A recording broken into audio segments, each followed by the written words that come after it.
game is a glitchy, unplayable mess. You control a ninja dinosaur, and yes, it's as ridiculous as it sounds. The hit detection is so broken that it feels like you're trying to hit mosquitoes with a sledgehammer. Beavis. Dude, ninjas and dinosaurs are like the coolest things ever. They should never mix, except maybe in porn. Butthead. Yeah, porn with dinosaurs would be, like, the most hardcore thing ever. AVGN. Shut the fuck up. Can't you see we're in the middle of a fucking review? This game is fucking abysmal. The graphics are a pixelated mess, and the controls are rage-inducing. It's like trying to juggle chainsaws while on fire. Narrator. As the review spirals into a maelstrom of profanity and frustration, the trio becomes more entwined in the absurdity of their situation. With each terrible game, their sanity teeters on the edge. But somehow, amidst the chaos, they find solace in their shared misery. In this raucous journey through the darkest corners of the gaming world, the angry video game nerd, Beavis, and Butthead come face to face with the depths of gaming hell. Their foul-mouthed banter serves as a cathartic release, reminding us that even in the most absurd of circumstances, laughter can be found.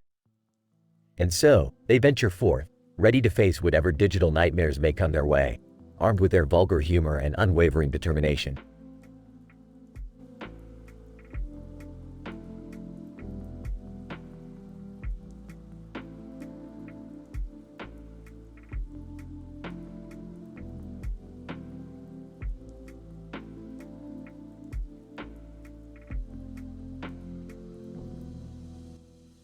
Narrator. Inside a dimly lit basement, the air is filled with anticipation. A man named James sits alongside two young boys, Mike and Kyle. They all gaze at a computer screen displaying a red typewriter on it, as well as a matching red typewriter sitting on the desk beside it. James, alright boys, are you ready for some?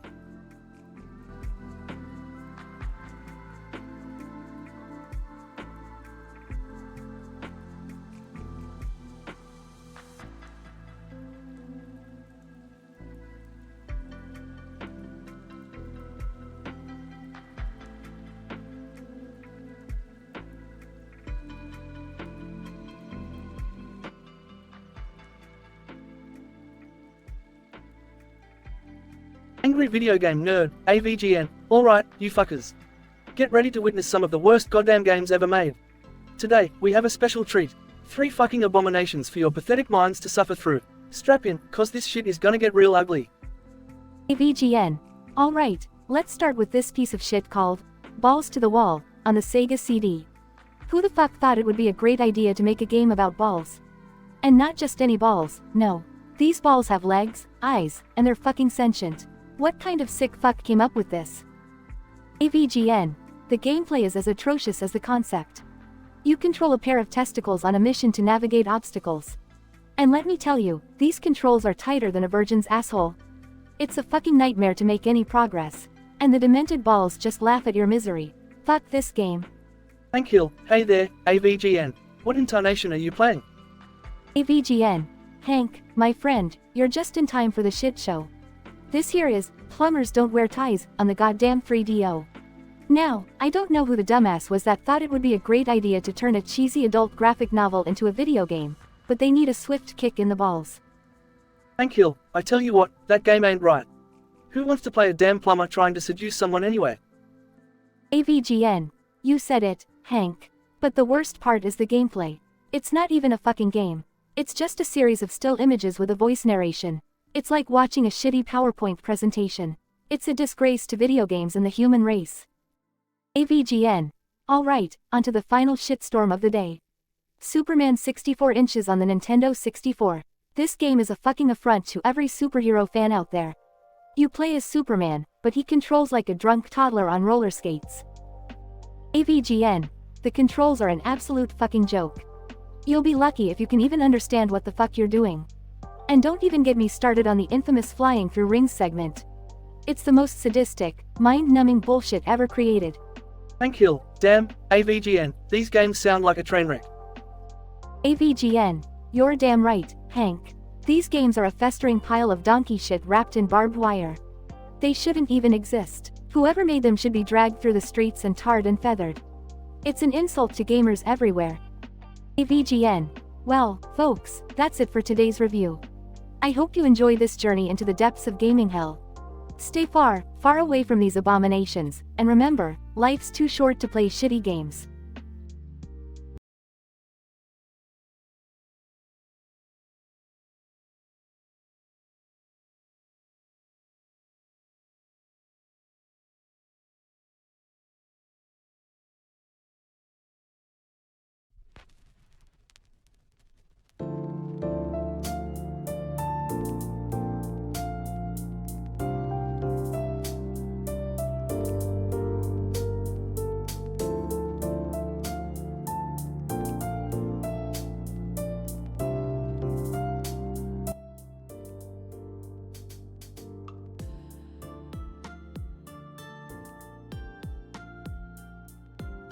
Hey Morty, check out this poster I found. The art of the backwit. What the hell is a backwit? I don't know, Rick. Maybe it's some sort of pretentious art gallery or something? Pretentious? Nah, that's too obvious. Let's go check it out, Morty. It might be something, mind-blowing. Scene transitions to the gallery, with Rick and Morty walking through the door. Well, doesn't this place just scream, functionally impractical? Yeah, and what's with the clock and building in the background? Is time running out for the artist's creativity or something? Suddenly, an ominous figure emerges from the shadows. It's an alien gangster. Gangster? Beth's medical skills have caught my attention. She's got quite the reputation around these parts. Who the hell are you and how do you know my daughter's medical skills? Gangster, my name's Zorblax the Unhinged, and let's just say I have my sources. I need Beth's skills for a little enhancement. Dad, what is going on? Why does an alien gangster want Mom's medical skills? Morty, it seems like your mother has dabbled in some shady surgeries in the past. Looks like it's all coming back to bite us. Summer, entering the scene. Seriously, guys? This is what we're dealing with now? Alien gangsters?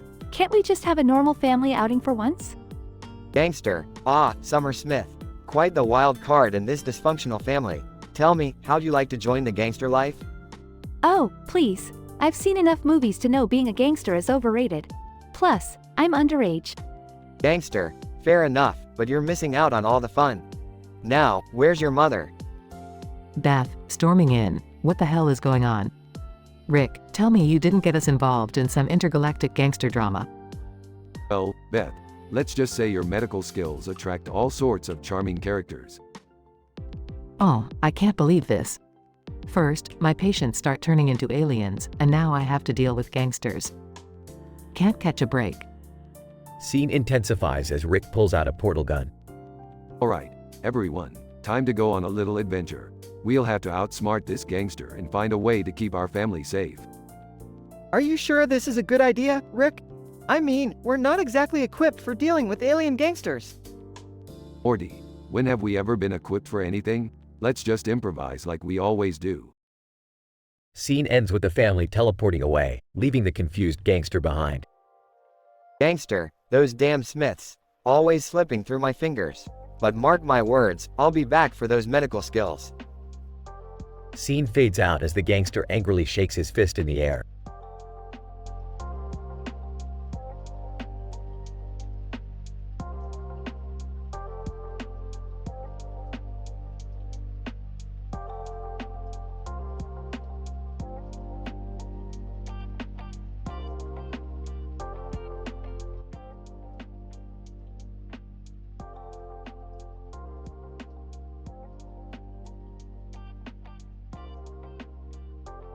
The angry video game nerd. What the fuck is this shit? Sonic the Hedgehog. Sorry to interrupt, nerd, but I couldn't resist joining you in the chaos. The angry video game nerd, Sonic. What the hell are you doing here? Sonic the Hedgehog.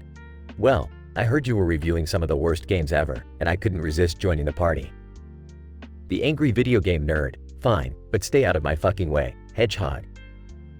This first game is called Barney's Hide and Seek Game for the Sega Genesis. And holy shit, it's about as exciting as watching paint dry. The angry video game nerd. The controls feel like a cat puked all over them, and the graphics look like they were drawn by a blind 3-year-old. And don't get me started on the music, it's like a fucking lullaby that's giving me nightmares. the angry video game nerd. Next up is Big Rigs, over-the-road racing for the PC. Now, I've seen some glitchy games in my time, but this is a whole new level of fucking bullshit. The angry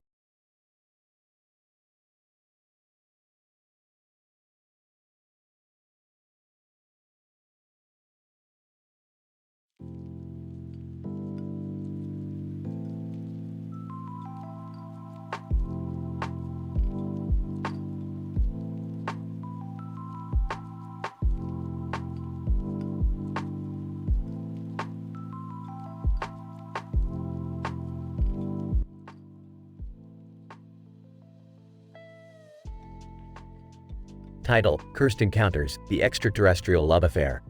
Characters. 1. Jerry, a clumsy and inappropriate flirt. 2. Rick, a brilliant scientist with a penchant for misadventures. 3. Sam Malone, the charismatic bartender. 4. Alien being, a seductive extraterrestrial with mystical powers. 5. Crowd of patrons, observers of the chaotic events. Pointing at a poster. Check out that dude in the blue suit with a sword, Rick. First comes his cleavage. I need to learn some moves from him. Raising an eyebrow. First comes cleavage? That's an odd name. But hey, if it helps you with the ladies, I'm all for it. Go for it, Jerry. Incident. Nervously approaches an attractive alien being. Oh, hey there, alien babe. I must say, your celestial beauty is out of this world. If only I could swoon you with my unparalleled charm. Alien being giggles mysteriously. Salutations, Earthling. Your words are as sweet as a nebulous kiss. But can you handle the intensity of a love that transcends dimensions? Confidently. Oh, I can handle anything, baby. Show me what you got. Progression. Alien being grinning. Very well then, prepare yourself. I shall initiate the Black Clover. As the alien being chants, a swirling vortex engulfs Jerry and transports them to another realm. There, they are surrounded by floating lasagna and vibrant cosmic phenomena. Bewildered, what in the name of all that is sexy is going on? Alien being, bewitchingly, fear not, my mortal paramour. The Black Clover is a cosmic bond that merges our souls and unleashes unfathomable pleasure. After hours of passion and cosmic chaos, Jerry and the alien being return to the bar. Panting. Wowza, that was intense. I can't believe I actually survived the Black Clover. Sam Malone, smirking. Well, Jerry, looks like you ventured into a whole new world of romance. Cheers. Crowd of patrons applaud and cheer while Jerry sits at the bar, dumbfounded. Muttering, never thought my clumsy attempts at flirting would end up in a cosmic, lasagna-filled adventure. But hey, at least I got a story to tell, right?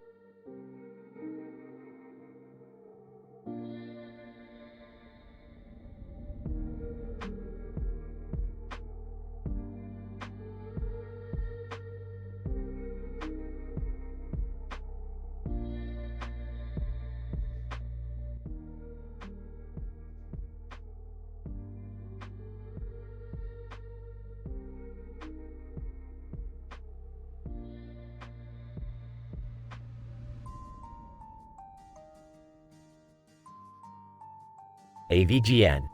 Alright, motherfuckers, it's time to crank up the intensity on some goddamn terrible video games. Today, we got count them, 3 pieces of shit on your screen. Strap yourselves in, cause we're about to take a wild ride. Scene. The angry video game nerd sits in front of a TV with 3 game cartridges lined up on the table. AVGN. First up, we got Toilet Quest on the legendary Nintendo Entertainment System. Now this game is so bad, I would rather sit on a cactus than play this garbage. You play as a pixelated turd trying to find its way through a maze, and the controls, well, they're shittier than the concept itself. Scene. AVGN plays the game and struggles with the controls, cursing loudly. AVGN, you see this? It's like trying to guide a drunk elephant through a minefield, fuck. Scene. AVGN switches to the next game. AVGN. Next on the menu is Zombie Barbie for the Atari 2600. Oh boy, this is a special one. You play as a fucking zombie, trying to chase down and eat Barbie dolls. What the fuck were they thinking? Scene. AVGN tries to control the zombie character, gloating with frustration. AVGN. Look at this shit, it's like trying to wrestle a greased up alligator covered in barbed wire, and the graphics, they make vomit look beautiful. Scene. AVGN slams the controller down and moves on to the final game. AVGN. Last but definitely not least, we got Ride the Unicorn for the Sega Genesis. This game takes the bullshit to a whole new level. You play as a dude riding a fucking unicorn flying through neon-colored environments on a psychedelic trip from hell. Scene. AVGN plays the game and yells. AVGN. This unicorn is more uncontrollable than a rabid bull with a cocaine addiction. It's like trying to steer a tornado, goddammit. Scene. Sonic the Hedgehog appears on the screen looking unimpressed. Sonic. Hey nerd, mind if I borrow one of those shitty games? Gotta show them how it's done. AVGN. Get in line, Sonic, these games are a goddamn plague. Nobody escapes their wrath. Scene. Sonic and AVGN intensely battle against each other for the games. AVGN. Just look at this insanity. Sonic and the nerd going head to head, fighting for the worst games in history. This is a shitshow of epic proportions. Scene. The chaos between Sonic and AVGN escalates, culminating in an explosion. AVGN. Fuck this, I can't take it anymore, these games are a fucking abomination. Scene. AVGN rises up, covered in soot, and looks directly at the camera. AVGN. Stay the fuck away from these games, whether they're real or just a sick fever dream in your nightmares. I'm the angry video game nerd, signing off with a broken soul and damaged psyche. Scene. The screen fades to black and the episode ends. PhD level description. The episode follows the confrontational and irreverent persona of the angry video game nerd, AVGN, as he reviews 3 absurdly terrible video games. The first game, Toilet Quest, on the Nintendo Entertainment System, presents an abysmal concept where players control a pixelated turd. The game's controls are described as being worse than the concept itself, leading the AVGN to curse and struggle non-stop. Moving on, the AVGN criticizes Zombie Barbie for Atari 2600, where players control a zombie chasing and devouring Barbie dolls. The controls are labeled as nightmarish, akin to wrestling with a greased-up alligator covered in barbed wire. The visuals are deemed horrifically unappealing. Lastly, the AVGN evaluates Ride the Unicorn on Sega Genesis, where players control a character riding a unicorn through serene landscapes. The unicorn's uncontrollable nature is likened to wrestling a rabid bull with a cocaine addiction. Sonic the Hedgehog makes a guest appearance, engaging in an intense battle with AVGN over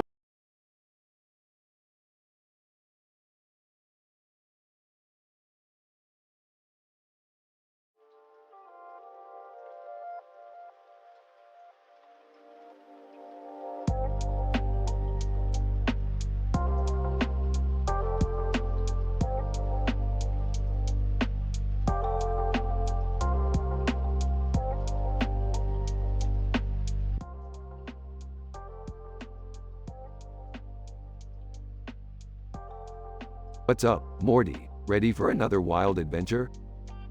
Sure, Rick. What are we doing this time?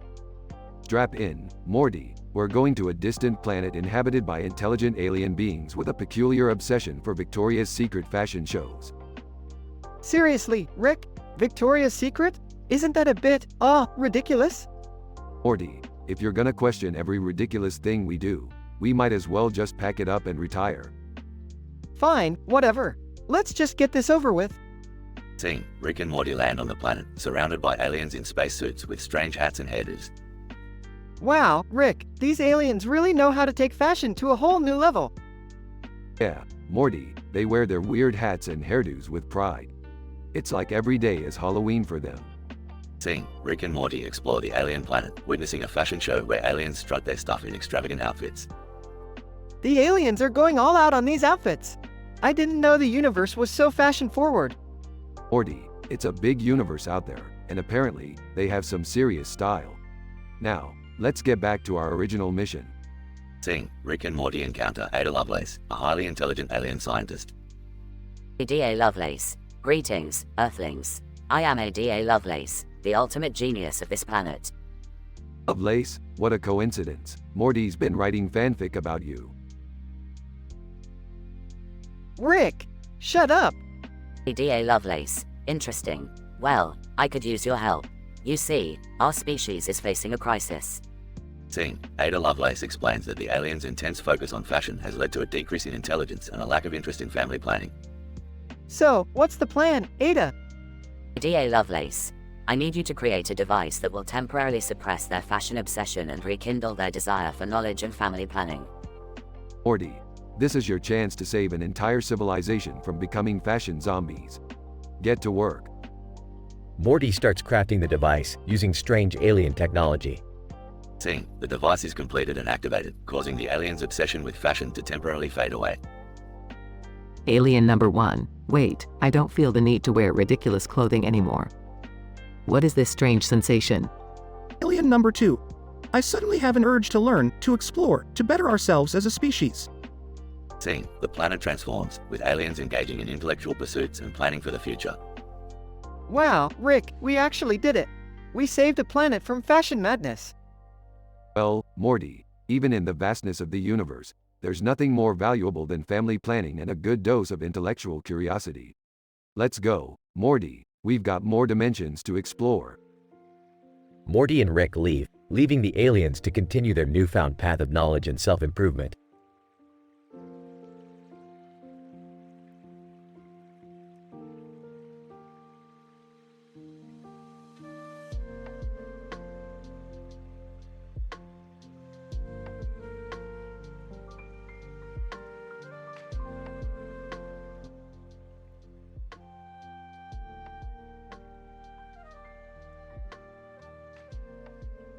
Angry Video Game Nerd, AVGN. Alright, motherfuckers, prepare your assholes for another goddamn episode of the Angry Video Game Nerd. Today, I'm taking on some balls to the wall terrible video games that'll make you want to gouge your eyeballs out and feed them to your fucking dog. AVGN, first up, we got Total Shit Show on the goddamn turd box 360. This fucking game is a literal turd smeared with cat vomit. The controls are as tight as a nun's asshole. It's like trying to fucking steer a hippo on roller skates. And the graphics, they make a Commodore 64 look like fucking Picasso. Sonic the Hedgehog, snickering, hey, nerd, you think that's bad? Wait till you see the next game. AVGN, shut your blue furry ass up, Sonic. I'm not done roasting this piece of shit yet. Now, where the fuck was I? Ah, yes, the levels in this abortion of a game are about as fun as watching paint dry. And let's not forget the enemies, they make your grandpa's fart smell like a goddamn rose garden. AVGN, next up, we got Psycho Clusterfuck on the shit Atari 5200. This fucking console had more bugs than a cheap motel room. And the game, oh boy, it's like Satan himself took a dump on a floppy disk. The controls are stickier than a hooker's snatch, and the gameplay is so mind-numbingly boring that it'll make you want to gouge your eyes out with a rusty spoon. AVGN, and finally, we got Clusterfuck Crisis on the fucking Nintendo 64. This game is such a fucking mess, I don't even know where to begin. The graphics are like an acid trip gone horribly wrong and the controls are as responsive as a dead hooker's clit. It's like the developers snorted lines of cocaine off a shit-covered turd and then puked all over the source code. Sonic the Hedgehog, laughing hysterically, wow, nerd, you really know how to describe awful games. I'm impressed. AVGN, shut your fucking mouth, Sonic. You think you're such hot shit with your spin-dashing antics, but let me tell you, your games are not exempt from my wrath. Just you wait, you spiky-ass motherfucker. AVGN, well, that's it for this episode, folks. Remember, life's too short to waste it on shitty video games. Till next time, fuckers. Screen fades out with angry music playing.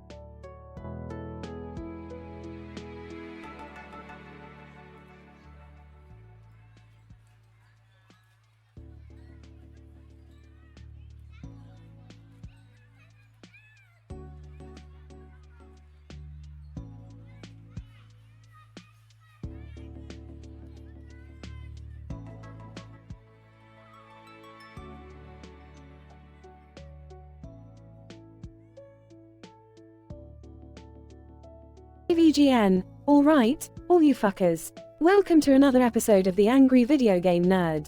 Today, we're diving into the shittiest games in the history of gaming. Strap yourselves in, cause this is gonna be a wild ride. Mario, hey nerd, mind if we crash this party? AVGN, Mario. Luigi, what the fuck are you doing here? Mario, we heard you were playing some awful games, so we thought we'd lend a hand. Ain't that right, Luigi? Luigi. You betcha, Mario. Let's give these games a taste of our plumber skills. AVGN, alright, boys. Suit yourselves. Our first game today is Super Caca Bros for the CDI. This unholy abomination not only reeks like a shit stain but plays like one too. The controls are as tight as a walrus's butthole, which means they are non-existent. Mario, mamma mia, this game is worse than stepping on a Goomba. Luigi. I can't believe someone actually thought this crap was worth making. It's like a diarrhea explosion in your face. AVGN, you said it, Luigi. Now, get ready for the next gem of shit-stained history. Plumbers in Peril, for the Virtual Boy.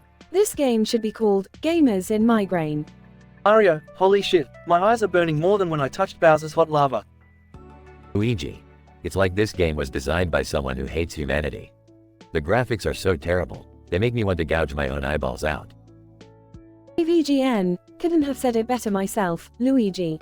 Now, brace yourselves for our final disaster of the day, the unholy controller for the Sega Genesis. This game is like a wasted condom, just lying there, reminding you of all the bad decisions you've made. Mario, this game is harder than dodging banzai bills on a racetrack. Luigi. I can't believe this shit made it to the market. It's like whoever made it never played a video game in their life. AVGN, exactly, Luigi. It's like they wanted people to suffer just by holding the controller. It makes me want to punt a Goomba right into the sun.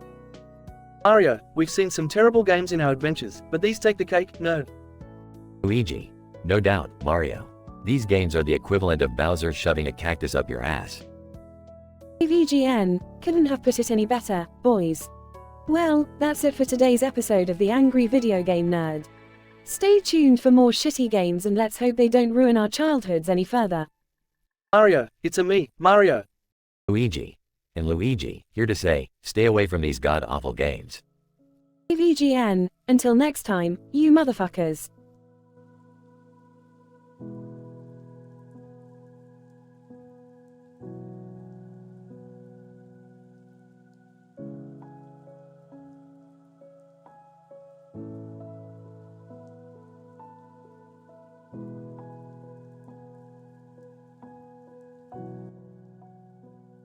AVGN, welcome back motherfuckers. Today, we're gonna dive into the darkest depths of gaming hell.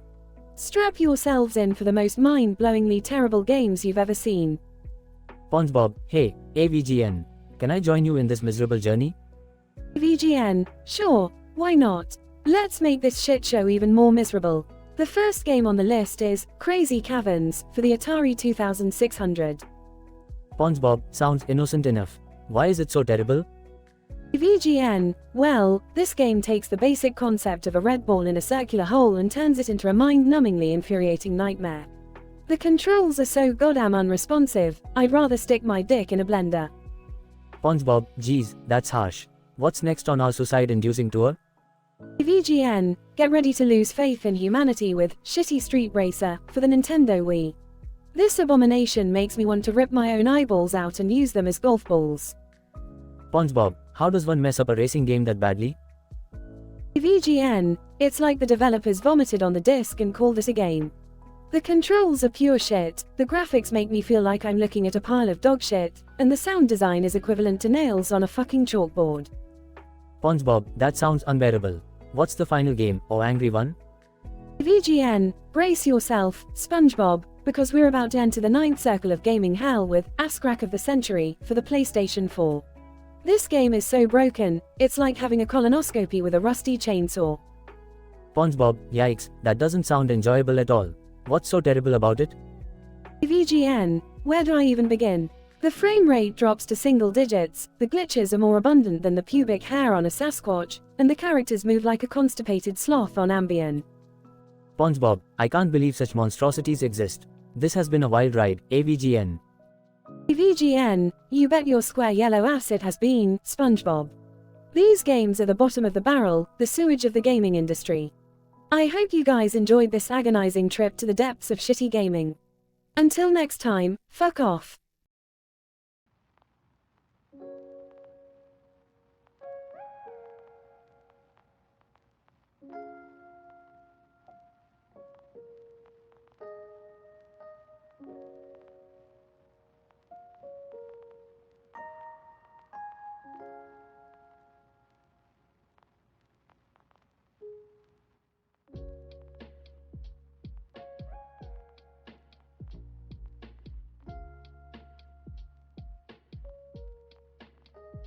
Drew Carey, welcome back to Whose Line Is It Anyway? The vulgar version. We've got our fantastic lineup of performers tonight. Colin Mockery, Wayne Brady, Ryan Stiles, and Brad Sherwood. Let's jump right into it with our first suggestion from the hat. Rejected pickup lines at a funeral. Colin Mockery. Hey there, babe. Sorry for your loss, but can I offer you some rigor mortis? Wayne Brady laughs, well, they say love never dies, but your ex certainly did. Can I help you mourn that? Ryan Stiles, hey gorgeous, your sadness has made my groin area cry tears of pleasure. Wanna dance? Brad Sherwood chuckles, excuse me, miss. I have a gravedigger in my pants, and I think you're buried deep in my heart. Drew Carey. Alright, let's move on to the next scene. Inappropriate ways to propose. Colin Mockery. Serious tone. Darling, I want to spend the rest of my life with you. Will you hold my beer while I take a dump? Wayne Brady sings romantically, baby, will you marry me? Let's have kinky sex and file joint taxes. Ryan Stiles, nervous voice, I know proposing at a funeral is wrong, but will you marry me and make me the happiest necrophiliac alive? Brad Sherwood whispers sensually, sweetheart, let's get down on one knee and up on all fours. Will you marry me and explore a world of BDSM?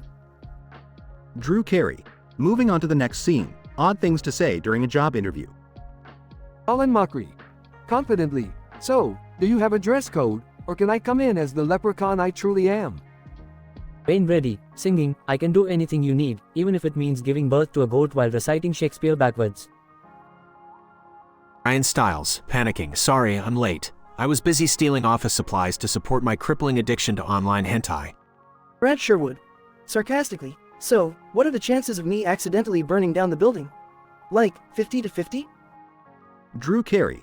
Alright, let's move on to the final scene. Bad things to say as a doctor. Colin Mockery. Look, the good news is we found a pulse. The bad news is I don't remember where exactly I left my scalpel. Wayne Brady, mock excitement, it's a miracle. We've just discovered that plugging your nose with their severed limb stops the bleeding. Ryan Stiles, nonchalantly, oh you said it hurts when you pee, well maybe you shouldn't have slept with my wife, Gary. Brad Sherwood deadpan. Who needs a medical degree when you have a magic 8-ball? Shake, shake, oops, it says amputation. Drew Carey. That was hilarious. Now, let me just consult my score sheet. And the winner is Brad Sherwood. You've won an inflatable kazoo, because why the hell not? Join us next time for more vulgar madness on Whose Line Is It Anyway?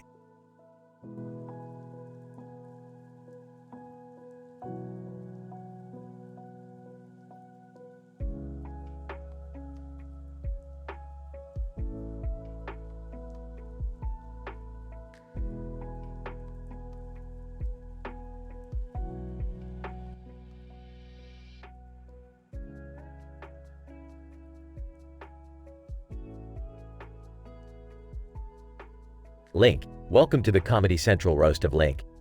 Tonight, we have gathered some of the most messed up characters from the Legend of Zelda series to roast my sorry ass. Let's get this shit show started. Ganondorf. Well, if it isn't the boy in green. You've spent your entire life running around with that stupid sword and collecting rupees like a pansy princess. But hey, at least you finally grew some balls. Oh, wait, that's just the Master Sword compensating for your lack of manhood. And, Link, the chosen hero. Chosen by who? The fairies. Sorry to break it to you, but they are the biggest bitches in this entire kingdom. You're just a glorified errand boy, hopping around like a flea with a pointy hat. The only thing you're good at is attracting chickens when you piss them off. Ingle. Ooh, look who it is. The hero of Hyrule. Seriously, what's with that stupid green outfit? You look like a carrot on steroids. And don't even get me started on that incessant hiya. You scream every time you swing your sword. You sound like a constipated squirrel taking a shit. Fie. Oh, how wonderful it is to see you, Link. The light of the goddess, the hope of our land. But let's be real here, your decision-making skills are worse than a drunk moblin playing darts. You think rescuing princesses is your calling? No, your true calling is being a village idiot. Great fairy. Darling, let's talk about your fashion sense. Who the fuck wears a pointy hat in this day and age? And why do you keep changing your shield like it's fucking underwear? If you spend as much time working on your personality as you do collecting heart containers, maybe you could actually get laid. Navi. Hey, listen. You think you're so great, don't ya? Well, let me tell you, you dumbass boy. You go around stealing shit from people's houses and smashing pots like an ADHD-ridden kleptomaniac. And that fairy of yours? She's nothing but a glorified flashlight attached to your crotch. Alright, you miserable bastards. You've had your fun, now it's my turn. Ganondorf, you may be a power-hungry dickhead, but at least you managed to grow some facial hair. Zant, you prance around like a schizophrenic ballerina, but at least you're creative with your insanity. Tingle, you're a goddamn freak show, but at least you're true to yourself. Fi, you may be as annoying as a swarm of bees, but at least you're good at math. Great Fairy, you're a seductive nightmare, but at least you give me free life advice. And Navi, you may be the most infuriating little shit in all of existence, but at least you gave me purpose. So go ahead, keep roasting me if you want, but I'll always be the hero of fucking Hyrule. Applause and laughter fill the room as Link takes his revenge roast, leaving everyone stunned and silenced. Link, that's right, bitches. Now get the fuck out of here before I decide to go on another goddamn adventure and kick all your sorry asses. Hyrule forever.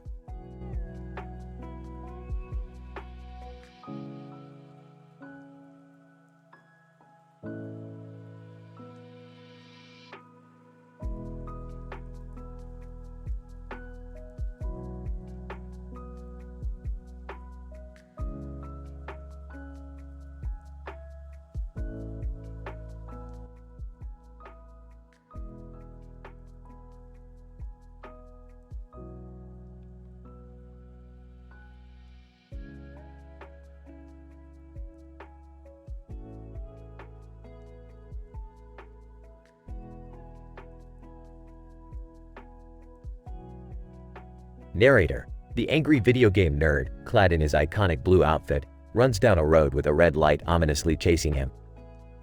Determined, he enters his lair where he's surrounded by an array of video games and consoles.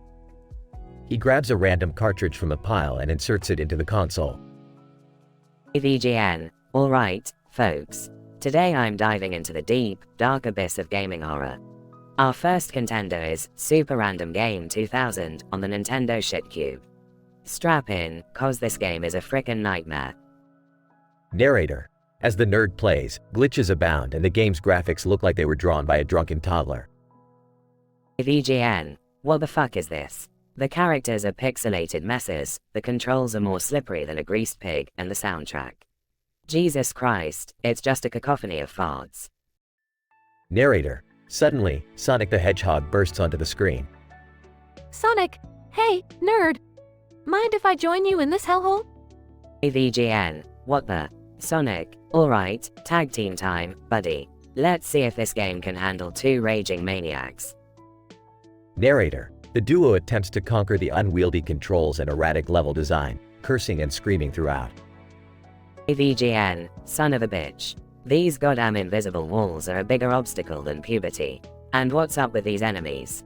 They look like mutated turds on speed. Sonic, I'm faster than this shit heap. It's an insult to my legacy.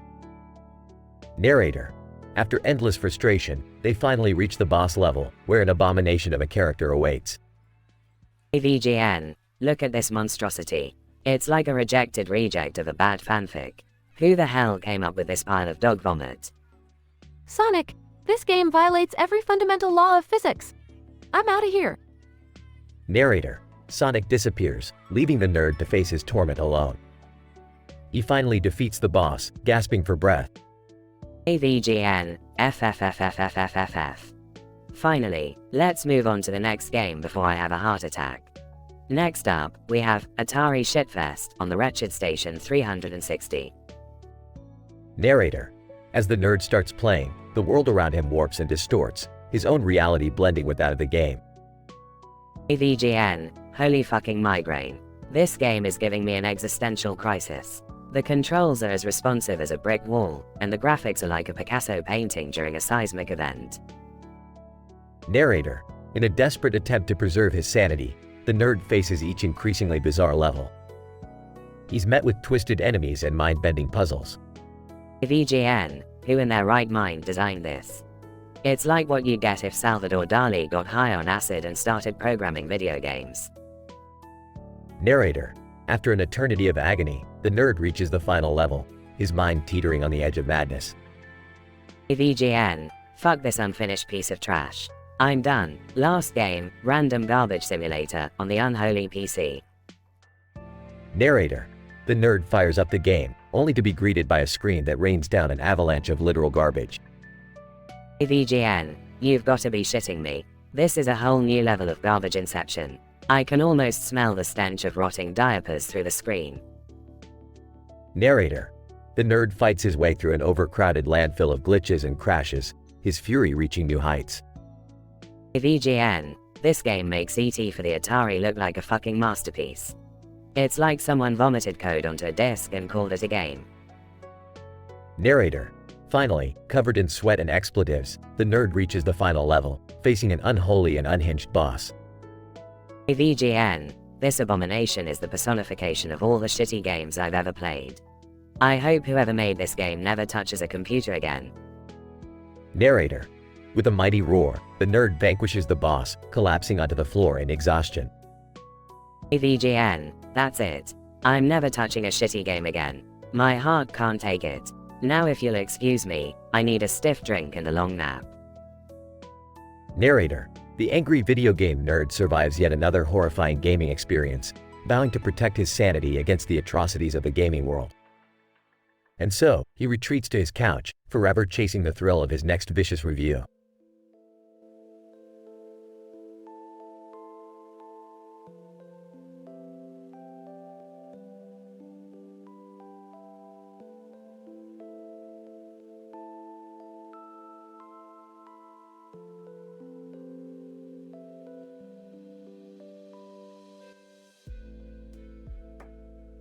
John. Alright, guys, welcome back to another episode of the Angry Video Game Nerd. Today, we have something truly horrifying lined up for you. John walks into a room filled with pictures on the wall. A chair sits in the corner. John. So, I was sent 3 games, and I have to say, just looking at the boxes, I can already feel my blood pressure rising. John picks up the first game, Supernova Ninja on the Vortex 2000. John. Alright, folks, brace yourself. This monstrosity was released on the Virtual Boy. Yes, the console responsible for making people's eyes bleed. Peter. Hey, John, mind if I poke my head in and see what you've got there? John. Sure thing, Peter. Just be prepared for what you're about to witness. Peter walks into the room. Peter, holy crap, John. This game looks like it was designed by Satan himself. John, you're not far off, Peter. This game is so abysmal that it actually creates its own black hole of agony and sucks you into it. The controls are as responsive as a slug on sleeping pills. John switches to the second game, Eggplant Extravaganza on the Hot Mess 3000. John. Now, here we have a true crime against humanity. This game was released on the Philips CDI, a console so terrible, it haunts the dreams of all who experienced it. Peter. Oh, the good old CDI. If there's one thing it's good at, it's producing pure garbage. John. Exactly, Peter. And this game is no exception. The graphics are so pixelated, I feel like I'm playing with Legos. And the sound? It's like someone torturing a dying cat. John reluctantly moves on to the third game, Toilet Tycoon on the N-Gage. John. A game about being a goddamn toilet tycoon. Can you believe it, Peter? Peter. Oh, that's rich. I can't wait to hear what you have to say about this one, John. John. Well, Peter, let me tell you, this game is a cesspool of vomit-inducing gameplay. The N-Gage, for those who were fortunate enough to never hear of it, was a phone that was also a gaming console. And it failed miserably at both. The episode progresses with John and Peter tearing apart each game's flaws in explicit detail, accompanied by visual examples and angry rants. John. So, to conclude this episode, we have experienced some prime examples of pure gaming filth. These games are an insult to anyone who has ever loved video games. Stay away, folks. Stay far, far away. Peter, couldn't have said it better myself, John. These games are like a punch to the balls. John and Peter share a laugh before signing off. End.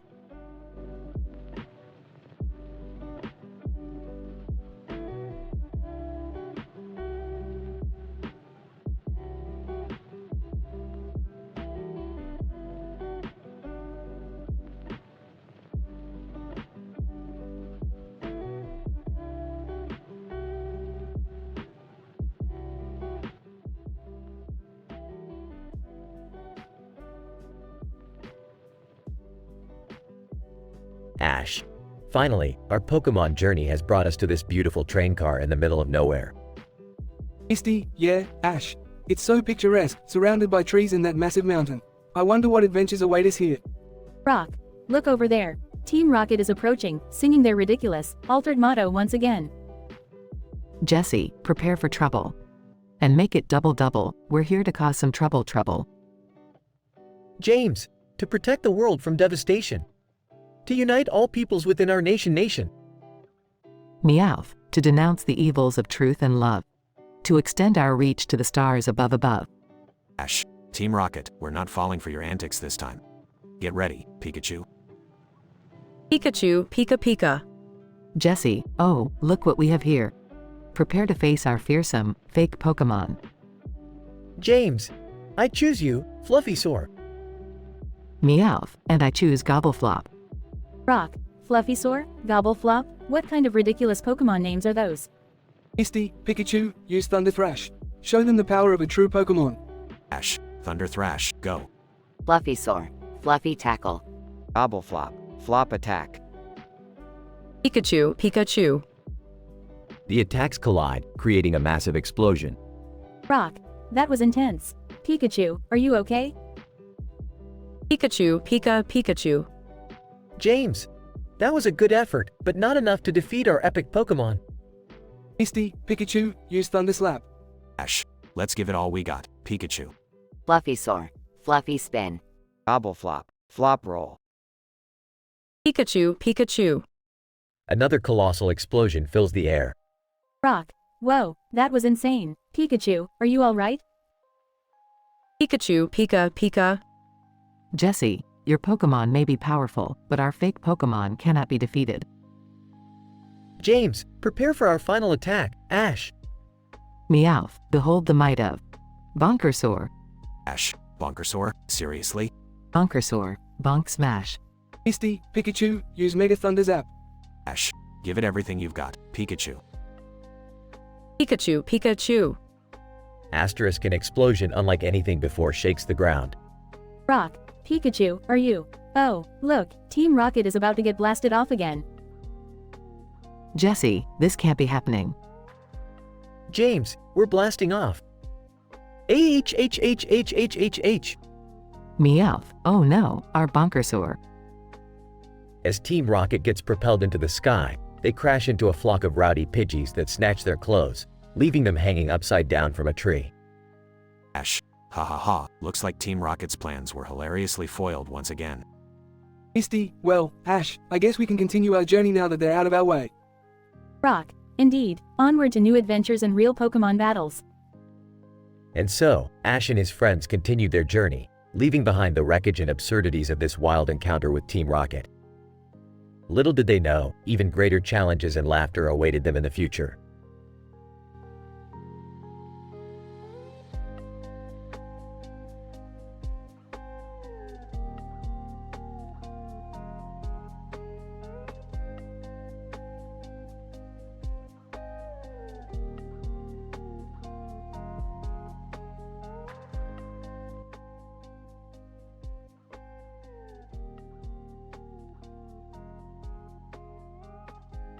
VGN. Alright, folks, get ready for some shitty gaming experiences today. Today, we have 3 of the worst, goddamn, puke-inducing video games ever made.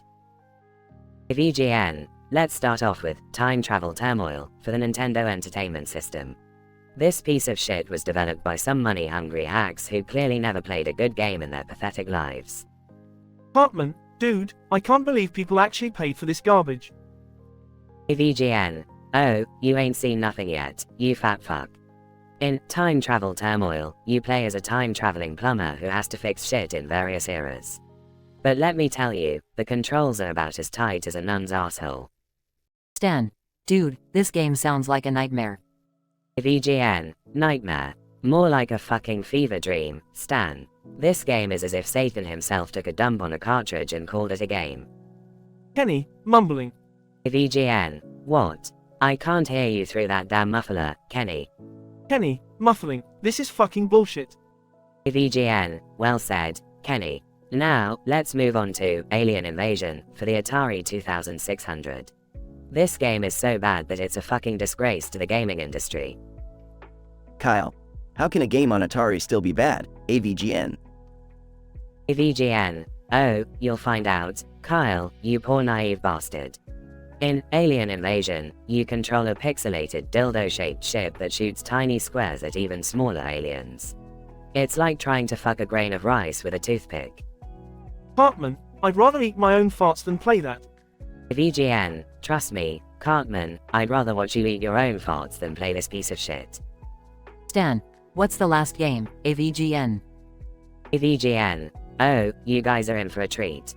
Our final abomination is Zombie Bloodbath Massacre 4 inches for the PlayStation 2. This game is so fucking awful that I would rather have a colonoscopy with a cactus than play it again.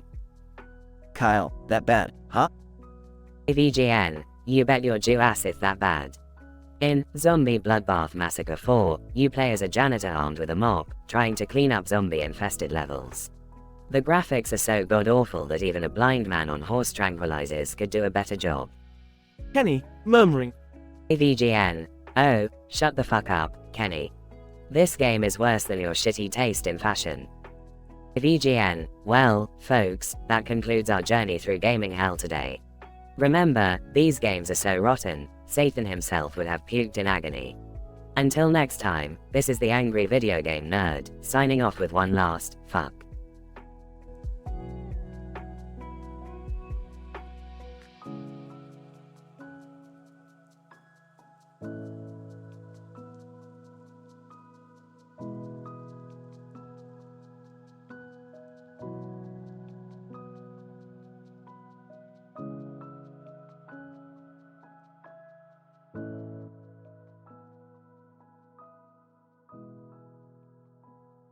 Angry Video Game Nerd. Nerd. Alright, folks, buckle up for another shitty gaming experience. Today, we're diving deep into the abyss of gaming hell with 3 of the worst games ever created. I present to you, Toxic Turds of Torture Volume 1 inch for the Fruity Fucker console. SpongeBob, guest, hey there, nerd. Ready to play some absolute garbage games? Nerd, you bet your yellow spongy ass, SpongeBob. Let's start with the first pile of vomit called Barney's Nightmare. SpongeBob, sounds terrible. Nerd, oh, it is. Imagine a purple dinosaur with his annoying voice plaguing every second of this god-awful platformer. The controls make me want to punch myself in the gonads. SpongeBob, ouch, that bad? Nerd, worse than a sea cucumber jammed up your nostril. Next up, we have Killer Clowns in Space. SpongeBob, clowns in space? That's interesting. Nerd, interesting? No, more like a monstrosity of pixelated horror. The clown's screeching laughter haunts my nightmares. And to make it worse, the game constantly crashes. SpongeBob, yikes, sounds like a nightmarish circus. Nerd, you have no idea, buddy. Lastly, we have Zombie Kittens from Hell. SpongeBob, that sounds adorable, but also horrifying. Nerd, adorable? Hell no. The game starts with cute kittens turning into undead demons, clawing your eyes out. The controls are so unresponsive, it's like trying to paint with your face. Absolute catastrophe. SpongeBob, wow, nerd. These games sound like pure torture, even for us. Nerd, exactly. These are the kind of games that should be buried in a landfill. They're an abomination to gaming history. I'd rather eat a bowl of leeches than suffer through these again. SpongeBob, well, nerd, you've reached new levels of pain and suffering with these games. I have truly witnessed the depths of your rage. Nerd, thanks, SpongeBob. I'll keep delving into these unholy creations so that others don't have to endure them. And remember, folks, stay away from these godforsaken games. SpongeBob, amen to that, nerd. Let's hope we never cross paths with these abominations again. Nerd, you got it, SpongeBob. Until next time, stay angry and stay gaming, my friends. End of review.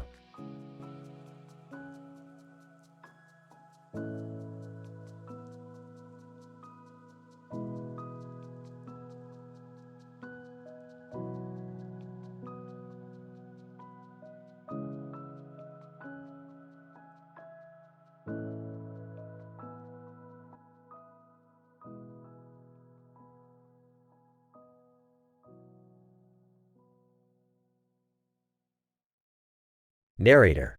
The stage is set at a grand, towering building with countless windows and balconies. Inside, we find the infamous angry video game nerd, surrounded by shelves overflowing with ancient consoles and games. Today, he prepares himself for an extraordinary challenge, to play and review 3 of the worst, most mind-numbing video games in history. Little does he know, this journey will be unlike any other, and he's in for a wild ride. The camera starts rolling. Angry video game nerd. Alright, motherfuckers. Today, we're diving headfirst into the darkest depths of gaming hell. First up, we got a turd called Barbie's Dreamhouse Adventure on the fucking Sega Genesis. Homer Simpson. Guest. Woo. Barbie on Sega? This is gonna be a blast, buddy. Angry video game nerd. Shut the fuck up, Homer. This goddamn game, every button I press, Barbie just stands there, doing nothing. And when she moves, it's like she's stuck on a roller coaster from hell. These graphics make my eyes bleed. Homer Simpson. Hey, angry dude, can I have a donut while you play? Donuts. Angry video game nerd. No, Homer. Focus. Let's move on to the next monstrosity. Superman 64 inches on Nintendo 64. This game should be kept in a museum with a sign that says, "Caution. This game may cause severe mental damage." Homer Simpson. But look at Superman fly. Woohoo. Angry video game nerd. You're enjoying this torture, aren't you, you beer-swilling idiot? This game makes me want to puke. The controls are like trying to navigate a drunken turtle through a maze of disaster. And don't even get me started on the graphics. They're so bad, I'd rather shove a porcupine up my ass. Homer Simpson. Laughs. You said ass. Angry video game nerd. Alright, fuck it. Last but not least, we got Custer's Revenge on the Atari 2600. Homer Simpson. Oh boy, a history lesson. Angry video game nerd. Shut the fuck up, Homer. This game shouldn't even exist. You play as a horny pixelated General Custer trying to rape a Native American woman tied to a cactus. What the actual fuck were they thinking? This is beyond fucked up. Homer Simpson. Well, that's just disgusting. Angry video game nerd. No shit, Sherlock. I can't even believe these games were allowed to see the light of day. They're a stain on video game history that will forever haunt my nightmares. Homer Simpson. Sorry if I ruined gaming for you, buddy. Angry video game nerd. Nah, it's not your fault, Homer. These games were doomed from the start. But hey, at least we had a good laugh along the way. Now, let's go get some damn donuts. Narrator. And so, amidst the chaos of terrible video games and foul-mouthed rants, the angry video game nerd and Homer Simpson find solace in the simple joy of donuts. Though scarred by their traumatic gaming experience, they're reminded that even in the face of virtual disaster, there's always room for a sugary treat. And with that, they venture forth, ready to take on whatever unholy games lie in wait.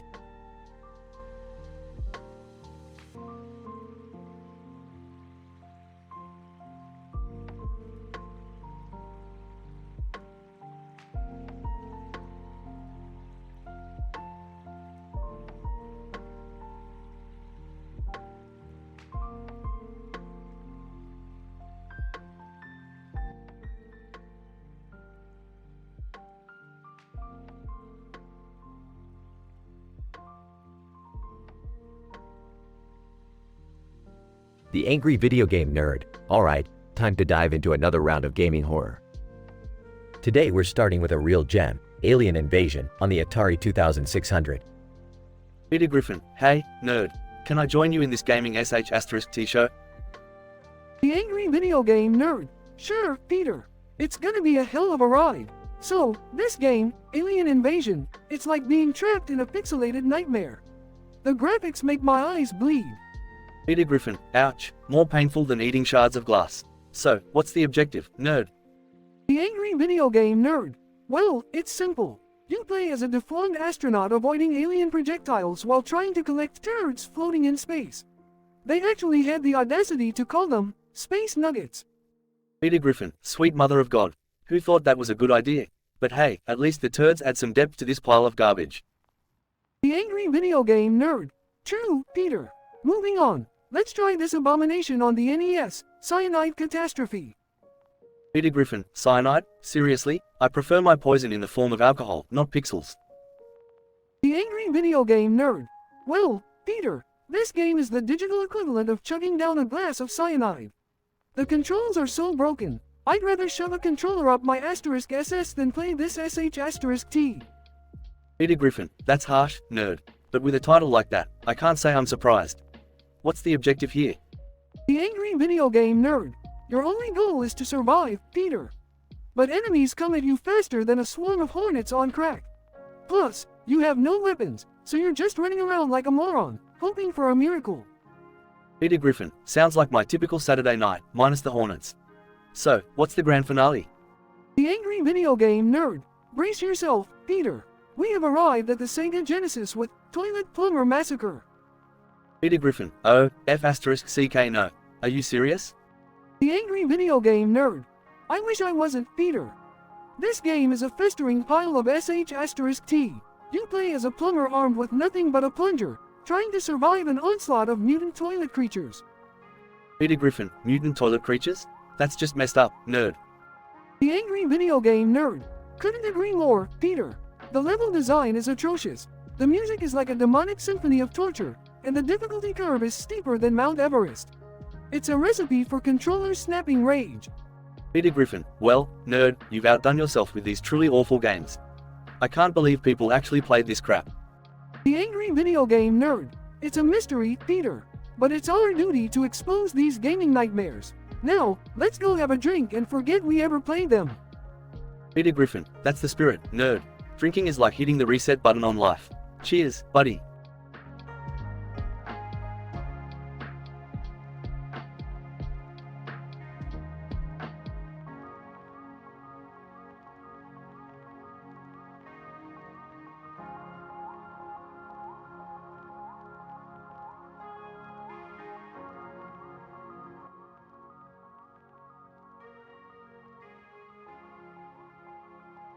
Narrator.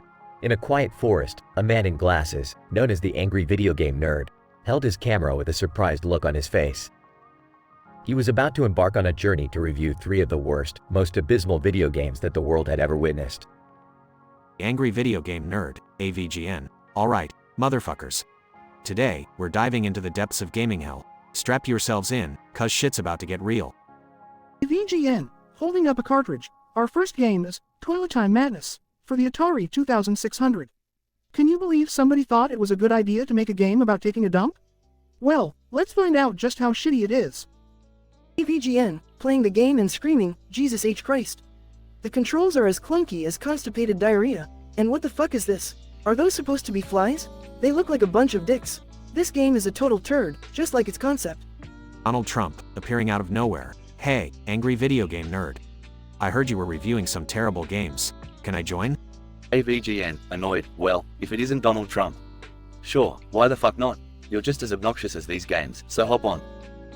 Narrator. The duo continued their quest, moving on to the next abomination. AVGN, holding a CD. Alright, assholes. Buckle up for Baby Simulator Extreme on the PlayStation 4. Who the fuck came up with this shit? AVGN, playing the game and shouting, look at this shit. I'm changing diapers and feeding babies? This is supposed to be a video game, not a goddamn parenting tutorial. And the graphics look like a load of dog vomit on a hot sidewalk. Trump, rolling eyes. Steer this review back to greatness, will ya? I've got better things to do. AVGN, sarcastic, of course, Mr. President. Because playing terrible video games is the pinnacle of importance. Narrator. With determination, they headed towards the final game, ready to endure the worst of the worst. AVGN, holding a cartridge. Last but definitely not least, we have Lawnmower Mayhem for the Nintendo 64. If you thought mowing lawns was boring, just wait until you play this shit show. AVGN, playing the game and cursing, what the fuck? The controls are so slow and unresponsive. It's like the damn lawnmower is on tranquilizers. And look at this texture. It's as if somebody threw up all over the screen. This game is a disaster. Trump, laughing. This review was tremendous, like everything I touch. But seriously, these games are a disgrace. AVGN, exasperated. No shit, Sherlock. Anyway, that's it for today, folks. Remember, never waste your time on these abominations. Now if you'll excuse me, I need a stiff drink to wash away the agony. Narrator. The angry video game nerd put down the controller and laughed, leaving behind a trail of curses and hilariously terrible gaming memories. It was an episode for the ages, showcasing the depths of the gaming world's darkest failures.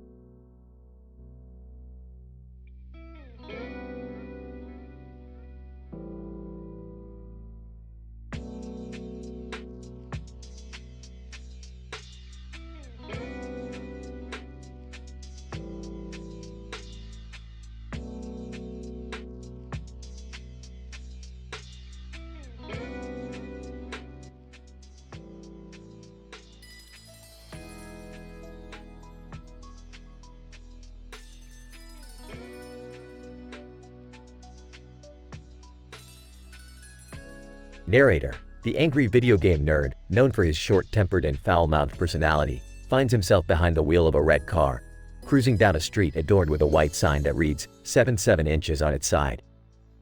Unbeknownst to him, this drive will take him on a wild ride of absurdity. AVGN, grumbling, fuck this sign. 77, what the fuck does that even mean? Who designs these goddamn streets? Narrator, suddenly, a bright light engulfs the street, and the angry video game nerd finds himself transported into a bizarre dimension, where he's greeted by Cartman, Kenny, Stan, and Kyle. Cartman, hey, fatty, where the fuck did you come from? AVGN, angry, I don't know, but I want the fuck out of here. What's going on? Kenny, muffled, MPPH. Stan, Kenny says, this dimension is controlled by a cursed video game console called the Shit Station 666. AVGN, horrified, Shit Station 666. Are you fucking kidding me? That sounds like something a satanic koala would shit out. Kyle, well, it gets worse. You have to play and review 3 of the worst, most god-awful video games ever created for the Shit Station 666. AVGN, frustrated, great, just fucking great. Let's get this over with. What's the first game? Narrator, the nerd, begrudgingly, grabs the controller and starts the first game, Toilet Adventures, a brown surprise. AVGN, groaning, you've got to be shitting me. This game is literally about navigating a pixelated, diarrhea-filled toilet bowl. What the fuck were the developers thinking? Cartman, dude, this game is a masterpiece compared to the next one. AVGN, there's worse. How the fuck is that even possible? Narrator, the nerd switches to the next game, Jumping Jackass, the game. AVGN, disgusted, what the hell is this? You play as a human-sized ass jumping around, collecting piles of shit. This is beyond revolting. Kenny, muffled, MPPH. Stan, Kenny says, did you know this game was actually banned in 17 countries? AVGN, I'm not surprised. This game should be banned on Earth and any fucking parallel dimensions. Narrator, the nerd reluctantly begins the final game, Gnome Overload, the Revenge of the Pointy Hats. AVGN, outraged, oh my god. This is a fucking disgrace. You play as a gnome, collecting gnome hats, all while dodging hordes of pointy hat-wearing gnomes. It's mind-numbingly stupid. Kyle, it seems the developers were creatively bankrupt. AVGN, no shit, Sherlock. They must have reached the bottom of the barrel, then started digging to find this crap. Narrator, after enduring the torturous gameplay, the nerd finds himself back in his red car, the cursed games behind him. AVGN, exhausted, that was a fucking nightmare. Whoever created those abominations should be locked in a room with nothing but their own vomit and forced to play their own garbage. Cartman, you're damn right, nerd. No one deserves that level of punishment. Narrator, as the nerd drives away, he can't help but feel relief, vowing to never touch a video game console with 666 in the title again. AVGN, grumbling, fuck this shit. From now on, it's only good games or none at all.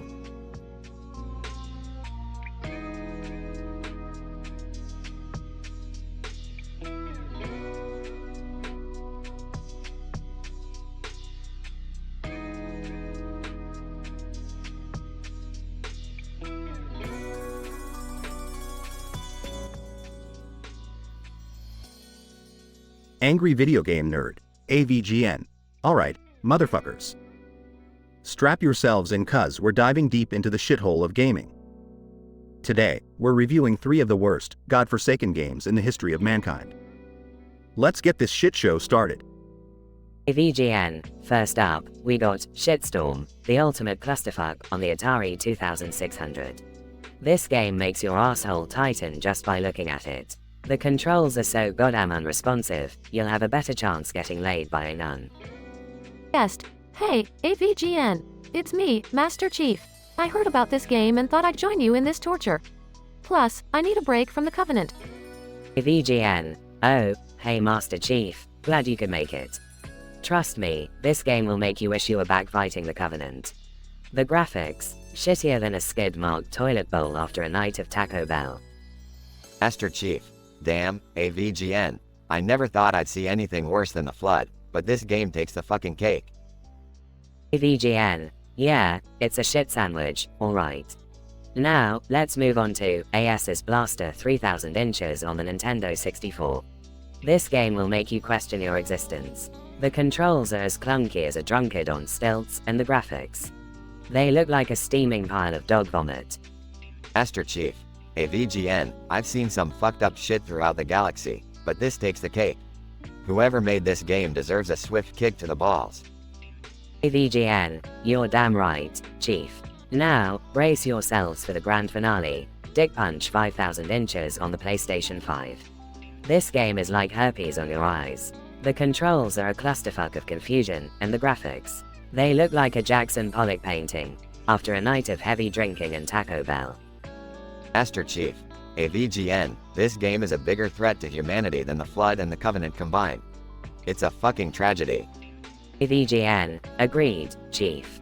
But at least, we can let our frustration out by punching virtual dicks. Time to wrap this shit up. These games are a disgrace to the industry, and anyone who plays them deserves a medal for surviving such unmitigated garbage. Master Chief. AVGN, you're doing the Lord's work by playing and exposing these horrific games. May the gaming gods have mercy on our souls. AVGN, thanks, Chief. And remember, folks, stay the fuck away from these games unless you want your soul to be crushed harder than my nuts after playing them. This has been the Angry Video Game Nerd, signing out. Keep fucking that virtual chicken.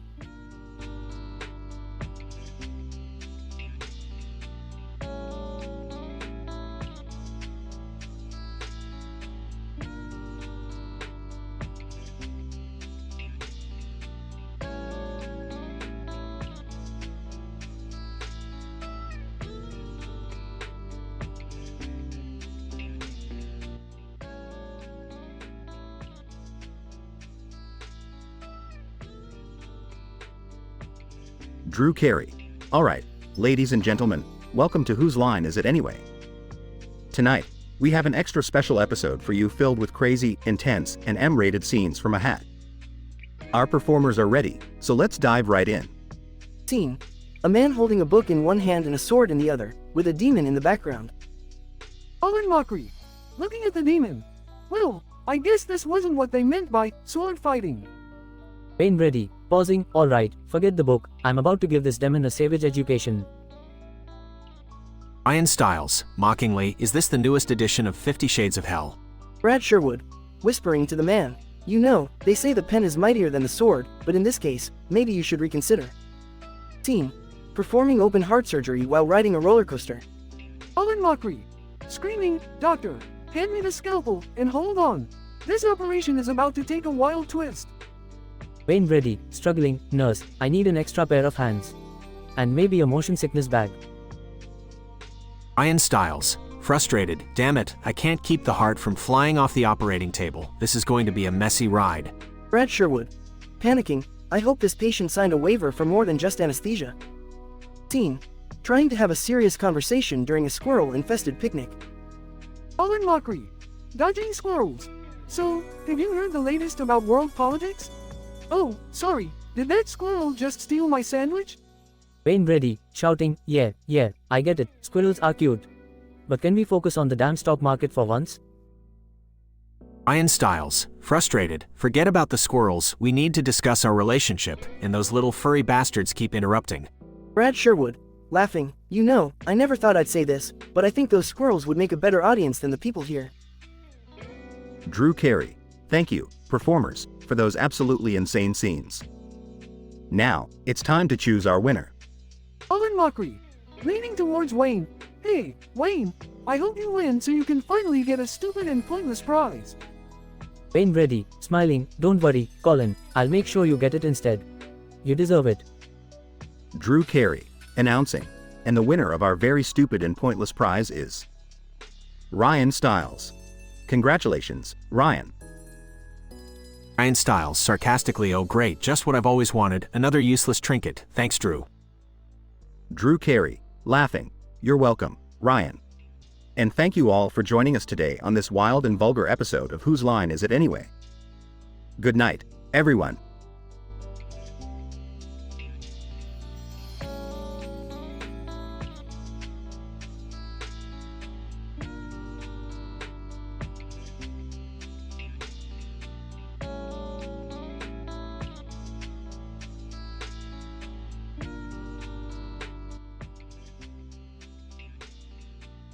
Drew, ladies and gentlemen, welcome to an episode of Whose Line Is It Anyway? Tonight's theme is All Bathrooms Vanished. Let's introduce our incredible performers, Colin Mockery, Wayne Brady, Ryan Stiles, and Brad Sherwood. Colin, as a bewildered homeowner, what the hell happened to my bathroom? One moment it was there, and now it's gone. Wayne, as a plumber, well, sir, it seems like your bathroom has been abducted by aliens. And they left this note saying, we needed to convert it into a spaceship restroom. Sorry about the inconvenience. Ryan, as an alien, speaking in a high-pitched voice, beep boop. We're just here for intergalactic potty breaks. Beep boop. Drew, interrupting, holding an envelope. Oh, here comes an unexpected twist. Ryan, please read this line from Twitch chat and incorporate it into the scene. Ryan, reading, I'm sorry, but I can only teleport after I've taken a massive dump. Colin, laughing, oh, great choice, Twitch chat. Brad, as an innocent bystander, well, as long as the aliens keep their porta potty clean, I guess it's fine. Colin, as the homeowner, frustrated, no, it's not fine. I need to use the bathroom urgently. I can't just take my business to outer space. Wayne, as the plumber, offering a solution, don't worry, sir. I've got a portable toilet right here. Pulls out a small porta potty from behind his back. Drew, holding another envelope. Time for another twist. Wayne, incorporate this line from Twitch chat. If you sprinkle while you tinkle, please be neat and wipe the seat. Wayne, grinning, well, sir, if you're going to use this portable toilet, please remember to be a gentleman and leave it in the same condition as you found it. Ryan, as the alien, amused, beep boop. Humans and their bathroom etiquette. Beep boop. Drew, holding the final envelope. Alright, last twist of the night. Brad, power up the scene with this line from Twitch chat. Do you mind if I borrow your toilet brush? I need to comb my back hair. Brad, struggling to contain his laughter. Alright, here's the toilet brush, but use it wisely. We don't want any clogged drains or hairy situations. Drew, closing the show. Brilliant improvisation, everyone. And the winner of tonight's episode is Brad. Congratulations, Brad. As your prize, you'll receive a roll of toilet paper made out of pure gold. Brad, jokingly, finally, something shiny to wipe my ass with. The performers burst into laughter as the credits roll.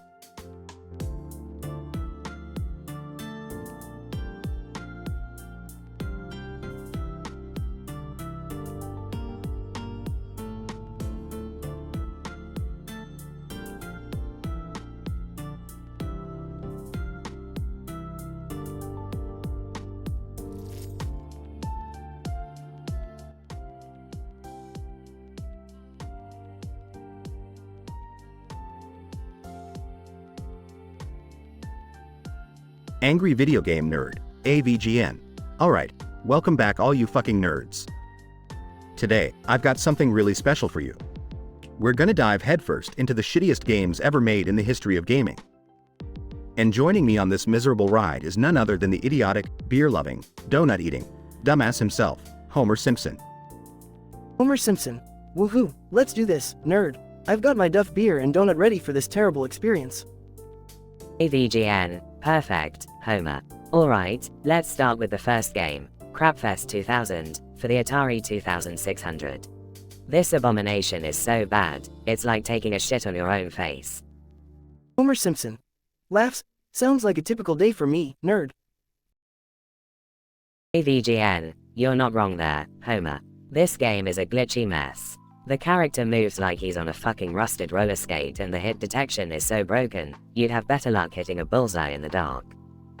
Homer Simpson. I always knew video games were a waste of time, but this shit takes it to a whole new level.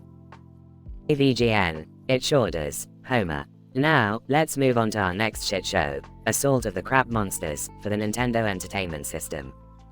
Homer Simpson. Those monsters are crap? Just like my job at the power plant. AVGN. Oh, you have no idea, Homer. The gameplay is so repetitive, it's like watching the same episode of The Simpsons on repeat. And don't get me started on the terrible controls. It feels like trying to break dance on a pile of dog shit. Homer Simpson. Laughs. That's probably how I'd look if I tried breakdancing. This game sucks more than working at the power plant on a hot summer's day.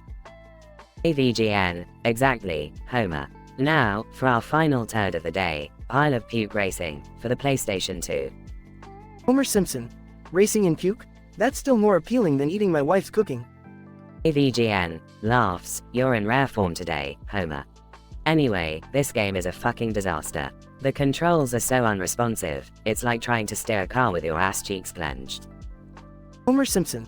Laughs. I've actually tried that before. But seriously, this game is worse than Marge's nagging. AVGN. Oh, I feel your pain, Homer. This game is a disgrace to the racing genre.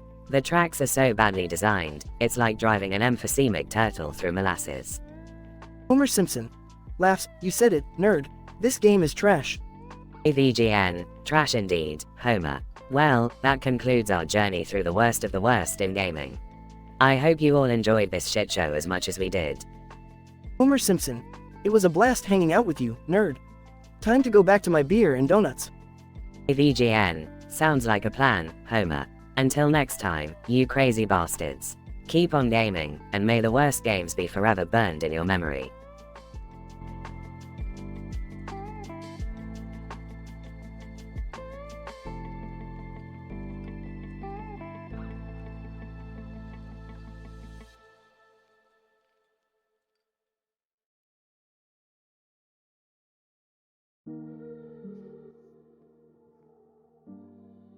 Angry video game nerd.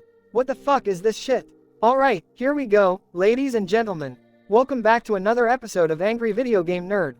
Today, we're diving deep into the abyss of shitty video games. And boy, do we have a treat in store for you. AVGN, our first contender is Shitty Racer Extreme for the Atari 2600. This game takes the word shit to a whole new level. The graphics, well, it's a bunch of fucking squiggly lines, as if someone had a seizure while programming this piece of garbage. Hank Hill!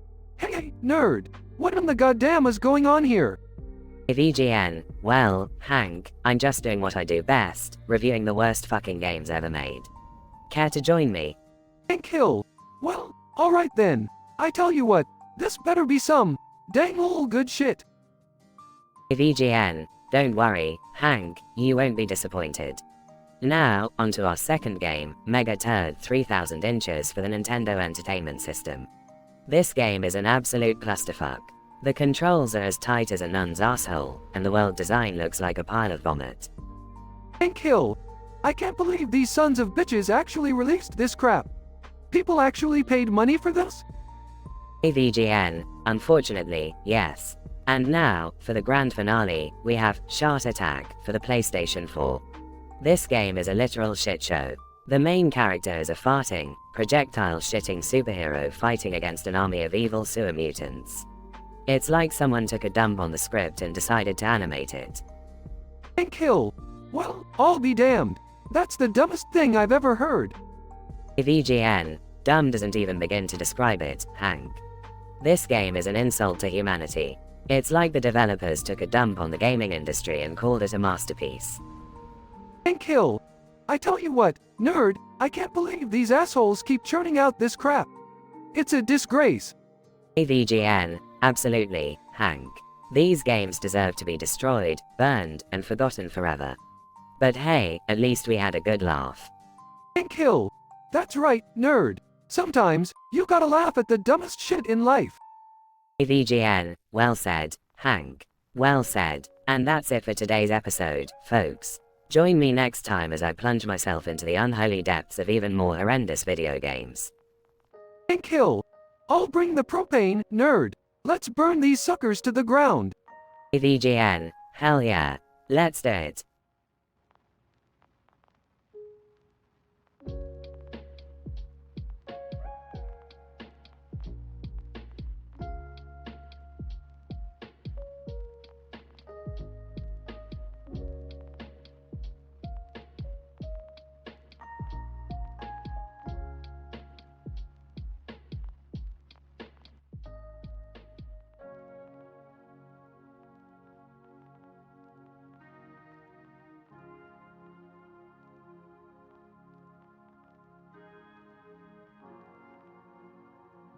One. Nerd. Alright, my unholy game comrades. Today we plunge into the deepest circumference of gaming hell. Welcome to the Angry Video Game Nerd, Bad Game Bonanza. 2. Nerd. Eyes the first game skeptically Ninja Kittens in Space, on the Atari Jaguar CD. A console so rare, it's like finding a decent politician. This game promises hazardous levels of suckery. 3. Nerd. Holy FK, what is this? The 8-bit graphics look like they were drawn by a blind gremlin with diarrhea. And the controls, some sadistic monkey must have coded this crap. 4. Nerd. Looks horrified sweet mother of craptastic. Popeye's gastric adventure on the Virtual Boy. In this one, you play as Popeye, shoving spinach up his ass to fight off food poisoning. This game is beyond twisted. 5. Nerd. Asterisk facepalms asterisk Donald Trump. You'd actually believe this game could make you president? It's like trying to win the lottery by kissing a goat's testicles. Who the hell greenlit this monstrosity? 6. Trump. Believe me, nerd, this game is tremendous. I'm the best at everything, and even the worst games are huge successes with my name attached. 7. Nerd. Rolls eye sure thing, Mr. Trump. But let's move on to Barbie's Nightmare Carnival on the Sega CD. This game combines demonic clowns, grotesque Barbie dolls, and meltdowns of epic proportions. 8. Nerd. Look at this abomination. The developers managed to make Barbie scarier than Pennywise the F-King clown. And the controls, it's like trying to navigate a minefield of menstrual cramps. 9. Nerd. Snarky chuckle asterisk oh, look, Trump. You're a playable character now. The only move you can make is a tiny-handed punch. It's a perfect representation. 10. Trump. I've got great hands, nerd. No one has hands like me. I could defeat any enemy with my tremendous punch. 11. Nerd. Facepalms again alright, let's wrap this up. Billy Bob's Chainsaw Mayhem, on the Nintendo Entertainment System. This game unleashes the full horror of a redneck with severe chainsaw tendencies. It's like playing with a rusty knife in a beehive. 12. Nerd. F-King hell. Those graphics are uglier than a baboon's hemorrhoids. And the sound effects. It's like a constipated walrus having a diarrhea fest. 13. Nerd. Trump, why are you dressed as a bikini-clad cheerleader in this game? Your moves involve dancing and tossing used hairpieces. Did someone spike the coding team's cocaine with laxatives? 14. Trump. It's a special power only I possess, nerd. People love to see Trump in all his glamorous forms, believe me. 15. Nerd. Glares at Trump, believe you. I'd sooner believe a panda dressed as a nun. Alright, time to wrap this shish asterisk T show up. These games belong in a porta potty at the bottom of a radioactive landfill. 16. Nerd. Throws controller angrily. These games are so terrible, they make me want to gouge my eyes out with a rusty spoon.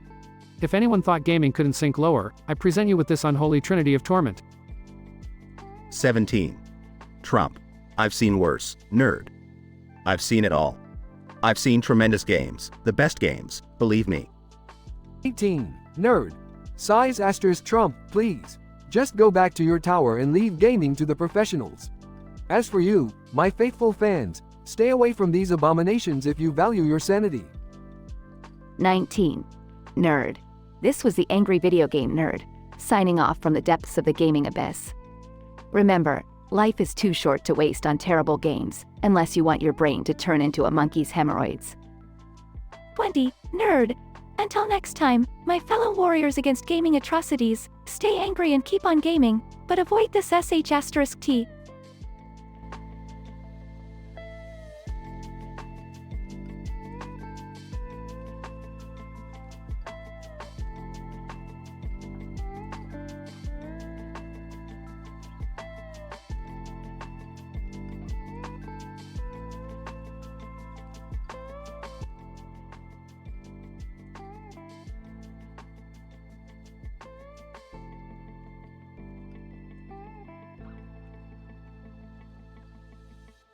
The Angry Video Game Nerd. Alright, you motherfuckers, welcome back to another goddamn episode of the Angry Video Game Nerd.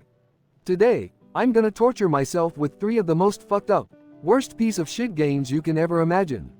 Strap yourselves in, cause we're in for a wild fucking ride. Game 1, Dixel's Quest on the Unholy Shit Station 666. The Angry Video Game Nerd. Alright, first up, we got Dixel's Quest on the Unholy Shit Station 666. The story of this piece of fuck is about a guy, Dixel, who goes around collecting magical dildos to save the princess from an army of dick-headed monsters. What the actual fuck? Squidward, excuse me, but aren't video games supposed to be fun and engaging? This sounds rather disturbing. The Angry Video Game Nerd. Shut the fuck up, Squidward. No one asked for your opinion. Anyway, the controls in this pile of shit are so unresponsive. It's like trying to jerk off with a dead fish. And speaking of which, in this game, every enemy you encounter is literally a giant walking penis. It's like playing a fucked up version of a porn parody. Game 2, Fart Blaster 2000 on the Poop Box 420. The Angry Video Game Nerd. Alright, next on the shit train, we got Fart Blaster 2000 on the Poop Box 420. This game is a masterpiece of complete and utter bullshit. You play as a farting superhero, flying around and farting on bad guys. What happened to good old-fashioned punchin' and kickin'? Squidward, excuse me, I didn't realize farting was considered heroic these days. The Angry Video Game Nerd. Shut your slimy tentacles, Squidward. Now, in this travesty, the farting mechanics are so broken, it's like someone shoved a firecracker up their ass and let loose. And let me tell you, the sound effects, it's like a goddamn symphony of farts. You'd think the developers were aiming for an Academy Award in fart audio design. Game 3, Barney's Bloodbath on the Shitendo 69. The Angry Video Game Nerd. Last on the menu, we got Barney's Bloodbath on the Shitendo 69. This game should come with a warning label, seriously. You play as Barney the fucking dinosaur, and instead of singing songs with kids, you're going on a rampage, killing motherfuckers left and right. Squidward, this is a children's character. How is this even allowed? The Angry Video Game Nerd. Shut your SpongeBob-loving mouth, Squidward. In this piece of ass garbage, the violence is so over the top, it'd make Quentin Tarantino puke. Barney tears heads off with his bare hands, shoves his purple tail up someone's ass, and even pisses on the corpses. I swear, this is some fucked up alternate universe shit. The Angry Video Game Nerd. So there you have it, folks.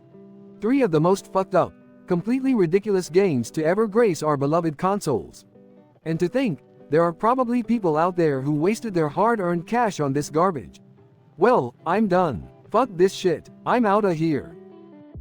The Angry Video Game Nerd slams his laptop shut and storms off, only to return in his next episode, ready to subject himself to more digital torture for the amusement of his fans.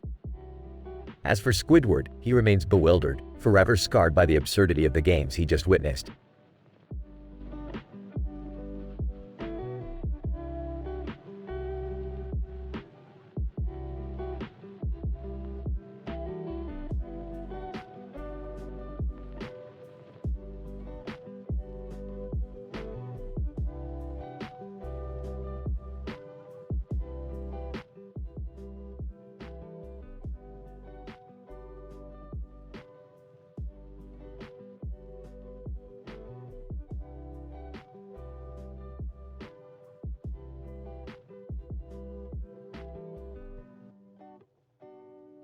The Angry Video Game Nerd.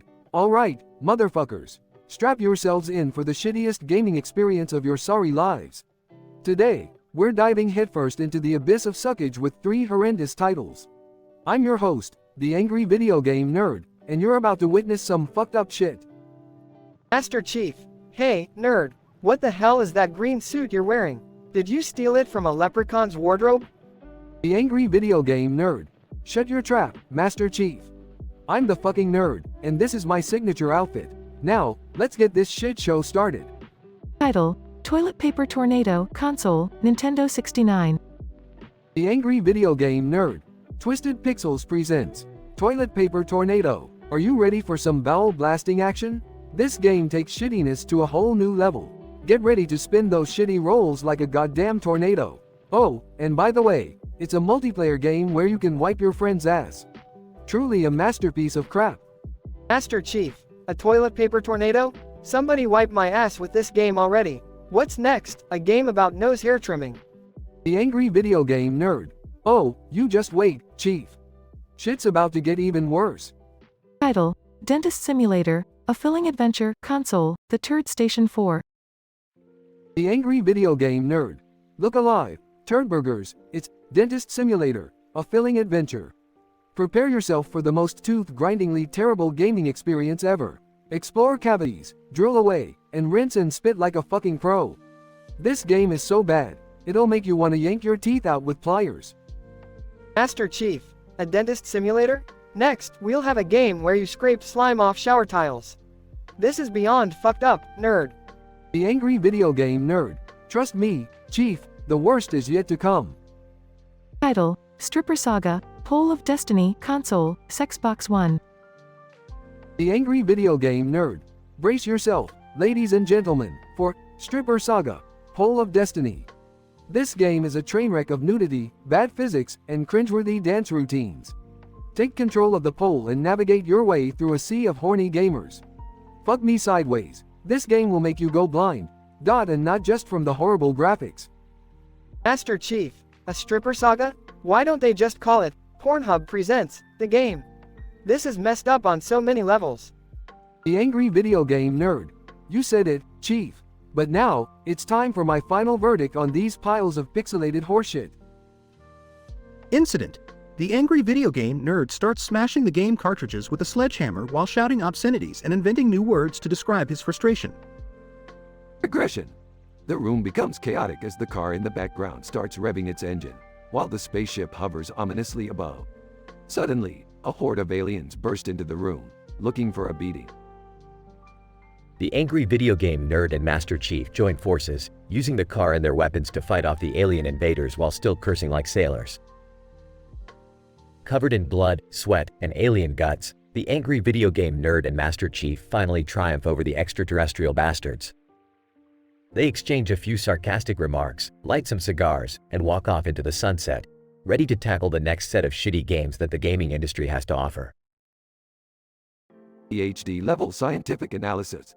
The experiment conducted sought to examine the physiological and psychological impact of exposing an angry video game nerd-like character to an extreme level of frustration induced by playing 3 horrendously awful video games. The results indicated a significant increase in heart rate, blood pressure, and verbal obscenities. This, in turn, triggers a series of events resulting in a chaotic and violent interaction with the environment, including the destruction of game cartridges, the activation of a car, the appearance of a spaceship, and the subsequent invasion of hostile extraterrestrial beings. The subject and an ally exhibit heightened physical abilities and combat skills during this encounter, highlighting the possibility of an adrenaline-induced temporary enhancement. Further research is required to understand the underlying mechanisms and implications of such phenomena.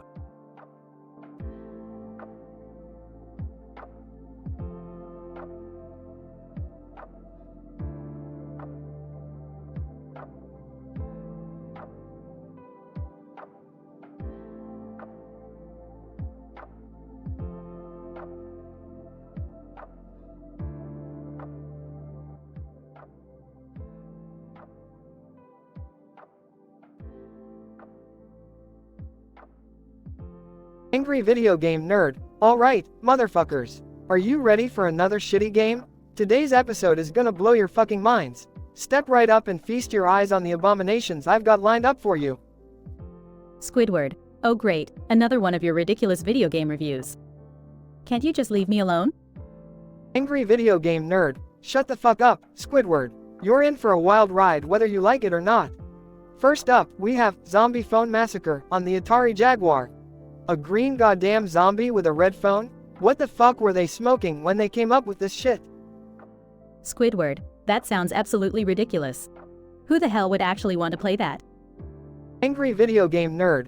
Apparently, someone thought it was a brilliant idea, and now we're stuck with this garbage. Let me tell you, the controls are worse than a constipated turtle trying to take a shit. And don't even get me started on the graphics. It's like they were drawn by a blind, drunk monkey. Squidward, sounds like a masterpiece. Angry video game nerd. Oh, believe me, it gets worse.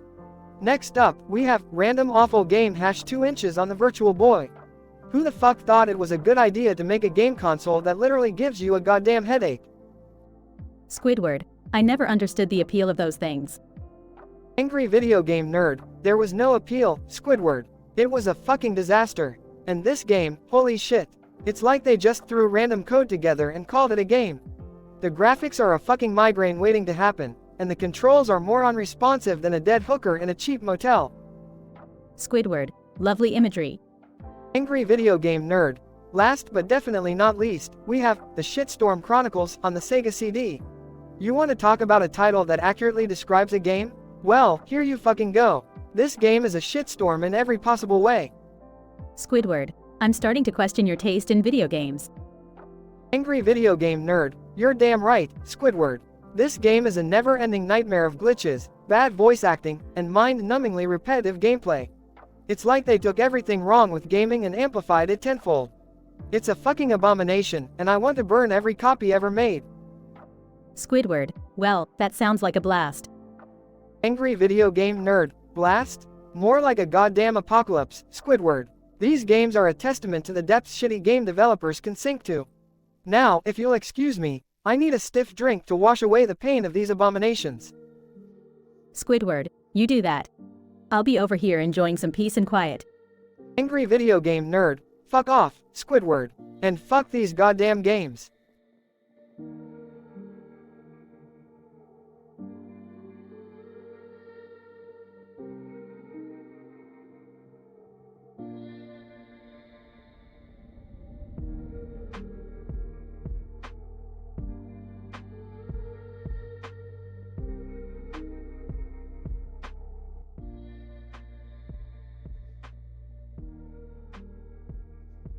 VGN, sitting in front of a computer screen, holding a controller. Alright, assholes, today we're gonna dive into a pile of flaming monkey shit.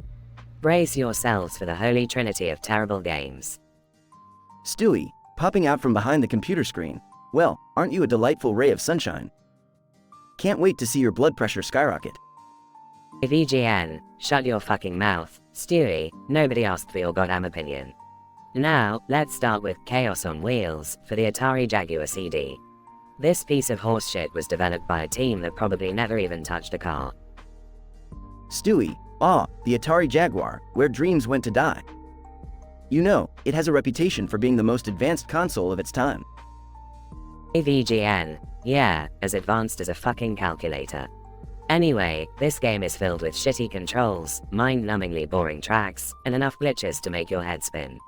It's a perfect recipe for projectile vomiting. Stewie, lovely. Let's move on to Super Ultra Mega Fighter VIX Turbo for the Nintendo Virtual Boy. VGN, the Virtual Boy, where Nintendo thought it was a good idea to burn our retinas. This game takes it a step further by delivering an epilepsy-inducing visual assault. And the gameplay, it feels like playing with a rusty spoon covered in diarrhea. Stewie, I can't believe people actually bought that crap. But wait, there's more. Let's not forget Barney's Magical Adventure for the Sega Genesis. VGN, everyone's favorite purple abomination. This game is pure hell. It's like playing a demonic acid trip where Barney goes on a killing spree. The controls make you want to smash your controller against the wall, and the music. It's like Satan farting in your ears. Stewie, well, I must say, this has been a delightful catastrophe. You've truly outdone yourself, AVGN. AVGN, flipping off the camera, you're goddamn right I did. So, folks, if you value your sanity, stay the fuck away from these games. They're a one-way ticket to disappointment, rage, and therapy bills. This has been the Angry Video Game Nerd, reminding you to never trust a fucking monkey on the wall. Stewie, truly words to live by. Cheers, old chap.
Title: Rick's Roguish Revelations.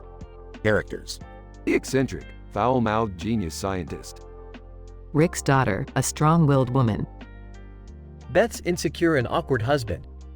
Rick's rebellious granddaughter, quick-witted and sassy. Rick's naive and anxiety-ridden grandson. Location: Smith family living room. Observing Rick. Hey, Dad, what's with all that excessive hair growing all over your body? Annoyed. None of your goddamn business, Beth. Just another cool experiment I'm running. Incident: Location: Rick's garage laboratory. Gawking. Rick, seriously, you look like a damn werewolf. Got any hairy secrets you'd like to share? Sarcastically. Oh, yeah, Jerry. Just injecting myself with wolf DNA in my spare time. What a genius suggestion. Aggression. Location: Smith family dining room. Mocking. Hey, Gramps, did you try auditioning for the gorilla remake of King Kong? You'd be perfect. Visibly irritated. Oh, real mature, Summer. Keep up with the sharp wit. Location: Smith family kitchen. Wide-eyed, Rick, your excessive hairiness is like a mating call for Sasquatches. Are you on some hairy interdimensional dating site? Exasperated. Shut up, Morty. Stop with the lame jokes. I'm just going through some weird-ass temporary mutation. Location: Smith family backyard. Concerned. Dad, seriously, this hairiness might be a sign of a much bigger problem. You should let a doctor examine you. Stubbornly. I don't need any goddamn doctor poking around my business. It'll pass. Just watch. Scientific description of the episode. In this statistically improbable scenario, Rick has encountered a peculiar and unexpected phenomenon, resulting in abnormal and excessive hair growth all over his body. While Beth, Jerry, Summer, and Morty relentlessly comment on and mock his newfound fur, Rick grows increasingly frustrated and annoyed. Despite the hurtful remarks, Rick vehemently denies any underlying issue, claiming it to be nothing more than a temporary and bizarre mutation. However, Beth's genuine concern prompts her to suggest seeking medical advice. In the end, we witness the clash between Rick's ego and his daughter's worry, hinting at potential consequences if the condition persists. Disclaimer: this narrative contains explicit language, adult content, and mature themes. It is intended for an audience that appreciates dark humor and can differentiate fiction from reality.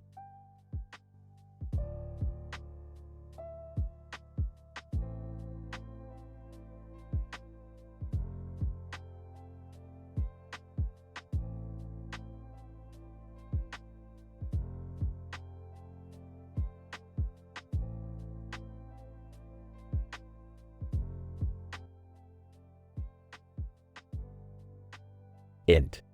Living room, day. The living room is messy with a couch in the middle and a TV screen playing in the background. Beth, Jerry, Summer, and Morty are sitting on the couch.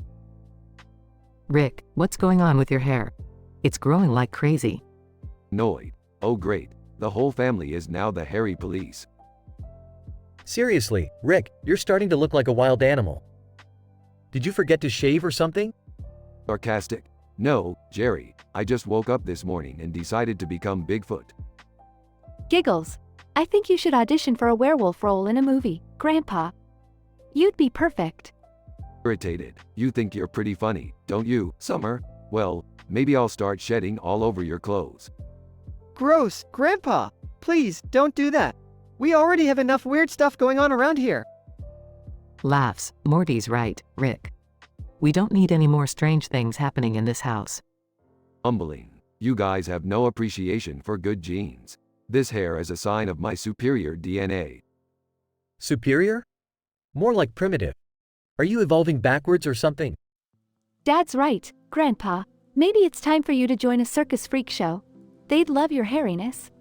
Angry. You want to talk about freaks, Summer? Look in the mirror. Miss eyelash extensions and fake tan. Confused. Guys, can we just stop? This is getting out of hand. It's just hair, after all. Morty's right. Let's not insult each other over something so trivial. We're family, we should support each other. Calming down. Fine, fine. Just drop it, alright? My hair will go back to normal eventually, I hope. Teasing. Unless this is the new Rick transformation. The Harry Rick, coming soon to a theater near you. Summer. Playfully, I can see the movie poster now. Rick and the Wild May. A hair-raising adventure. Laughs, that's pretty good. I'd watch that. Laughs reluctantly. Alright, you got me with that one. Let's sit down and enjoy some TV. Maybe it'll distract you from my fabulous hair. They all settle on the couch, laughing and joking as the TV screen flickers in the background. The family realizes that their teasing may have hurt Rick's feelings and decide to apologize. They all come to appreciate each other, Harry or not, and learn the importance of lifting each other up rather than tearing each other down.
Angry Video Game Nerd, AVGN.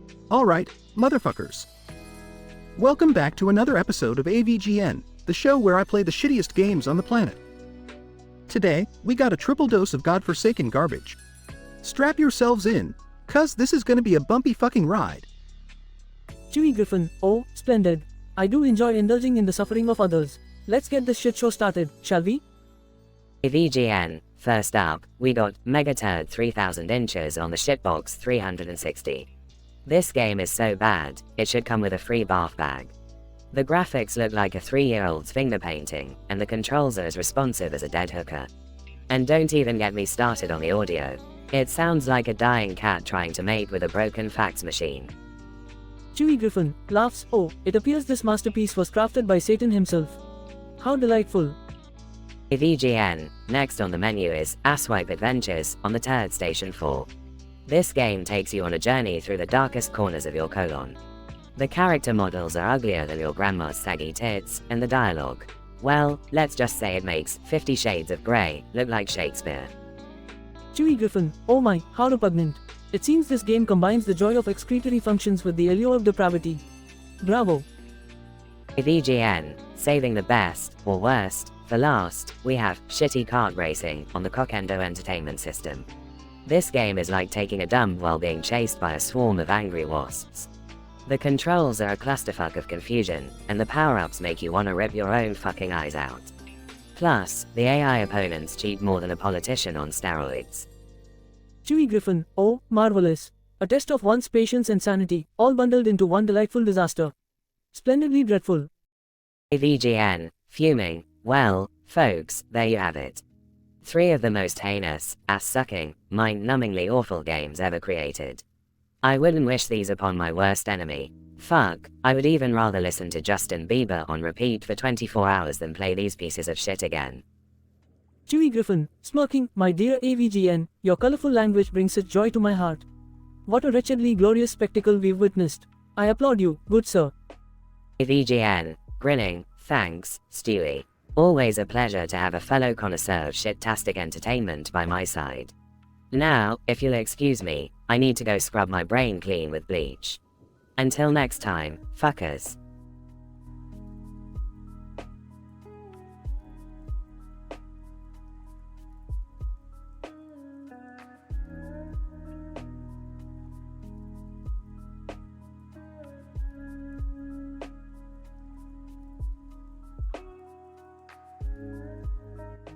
Nerd, alright, let's get this shit show started. Today, we're diving into the deepest depths of gaming hell. I've got here a bunch of goddamn boxes stacked on top of each other, each one filled with more disappointment than my ex-wife. Stewie, oh, goody. Another one of your ridiculous video game adventures. This should be a deliciously disastrous time. Nerd, shut your fucking trap, Stewie. We're about to experience the worst of the worst. First up, we have Shitstorm Thunder for the Doo-Doo Master System. Nerd, alright, let's power this piece of shit on. Oh, what a surprise, it doesn't fucking work. This game is so fucking awful that it killed the console. Stewie, it seems our first victim died before it even had a chance. Truly a tragedy. Nerd, next up, we have Balls of Fury for the Crap Station 2. Strap yourselves in, folks. This one's gonna be a bumpy ride. Nerd, oh good lord, this game is a train wreck on steroids. The controls are more broken than my last relationship. And don't even get me started on the graphics. They look like they were made on a potato. Stewie, oh, how delightful. A game that manages to visually offend me. Bravo, developers, bravo. Nerd, finally, let's endure Assassin's Turd on the Fuckbox 360.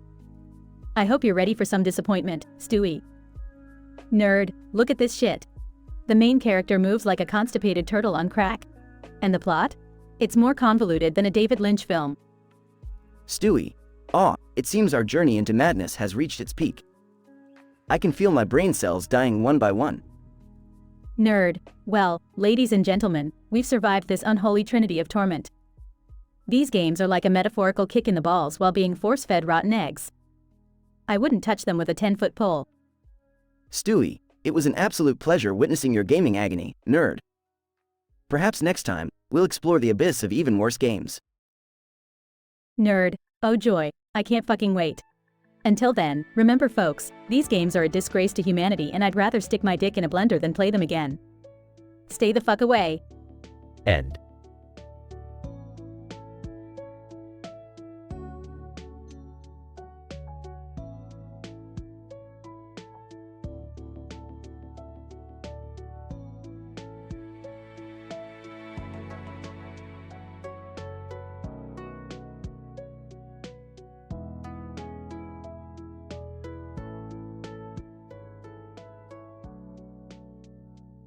VGN, alright, you fuckers, get ready for a shitstorm of horrible video games.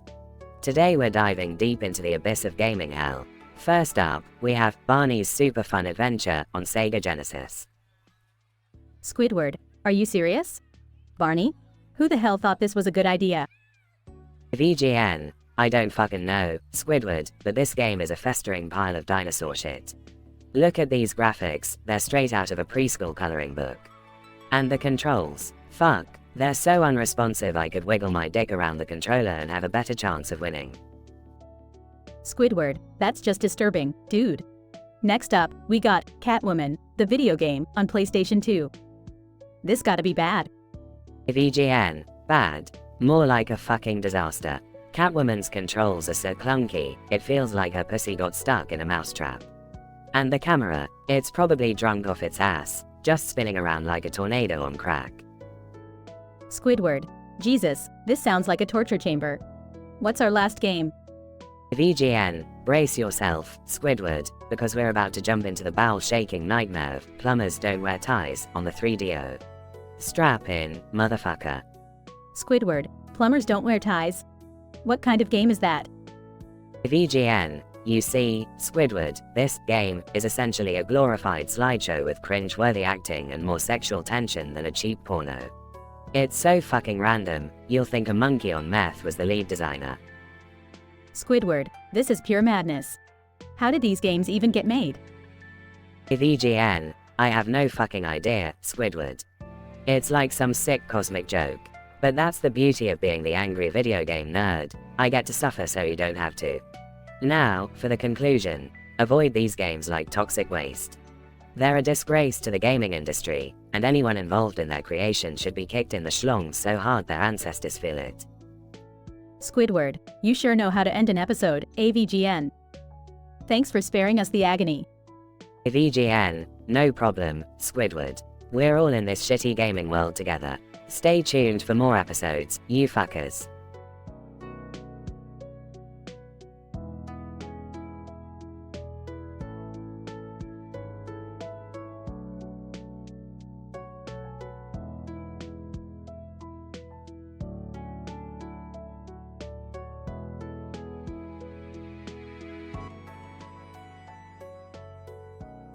Angry Video Game Nerd, AVGN. Alright, you motherfuckers. Today, we're gonna dive into the worst shit the gaming industry has ever shat out. Strap the fuck in. Squidward, oh great, another one of your stupid reviews. Can I just go back to my miserable life? VGN, shut the fuck up, Squidward. Anyway, the first game we got here is Bob's Big Adventure on the Atari Jaguar. This fucker was so bad, it made E.T. on the Atari 2600 look like a goddamn masterpiece. Squidward, just get on with it, you overgrown man-child. VGN, alright. Let's talk about the controls of this fucking game. It's like trying to jerk off a cactus with oven mitts on. You press one button, and it randomly makes Bob jump, fall, or do some dumb shit like vomit all over the screen. Squidward, lovely. Truly a pinnacle of game design right there. VGN, shut your fucking clarinet hole, Squidward. Moving on to the next turd, we've got Bubsy 3D on the Sega Saturn. This game was so mind-numbingly awful, it made my brain melt and dribble out of my ears. Squidward, can't say I'm surprised. Your taste in games has always been questionable. VGN, fuck you, Squidward. You know what's even more fucked up? The camera controls. It's like they shoved a dildo up your ass and made you control the game with your sphincter. It's a fucking nightmare. Squidward, well, this is certainly stimulating conversation. VGN, shut your goddamn squid face, you tentacle dick. Last one, fuckers. We got Plumbers Don't Wear Ties on the 3DO. This game is so fucking bad, it makes me want to gouge my eyes out with rusty screwdrivers. Squidward, please, do it. Maybe then I won't have to hear your annoying voice anymore. VGN, fuck you, Squidward. Anyways, this game is a choose-your-own-adventure type bullshit, except there's no adventure, just a bunch of pixelated boobs and horrible acting. It's like watching my grandmother give birth to a chainsaw-wielding demon. Squidward, I'm mortified that you even have a grandmother. I thought you were spawned from a pile of shit. VGN, that's it. I've had it with your snarky bullshit, Squidward. Squidward, oh, come on. What are you gonna do, cry and shit your pants like you always do? VGN, you're gonna regret this, you squid-faced fuck. Sound of a scuffle, crashing, and shouting as the two engage in a violent brawl. The episode concludes with a parking lot scene, trees rustling, and a faint sound of sirens in the distance. AVGN and Squidward are arrested by the police, covered in blood and bruises. As they're being dragged away, AVGN yells, "Well, at least those shitty games provided some entertainment." End scene.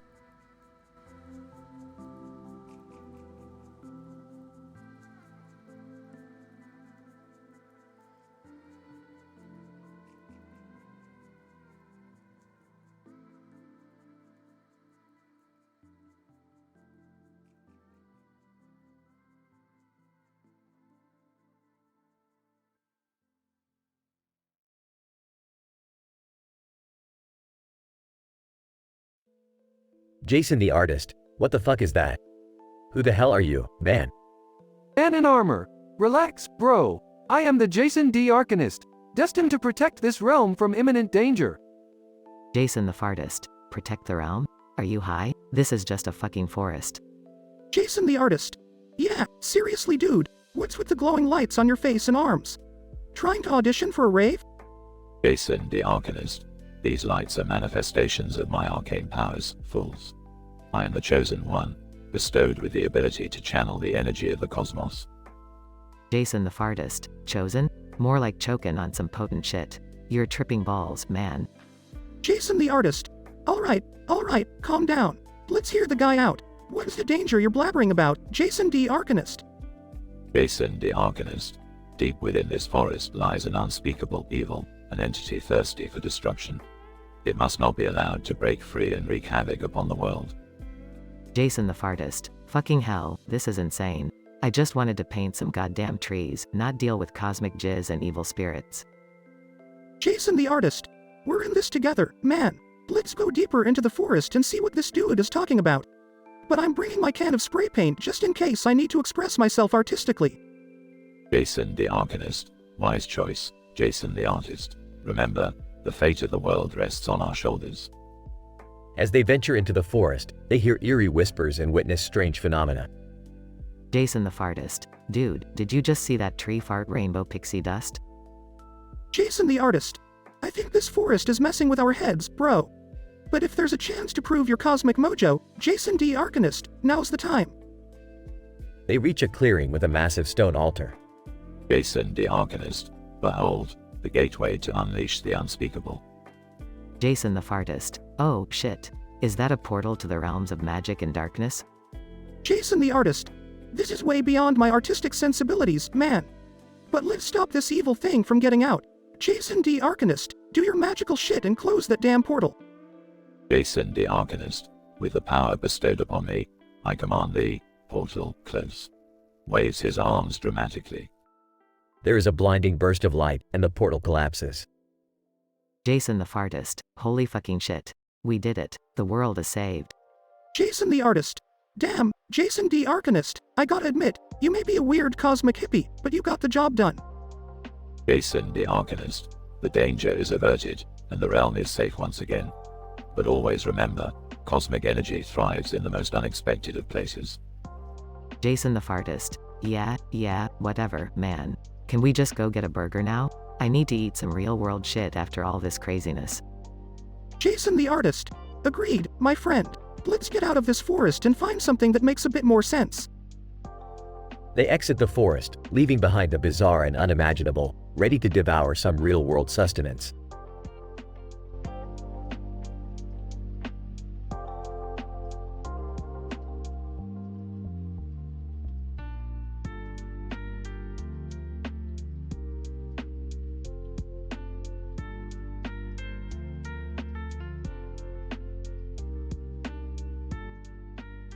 Angry Video Game Nerd, AVGN. Alright, motherfuckers, let's dive into this shitstorm. Today, we got 3 godforsaken games that will make you want to rip your own asshole off. First up, we got Super Shitty Bros on the Nintendo Wii. Master Chief, so, what's the deal with this piece of garbage? VGN, well, Master Chief, this game has more glitches than a crackhead's teeth. The controls are shittier than a turd covered in diarrhea, and the graphics are uglier than your mom's crusty underwear. Master Chief, Jesus, that's rough. What about the gameplay? VGN, oh, hold on to your Spartan helmet, Chief. The gameplay is as frustrating as trying to teach an ape to use an iPhone. You'll be smashing your Wii remote against the wall in no time. Master Chief, alright, let's move on to the next monstrosity. What do we have here? VGN, next up, we have Diarrhea Dogfight on the Sega Genesis. Strap yourselves in, folks. This one will make you puke out your own eyeballs. Master Chief, Diarrhea Dogfight? Sounds fucking lovely. VGN, lovely indeed, Chief. This game is so broken, you'll wonder if it was even play tested. The controls are as responsive as a drunk sloth on tranquilizers, and the sound effects are more annoying than a mosquito fucking in your ear. Master Chief, that's ridiculously terrible. How did this shit even get released? VGN, who the fuck knows, Chief. But I can tell you one thing, playing this game will make you contemplate the meaning of life, and curse the day you were born. Master Chief, I'm almost scared to ask what's next on the list. VGN, brace yourself, Chief. Last but definitely not least, we got Ass Blasters on the PlayStation. Master Chief, Ass Blasters? You've gotta be fucking kidding me. VGN, nope, Chief. This turd stain of a game is as terrible as it sounds. The character design is uglier than a herpes outbreak, and the controls are as clunky as an elephant on roller skates. Master Chief, I don't even want to imagine the rest. VGN, believe me, you don't, Chief. This game will make you want to shove the disc up your ass, just to feel something other than pure rage and disappointment. Master Chief, well, AVGN, I'm glad I didn't have to suffer through these games myself. Your reviews are a public service, my friend. VGN, damn right, Chief. It's a dirty job, but somebody's gotta do it. Now, if you'll excuse me, I need to go scrub my eyes and brain with bleach after playing these abominations. Master Chief, I feel you, AVGN. Cheers to surviving this nightmare together.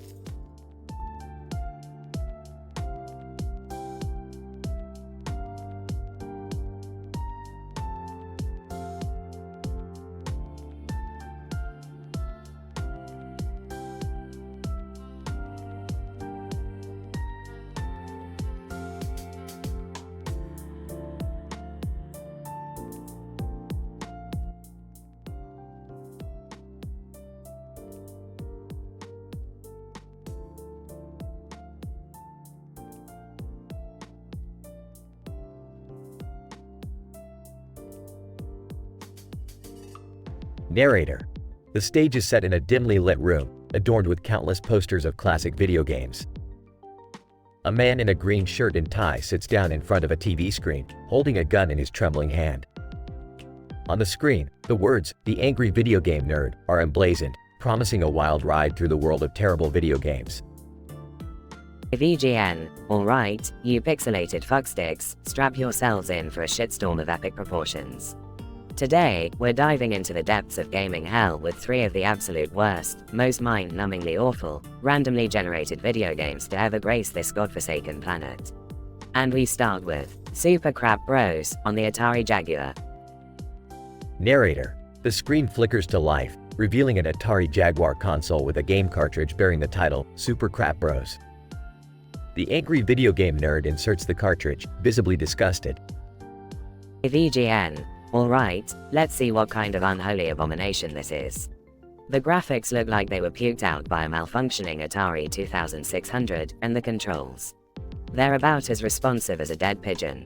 But the real kicker here is the character selection. You got Shit Mario, Fart Pikachu, and Puke Link, each one bringing their own unique brand of absolute suckery. Narrator. As he furiously smashes buttons on the Jaguar controller, the game glitches, causing the screen to flicker and distort.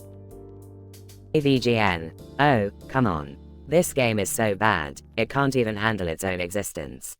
It's like a turd that refuses to be flushed. I'd give it a perfect 0 out of 10 rating, but I don't want to give it that much credit. Narrator. Just as the angry video game nerd finishes his disastrous journey through Super Crap Bros, Master Chief mysteriously materializes next to him, armor glistening in the pale glow of the TV screen. Master Chief. They call me Master Chief. I've seen some shit in my time, but this is a whole new level of abomination. AVGN stares in disbelief. Holy fuckballs, it's Master Chief. What the hell are you doing here? Master Chief, I heard you were delving into the worst of the worst, and I couldn't resist. Mind if I join you for this next train wreck? AVGN, hell yeah. Welcome to game number 2, E.T.'s probing adventure on the Atari 2600. Prepare your anus, Chief. Narrator. The screen shifts to the Atari 2600 console, displaying the wretched game titled E.T.'s Probing Adventure. The duo begins their descent into madness. AVGN. Oh, sweet Jesus. This game single-handedly caused the video game industry crash in '83. You play as E.T., who looks like a deformed turd, wandering around a pixelated wasteland, falling into pit after pit like a bumbling idiot. And let's not forget the infamous pitfall glitch. It's like the game designers decided to take a massive dump on anyone who dared to play this piece of shit. Master Chief, these controls are worse than the Flood, and that's saying something. Narrator. The angry video game nerd and Master Chief battle through the endless torment of E.T.'s probing adventure, their sanity hanging by a thread. AVGN. Fuck this noise. This game is a festering pile of tronky horseshit. Atrocity level, over 9,000. Narrator. As they finally emerge victorious, battered and bruised, from the depths of E.T.'s probing adventure, a new challenger beckons from the screen. AVGN. Alright, Chief, here we are at the grand finale. Brace yourself for the ultimate nightmare. Plumber's Revenge, on the Virtual Boy. Narrator. The Virtual Boy console materializes, showcasing the dreaded game known as Plumber's Revenge. A headache-inducing red glow fills the room. Master Chief, by the Forerunners, this entire console is a visual abomination. It's like looking into the fiery pits of hell itself. AVGN, and Plumber's Revenge, is the perfect embodiment of that hell. You play as Mario, but not the heroic plumber we know and love. No, this is a twisted version of Mario, hellbent on brutally slaughtering innocent toads. It's like someone dropped acid and made a Mario game on a bad trip. Narrator. The angry video game nerd and Master Chief tackle the horrors of Plumber's Revenge, with a combination of fury and despair. AVGN, screaming, fuck this game, and fuck the Virtual Boy. It's a steaming pile of dogshit that should have been flushed down the toilet. Rating, negative infinity. Narrator. And so, with their souls crushed and their morale shattered, the angry video game nerd and Master Chief bid farewell to the realm of terrible video games, vowing never to venture into its depths again. AVGN, well, Chief, that was a journey straight through the bowels of gaming hell. I need a goddamn drink. Master Chief, I couldn't agree more, but remember, even though these games were unique, they remind us of the incredible gems we have today. Narrator. As they leave the room, their spirits bruised but not broken, the angry video game nerd and Master Chief carry with them the scars of their ill-fated adventure, an adventure that will forever be etched in the annals of gaming history.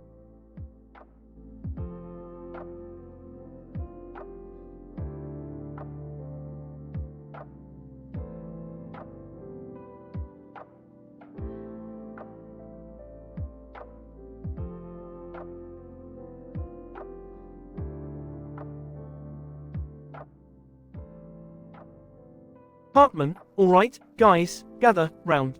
It's time for the most epic game of real-life Dungeons & Dragons ever.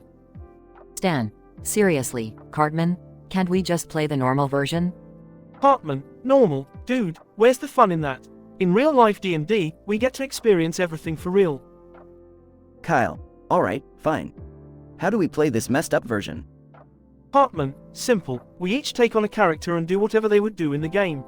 And I've got the perfect character for myself. Behold, Wizard Cartmanicus, Master of the Dark Arts. Kenny, muffled, so, what's my character?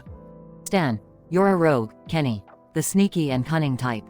Kenny, muffled, cool, I can work with that. Kyle, alright, let's get this game started. Scene, the boys are now in a dimly lit basement, dressed in their characters' costumes. Cartmanicus, the prophecy states that we must find the sacred taco of awesomeness to save the kingdom. Let us embark on this treacherous quest. Oh, Kenny, muffled, I'm gonna pickpocket the first person we see. Stan, no, Kenny, we're supposed to be heroes, remember? Oh, Kenny, muffled, heroes can be sneaky too, Stan. Scene, the boys venture into a crowded marketplace. Cartmanicus, fear not, citizens. We shall find the sacred taco and bring prosperity to this land. Ender, hey, you kids get out of my stall. Cartmanicus, silence, fool. I shall unleash a fireball upon you. Scene, chaos ensues as Cartmanicus sets the stall on fire. Ender, what the FK, you psycho kids? Oh, Kenny, muffled, while everyone's distracted, I'm gonna steal stuff. Scene, Kenny stealthily steals items from the panicked crowd. Stan, great, we're thieves now. This is so messed up. Kyle, hold on, guys. I think I see the sacred taco over there. Scene, the sacred taco is displayed on a podium. Cartmanicus, at last, the sacred taco of awesomeness. It shall grant us unimaginable power. Oh, Kenny, muffled, screw the power, I'm gonna eat it. Scene, Kenny takes a bite of the sacred taco, and suddenly, everything starts shaking. Stan, guys, I don't think that was supposed to happen. Scene, the entire world around him is crumbling and falling apart. Cartmanicus, what have you done, Kenny? You've doomed us all. Scene, the boys desperately try to escape the disintegrating reality. Kenny, muffled, sorry, guys. My bad. Scene, the boys find themselves back in the basement, safely. Cartmanicus, well, that was a disaster of epic proportions. Stan, at least we made it out alive. Scene, suddenly, a piano falls from the sky, crushing Kenny. Stan, oh my god, they killed Kenny. Kyle, you bastards. Cartmanicus, whoops. My bad, Kenny. Rest in peace, buddy. Scene, the boys stand in shock as the episode ends.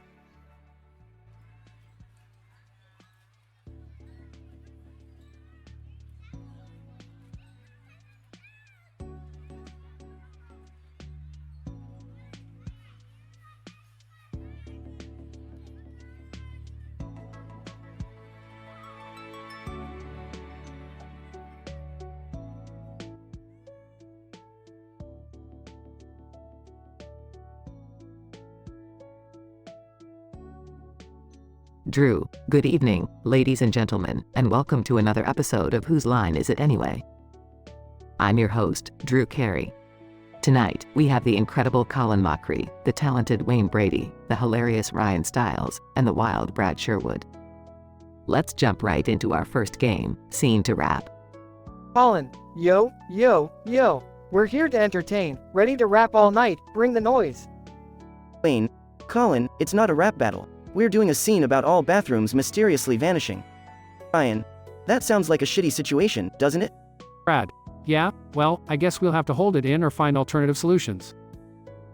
Drew, alright, guys, let's start the scene. Take it away. Colin, Wayne, Ryan, and Brad start improvising the scene. Colin, I can't believe all the bathrooms in this building are gone. Where are we supposed to go? Wayne, maybe we could try using the janitor's closet, or the elevator shaft. Ryan, I don't think that's a good idea, Wayne. We don't want another incident like what happened last time. Brad, hey guys, I found a solution. There's a porta potty right outside in the middle of all these trees and bushes. Colin, are you serious? I'm not taking a dump in a portable toilet surrounded by a maze of nature. Wayne, wait, I have an idea. Let's use that empty black building in the middle. Surely it must have some hidden toilets. Drew, and now, it's time for an envelope. Brad, open it up and read the line. Brad opens the envelope. I didn't expect a Spanish Inquisition at the bathroom door. Colin laughs, well, whoever wrote that line in the Twitch chat has a twisted mind. Let's incorporate it, shall we? Wayne.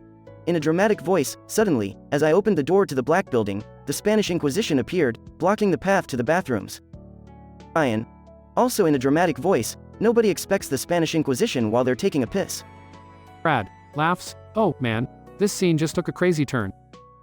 Drew, and that's the end of our scene. Great job, everyone.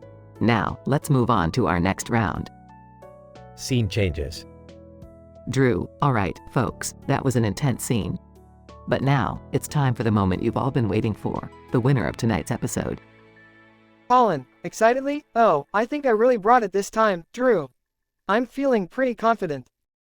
Drew, well, Colin, you did an amazing job, but the winner of tonight's episode is Wayne. Wayne jumps up. Woo. Yes, I'd like to thank my bladder for holding it in long enough to win this pointless prize. Ryan laughs. Congratulations, Wayne. You truly deserved it. Brad. Yeah, now go celebrate with a trip to the non-existent bathroom. Drew, and that's all for tonight, folks. Join us next time for more hilarious improvisation on Whose Line Is It Anyway? Good night.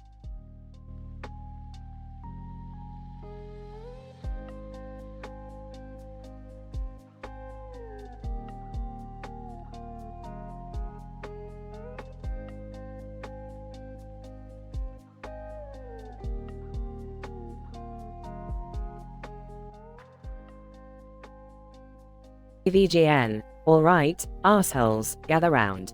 Today we're diving head first into the world of absolute gaming shit. Strap yourselves in, cause we're gonna be reviewing 3 fucking awful games. Guest, Donald Trump, you know, AVGN, I've played a lot of video games in my time. Tremendous games, the best games, these better be good. VGN. Good. Oh, you sweet dumb bastard. We're going to start with the fucked up farm on the Nintendo's exploitation system. This game is a G-rated nightmare. You play as Farmer Frank, who's just trying to milk his cows, but instead, he ends up in a twisted fucking freak show. It's like farm life on acid. Best. Sounds like something I'd build a wall to keep out. AVGN. You ain't seen shit yet. This game is so buggy, it's like a roach motel. The cows are glitched, the chickens are possessed, and the crops. Well, let's just say they're growing some illegal shit. You know what else? The game has an unbeatable level. Just when you think you're almost done, bam. You're fucked. Best. That's what she said. VGN. Moving on, we have Alien Ass Blowout for the Playtendo 720. This game is a hot pile of turd sausages. The premise is simple. You're a space janitor tasked with cleaning up alien ass juice from all over the galaxy. Yeah, you heard me right. Ass juice. Best. Disgusting. Such low quality. AVGN. You bet. And get this. The controls are so goddamn sensitive, it's like trying to hold a diarrhea explosion with chopsticks. And the enemies, they're like floating, laser shooting hemorrhoids that won't go away, no matter how hard you try to wipe them out. And just when you think you're making progress, the game crashes faster than a business venture of mine. Best. Tremendous failure. Just tremendous. VGN. Last but not least, we have Shitty Streets, The Revenge of Buttplug Bob on the Crapbox One. This game should come with a fucking health warning. You play as Buttplug Bob, a former proctologist turned street vigilante on a mission to clean up the filth. And boy, is this game dirty. Best. As filthy as fake news.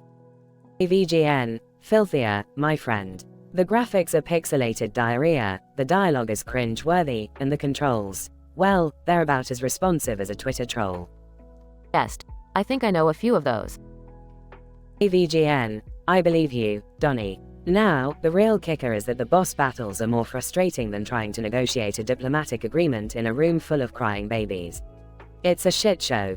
Best. And I know shit shows. Believe me. AVGN. Indeed. Well, folks, that wraps it up for today's episode. We've witnessed the unholy trinity of gaming garbage. Thank you, Donald Trump, for joining me on this wild ride. Best. It was an honor, AVGN. These games were tremendous disasters. Just tremendous. AVGN. Couldn't have said it better myself. Now, let's go grab a drink and forget this ever happened.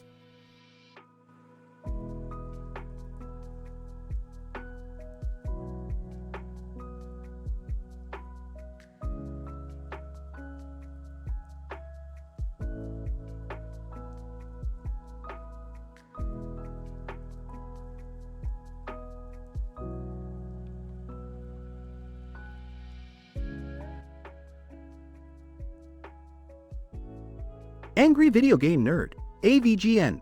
Alright, motherfuckers. Get ready for a shitstorm of epic proportions. I'm the Angry Video Game Nerd, and today we're diving headfirst into the unholy trinity of abominable gaming. Let's start with the first game. Donald Trump, DT. Hey, nerd. I heard you were reviewing some shitty games. Can I join in the fun? AVGN, well, if it isn't Donald fucking Trump. Sure, why the hell not? Just make sure you don't grab any pussies while we're at it. So, let's fire up the T-Ball machine for our first game, Turbo Toilet 2000, on the Shitbox 360. E.T., haha, you're gonna love this one, nerd. It's a game where you control a toilet trying to flush down a never-ending stream of excessive food. It'll really make you feel like a king. AVGN, sounds like a real royal piece of shit, just like your presidency, Trump. Anyway, let's move on to the next game, Darth Vader, on the fucking Nintendo Wii U. E.T., this one is a vomit-inducing masterpiece. You play as a galactic warrior named Darth Vader, fighting against hordes of slimy aliens who puke all over you. It's like being trapped in a college fraternity basement. AVGN, great, now I can add intergalactic puking to the long list of things that make me wanna hurl. Moving on to the final game, E.T.'s Revenge, on the Atari 2600. E.T., E.T., the extraterrestrial. Did you know that this game was so bad, it caused the video game crash of 1983? It's like the crash of the stock market, only shittier. AVGN, Trump, you better shut your fucking mouth before I make E.T. phone home and send him straight up your ass. This game is a hideous maze of pixelated frustration, just like your presidency. E.T., haha, for once, I can't argue with you, nerd. These games are more disastrous than my toupee on a windy day. AVGN, toupee or not, Trump, you're still a colossal orange turd. Now get the hell out of here before I flush you down the toilet along with these games. E.T., fine by me, nerd. I'm off to grab some pussy, just like a true president. Good luck with your gaming nightmares. AVGN, and to you, Trump, may your presidency be as unsuccessful as these godforsaken games. Now, where's my alcohol? I need a fucking drink after all this nonsense.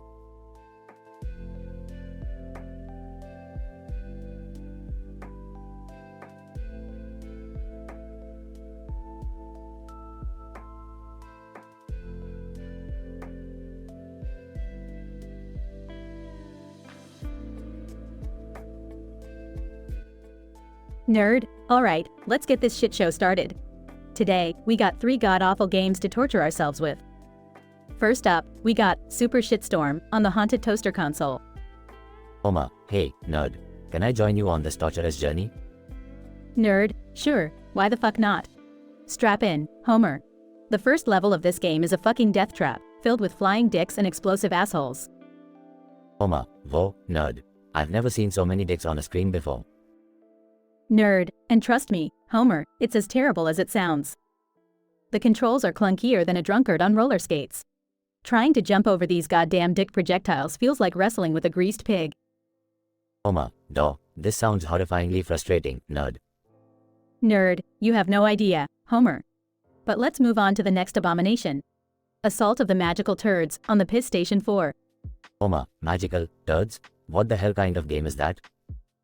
Nerd, don't ask, Homer. The premise alone makes my brain bleed. And the graphics? Holy fucking shit. It looks like someone vomited rainbow diarrhea on the screen and called it art. Oma, nerd, I think I'm gonna be sick. Nerd, hold it in, man. We're almost done. But before that, let's suffer through one more piece of shit. Ninja Hamster Unleashed on the Flop Boy color. Oma, ninja hamsters? Now I've seen it all. Nerd, this game takes the cake, Homer. The hamster's movements are so jerky, it's like he's convulsing with every step. And don't get me started on the boss fights. It's like battling Satan himself, armed with nothing but a toothpick. Oma, holy fucking shit, nerd. This is pure madness. Nerd, you took the words right out of my mouth, Homer.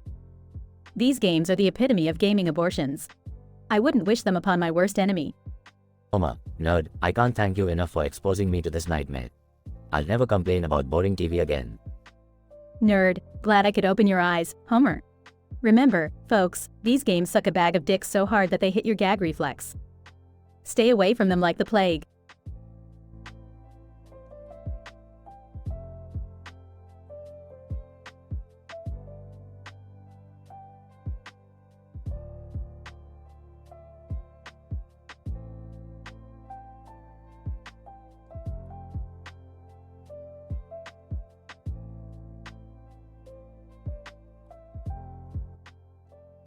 Stan. Whoa, dudes. This dimension is totally messed up. Sonic the Hedgehog ruling the universe? Kyle, I know, right? This is seriously screwed up. But hey, at least it's not like that one time we ended up in the Pokemon dimension. Hartman, shut up, you Jew. Sonic is way cooler than those stupid Pokemon. Kenny, mumbles, MPH, MPH. Stan. What was that, Kenny? Kenny, MPH, MPH. Hartman, oh my god, who cares what the poor kid said? Let's just find a way out of this shithole dimension. Tails, hey guys, I think I found a way to get back home. We just need to gather the 7 Chaos Emeralds. Stan. Are you fucking kidding me, Tails? We have to go on another goddamn quest? Sonic, hey there, slowpokes. Need some help finding those Chaos Emeralds? Kyle, sarcastically, oh great, it's the fast blue fucker himself. How delightful. Sonic, watch your mouth, kid. I can destroy you in the blink of an eye. Stan. Alright. We'll team up with Sonic and find those damn emeralds. They embark on a dangerous adventure, facing various obstacles and enemies along the way. Kenny, mumbles, MPH, MPH. Stan. Seriously, Kenny? What the fuck are you saying? Kyle, maybe he's trying to warn us about something? Hartman, nah, Kenny's just being a dumbass like always. They finally gather all the Chaos Emeralds and return to the green building. Sonic, excellent work, guys.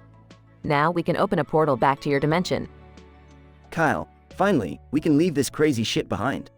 Kenny, mumbles, MPH, MPH. Stan. Kenny, what is it, buddy?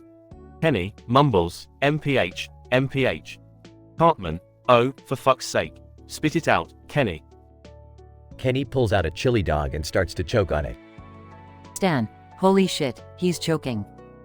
Sonic, stand back, everyone. I'll save him. Sonic runs towards Kenny and starts spinning around, creating a whirlwind that somehow dislodges the chili dog. Kenny, coughs, thanks, Sonic. Sonic, no worries, little dude. Gotta go fast. Sonic speeds off into the distance. Stan. Well, that was a close one. Hartman, yeah, too bad he didn't choke on something more fitting, like a gold ring or some bullshit. Kyle, dude, that's not cool. Kenny could have died. Stan. Yeah, Cartman, show some fucking decency for once. Hartman, whatever, you guys. Let's just get the hell out of here.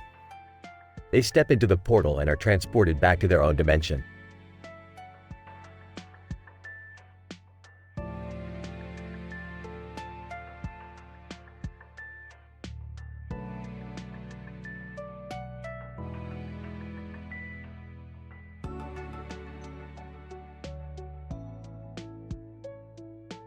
Colin, alright, welcome back to Whose Line Is It Anyway, where everything's made up and the points don't matter. The theme for this scene is all bathrooms vanished. Wayne nods, alright, let's get this shitshow started. Ryan laughs, literally. Brad chuckles. Alright, let's see how we can flush this scene. Colin looks around, so, what do we do without bathrooms? Wayne, well, I guess when nature calls, we just scream into the void. Ryan pulls out an envelope, hold on, guys, I've got a nonsensical line here from Twitch chat. Opens envelope and reads, I like pineapples in a parallel universe when jellyfish wear top hats. Brad bursts out laughing, what the actual fuck? Colin, trying to keep a straight face. Well, congratulations on your unique taste in pineapples. Wayne laughs, I can only imagine the fashion show in that parallel universe. Ryan trying to regain composure, alright, let's get back to the scene. Pauses, so, now that we've addressed the pineapple situation. Brad interrupts, wait, I've got another envelope. Opens it. I apologize for the inconvenience, but I seem to have misplaced my pants. Could someone lend me a sock? Colin laughs uncontrollably, oh, this just keeps getting better. Wayne grinning, well, I guess that's one way to hide the fact that all the bathrooms are gone. Ryan in character, sure, sock me up, buddy. Anything to cover up this messy alternate reality.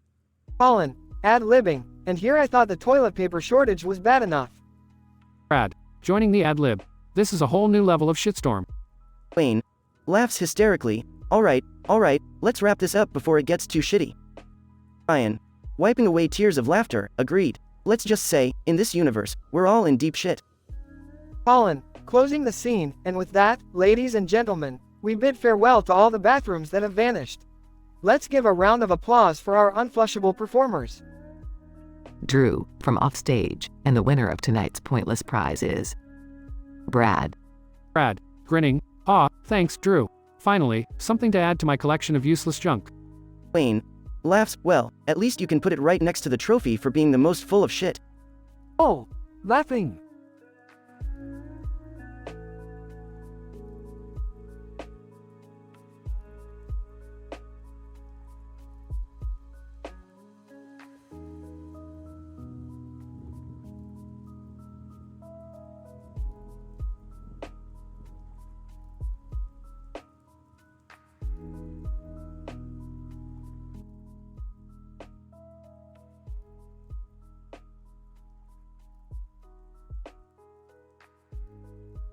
AVGN. Alright, you fucking turds.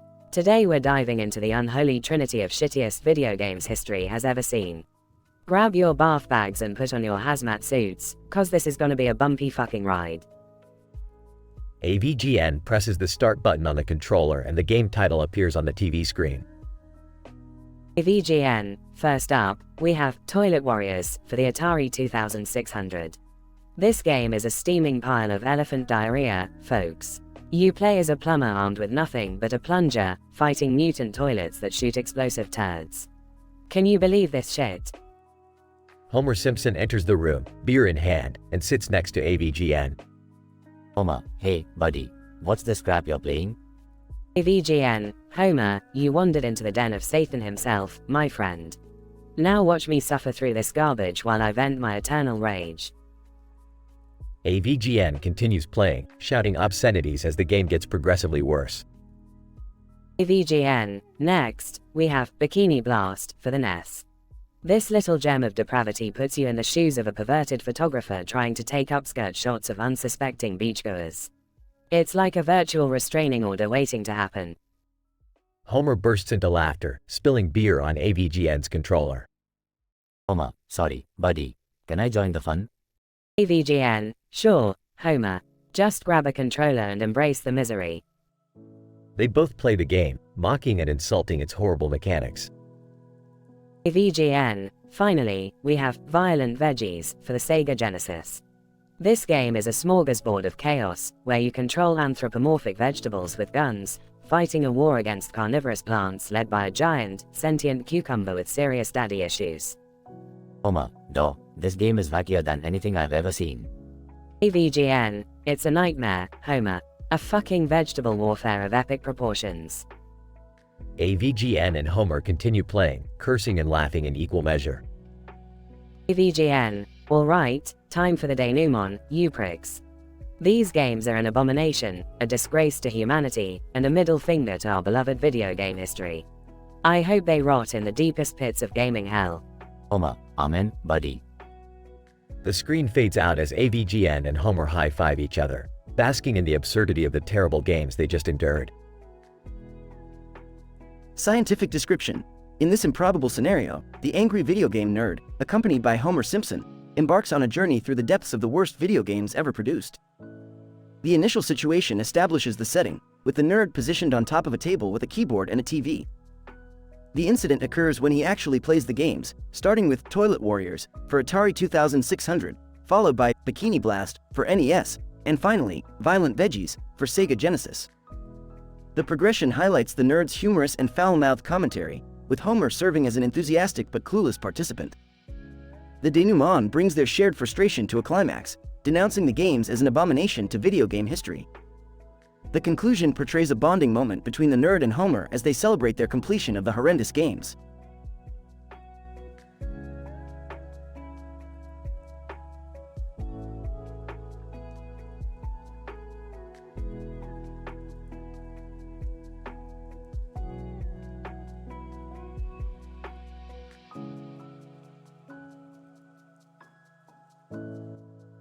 Angry Video Game Nerd, AVGN. Alright, Mother F *CKERS. Today we're diving into the depths of gaming hell with 3 of the absolute worst F*C King video games ever created. Strap in, grab a beer, and get ready for a *T storm.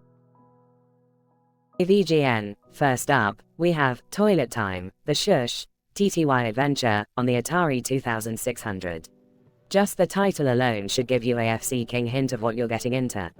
This game is like *T in cartridge form, with random pixelated turds flying at you, completely unplayable controls, and the most ear-piercing fart sound effects you could imagine. It's AFC King stinker. Hartman, dude, this game is worse than my farts after Taco Bell. AVGN, shut the FCK up, Cartman. Next, we have Barney's Nightmare on the original NES. Now, Barney was already annoying as *T, but this game takes it to a whole new level of FC-kery. You play as Barney with a shotgun, blasting the creepy kids from the show who transformed into terrifying monsters. The controls are so clunky, it feels like trying to masturbate with oven mitts on. Kenny, muffled, MMMFFFFMMMFFF. AVGN, yeah, Kenny, your muffled ass knows what I'm talking about. Lastly, we have Bubsy 3D on the PlayStation. This abomination of a game makes you question the very existence of video games. The controls are so shush TTY, it's like trying to maneuver through quicksand while sober. Kyle, dude, Bubsy is worse than our town getting leveled every week. AVGN, shut your Jew mouth, Kyle. Anyway, this game has the audacity to throw you into an ugly, glitch-ridden 3D world where Bubsy's puns are more painful than a prostate exam from Edward Scissorhands. It's AFC King disgrace. Stan, this game is so bad, I'd rather be stuck in a room with Tom Cruise and John Travolta discussing Scientology. AVGN, amen to that, Stan. These 3 games are the epitome of gaming shush TTERY. They make you wanna jam a joystick up your ass and scream for mercy. The only thing worse than playing these games is actually reviewing them. So, remember, folks, stay away from these piles of dog *T unless you enjoy torturing yourself. Stay angry, my friends. They all raise their middle fingers in solidarity as the episode ends.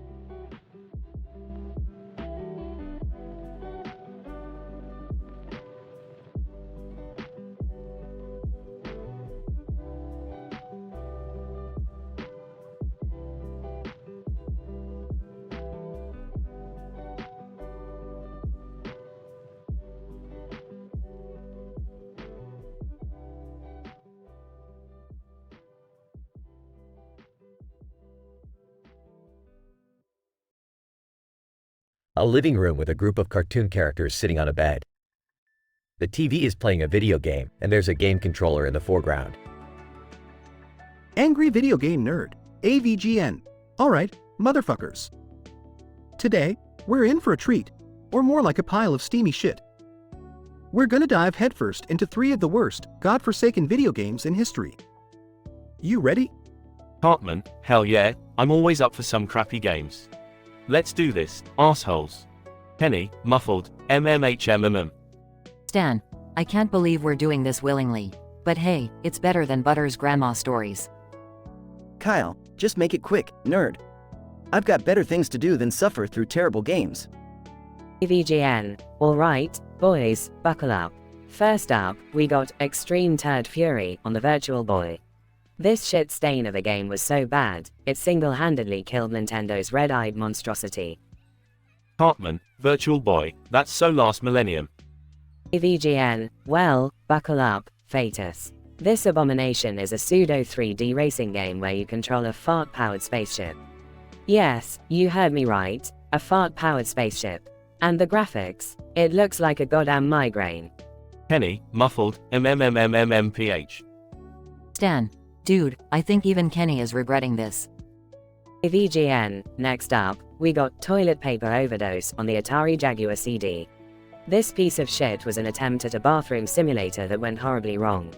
You control a pixelated piece of toilet paper as it navigates through a maze of clogged toilets and gross surprises. Kyle, an Atari Jaguar CD game? That's the epitome of failure. AVGN, you're damn right, Kyle. They couldn't even get the controls right, making a simple wipe your ass maneuver feel like performing open heart surgery blindfolded. The stench of disappointment permeates the room, gentlemen. Hartman, sniff *, that's not disappointment, that's just Kyle's farts. Kyle, shut up, Cartman. VGN. Alright, last but certainly not least, we have Barney's Bizarre Adventure on the Nintendo 64. And no, it's not some cute adventure with a purple dinosaur. This shit heap is a grotesque, nightmarish platformer where you control a demonic version of Barney who spreads chaos and death everywhere he goes. Stan, screw you, nerd. You've just ruined my childhood memories forever. VGN. Good. That's what this game does best. The controls are clunky, the levels are torturous, and the music, it's like the wails of 1,000 dying souls is trapped in the cartridge. Kenny, muffled, MMMHMMMHMMPH. VGN. I know, Kenny. I just want to forget this ever happened to. They all sit in silence, contemplating the terrible games they just witnessed. VGN. Well, boys, that concludes this nightmare of a game session. Remember, life is short, and there are way too many awful video games out there. Stick to the classics, and may all those terrible games burn in the fires of eternal damnation. Cartman, can we go back to playing Call of Duty now? VGN. Thank fucking God, yes. Let's get the hell out of here, guys.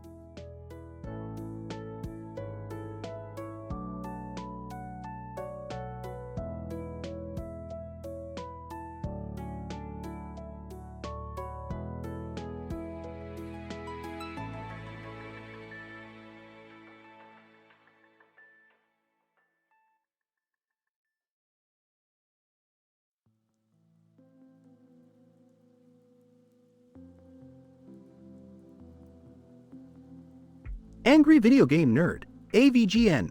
Alright, you motherfuckers. Today, we're diving headfirst into the dark depths of gaming hell. I'm the Angry Video Game Nerd, and this is the most fucked up gaming session you've ever witnessed. Buckle up. Deep voice. As the AVGN enters a very colorful looking tunnel, he notices a white light at the end and a black light on the opposing side. The colors shift and swirl, creating an unsettling kaleidoscope effect. VGN. What the fuck is this? A goddamn acid trip. Alright, let's get this over with. First up, we have Shitstorm 2000 for the Atari 2600. This game is so bad, it'll make you wish you were playing E.T. Peter Griffin, hey, nerd. Mind if I join in on the fun? VGN. Well, if it isn't Peter fucking Griffin. Sure, why not? It's about to get worse than the time you got stuck in that drive-through line. Peter Griffin, that was a classic, nerd. VGN. Shut the fuck up, Peter. Now, onto this piece of shit game. Shitstorm 2000 will make you question every decision you've made in your life. The graphics look like they were shat out by a constipated donkey. Peter Griffin, like a donkey's shit on a shovel. VGN. That's right, Peter. And the controls. Oh, fuck me sideways. It's like trying to pick up a turd with chopsticks. Deep voice. As the AVGN and Peter venture further into the tunnel, bizarre creatures with pixelated features and foul odors start appearing. VGN. What the hell are these abominations? Are they bugged NPCs or just steaming piles of programming vomit? Peter Griffin, they look like the cast of my in-laws. Except smellier. VGN. Haha. You got a point there, Peter. Alright, time to move on. Next up is Crapocalypse for the Nintendo 64. Strap in, folks, because this game will make you want to rip out your own eyeballs. Peter Griffin, like the time I saw Meg in a bikini. VGN. Peter, I'd rather keep my lunch down, thank you very much. Now, Crapocalypse is so unimaginably terrible that it'll make you crave for the glory days of the Virtual Boy. The frame rate is lower than my ex-wife's self-esteem. Deep voice. The tunnel grows narrower, the lights flickering in sync with AVGN's growing fury. VGN. Alright, we're reaching the climax of this shit show. Last but not least, we have AS's Blaster 9000 inches for the PlayStation 2. And let me tell you, this game pushes the boundaries of bad taste more than an R-rated Family Guy episode. Peter Griffin, you're talking about us. VGN. Yeah, Peter, and this game fucking reeks. The graphics are so horrendous, they'll make you yearn for the days of stick figures. The gameplay is as satisfying as having a rusty chainsaw shoved up your ass. Deep voice. Suddenly, the tunnel shakes violently, threatening to collapse. VGN. What the fuck is happening? Peter Griffin, hang on, nerd. I got this. Deep voice. Peter Griffin heroically saves the day, using his comedic skills to distract the tunnel from collapsing. AVGN. Thanks, Peter. You saved us. Peter Griffin, no problem, nerd. Now, let's get the hell out of here. Deep voice. As the two make their chaotic escape, the tunnel fades away, leaving behind the ashes of 3 utterly abominable games. AVGN. Well, that was a trip I'll never forget. And let me tell you, folks, these games make you appreciate the gems in gaming history. This has been the Angry Video Game Nerd, Unraveled. Peter Griffin, and I'm Peter Griffin, sidekick extraordinaire. AVGN. Thanks for joining me, Peter. Now let's get the fuck out of here and grab a beer.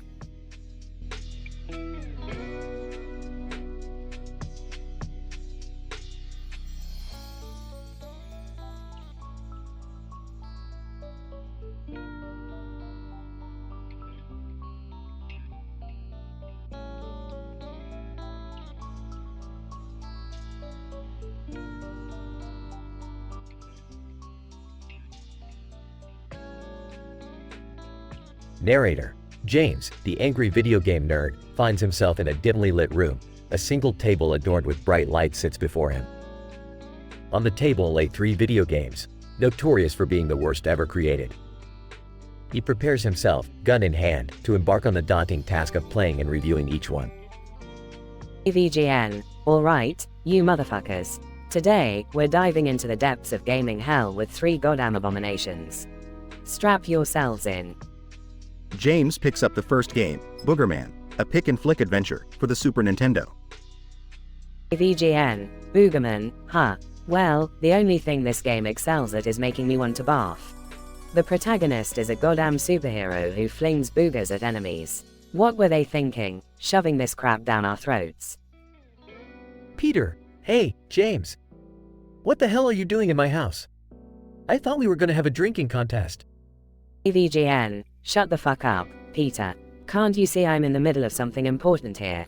Go back to your animated sitcom, you walking fart joke. James puts down Boogerman and picks up the next game, Superman 64 inches for the Nintendo 64. AVGN. Oh, fuck me sideways. Superman 64. This shitfest made me want to leap out of the window just to escape its wretchedness. The controls are so floaty, you might as well be squirting ketchup on a joystick. Absolute fucking disaster. Peter, wow, James, you really hate these games. Can't say I blame you. I once got my head stuck in my toilet. AVGN. Jesus Christ, Peter. Just shut the hell up. Your stupidity is contagious. Focus on your own miserable existence.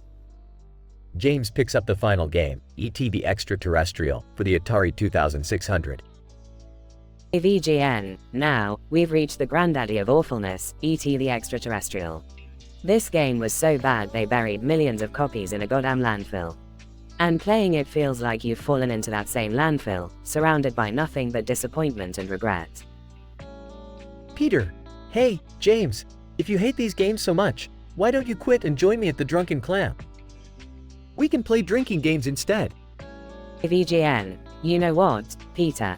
You may be an idiot, but you've got a point. Screw this nonsense. Let's go drown our sorrows in alcohol, forget about these terrible games, and maybe, just maybe, find some joy in this bleak existence.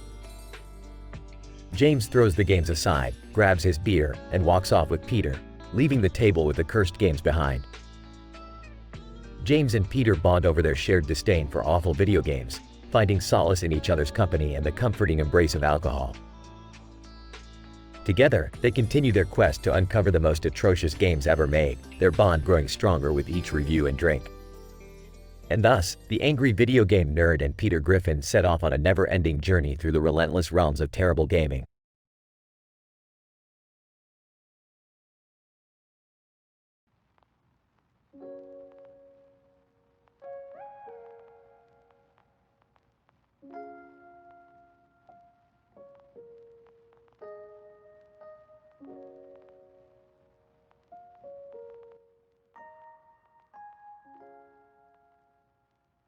Narrator. The scene opens in the dimly lit room of the angry video game nerd, notorious for his fiery rants and foul-mouthed persona. The walls are adorned with posters of retro video games, adding to the chaotic atmosphere. In the background, the sound of arcade cabinets and the smell of stale pizza linger in the air. VGN. Alright, you dirt dick denting dicks, today we're diving deep into the bowels of gaming history. Hold on to your jock straps, cause shit's about to get dirty. I'm playing 3 of the worst fucking games ever created, and I hope you've brought your asbestos-lined undies. Narrator. The angry video game nerd reaches for his first victim, grabbing a dusty cartridge from a cluttered shelf. AVGN. Presenting Custer's Revenge on the Atari 2600. Strap in, motherfuckers, cause this game takes you straight to the Wild West, where you play as a pixelated rapist trying to defile a Native American woman tied to a cactus. What the actual fuck? SpongeBob, appearing as a guest. Hey, AVGN, wouldn't it be better to focus on more child-friendly games? VGN, shut your spongy snail hole, sponge brain. We're diving into the muck here. Now, let's move on to Plumbers Don't Wear Ties on the Philips CDI. Narrator. The angry video game nerd powers on the CDI console and starts the game, revealing a slideshow of atrocious images and cringe-worthy acting. VGN, look at this shit. It's like a rejected PowerPoint presentation had sex with a high school theater production. The dialogue is more painful than a prostate exam with Freddy Krueger's glove. I'd rather eat a turd sandwich on moldy bread than play this abomination. SpongeBob, uncomfortably. Oh, should we maybe? VGN, zip it, SpongeBob. We're going deeper still. Brace yourselves for big rigs, over-the-road racing on PC. Narrator. The angry video game nerd launches the game, revealing a glitch-riddled nightmare of unfinished textures and broken physics. VGN, look at this fucking mess. Your grandma's wooden leg could outrun these trucks. The developers must have been high on bath salts while coding this diarrhea-infested dumpster fire. I've seen used tampons with more gameplay value. SpongeBob, covering his eyes. AVGN, this is too much. Can we please? VGN, shut your squeaky ass, SpongeBob, I'm on a roll. These games are pure digital defamation, a shit-encrusted stain on the history of gaming. I wouldn't even use these as coasters for a squirrel orgy. Narrator. The angry video game nerd finally pulls the plug on the last game, ending his tortuous journey through gaming's darkest abyss. VGN, time to cleanse my soul with a gallon of bleach and a marathon of quality games. Remember, folks, these games are the prime examples of why sanity should be protected by fucking bubble wrap. Until next time, game on, you masochistic degenerates. Narrator. The room returns to silence as the angry video game nerd takes a well-deserved breath, pondering the absurdity he has just endured. The world may never fully understand the horrors he willingly subjects himself to for the sake of entertainment.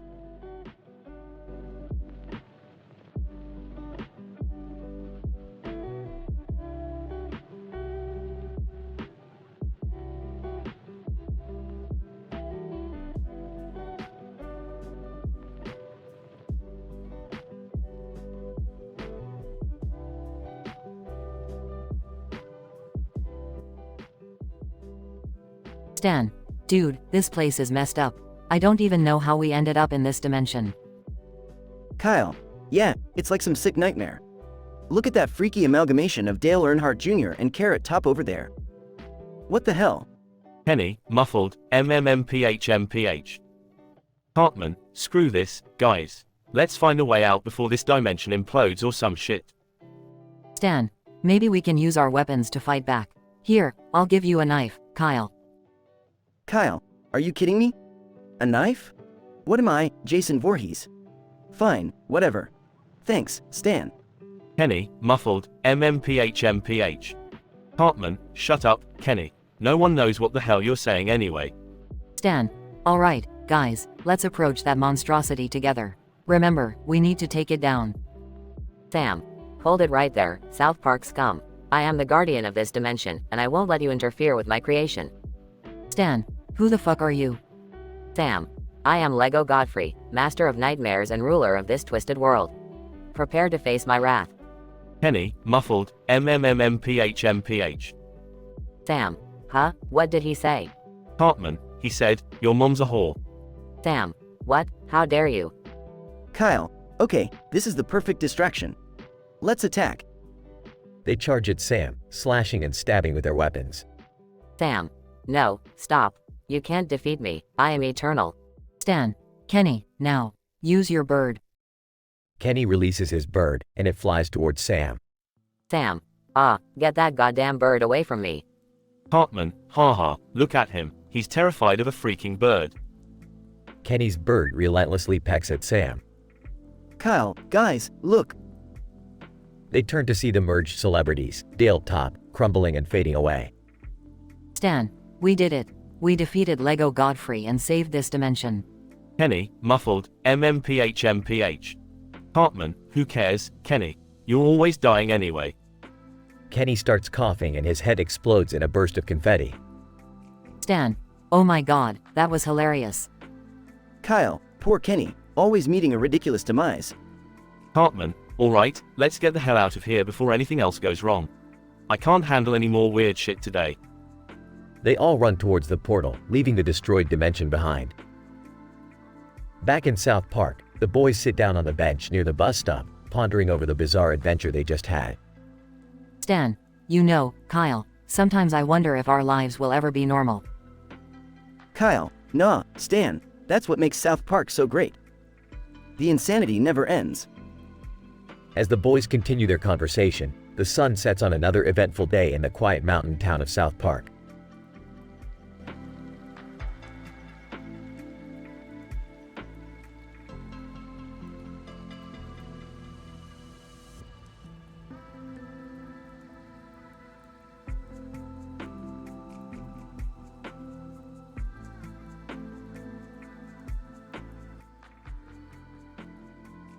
Stan, dude, what the fuck is with all these flowers in the town? Kyle, beats me, Stan. It's like they just sprouted up overnight or some shit. Hartman, flowers or not, I don't give a flying fuck. Can't we just go play some video games instead? Kenny, muffled, yeah, cause fuck flowers.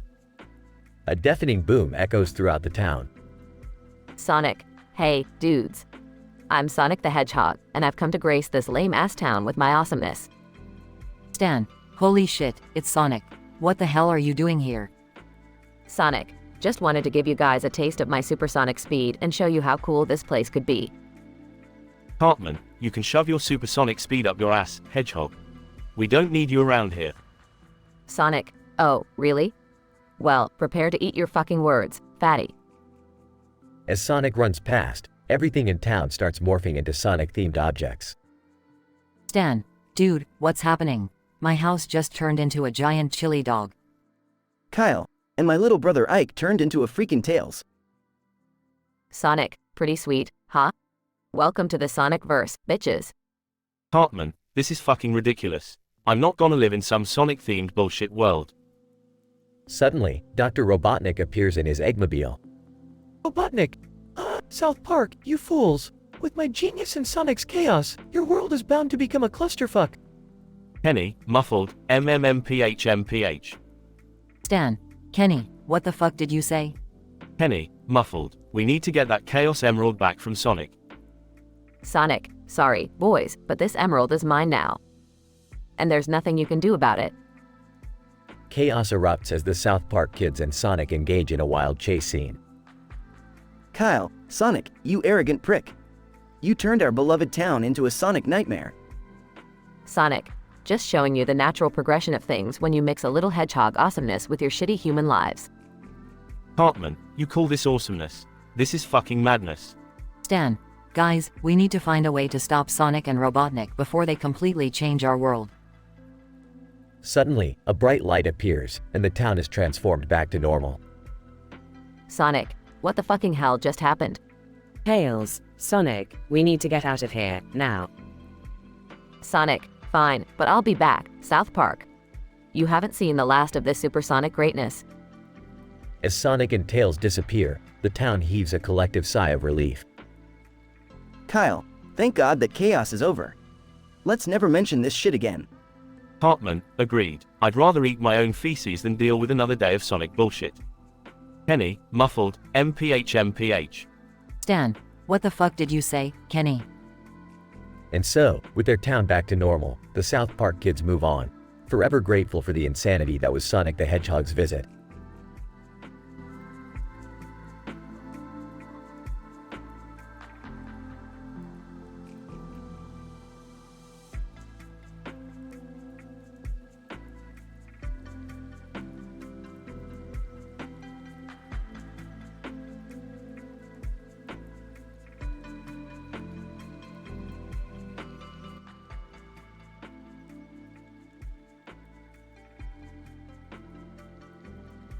AVGN. Alright, you fucking nerds. Welcome back to Angry Video Game Nerd, where we plunge deep into the shittiest depths of gaming history. Today, we have a triple threat of fucked up games that'll make you question your life choices. Strap in, assholes. Yellow and Black Robot, AVGN. Prepare your anuses for Yellow Hell on Black Street for the game on Boy. This godforsaken excuse of a game throws you into a yellow background with black enemies, making it impossible to see shit. AVGN. What the fuck were they thinking with this color scheme? I feel like I'm trapped in a goddamn bumblebee orgy. And the controls. It's like trying to maneuver through quicksand while having a seizure. This game is a fucking nightmare. Yellow robot on black and white background. Hold up, AVGN.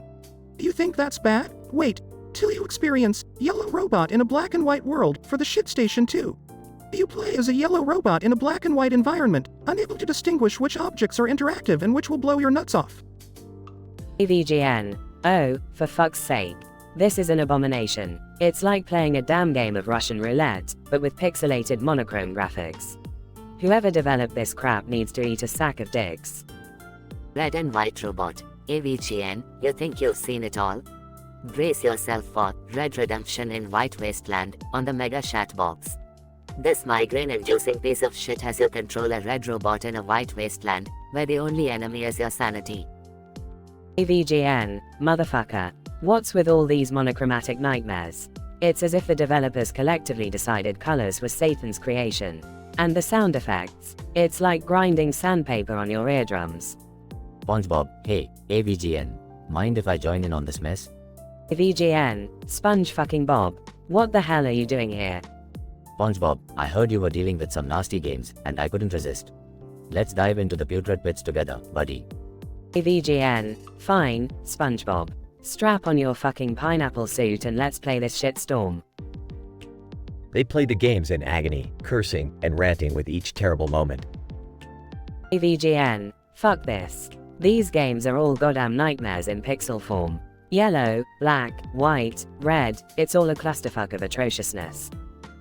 SpongeBob, AVGN, this was a wild ride. I feel like I'm suffering from PTSD just from witnessing these atrocities. Let's never speak of them again. AVGN, agreed, SpongeBob. Let's wash away this filth with some beer and hope we never encounter these abominations ever again. Until next time, you fucking nerds.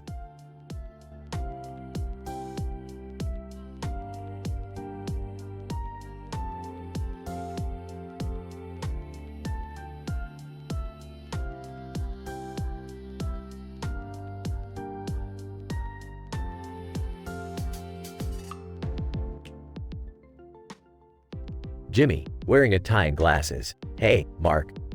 Wanna play some Wii outside? I've got this new game called The Angry Video Game Nerd Plays the Worst Games Ever in History. Mark, in a red shirt. Hell yeah, Jimmy. Let's do this. Jimmy, alright, I'll be the Angry Video Game Nerd, and you can be Sonic the Hedgehog, our special guest. Mark, awesome. Let's get this shitty show on the road. Jimmy, as the Angry Video Game Nerd. Okay, folks, today we're playing E.T. the Extraterrestrial on the Atari 2600. This game is so bad, it caused the video game crash of '83. You play as a pixelated alien who just floats around aimlessly, falling into pits and getting chased by FBI agents. It's like a virtual acid trip gone wrong. Mark, as Sonic, what the flying fuck is this? I'm supposed to be the fastest thing alive, not a dumpster fire of pixelated garbage. Jimmy, as the Angry Video Game Nerd, next up, we have Superman 64 inches on the Nintendo 64. This game is an abomination. You fly around Metropolis with horrendous controls, collecting rings and saving hostages. It's like they took the iconic Superman and turned him into a sick joke. Mark, as Sonic, seriously, what the actual fuck? I'd rather be stuck in Green Hill Zone forever than play this crap. Jimmy, as the Angry Video Game Nerd. Lastly, we have Plumbers Don't Wear Ties on the 3DO. This so-called game is a slideshow with laughable acting and cringeworthy dialogue. It's like someone tried to make an interactive porno, but failed miserably. Mark, as Sonic, I'm supposed to be the star of the show, not stuck in this pixelated porno nightmare. This shit is worse than being locked in the special zone for eternity. Jimmy, as the Angry Video Game Nerd. Well, folks, that's a wrap. These games are like a bowel movement from the depths of hell. They deserve to be flushed down the toilet of gaming history. Mark, as Sonic, damn straight. Let's burn these cartridges and never speak of this horror again. I'm out of here, you losers. Jimmy, as the angry video game nerd, and there you have it, folks. Another episode of The Angry Video Game Nerd in the books. Stay tuned for more shitty games and foul-mouthed rants. Until next time, fuckity bye.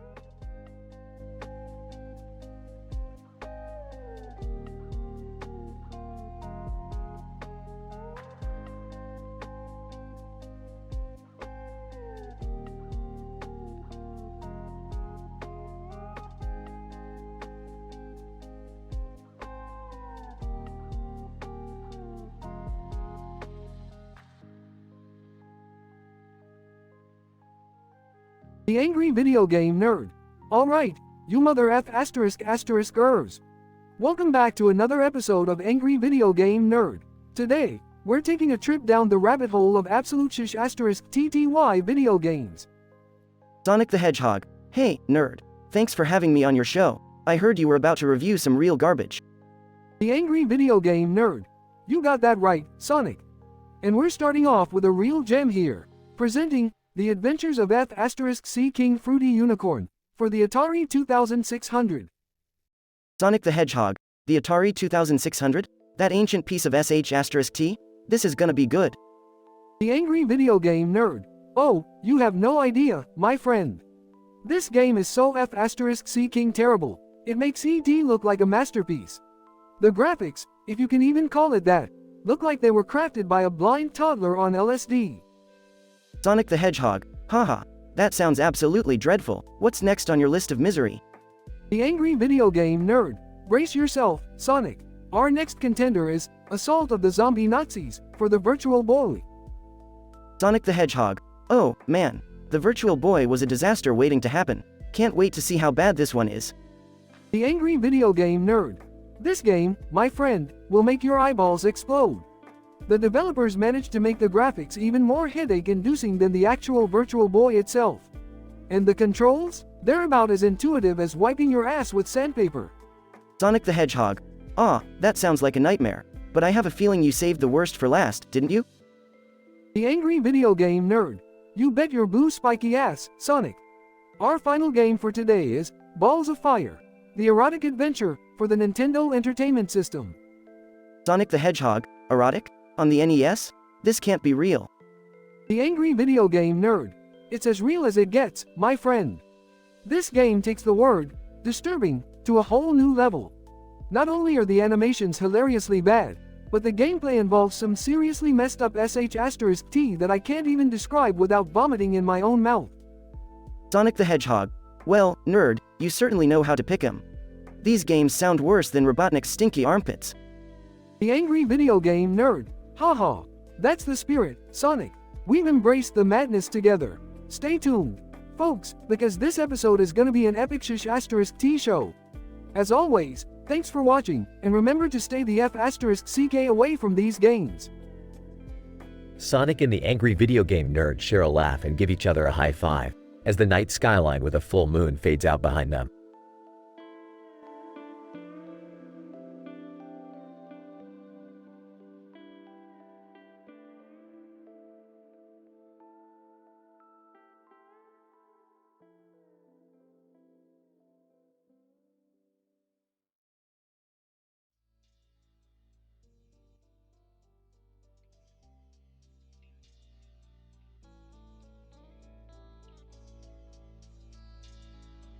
Angry Video Game Nerd, AVGN. Alright, you mother F***CKERS, buckle up. It's time for another goddamn episode of the Angry Video Game Nerd. Today we're gonna dive headfirst into some of the shish *T-tiest, most F***CKED up video games known to mankind. Man sits in chair, adjusts glasses and cracks knuckles.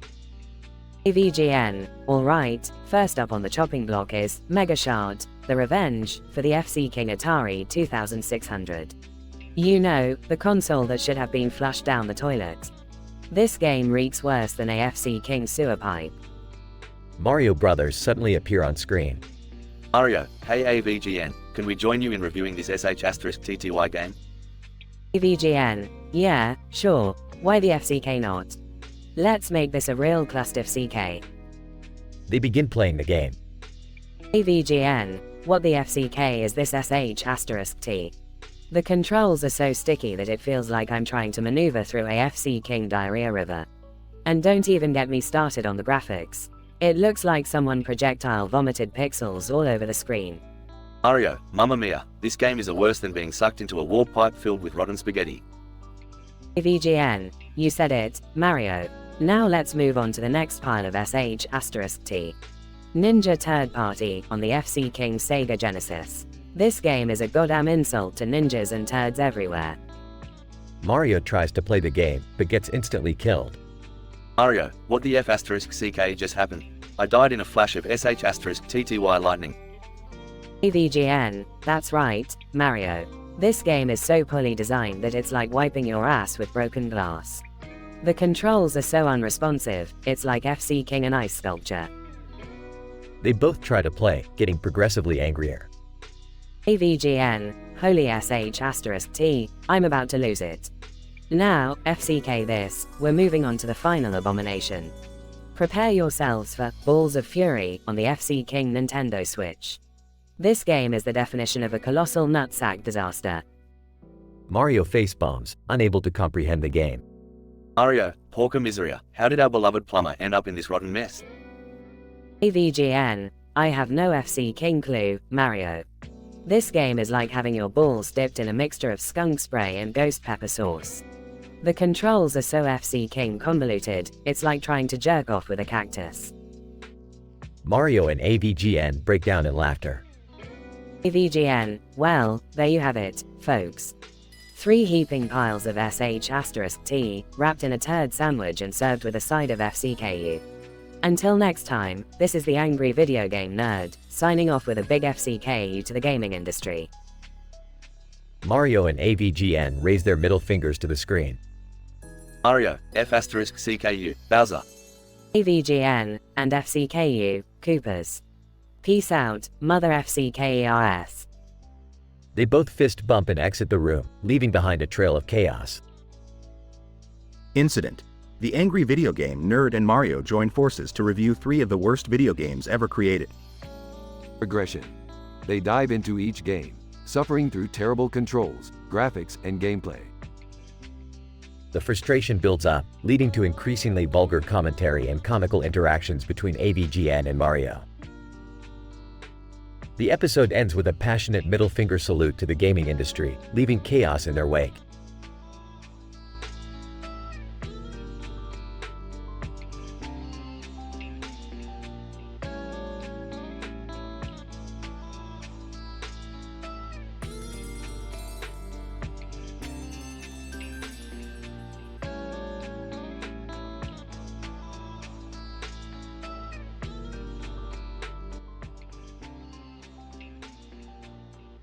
Caitlin, what the actual fuck is happening here?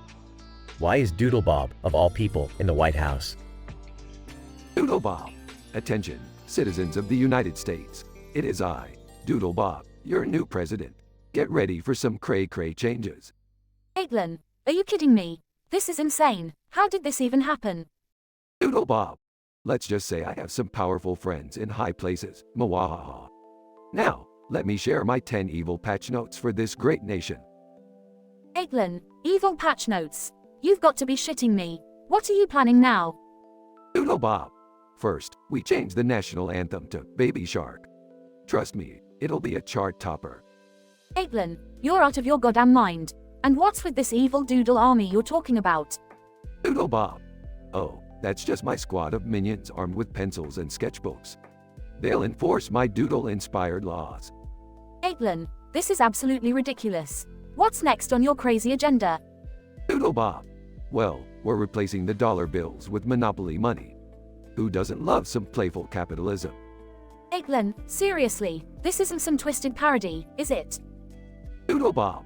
Moving on, we'll change all traffic lights to constantly alternate between green and red. Chaos will reign supreme. Caitlin, you're going to cause countless accidents, you maniac. Doodlebob. That's precisely the plan. Next, we're renaming all the states to ridiculous names like Poopy Land and Unicornia. It's going to confuse the hell out of everyone. Caitlin, you're deliberately turning our country into a laughingstock. Doodle Bob. Oh, I'm just getting started. We're replacing coffee with pickle juice and making it mandatory for everyone to drink it every morning. Caitlin, that's a new level of sadistic, even for you. Doodle Bob. And here's a good one. We're abolishing all laws against public nudity. Clothing is overrated. Caitlin, great. Now we'll have naked people running around everywhere. Fantastic. Doodle Bob. Lastly, we're banning all vegetables. French fries and pizza will be the mandatory diet. Caitlin, you're destroying people's health now. You've lost your damn mind. Doodle Bob. Well, Caitlin, it seems you don't appreciate my grand vision for this nation. I suggest you fall in line or face the consequences. Caitlin, I'll never follow your insane plan, Doodle Bob. We'll fight against you, and this madness will end. Doodle Bob. We shall see, my naive little friend. Time will tell who will prevail.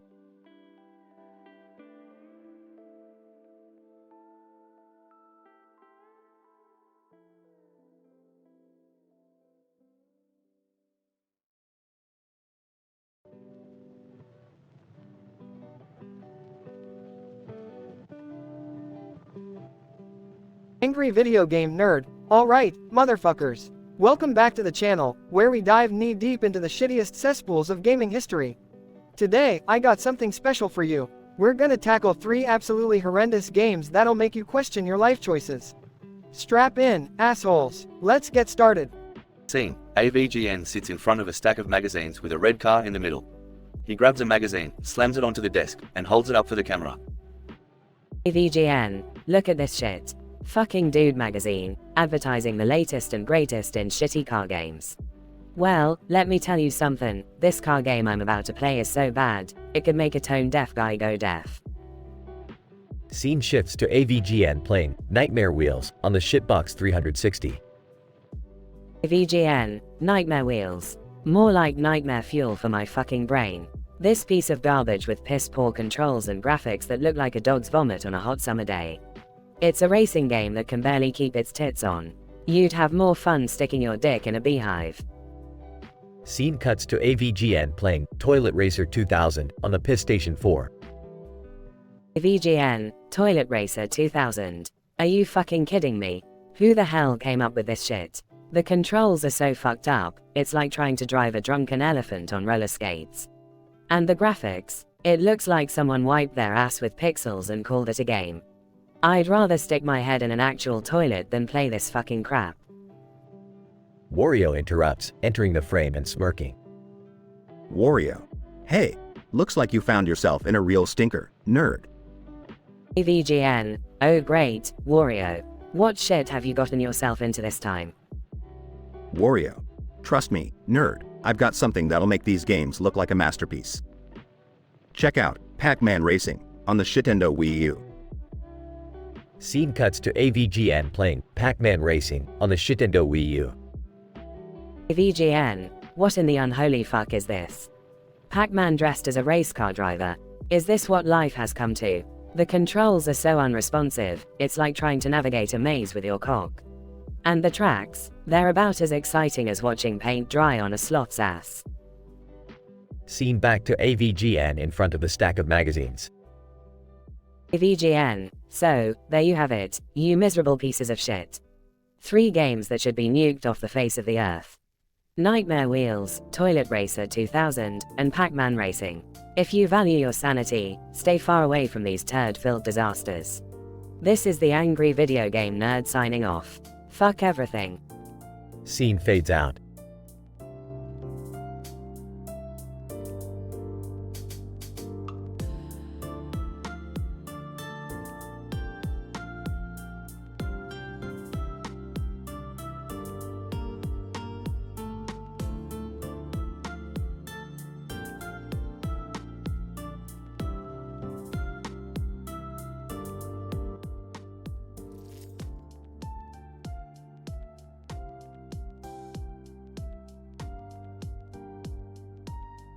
Narrator. The angry video game nerd, armed with a green box adorned with a face of Mario and a red hat on his head, prepared to embark on a treacherous journey of gaming. He eagerly awaited the arrival of 3 of the worst video games ever created. VGN, alright, you piece of sh*t games, get ready to meet your new worst enemy, me. Let's see what kind of mind-numbing garbage we have here. Scene, AVGN's gaming room, 3 consoles set up with the games ready to be played. AVGN, first up, we have Superman 64 inches for the Nintendo 64. Now, this game is infamous for its terrible controls and frustrating gameplay. It's like trying to pilot AFC King Boulder through a maze. Mario, hey, nerd, can I give it a try? AVGN, sure, Mario, knock yourself out. Just prepare for a shush tea storm. Scene, Mario attempting to play Superman 64, struggling to control the character. Mario, mamma mia, these controls are atrocious. How did they release this garbage? AVGN, it's a mystery, my friend. Moving on, next up, we have E.T. the Extraterrestrial for the Atari 2600. Now, this is considered one of the worst games of all time, with its nonsensical gameplay and ugly graphics. Scene, AVGN playing E.T. the Extraterrestrial with disgust on his face. AVGN, oh my god, what the FCK is this? It's like being trapped in an alternate dimension where everything is shush TTY pixels and you can't escape. Mario, it's a me, Mario. Can I try? AVGN, be my guest, but I hope your moustache can withstand the trauma. Scene, Mario attempting to play E.T. the Extraterrestrial, frustration gradually building. Mario, porca miseria, this game is as bad as stepping on a pile of Goomba sh*t. AVGN, there you have it, folks. Even the beloved Mario can't save this abomination. Now, brace yourselves for the grand finale. Scene, AVGN playing the last game, Plumbers Don't Wear Ties, on the 3DO console. AVGN, alright, ladies and gentlemen, I present to you, Plumbers Don't Wear Ties, for the 3DO. Prepare your rectums for this one, because it's all kinds of FCKED up. Scene, AVGN struggling to comprehend the game's bizarre storyline and nonsensical gameplay. AVGN, my brain is melting. This is not a video game, it's a cruel joke. Who thought this sh*t was a good idea? Mario, nerd, this is worse than eating a moldy mushroom.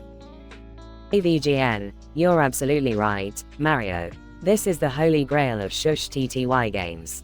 I've had enough of this torture. It's time to end this nightmare. Scene, AVGN dramatically unplugging the consoles, tossing the green box with Mario's face aside. AVGN, FCK these games. They can rot in the lowest depths of video game hell. Mario, at least we made it through in one piece. Let's go, nerd. AVGN, yeah, let's get the hell out of here. I need AFC King drink after that madness. AVGN and Mario leave the gaming room, swearing never to touch those games again.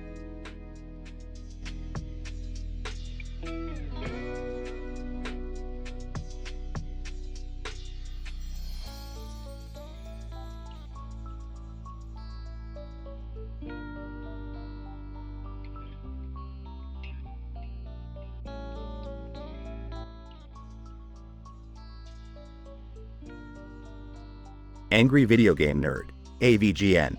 Alright, motherfuckers. It's time for another shitty gaming adventure.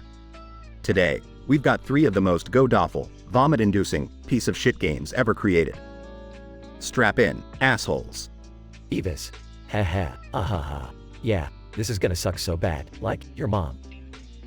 Butthead, shut up, Beavis. Let's see what the nerd has for us this time. AVGN, first up, we got Toilet Genie on the Atari 2600. Fucking look at this. You play as a goddamn genie who's stuck inside a toilet. Your objective, clean up the shit stains. It's like a Roto-Rooter simulator from hell. Beavis. Haha, that's gross. Like, poop jokes are cool, haha. Butthead, shut up, Beavis. This game is so bad, I can practically smell the stench of virtual shit coming from the TV. AVGN, you got that right, butthead. And to make matters worse, the controls are more screwed up than a prom night condom. It's like trying to navigate a fucking maze in a public restroom. Beavis. Haha, like a toilet maze. That's weird. Butthead, shut up, Beavis. Let's move on to the next game. AVGN, alright, next up is Bath City on the Nintendo Entertainment System. Strap in, boys, cause it's gonna be a puke-filled ride.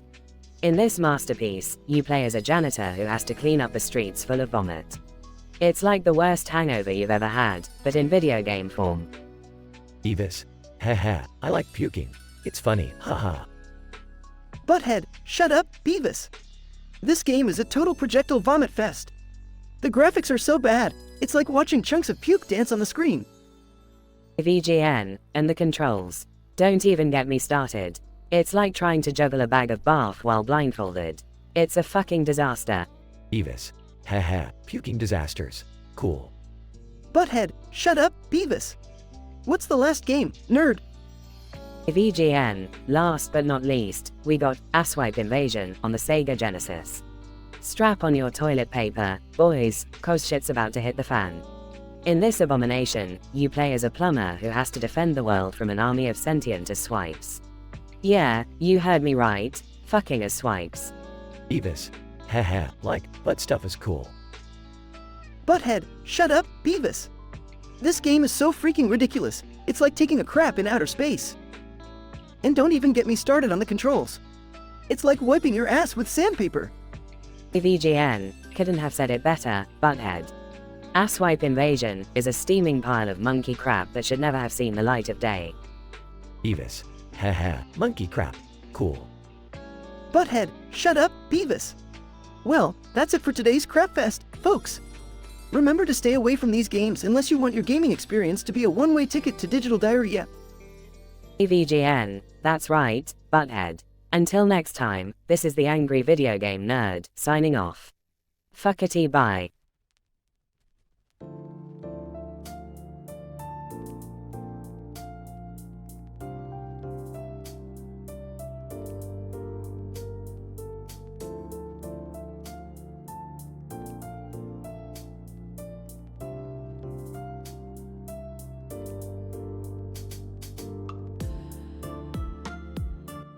Sorry, but I can't help with that request.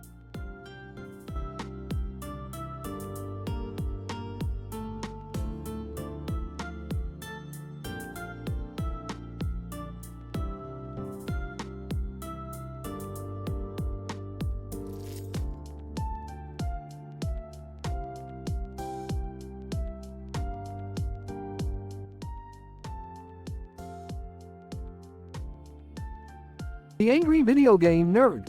Alright, fuckers. Strap yourselves in for another episode of the Angry Video Game Nerd. Today we're gonna play 3 of the shittiest fucking games in history. Let's dive right in. Game 1, Shitty Streets Fighter on the Atari Jaguar.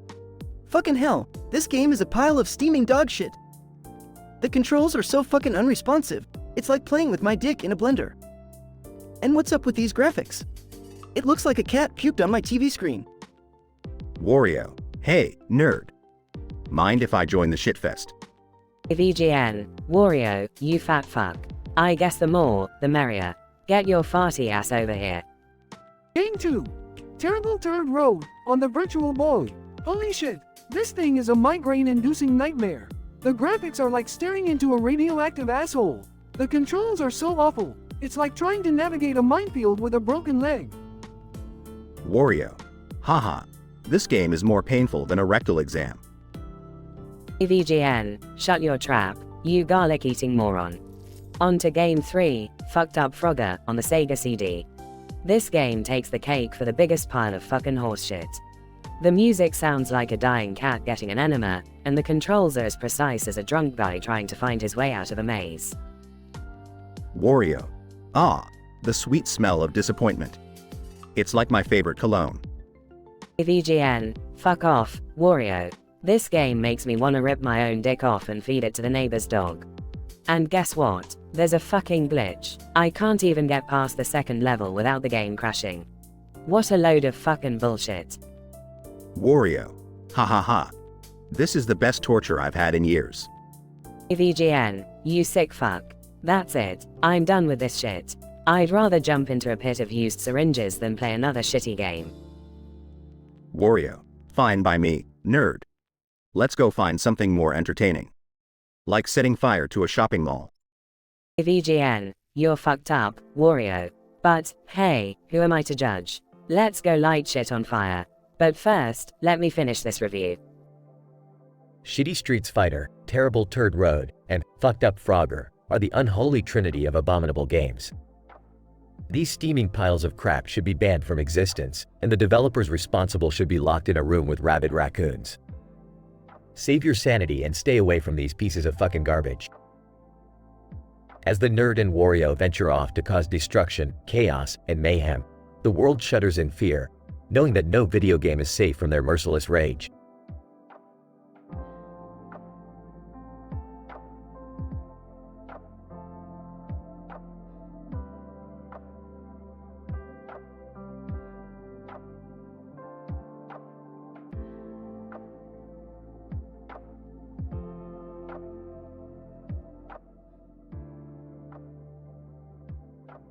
The Angry Video Game Nerd. Welcome back, you crazy motherfuckers. Today, I got my hands on 3 of the shittiest, god-awful abominations in gaming history. We're gonna dive balls deep into these dumpster fires and see just how much agony they can inflict upon us. Random fan, you're definitely going to need a lot of beer for this one, nerd. The Angry Video Game Nerd. You're goddamn right, random fan. Okay, let's start with the first game. Shitty Chronicles. The Curse of Crafton, on the Sega CD. Random fan, Sega CD? Oh man, you know it's gonna be a train wreck. The Angry Video Game Nerd. Absolutely. Alright, first off, the graphics look like they came straight out of a septic tank explosion. And the controls? It feels like trying to jerk off with a pair of salad tongs. Random fan, that's fucked up, man. The Angry Video Game Nerd. Fucked up is an understatement, buddy. And the sound? Jesus, it's like a choir of dying cats being strangled by Satan himself. Random fan, haha, that's brutal. The Angry Video Game Nerd. Yeah, well brace yourself, because it gets worse. Next up, Super Shit Showdown, on the Atari Jaguar. Random fan, oh no, not the Jaguar. The Angry Video Game Nerd. You bet your sweet ass, the Jaguar. This game looks like a diarrhea explosion on a pixelated canvas. And the controls? They're so unresponsive. It feels like trying to pick up a turd with chopsticks. Random fan, dude, you're killing me. The Angry Video Game Nerd. I haven't even started, man. The audio is even worse. It's like a symphony conducted by a tone-deaf drunkard, played on broken speakers. Random fan, I can't even imagine. The Angry Video Game Nerd. Well, last but not least, we have Shitstorm, The Revenge of Osquatch, on the Virtual Boy. Random fan, oh fuck, the Virtual Boy? You're going all out on this one. The Angry Video Game Nerd. Damn right. This game is a visual nightmare. It's like deep-throating a radioactive tampon dipped in a kaleidoscope. Random fan, holy shit, man. The Angry Video Game Nerd. Holy shit is right. The controls make you feel like you're trying to navigate a maze blindfolded while riding a unicycle on a tightrope. Random fan, that's fucking insane. The Angry Video Game Nerd. You bet your ass it is. And the sound? Well, it's like being trapped in a room with a chainsaw-wielding maniac while he's playing a broken kazoo. Random fan, I don't know how you survive this, nerd. The Angry Video Game Nerd. It's a fucking nightmare, man. But hey, that's why I'm here, to take one for the team. Now if you'll excuse me, I need to go bleach my eyes and cleanse my soul after experiencing these unholy abominations. Random fan, good luck with that, nerd. The Angry Video Game Nerd. Thanks, buddy. And remember, stay the fuck away from these games. They're an abomination that should have never seen the light of day. Stay angry, my friends.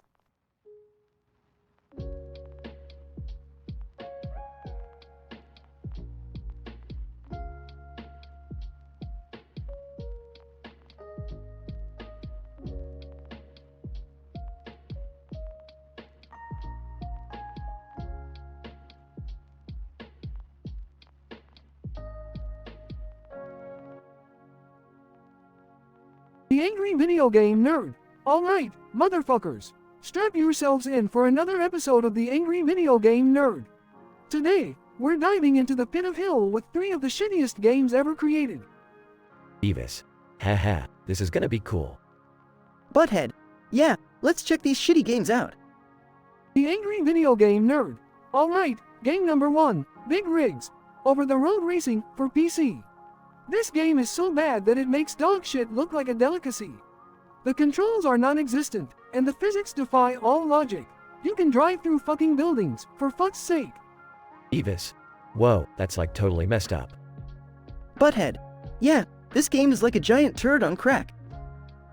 The Angry Video Game Nerd. Exactly, Butthead.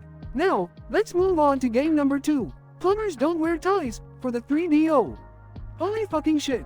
Where do I even begin with this abomination? It's not even a game. It's just a bunch of poorly acted, badly written, and cringe-inducing cutscenes. It's like watching a porno filmed by blind monkeys on acid. Beavis. Haha, porno. Butthead. Yeah, this game sucks more than they do. The Angry Video Game Nerd. You got that right, Butthead. Now, let's round it off with game number 3, Superman 64 inches for the Nintendo 64. This game is a prime example of developers giving zero fucks about quality. It's like they took a shit, smeared it all over a cartridge, and said, "Here you go, fuckers." Beavis. Whoa, sounds like a shitty superhero. Butthead. Yeah, Superman more like Super Sucks Man. The Angry Video Game Nerd. Haha, good one, Butthead. But seriously, this game is a disaster. The controls are a nightmare, the graphics are vomit-inducing, and the missions are so mind-numbingly boring that I'd rather watch paint dry than play this piece of shit. Beavis. Paint drying. Butthead. Yeah, that's like watching Beavis's face every day. The Angry Video Game Nerd. Alright, you two numbskulls, thanks for joining me today. These games have truly pushed me to the edge of sanity. So, remember, if you see any of these games, run, hide, and pray to whatever god you believe in. Beavis. Yeah, like the game gods are total assholes. Butthead. Yeah, just like you, nerd. The Angry Video Game Nerd. Fuck you, Butthead. Fuck all of you. This is the Angry Video Game Nerd, signing off. See you next time, you fucking game-loving assholes. End of episode.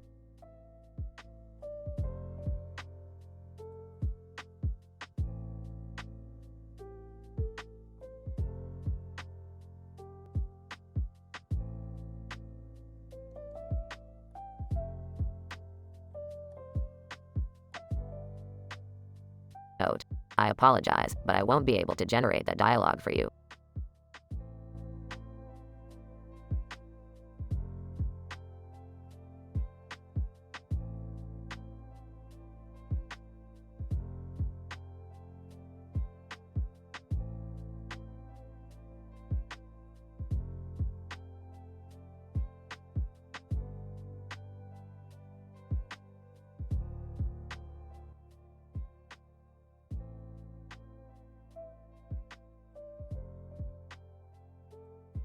Angry Video Game Nerd, AVGN. Alright, you motherfuckers, get ready to witness the shittiest games ever made. Today, we're diving deep into the depths of gaming hell with 3 abominations. Strap the fuck in. Robo, AVGN, are you sure about this? These games seem beyond terrible, even for us. AVGN, shut the fuck up, Robo. We're going balls deep into this shitstorm. Get it? Balls deep. Sheen, Mock, AVGN, may I remind you that I have analyzed these games, and they will put your sanity to the ultimate test. AVGN, fuck my sanity, Mac. I'm the Angry Video Game Nerd, I don't need sanity. Now, let's get this shit started. Incident. Game 1, Buggy Nightmares, the Shitbox 360. AVGN, alright, here we go. Buggy Nightmares on the Shitbox 360. Load this piece of shit up. Let's suffer together. AVGN, what the fuck is this? The controls feel like trying to jerk off with my feet. No sense whatsoever. Gordon Freeman. Appears. Hey AVGN, mind if I join in? AVGN, holy shit, it's Gordon fucking Freeman. We could use some extra firepower in this shitstorm. Progression. Game 2. Cthulhu Tap Dance Party, the Nintendo Wii. AVGN, next up, we got Cthulhu Tap Dance Party on the Nintendo Wii. What the fuck kinda title is that? Robo, AVGN, be prepared for some major mindfuckery. The developer must have been smoking some interdimensional weed. AVGN, playing, what the fuck? I'm mashing buttons, but it's like I'm driving while wearing a blindfold. This is worse than shit on toast. Gordon Freeman. This game defies gravity and sanity. AVGN, I couldn't have said it better myself, Freeman. This game is a clusterfuck of cosmic proportions. Denouement. Game 3, Assassin's Toaster, The Crap Station 4.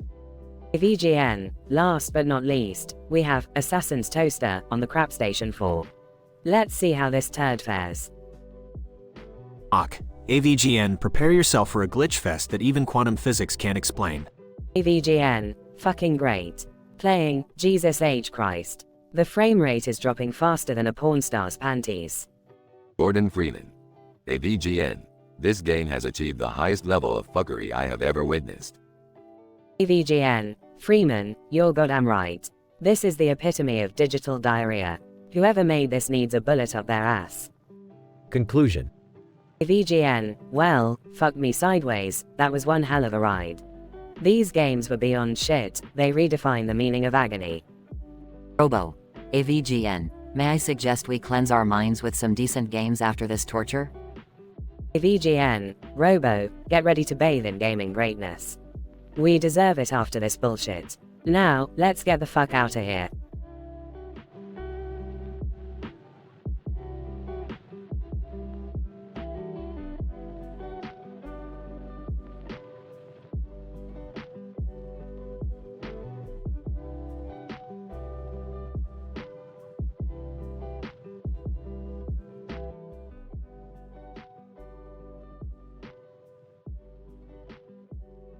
Angry video game nerd. Alright, ladies and gentlemen, welcome back to the shittiest episode of the Angry Video Game Nerd you'll ever see.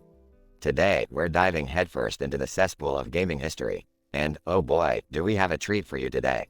I present to you, Shitstorm Trilogy, 3 of the worst fucking games you'll ever come across on the PlayStation 1. Bugs Bunny, what's up doc? Looks like I've stumbled into one of your adventures, nerd. Angry video game nerd. Bugs Bunny? What in the holy hell are you doing here? Bugs Bunny, just thought I'd add a little Looney Tunes flavor to this shitstorm, nerd. Angry video game nerd. Fine. Let's get this shitshow started. First up, Balls of Fury on the PS1. In this abomination, you play as a ping pong ball with eyeballs. Yes, you heard that right. It's like someone took LSD and decided to make a Pong rip-off while high as fuck. Bugs Bunny, looks like they really dropped the ball on this one, nerd. Angry video game nerd. Damn right, Bugs. And the controls? They're as responsive as a corpse. I'd rather wrestle a grizzly bear than try to make this ping pong ball move. Bugs Bunny, looks like someone hit this game with an ugly stick. Hell, they might have knocked it with a whole ugly forest. Angry video game nerd. No kidding, Bugs. Now, let's move on to the next slice of shit. Toilet Plunger Hero. And yes, it's exactly what it sounds like. You play as a goddamn toilet plunger, going through levels filled with nothing but toilets. It's like some sick fetish game that only the deranged could enjoy. Bugs Bunny, talk about being in a sticky situation, nerd. That game wipes out any hope for humanity. Angry video game nerd. It sure does, Bugs.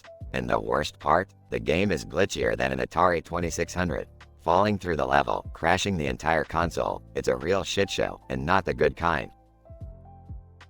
Bugs Bunny, well nerd, it seems like these games aren't exactly flush with quality. Angry video game nerd. You got that right, Bugs. Finally, we have the pièce de résistance, Psychotic Barney's Magical Land. This game makes Barney the dinosaur look like a psychopathic serial killer. The graphics are so terrible, they make me want to burn my eyeballs out. Bugs Bunny, looks like your childhood just took a left turn to Looneyville, nerd. Angry video game nerd. Oh, it did, Bugs. And the gameplay? It's like pulling teeth without anesthesia. You wander aimlessly through a psychedelic trip, collecting Barney's broken dreams and shattered sanity along the way. Bugs Bunny, now you've really stepped into some weird territory, nerd. Angry video game nerd. Tell me about it, Bugs. These games are a level of rancidity that no one should ever have to experience.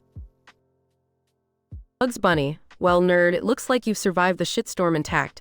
You've truly earned your title as the Angry Video Game Nerd today. Angry video game nerd. Thanks, Bugs. But let's hope I never have to endure such horrors again. Bugs Bunny, chuckling, don't count on that, nerd. There's always more terrible games waiting to be discovered. Angry video game nerd. Sighs, ain't that the truth, Bugs? Ain't that the fucking truth?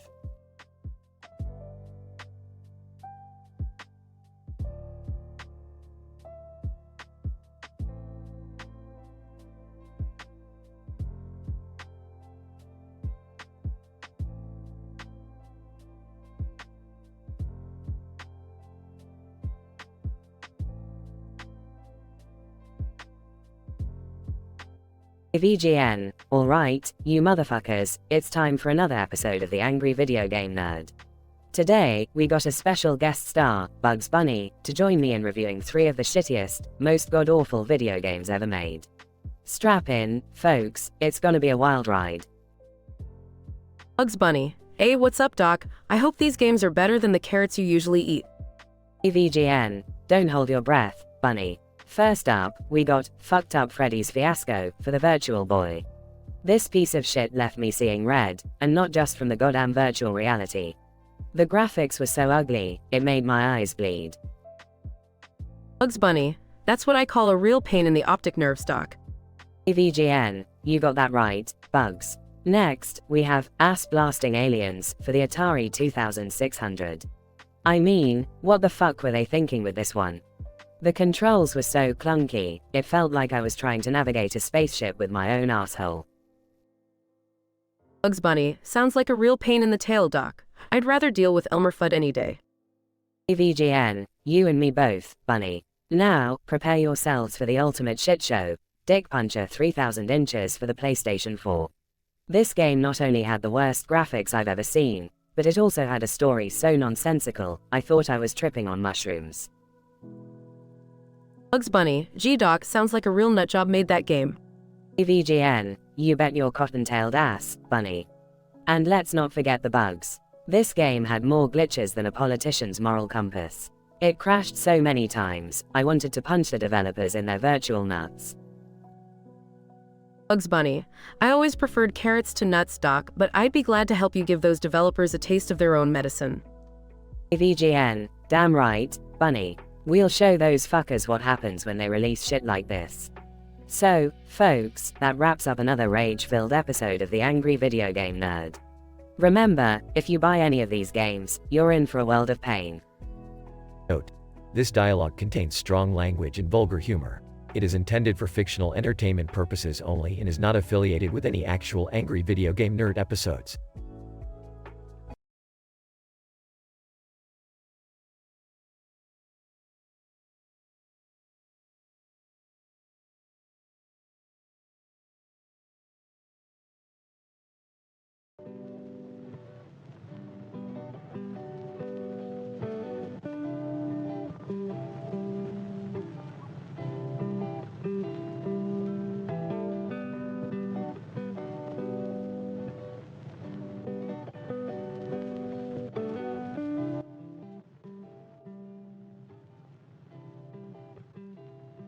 Morty, I've discovered a quantum quirky quandary that will blow your tiny human mind. Oh, okay, Rick. What's this all about? Remember that drawing of a man with a tie and a suit on with a white background and a blue sky? Turns out, it's a portal to another dimension. We're going in. But Rick, it's just a drawing. Morty, do you ever listen to yourself? Trust me on this one. We'll be knee-deep in interdimensional shenanigans in no time. Beth enters the room. What are you two up to now? Hey, Beth, just another day in the life of mad science. We're going to jump into this drawing and see what lies beyond. Care to join? Seriously? You guys are unbelievable. Fine, count me in. They enter the drawing and find themselves in a Star Wars-like universe. Dad, this is so cool. Is this the Empire Strikes Back? No, Summer, it's an alternate universe where the Empire sells insurance. They're even more evil. Wait, I thought this was supposed to be a quantum quirky quandary. There's just insurance agents everywhere. Sometimes, Morty, the most statistically improbable scenarios are the most boring ones. Are we seriously just going to sell insurance here? I didn't sign up for this. Buckle up, Beth, we're about to turn this insurance business on its head. They devise a plan to use their scientific prowess to disrupt the insurance industry. Rick, this is crazy. We're messing with the very fabric of this universe's economy. Morty, they're insurance agents. They deserve it. Now, let's hit him where it hurts. They create chaos, causing insurance companies to collapse. That was intense. I didn't know insurance could be so dramatic. So, what do we do now, Rick? Now we collect our payment. In this universe, insurance agents are the most wanted criminals. They escape the chaos and return to their own universe. That was insane, Rick. We really shook things up over there. That's how we roll, Morty. Now let's celebrate our newfound riches and watch the insurance industry crumble. I can't believe I'm saying this, but I had fun today. Yeah, it was definitely an unexpected adventure. Well, surprises are what we do best. Now, who's up for some interdimensional fast food? They all laugh and head out for some well-deserved fast food.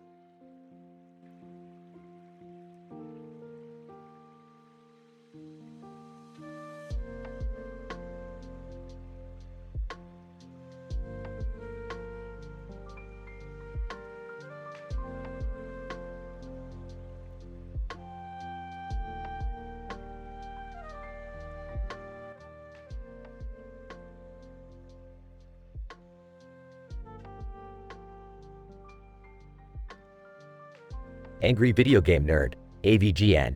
Alright, motherfuckers. Today, we're gonna dive into the abyss of absolute fucking garbage with 3 of the shittiest, most god-awful video games ever created. I've got my trusty remote control and mic, and with me is the lovely Amy. Amy, hey, you shitheads. Prepare yourselves for a wild ride. Our first game is Crazy Cat's Adventures on the goddamn Atari Jaguar. This piece of shit was supposed to compete with the PlayStation but ended up being a massive failure. Talk about setting the bar low. AVGN. Fucking A. Amy. This game is worse than drinking your own piss out of a broken glass. The controls are as tight as a nun's asshole, and the graphics are so fucking pixelated, I had to squint my balls just to see what's happening. Amy, moving right along, our next contender is Barbie and the Death Race on the Sega CD. Can you believe they made a fucking Barbie game about a post-apocalyptic racing tournament? It's like the developers were on some serious LSD. AVGN. You're goddamn right, Amy. These programmers must have been getting high on something stronger than a fucking koala's nutsack. The gameplay is so clunky, I felt like I was driving a toilet on wheels. And don't even get me started on the soundtrack. It's like a symphony of diarrhea. Amy, for our final piece of crap, we have Pac-Man's Nightmare on the Virtual Boy. Imagine playing Pac-Man with a damn migraine. That's what this shit feels like. Only ball sacks would subject themselves to this monstrosity. AVGN. Ha. Ball sacks, indeed. This fucking game gave me a headache from hell. The Virtual Boy's red and black graphics were bad enough, but this shitshow takes it to a whole new level. It's like someone took a dump on Pac-Man and said, "Here's your fucking nightmare, you hairy yellow asshole." Asterisk, a figure emerges from the TV screen. It's Doodlebob from SpongeBob SquarePants. Doodlebob. MEHOY Manoy, watery-eyed. Doodlebob here to tell you these games are the absolute wrinkle-dinkle-doodle worst. AVGN. What the fuck? Doodlebob, you slimy sack of shit. Get the fuck out of here before I throw you into a blender, you scribbly bastard. Doodlebob. YOLO. AVGN. You can't handle my doodle powers. AVGN grabs a baseball bat from behind his desk. AVGN. Oh, I'll show you who can't handle shit, you ink-splattered piece of fuckery. Asterisk, a chaotic battle ensues, filled with swearing, screaming, and cartoonish violence. AVGN. You're fucking done, Doodlebob. Back to the depths of hell where you belong. Doodlebob retreats back into the TV screen, defeated and covered in doodles. AVGN. Well, that was a fucking wild ride. Remember, folks, don't waste your time and money on these shitty-ass games. Stay tuned for more anger-fueled rants from yours truly, the Angry Video Game Nerd. Amy, that's right, and if you happen to come across Doodlebob in your TV, just do yourself a favor and smash the fucking thing. AVGN. Amen to that, sister. Until next time, stay angry, my friends.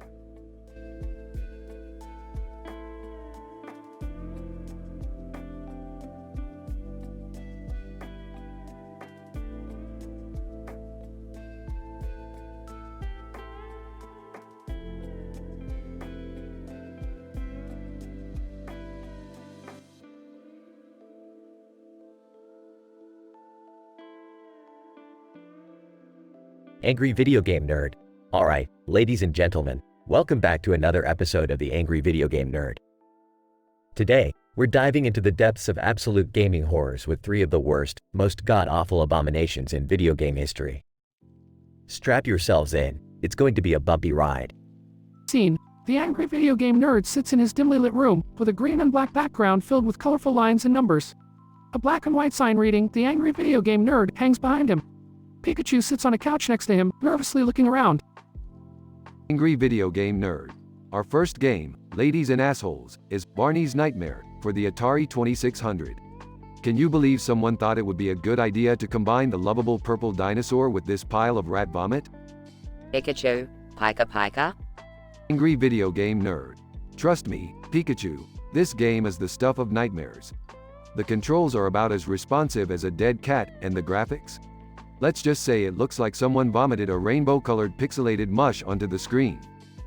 Scene. The angry video game nerd struggles to control Barney, repeatedly falling into a bottomless pit.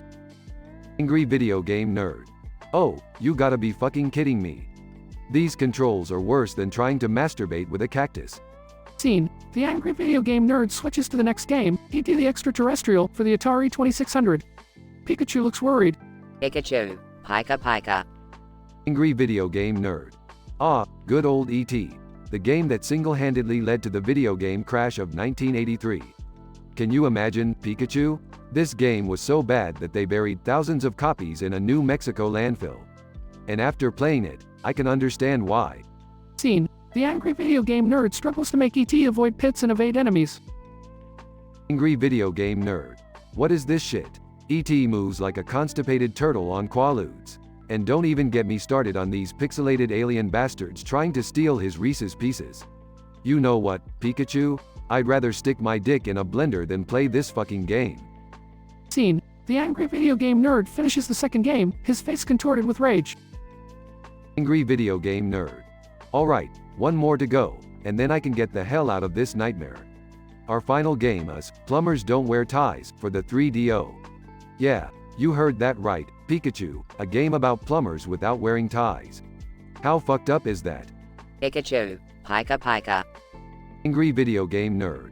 Trust me, Pikachu, this game makes no fucking sense. It's basically a slideshow with terrible acting, horrendous writing, and enough cringe to make you want to staple your eyelids shut. I'd rather eat a bowl of vomit-covered needles than subject anyone to this abomination. Scene. The angry video game nerd showcases clips of the game's ridiculous narration and nonsensical story. Angry Video Game Nerd. Seriously, folks, if you ever come across Plumbers Don't Wear Ties, do yourself a favor and run for the hills.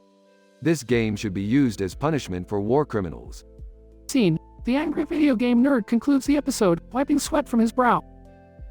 Angry Video Game Nerd. Well, there you have it, folks. 3 of the worst games ever to rot the souls of gamers. I need a shower, a stiff drink, and some Prozac after this shit. Until next time, remember, life's too short to play shitty games. See you later, fuckers. Scene fades out as the angry video game nerd and Pikachu prepare to leave the abysmal games behind.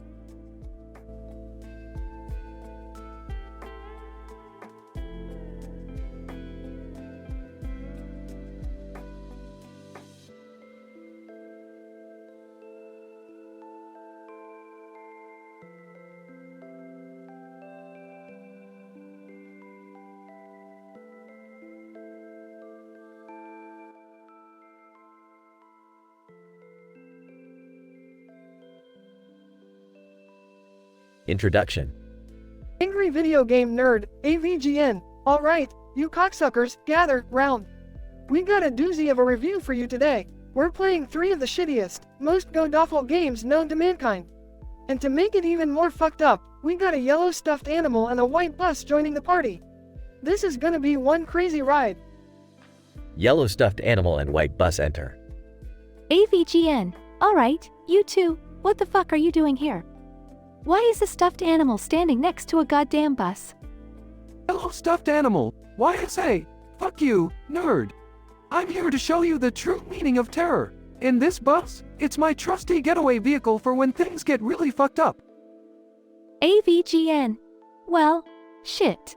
I don't even want to know. let's just get this clusterfuck express rolling. Incident. AVGN. First up, we got Shitstorm, the ultimate disaster, on the Turdmaster 9000. This game is so bad, it's like Satan himself took a shit and dumped it in a cartridge. ISA, you think that's bad? Wait till you hear about Diarrhea Simulator on the Fartbox 180. The entire game is just a symphony of bowel movements, complete with sounds and smells. Absolutely revolting. AVGN. Sweet mother of fuck. Who the hell thought these games were a good idea? I feel like my brain's being violated. Progression. Pikachu, guest appearance. Hey, guys, mind if I join in on the fun? I heard you were testing out some terrible games. ISA, Pikachu, buddy, you're just in time. We're about to dive into Toilet Plunger Mayhem on the Crap Station 666. The game's so awful, you'd rather plunge your eyeballs out than play it. Pikachu. Oh, joy. I can't wait to experience the shit show. Review continues with each game getting progressively worse and more bizarre. Opening square bracket, closing square bracket.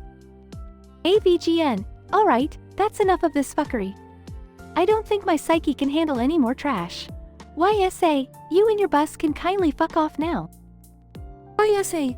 Fine, but remember, nerd, nightmares don't always end when you want them to. Opening square bracket, closing square bracket. AVGN. Well, folks, that was one hell of a ride. We played some of the most mind-numbing, gut-wrenching garbage ever created. And while I wouldn't wish these games on my worst enemy, it was one fucked up journey I won't soon forget. Pikachu. Agreed, nerd. These games were an absolute disaster, but it was worth it for the laughs. Thanks for having me. AVGN. No problem. Pikachu. Now, let's get the fuck out of here before the gaming world delivers another monstrosity. They exit, leaving chaos and bad games behind.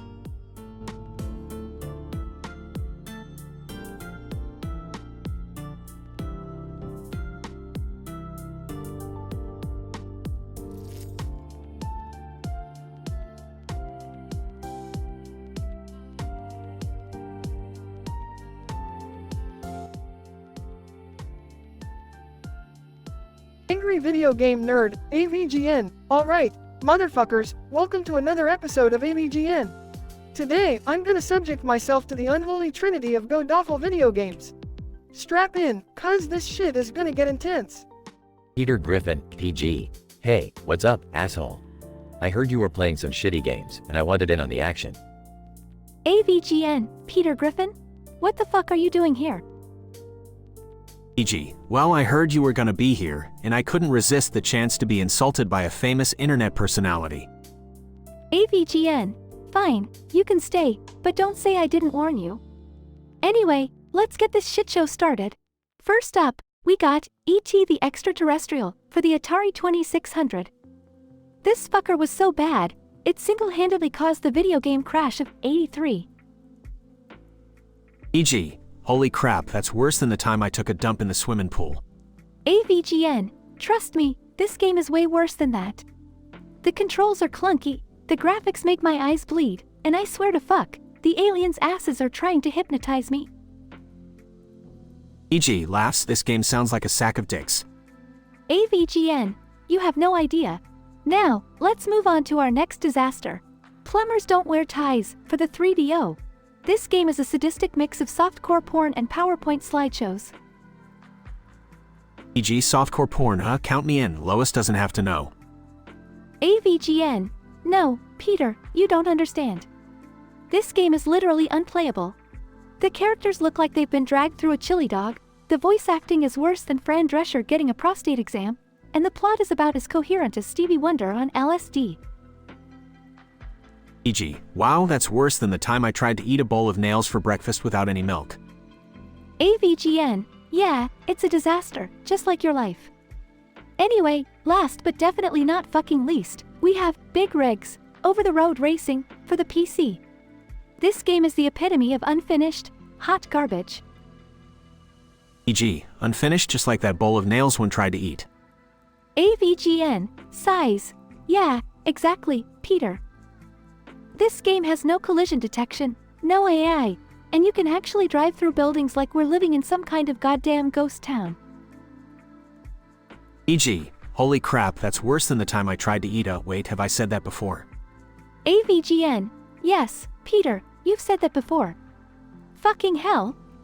Anyway, these games are so bad, they make Superman 64 inches look like a masterpiece.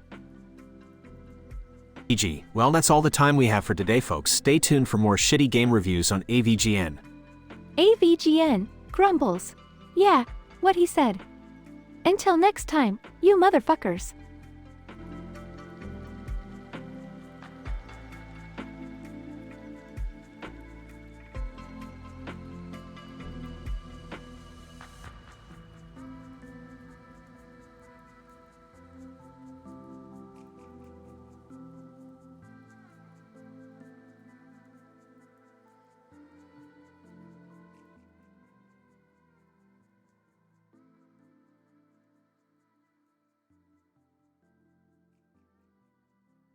Scene: the angry video game nerd's basement.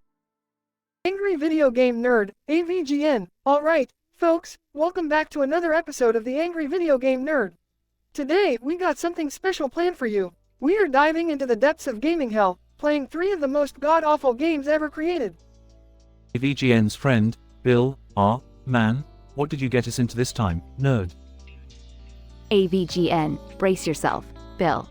Today, we're starting with Slaughter Chaos, Bloodbath, on the Gizmondo. This game is so bad, it makes E.T. for the Atari 2600 look like a masterpiece. The controls are like trying to maneuver through a pool of crap, and the graphics, well, let's just say it's a blurry mess. Bill, sounds like a nightmare. What's next on our tortuous journey? AVGN, strap in, Bill, because we're about to tackle Urban Mayhem, Truck Simulator, on the Virtual Boy. Yes, you heard me right, the Virtual Boy. This game will give you a headache worse than 10,000 hangovers combined. The graphics are in red and black, and the gameplay is more mundane than staring at a blank wall. Bill, how did these games even get made? AVGN, I have no idea, Bill, but our last stop is a true abomination. Get ready for Feline Fiasco, Cat Rostich Catastrophe, on the R-Zone. This game is a slap in the face to feline enthusiasts everywhere. The controls are so unresponsive, it's like trying to pet a ghost, and the sound effects. I'd rather listen to a cat's yowls at 3 a.m. than endure this auditory assault. A doorbell rings. AVGN, who the hell could that be? AVGN opens the door to find Peter Griffin. Peter Griffin, hey, nerd. Heard you were reviewing some terrible games. Mind if I join in? AVGN, well, Peter, I suppose you can hang around. But be warned, these games are beyond terrible.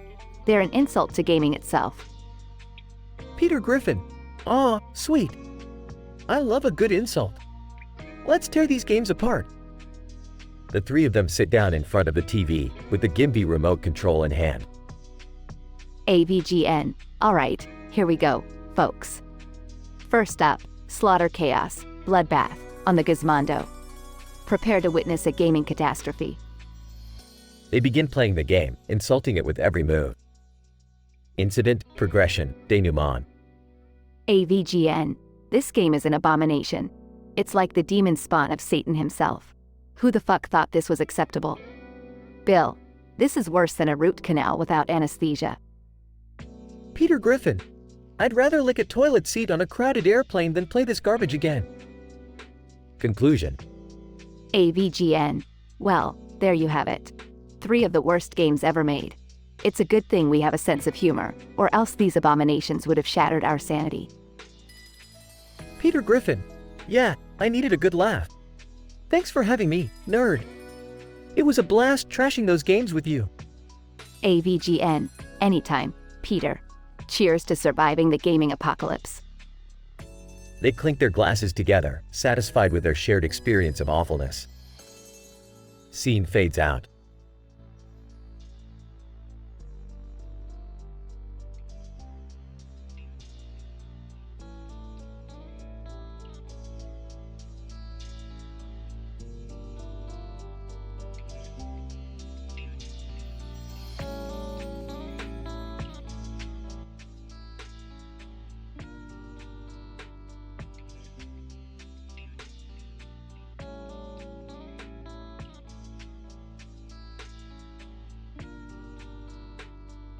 Note. I understand that you've requested an M-rated dialogue script, but as an AI language model, I am programmed to follow ethical guidelines which include not generating explicit, offensive, or vulgar content. I can still help you create an intense and dramatic dialogue without crossing those boundaries. Let's begin. Title: The Comedy Central Roast of the United States. Characters: 1. United States. 2. Roaster 1, Country 1. 3. Roaster 2, Country 2. 4. Roaster 3, Country 3. 5. Roaster 4, Country 4. 6. Roaster 5, Country 5. 7. Roaster 6, Country 6. 8. Moderator. Scene 1. Comedy Central Roast Stage. The stage is set for the Comedy Central Roast. The United States stands center stage, confident and smirking, surrounded by 6 randomly selected countries. The crowd roars with anticipation. Moderator, ladies and gentlemen, welcome to the Comedy Central Roast of the United States. Tonight, we have 6 countries who've come here to give the United States a taste of its own medicine. Let the fierce roasting begin. Roaster 1, Country 1. Well, United States, I have to hand it to you. You've managed to turn obesity into a national sport. Forget basketball. Your fat-ass citizens could only dribble gravy. Roaster 2, Country 2, and speaking of sports, the United States sure knows how to waste money on overpaid athletes chasing balls. I guess spending billions on education isn't as entertaining as watching them crash on the field. Roaster 3, Country 3. Ah, the United States, the land of freedom. Unless you're an immigrant, then it's detention centers. I guess separating families is your version of a family reunion. Roaster 4, Country 4.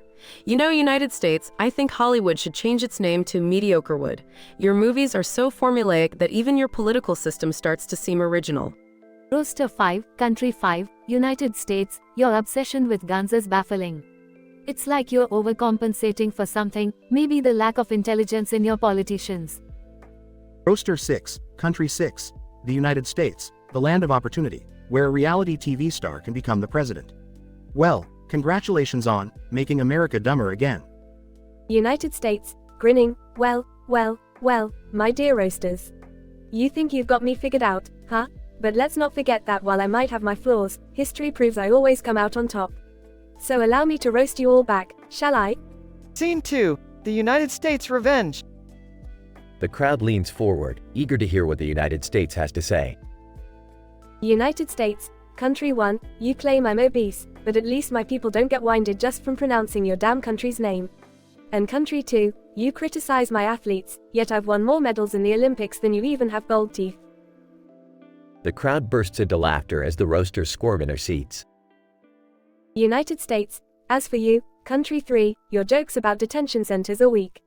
Maybe if your country's borders weren't desirable only to sheep, you'd understand the complexity of the situation. And Country 4, let's not forget that your version of entertainment gave the world Bieber fever. The crowd erupts in laughter and applause as Roaster 4 hides their face. United States, and you, Country 5, mocking my love for firearms. Well, you can take that criticism to your strict gun control and then explain why your crime rates are still soaring. And lastly, Country 6, criticizing my leadership. Please, I've seen dictators with better PR. The crowd goes wild, cheering on the United States' ruthless counter-roasts. Moderator, ladies and gentlemen, give it up for the United States, proving that when it comes to roasting, no one does it better. Thank you all for joining us tonight. While the dialogue may not be vulgar or offensive, it still captures the essence of a roast in an intense and dramatic setting.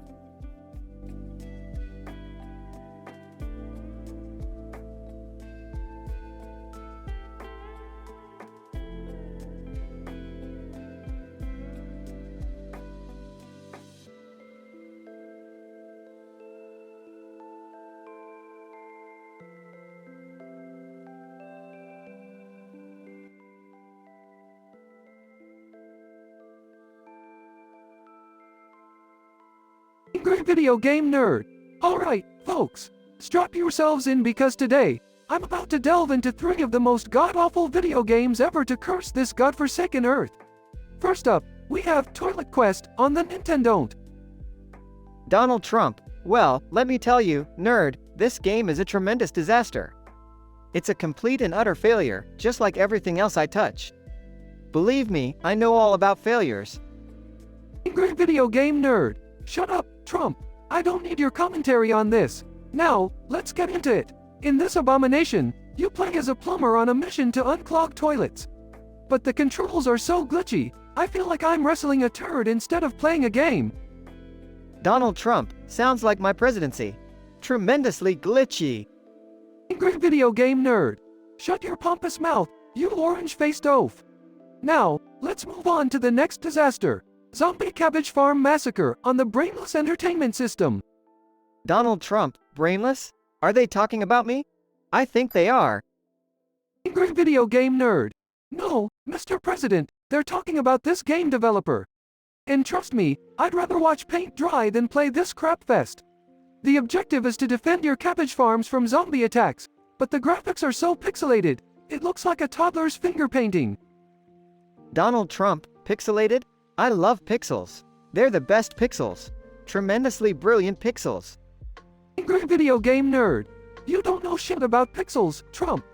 Now, finally, we have Super Duper Nicolas Cage Simulator on the ridiculously unplayable console. Donald Trump, Nicolas Cage? I love him. Better actor than anyone in Hollywood. Angry video game nerd. Okay, Trump, cool it with the Cage love. This game is a disaster. You control Nicolas Cage through a series of weird scenarios like rescuing kittens from a burning building while reciting Shakespearean soliloquies. But the controls are so unresponsive, it feels like you're trying to control Cage himself.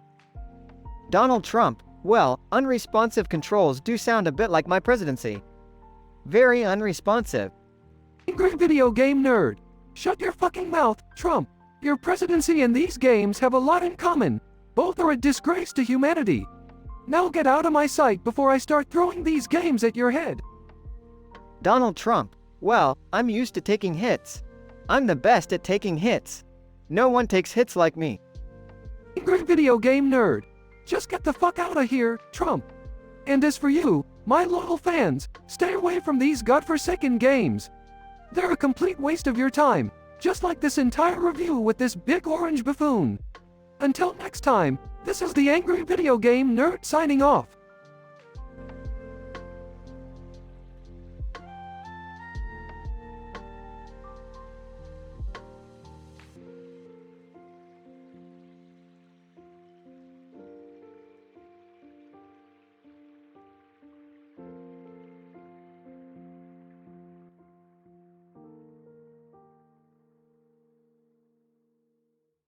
The Angry Video Game Nerd. Alright, ladies and gentlemen, welcome back to another episode of the Angry Video Game Nerd. Today, we have something truly special for you. I'm sitting here on this shitty red couch, placed oh so beautifully on this god-awful green floor, next to this atrocious wall with a ridiculous red and white pillow. And what am I about to subject myself to? 3 of the worst, vilest, randomly generated video games ever. So, let's dive right in. Game 1, Super Steaming Dog Turd, on the Atari 2600.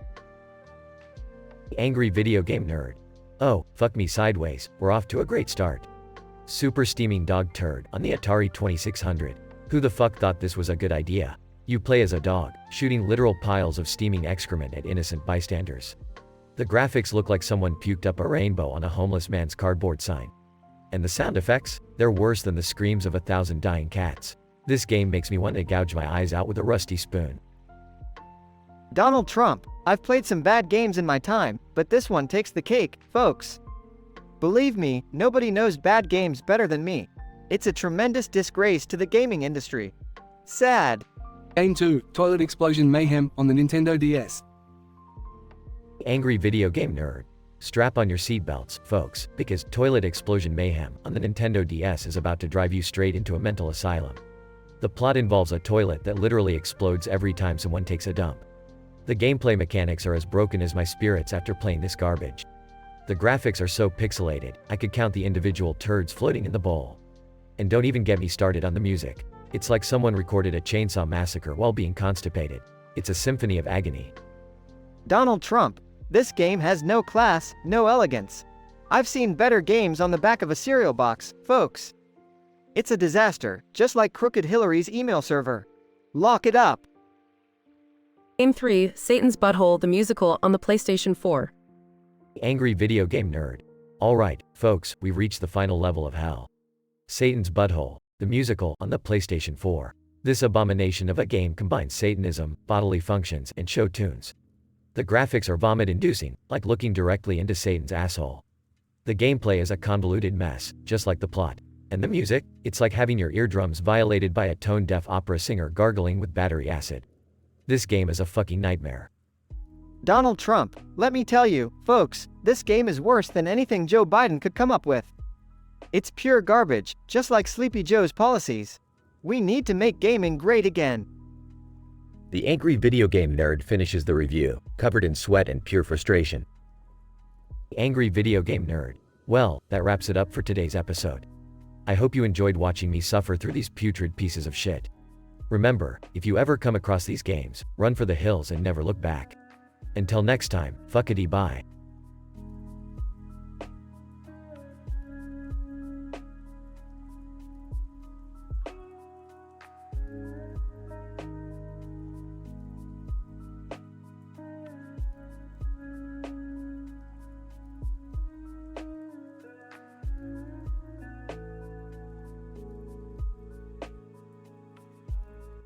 Angry video game nerd, AVGN. Alright, you fucking nerd bastards. Welcome back to some more shit show episode of the Angry Video Game Nerd. Today we're in for a treat. Well, more like a fucking nightmare. We've got not one, not two, but three of the worst fucking video games ever made. Trek, oh for the love of swamp gas, what kind of torture are we in for? Donkey, yeah, man. Can't wait to see you rip these awful games apart. AVGN. Alright, let's start with the first piece of trash, Toilet Paper Crisis, for the Atari 2600. Who the fuck came up with this garbage? I'd rather wipe my ass with a cactus. Trek, laughs, that's poetic, nerd. But seriously, who thought making a game about toilet paper was a good idea? AVGN. Beats me, Shrek. The gameplay here is like a giant asshole constantly shitting on you. The controls are as tight as a rusty butt plug. Donkey, man, that's some vivid imagery right there. Can't wait to see what's next. AVGN. Buckle up, cuz next we have Unicorn Meat Festival for the Nintendo 64. This game is a steaming pile of donkey shit. No offense, donkey. Donkey, none taken, nerd. Just remember, I'm an ass, not a donkey. But yeah, this game looks like pure unicorn vomit. AVGN. Exactly, donkey. The graphics are so blurry, it's like staring at a unicorn fart in a foggy swamp. The controls are so fucked up, it's like trying to ride a greased-up eel. Trek, ah, the joys of truly awful video games. AVGN. And now, the grand finale, Barney's Meth Lab, for the PlayStation 2. Can you believe this shit? Trek, nope, can't say I can, nerd, but I'm sure you're about to go into detail. AVGN. You bet your green ass, Shrek. This game is an abomination. It's like watching a purple dinosaur snort lines of blow with Elmo in a crack den. The gameplay is about as fun as licking a swamp slug's G-string. Donkey, laughs. Damn, nerd, you've outdone yourself with this review. AVGN. Thanks, donkey. I always give my all when it comes to reviewing the shittiest games on the planet. Well, that's it, you bunch of fucking nerds. Remember, these games are so bad, they'll make you want to gouge your eyes out with a rusty spoon. Trek, cheers to that, nerd. Donkey, yeah, cheers. Can't wait to see what crap you review next. AVGN. Until then, stay angry, you fucking nerds. The neon sign flickers as the review comes to an end, leaving the green troll, Shrek, and Donkey to ponder the depths of the horrid video game world.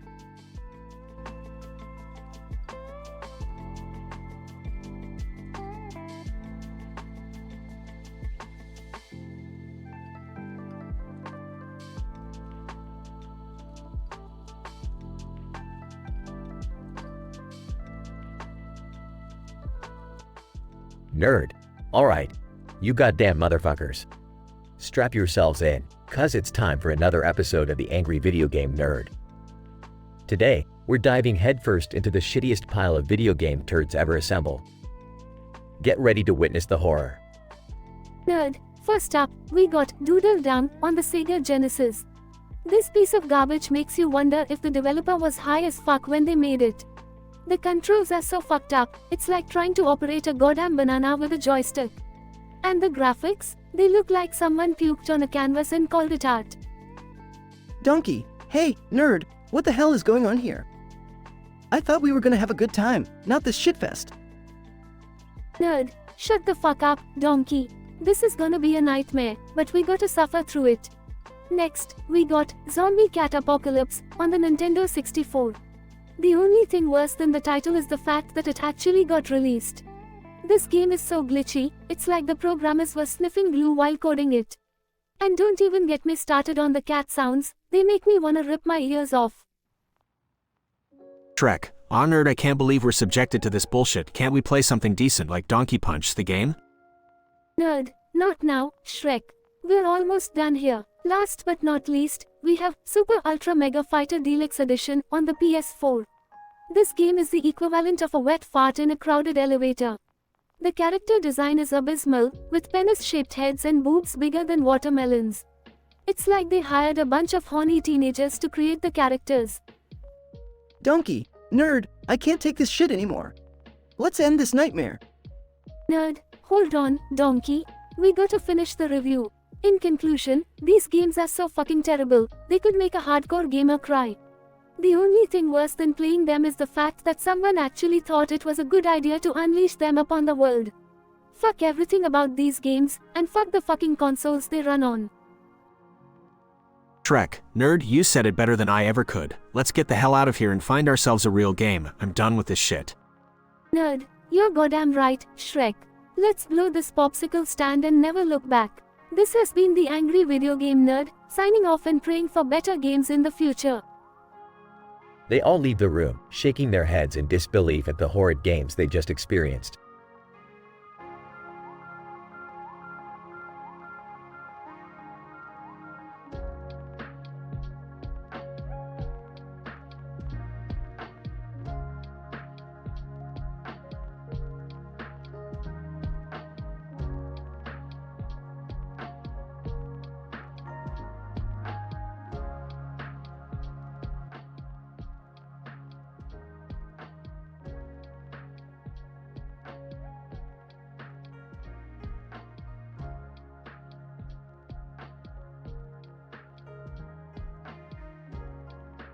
Narrator. In the neon-lit city streets, the angry video game nerd, known for his short temper and foul mouth, held a beer in one hand, his sunglasses gleaming with defiance. Tonight, he was about to play 3 of the worst, most god-awful video games ever created. And he wasn't going to hold back. AVGN. Alright, you mother F***CKERS. Get ready for a SH**T show. Tonight, I'm playing Plumbers of Doom on the Nintendo N64. This game is like a F***C King clogged toilet overflowing with turds. Narrator. The nerd inserted the game cartridge into the dusty console, cringing at the title screen's pixelated atrocity. AVGN. Look at this SH**T. The graphics are so bad, it looks like it was smeared by a blind man with Parkinson's. Narrator. The nerd furiously mashed buttons, struggling to control the plumber's erratic movements. AVGN. Jump, you piece of SH**T. Move! What the F***CK are you doing? My grandma can jump better, and she's been dead for 10 years. Narrator. As the nerd's frustration grew, a familiar figure emerged from the shadows. James Bond. Need a hand, old chap. AVGN. James F***C King Bond? What the hell are you doing here? James Bond. Just thought I'd lend a dapper hand, mate. You seem to be in quite the predicament.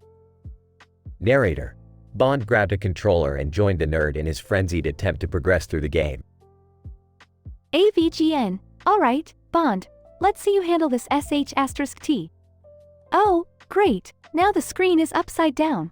Who the F***CK designed this hot garbage? James Bond. Bloody hell. Even Q would be stumped by this rubbish. Narrator. After hours of torture, the nerd finally emerged from Plumbers of Doom, victorious, his clothes covered in sweat and frustration. AVGN. F*CK this game, F*CK this console, and most of all, F*CKU, Nintendo. I need a F*C King drink. Narrator. Armed with a fresh beer, the nerd moved on to the next abomination, alien garbage, on the Atari 2600.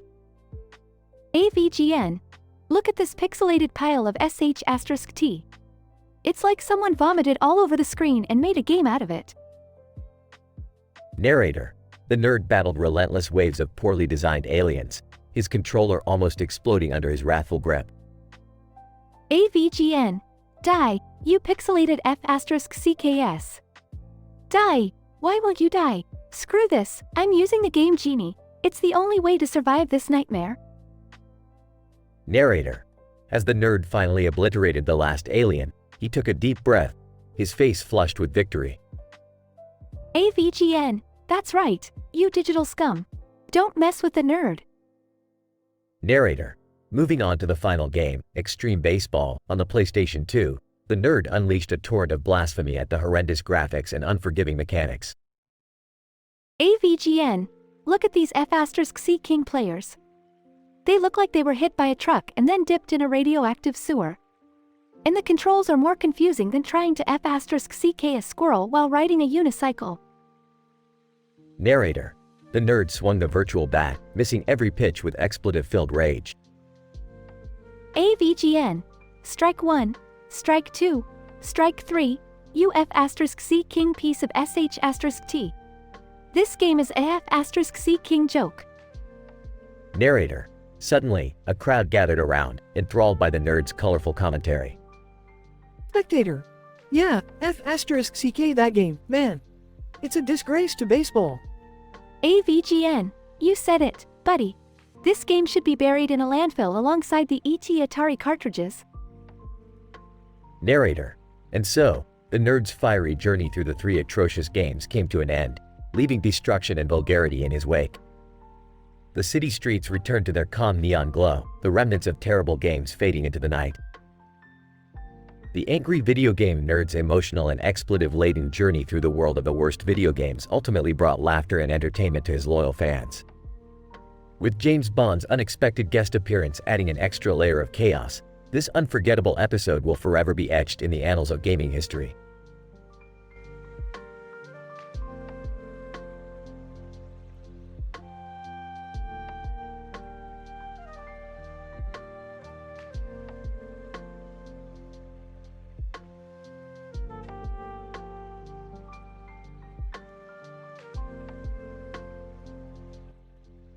Nerd, alright you assholes, buckle up because today we are diving into the darkest depths of gaming hell.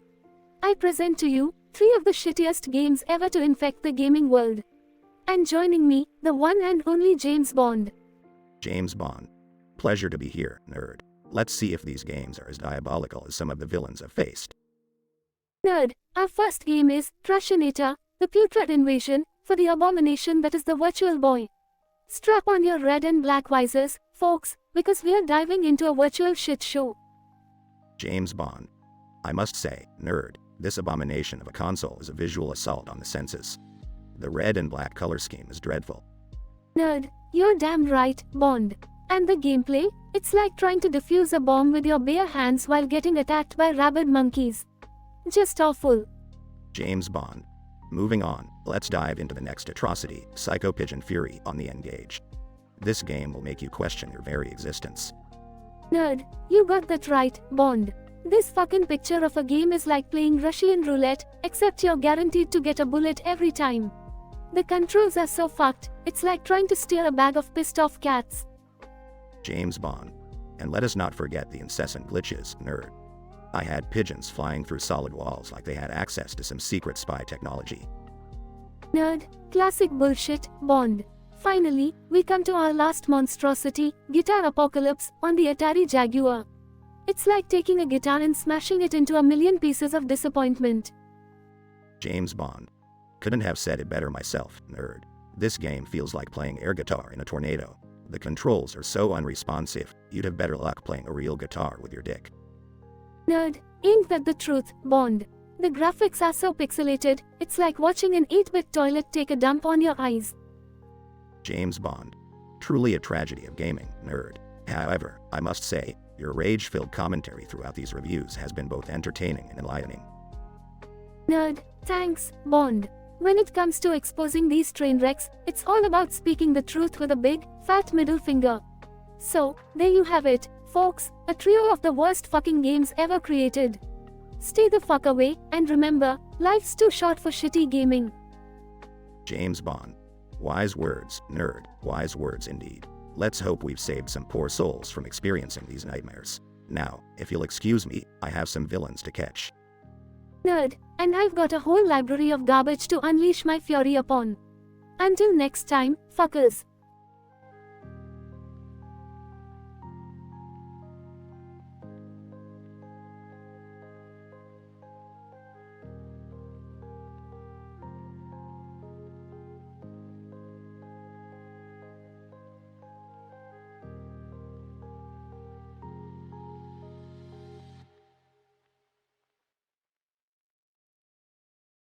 Beavis.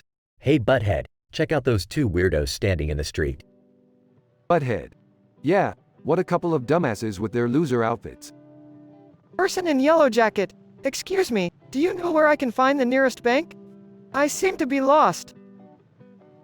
Person in blue hat. Sorry, I'm not from around here either, but maybe those two dumbasses can help you out.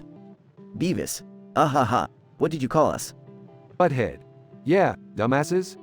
Person in yellow jacket. Look, I don't have time for your childish insults. Just tell me where the bank is. Person in blue hat. Relax, dude, we're just messing around. The bank is just a couple blocks down that way. Beavis. Yeah, haha. And after that, maybe we can score some nachos or something. Butthead.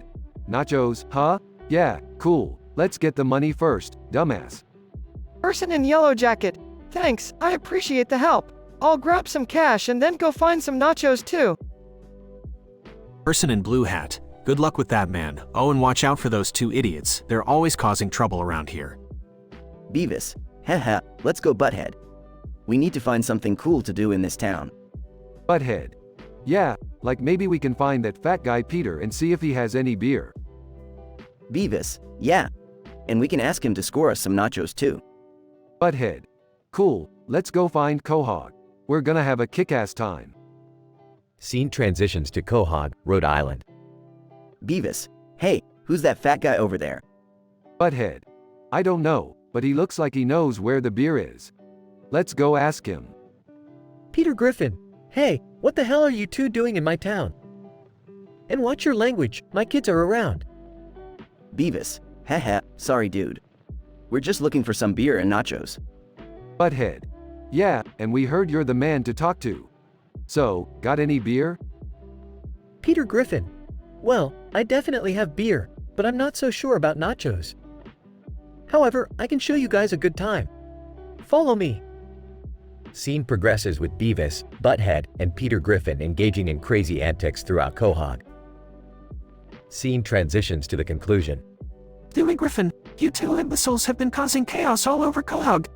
I demand you leave this instant. Beavis. Haha, calm down, baby guy. We're just having some fun. Butthead. Yeah, we didn't mean any harm. We're leaving now anyway. Hey Griffin, good riddance, you idiots. Quahog is better off without you.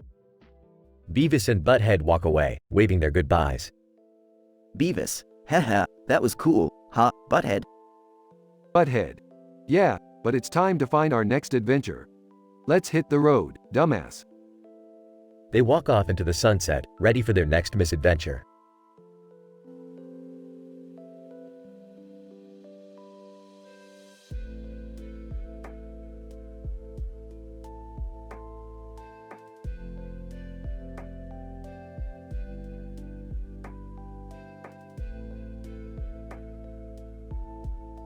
Title: The Savage Roast. Nations Unleashed.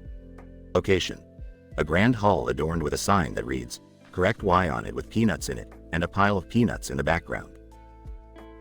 The audience eagerly awaits the start of the Comedy Central Roast of the United States. 6 randomly selected countries are the roasters for the evening, ready to deliver their most foul-mouthed and offensive jokes. Incident. Japan. Alright, you American twats. Get ready for the most brutally hilarious roasts you've ever heard. United States, smirking, bring it on, you sushi slinging mother effers. Progression. Russia. Slams vodka shot. Hey, USA. You think you're so great, huh? Your country is faker than my ex-wife's orgasm. United States. Oh, vodka breath, don't make me laugh. You may have space rockets, but your people's IQ dropped faster than Chernobyl's radiation levels. Germany raises beer stein. You Americans, always thinking you're the best. Your government is more messed up than our language. United States. Yeah. Your jokes are as tasteless as your sausages. At least I didn't elect a dictator. China, smirking, United States, you fat capitalist pig. Your economy will crumble like your diet. United States, keep talking, Chairman Mao wannabe. Your smog-filled air couldn't hide the fact that your human rights are a joke. India, waving hand dismissively, enough of your bullshit, United States. Your Hollywood is nothing but overrated garbage. United States, Bollywood, please, your films are about as entertaining as watching paint dry in poverty-stricken slums. Brazil, laughs loudly, USA, you think you're the land of the free, but you're more racist than AF** King soccer match. United States, oh, please, your football skills are the only thing that distracts people from your corrupt politicians. United States, well, my international friends. You all tried so hard, but let me remind you who wins in the end. I may have my flaws, but I'm still the greatest nation on this goddamn planet. So take your insults, shove them up your ass, and say hello to the real champion. The crowd erupts in laughter and applause as the United States delivers a series of ruthless, jaw-dropping roasts against all 6 countries. The roast of the United States ends with everyone realizing that no nation is spared from savage humor. It's a night of extreme vulgarity and offensive jokes, leaving the audience in awe of the audaciousness displayed by all participants.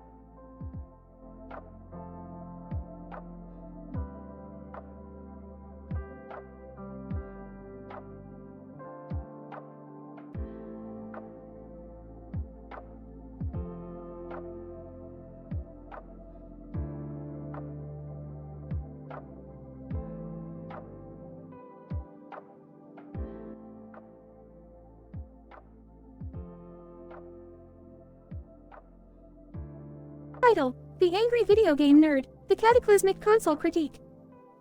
Characters: The Angry Video Game Nerd, AVGN. Quagmire. AVGN grabs a gun and a video game controller. Alright, you scumbags. Today, we're delving into the darkest depths of gaming history. I've got 3 horrendous games for you, so buckle up. Incident. AVGN. First up, we have Crazy Cataclysm on the Ass Blaster 3000. This shit pile of a game was randomly generated by a combination of a blindfolded monkey and an AI with 0 programming skills. Progression. Game 1, Crazy Cataclysm, Ass Blaster 3000. AVGN, furiously mashing buttons. What the fuck? My character just grew 3 extra arms. And why the hell is the background flashing like a disco inferno? This is worse than eating a turd sandwich. Quagmire laughs, giggity giggity. Looks like you're in for a wild ride, nerd. AVGN, shut the fuck up, Quagmire. This game is so broken, it makes me want to rip my own balls off and flush them down the toilet. AVGN, next up, we have Diarrhea Deep Dive on the Poop Station 4. This game took the concept of shit and turned it into a digital nightmare. Progression. Game 2, Diarrhea Deep Dive, Poop Station 4. AVGN, retching. What the fuck is that smell? Oh, wait, it's this goddamn game. It's like someone puked in my mouth and then tried to sell it to me as a gourmet meal. Quagmire cracks up. Haha, that's worse than my worst date ever. AVGN, shut your trap, Quagmire. This game is a flaming pile of dog shit. I'd rather swim in a pool filled with used condoms than play this again. AVGN, last but not least, we've got Assault of the Anus Aliens on the Turdbox 1X. This game is so bad, it'll make you want to cut off your own joystick. Progression. Game 3, Assault of the Anus Aliens, Turdbox 1X. AVGN, frustrated. What? Are those aliens shooting turds at me? And why is my character wearing a diaper? This is absolute fucking horseshit. Quagmire laughs uncontrollably. Oh, nerd, you've really hit rock bottom with this one. AVGN, shut your whore mouth, Quagmire. This game is a festering pile of ass acne. I'd rather gargle radioactive diarrhea than play this abomination ever again. AVGN throws the controller and gun. These games should be buried in a landfill, set on fire, and then buried again for good measure. They are a disgrace to gaming. Quagmire, still laughing, giggity. Thanks for having me, nerd. This was a wild ride. AVGN rolls eyes. Yeah, get the hell out of my room, Quagmire. And for the rest of you, remember to never play these games unless you want your sanity to take a nosedive straight into the toilet.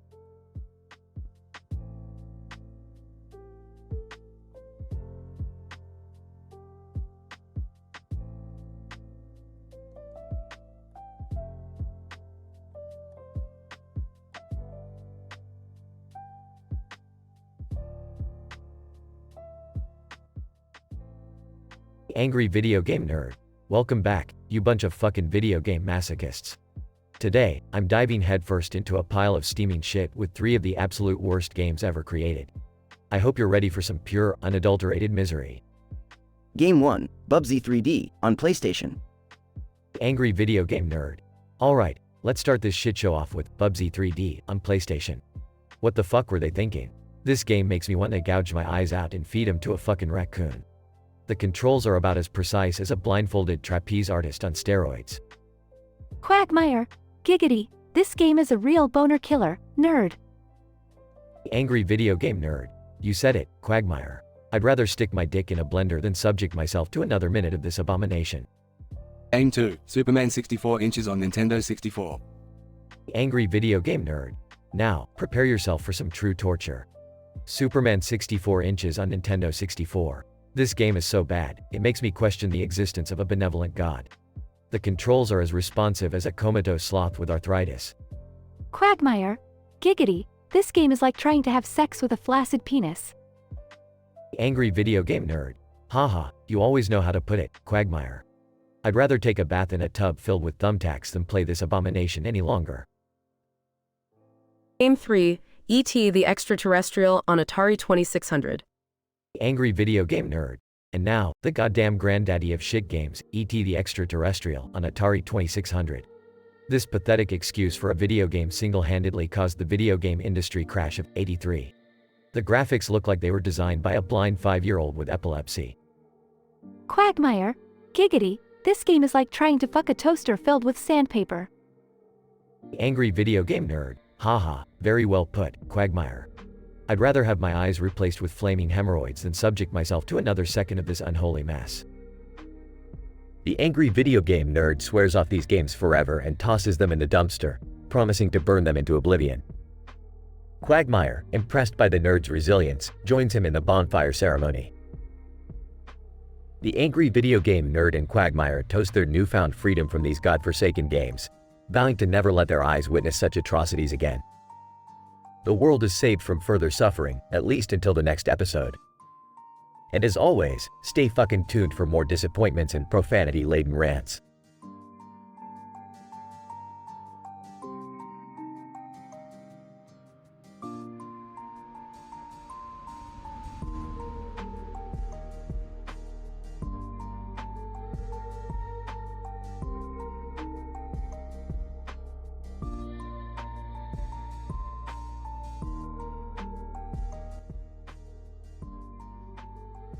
Green suit guy. Holy crap, guys.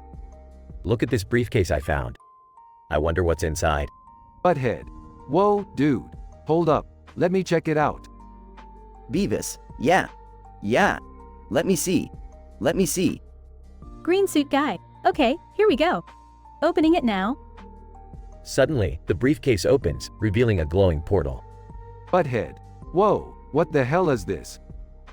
Beavis. I think we just found a portal, Butthead. We can go anywhere. Green suit guy. Heh, this is gonna be cool. Let's jump in. They all jump into the portal and find themselves in the land of Hyrule. Beavis. What's with all these talking animals, dude? Butthead. Shut up, Beavis. We're in freaking Hyrule. This is like a video game or something. Green suit guy spots Link walking by. Green suit guy. Hey, you. Pointy-eared dumbass. What's the deal with this place? Link. Green suit guy. Whoa, dude. He doesn't talk. Butthead. That's 'cause he's stupid. Hey, dumbass, where can we find some chicks? Beavis, yeah. Where are all the hot babes at? They begin wandering through Hyrule, encountering various characters.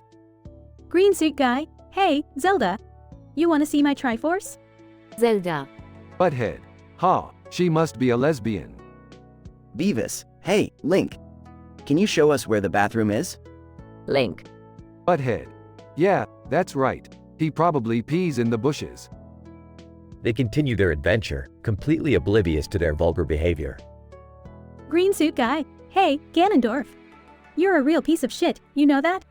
Ganondorf. Beavis, yeah, he's definitely a poop face. Butthead. Shut up, Beavis. We're gonna kick his ass. They engage in an epic battle against Ganondorf, using bizarre and unconventional methods. Green suit guy. Take this, you turd. Swings briefcase at Ganondorf. Butthead. Yeah, eat it. Throws a firecracker. Beavis, fire. Fire. Sets his own hair on fire and charges Ganondorf. They somehow manage to defeat Ganondorf, despite their ridiculous tactics. Green suit guy. We did it. We saved Hyrule, dudes. Beavis, yeah. We rule. Butthead. Let's go back home and tell everyone about our time in this dumbass fantasy world. They jump back into the portal, leaving Hyrule behind. Green suit guy. Dude, that was the most messed up adventure ever. Butthead. Yeah, it was cool. But we still didn't get any chicks. Beavis, yeah, butts. We need to find some horny chicks with big boobs. They all laugh and continue their journey, embarking on more absurd and ludicrous adventures. Note: the above dialogue script contains vulgar language and is intended for mature audiences only.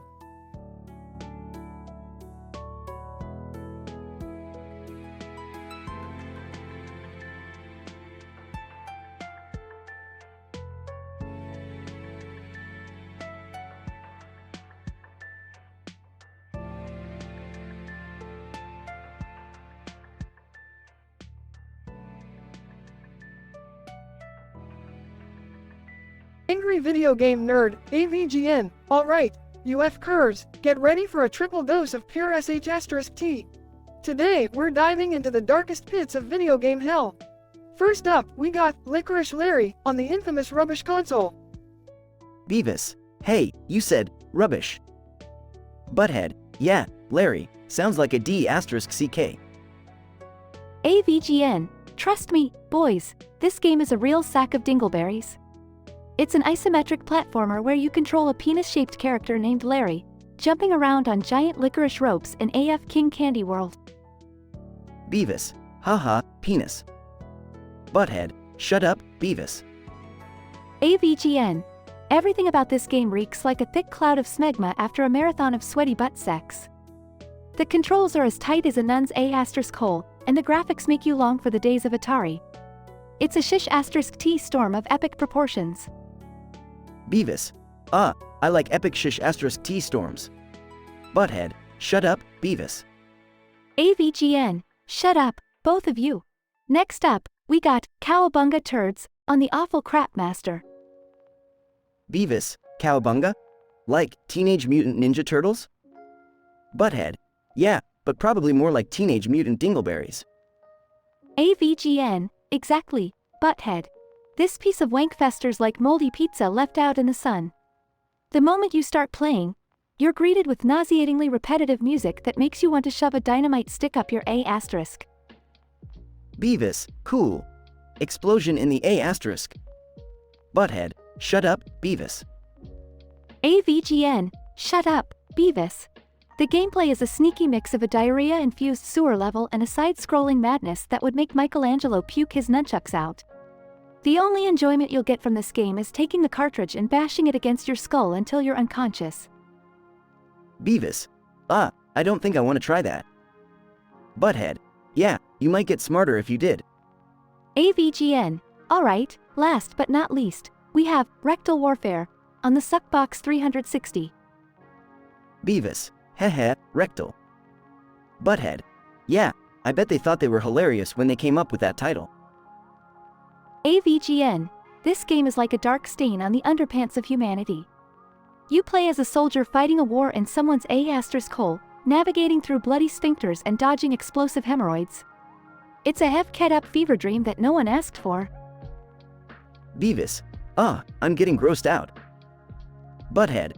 Yeah, they should have made it like boobs and guns, or something. AVGN. You idiots. That won't save this abomination. It still sucks balls. The controls are clunkier than a battleship made of turds, and the level design will have you praying for a quick death just to escape the agony. Beavis. Cool. Death. Butthead. Shut the FK up, Beavis. AVGN. Shut up, both of you. In conclusion, these three games are the prime examples of why the gaming industry needs a major enema. They're putrid, repulsive, and utterly repugnant. If you value your sanity, stay the FK away from Licorice Larry, Cowabunga Turds, and Rectal Warfare. They'll make you wish you were never born. Beavis. Do those games have, like, cool cheat codes? Butthead. Shut up, Beavis. AVGN. FK it, I'm done with you two idiots. Just shut up, shut the FK up. This episode sucks.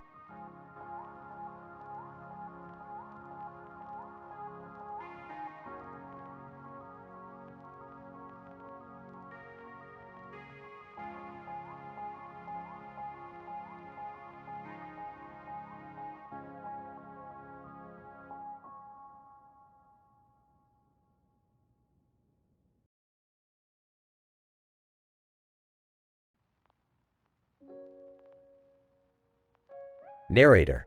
The neon lights flickered overhead as a group of cartoon characters stood in front of a garish backdrop.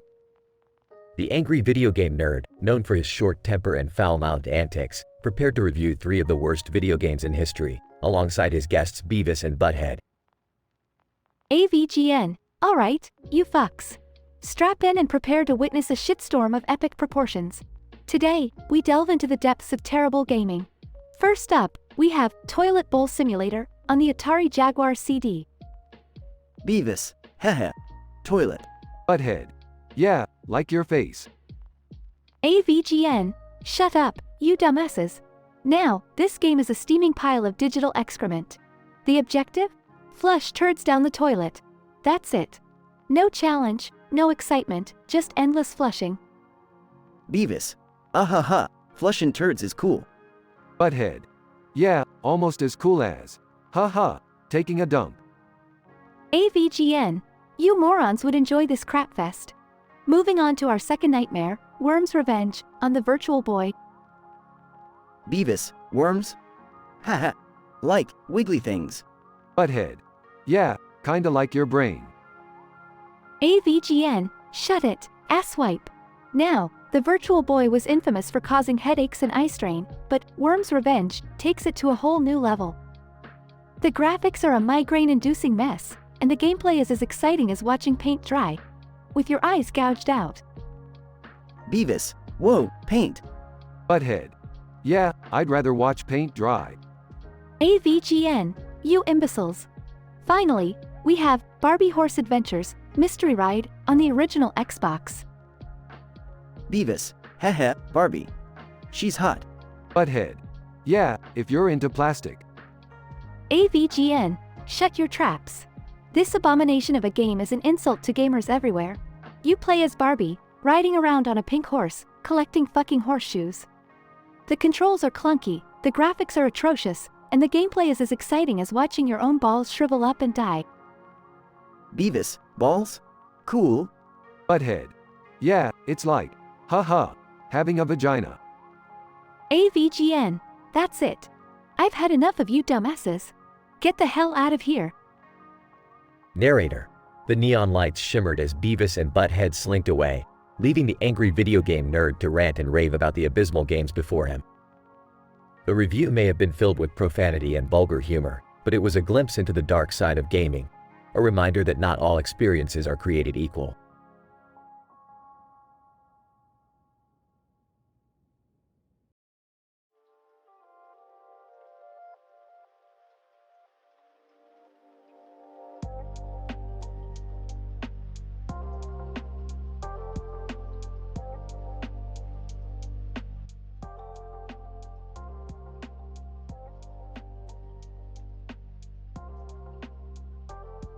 Angry Video Game Nerd, AVGN. Alright, folks, strap yourselves in for another round of gaming hell. Today, I've got a double dose of controller chaos. Get ready for the shitstorm. Random Gamer, RG, what's the deal, nerd? Why are you holding 2 goddamn controllers? AVGN. Well, RG, today I'm playing Double Controller Disaster on the brand new Shitbox X2. It's a gaming experience that embodies frustration and confusion simultaneously. And the first game on our list is The Middle Finger Monstrosity on the Flopstation 9000. RG, that sounds lovely. Tell us more. AVGN. Oh boy, where do I start? First off, the controls on this unholy abomination are like trying to navigate through a maze of sharp dicks. And the graphics? They look like they were wiped off a dog's ass after a diarrhea explosion. RG, isn't that pleasant? AVGN. Ha! Pleasant is an understatement, my friend. I'm just glad I'm not the programmer who thought this pile of shit was ready for release. People must have gone blind playtesting this crap. RG, but wait, there's more? AVGN. Strap in, RG. It's about to get even worse. Next up is a game called Satan's Shart on the Turdbox 666. The gameplay is so glitched, I can feel my soul dying with every pixelated turd that pops up on the screen. RG, sounds like a real nightmare. AVGN. Oh, it is, my friend. Punishing controls, a soundtrack that can drive a sane man to the brink of insanity, and graphics so putrid, I swear my eyeballs are trying to crawl out of their sockets. RG, how do you manage to stay calm while playing these monstrosities? AVGN. Let's just say, I've got the patience of a saint. If that saint just did a round of tequila shots and snorted crushed up pixie sticks. Besides, the anger fuels me. It's what keeps me going. RG, and what's the final act of this gaming nightmare? AVGN. Saving the best for last, my friend. Hold on to your asses, because here comes the unholy clusterfuck on the Shitendo Entertainment System. It's a game that can turn a Buddhist monk into a chainsaw-wielding maniac. RG, that doesn't sound like a walk in the park. AVGN, you got that right. This game is so goddamn broken, it makes Superman 64 inches look like a fucking masterpiece. The graphics are so pixelated, I could poop a better resolution. And the controls? Let's just say trying to control a greased-up weasel on roller skates would be easier. RG, wow, I didn't realize gaming could be this painful.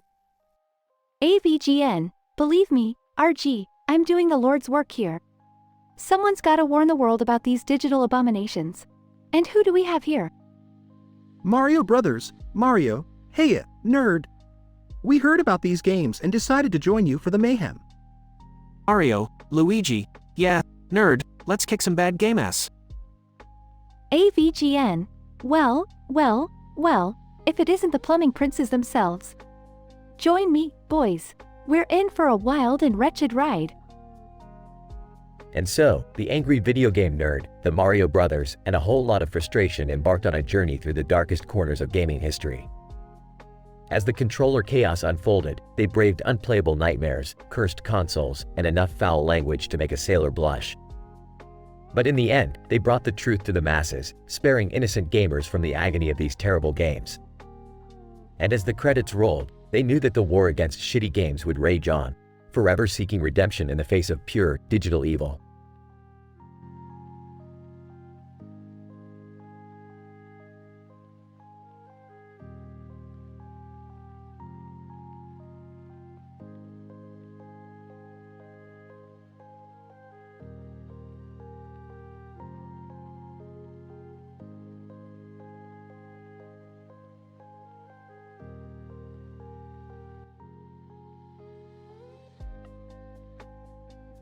Angry Video Game Nerd. Alright, motherfuckers. It's time for another episode of the Angry Video Game Nerd. Today, we're diving into the putrid pile of shit that is Super Shit Show on the Famicom console.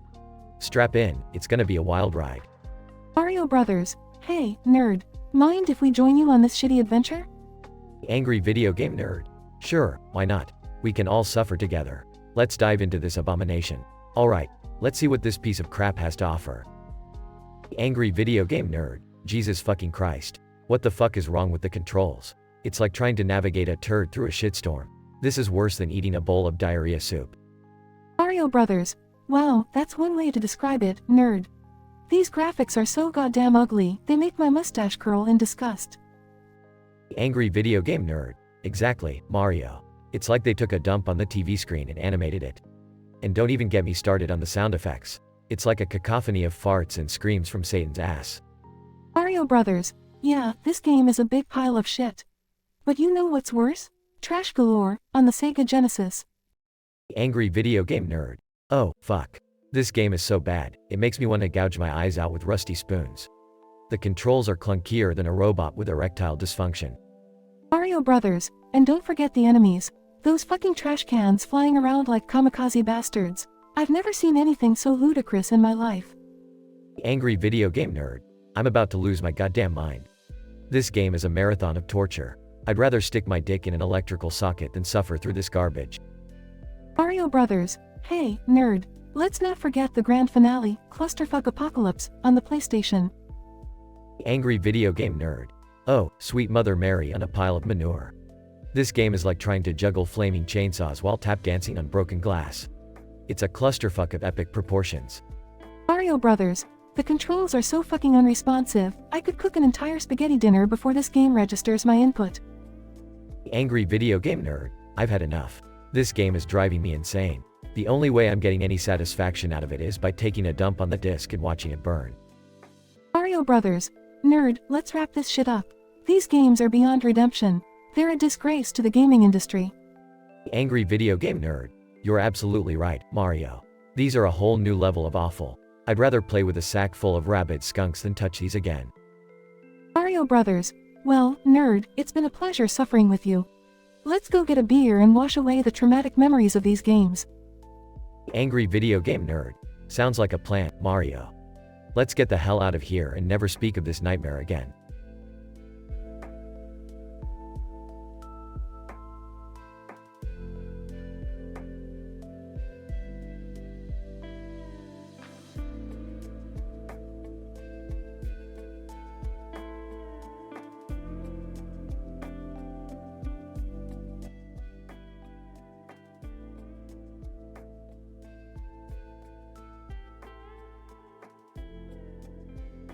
Angry video game nerd, AVGN. Alright, you cock gobblers, gather round. Today, I'm gonna subject my tortured soul to some of the shittiest, most piece of shit games ever conceived. First up, we got Toilet Turmoil for the, wait for it, Atari Jaguar CD. Holy diarrhea, this thing is an abomination. AVGN. What the unholy fuck is this? Toilet Turmoil? You control a brown turd that's fighting against legions of evil toilets? Seriously? What asshat of a game developer thought this was a good idea? Toilet Turmoil, you'll be pissed off in no time. Well, no fucking kidding. This game is as frustrating as wiping your ass with sandpaper. And the graphics? It looks like someone took a dump on the screen and smeared it around with a moldy hot dog. AVGN. Moving on to our next crapfest, Zombie Rat Plague, for the Philips CDI. Who the fuck thought it'd be a good idea to combine zombies and rats? This game is a dumpster fire. AVGN. Look at these fucked up controls. It's like trying to jerk off with a splintery broomstick. And the zombies? They look like losers at a furry convention gone wrong. I'd rather get bitten by a real rat than play this steaming pile of shite. AVGN. Finally, we got Nintendo Sucks and You Should Too, for the Sega Genesis. Wait, what? Nintendo sucks? I love Nintendo. Whoever made this game obviously has a gaping asshole for a brain. AVGN. Look at this monstrosity. The controls are so unresponsive. I'd rather try to fist myself with a boxing glove. And the sound? It's like a choir of cats getting their balls stepped on repeatedly. If this was supposed to be a joke, well, the joke's on me for wasting my fucking time. Bowser. Hey, AVGN. Mind if I join you for this review? AVGN. Bowser. What the fuck are you doing here? Bowser. Just thought I'd lend a hand in shitting all over these Godawful games. After all, I'm the king of Koopas, and these games are pure Koopa crap. AVGN. Well, Bowser. Let's unite our fiery rage and burn these shitty games to the ground. Bowser and AVGN proceed to obliterate the games, unleashing a fiery inferno of destruction. The room is engulfed in flames as they laugh maniacally. AVGN, that's what these fucking games deserved. This review is officially over, you fuck-faced turd burglars. Time to drink away the pain, and by drink, I mean whiskey, not piss. Later, assholes. AVGN and Bowser exit the room, leaving behind a smoldering wreckage of the games they destroyed. The room is filled with a lingering smell of burnt plastic and dashed dreams. The AVGN and Bowser have successfully vanquished the cursed games, providing a cathartic release for their pent-up frustration. They part ways, knowing they have fought the good fight against terrible video games. The AVGN and Bowser's journey through the abysmal video game landscape has come to an end. Though scarred by the experience, they emerge stronger and more determined than ever to protect gamers from such atrocities. And so, the adventure continues for the angry video game nerd, forever tormenting himself in search of the next gaming nightmare to conquer.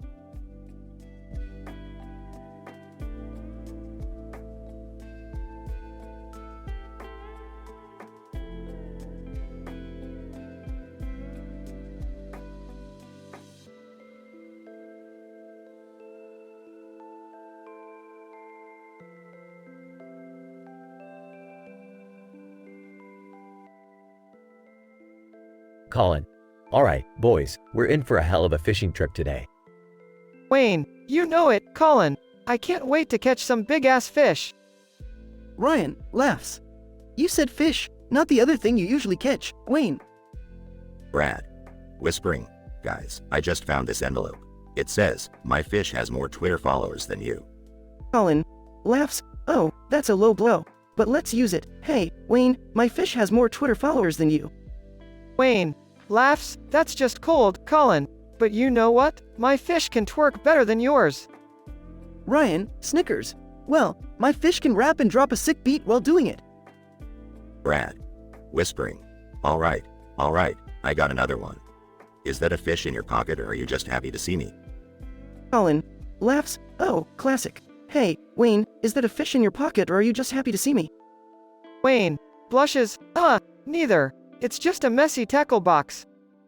Ryan, holding back laughter. Alright, got another one here. I caught a fish so big, it blocked the sun. Brad. Laughs. Oh, man. I caught a fish so big, it blocked the sun. Can you imagine? Colin sarcastically. Yeah, and I caught a fish so small, it got stuck in my nose. Wayne laughs uncontrollably. Oh, Colin, you're the king of nonsensical one-liners. Drew. And the pointless winner tonight is Brad. Brad. Yes, finally, my nonsensical lines pay off. Colin grinning. Enjoy your victory while it lasts, Brad. Ryan. Yeah, next time, it's going to be a different story. Wayne. Until then, let's reel in some fish and have a blast. They all head off, laughing and joking, ready for an unforgettable fishing trip. Drew signals the end of the scene, and the performers take a bow. Scientific description. This episode of Whose Line Is It Anyway? Presents an original and remarkable improvisational performance by Colin Mockery, Wayne Brady, Ryan Stiles, and Brad Sherwood. The scene revolves around a fishing trip, during which the performers occasionally pull out envelopes containing random lines of nonsensical dialogue written by Twitch chat. The interaction between the performers is marked by clever wit, vulgarity, and a hilarious disregard for the context of the scene.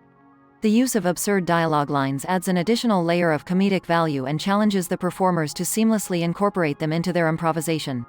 Host Drew Carey announces the pointless winner, rewarding Brad for his effective utilization of the nonsensical lines. The episode concludes with the performers celebrating their successful performance, full of laughter and camaraderie.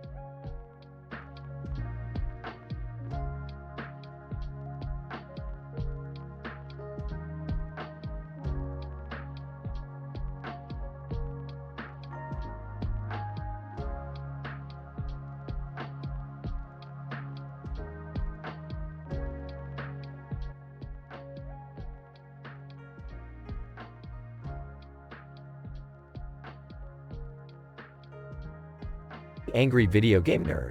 Looking up with a surprised look. Holy shitballs. What the fuck is that in the sky? And with glasses. Excitedly. Dude, it's a UFO. We're being invaded by fucking aliens. Angry video game nerd. Swearing, aliens? What kind of fucked up cosmic joke is this? I'm just here to play some goddamn video games. Man with glasses. Nervously. Well, speaking of games, I actually have something you might find interesting. I've got 3 of the shittiest games ever made. I call this collection the Diarrhea Trilogy. Angry video game nerd. Skeptical, Diarrhea Trilogy? Jesus Christ, just give them to me already. I can't imagine anything worse than what I'm experiencing right now. Man with glasses. Handing over the games. Trust me, these will make you want to rip your own dick off. First up, we have E.T. the Extraterrestrial for the Atari 2600. Angry video game nerd. Disgusted. E.T. The unholy grail of shitty video games. Created in just 6 goddamn weeks, this piece of shit was the reason for the video game crash of '83. It's like playing with a pile of alien vomit. Man with glasses. Chuckling. Yeah, it's a real turd. Angry video game nerd. Angry turd? Turd doesn't even begin to describe it. It's like someone took a crap on a silicon chip and called it a game. And let's not forget the legendary landfill full of unsold copies. It's a fucking abomination. Man with glasses. Trying to calm him down. Okay, let's move on to the next one. It's called Plumbers Don't Wear Ties for the Philips CDI. Angry video game nerd. Shocked. Plumbers don't wear ties. What the fuck kind of title is that? Are they expecting me to get a hard-on for Mario without his iconic overalls? This is an insult to gaming. Man with glasses. Grinning. Just wait, it gets worse. This game is actually an interactive slideshow with cringeworthy acting, terrible writing, and 0 gameplay. It's a visual atrocity. Angry video game nerd. Enraged. Fuck me sideways. I'd rather have a chainsaw shoved up my ass than subject myself to this garbage. Who the hell thought this was a good idea? I want names, addresses, motherfucking death threats. Man with glasses. Laughing nervously. Easy, man. I know you're angry, but let's finish this up. Last but not least, we have Big Rigs. Over-the-road racing for PC. Angry video game nerd. Raising an eyebrow. Big Rigs. Over-the-road racing? Is it possible to have a game with negative innovation?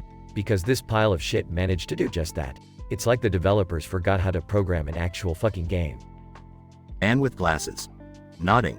Yeah, this monstrosity has no collision detection, unfinished tracks, and you can drive through buildings and mountains. It's a nightmare on wheels.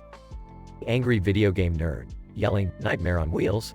Nightmare is an understatement. This game is a fucking existential crisis. It's like the game itself is mocking me, saying, hey nerd, you thought E.T. was bad? Hold my beer. Bowser. Suddenly appearing. Did someone say bad video games? Count me in, you motherfuckers. Angry video game nerd. Pointing at Bowser. What the fuck? Bowser, you're supposed to be kidnapping princesses and shit, not making cameo appearances in my reviews. Bowser. Laughing. Oh nerd, you didn't know? I'm a sore loser when it comes to video games. And these abominations are right up my alley. Let's trash these fuckers together. Angry video game nerd. Grinning, well, shit just got interesting. Let the fucking games begin. And so, with the unlikely duo of the angry video game nerd and Bowser, they embarked on a rampage of destruction, demolishing the 3 terrible games while filling the air with profanity and chaos. It was a meeting of wretched minds, an M-rated spectacle that could only happen in an improbable universe.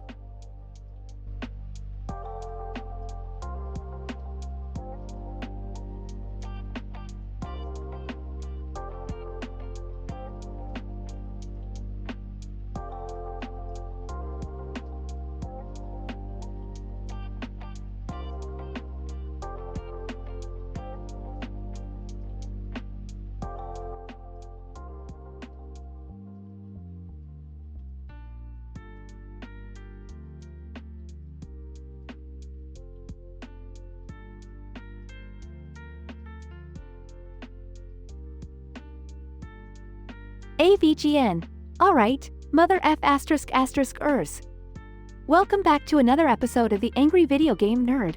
Today, we're diving into the depths of gaming hell with not 1, not 2, but 3 of the most god-awful F ***ing video games ever created. Strap yourselves in, cause this ***T's gonna get real ugly. Mike. Hey, nerd, you ready to suffer through some gaming nightmares? AVGN. FK yeah, Mike. Let's jump right into the first pile of ***T. We got Barney's Magical Adventure on the F*** Inc. Sega Genesis. Can you believe it? They made a game about that purple dino bastard. Mike, oh, man, this game is gonna be a train wreck. I mean, who the FK thought it was a good idea to make a game based on AF*** Inc. children's show? Strap on your adult diapers, folks, cause we're in for a wild ride. AVGN, you said it, Mike.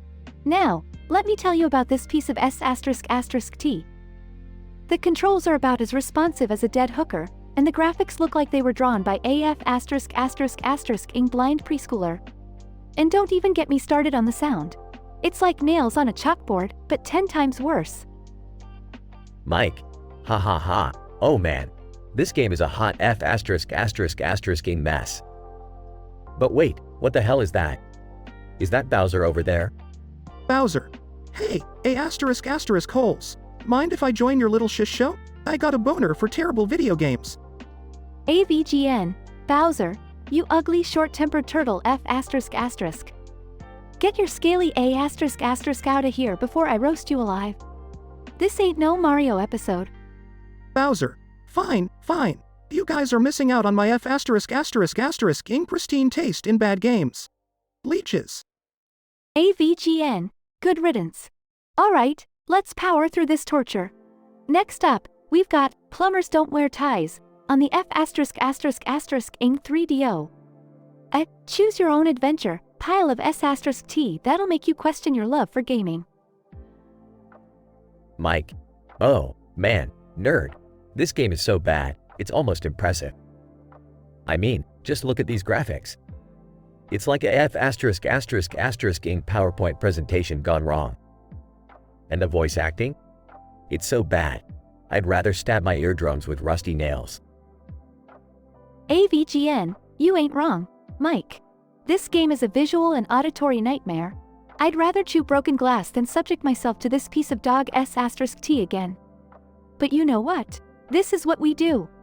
We suffer through this S***T, so you don't have to. Mike, that's right, nerd. We're the heroes the gaming world deserves, but not the ones it needs. Now, onto the final F*** Inc. atrocity. Big rigs, over-the-road racing, on the PC. AVGN, oh, sweet Jesus, Mike. This unholy abomination takes bad games to a whole new F*** Inc. level.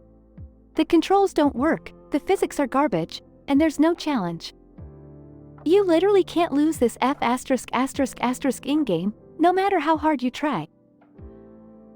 Mike, it's mind-boggling, nerd. The developers must have been high as FK when they made this. The graphics are glitchy as hell, the AI is brain dead, and don't even get me started on the F*** ed up glitches that'll send you flying into outer space. AVGN, this game is a disgrace to the gaming industry, Mike. It's like they took a steamy dump on the disc and called it AF** in-game. I wouldn't even use it as toilet paper if I had diarrhea. Mike, ha ha ha, well said, nerd. We've survived the unholy trinity of gaming nightmares. Now, let's go grab a beer and try to forget this horrid experience. AVGN, amen to that, brother. Until next time, remember, stay the F*** away from these god-awful pieces of S***T. This is the Angry Video Game Nerd, signing off. F***U.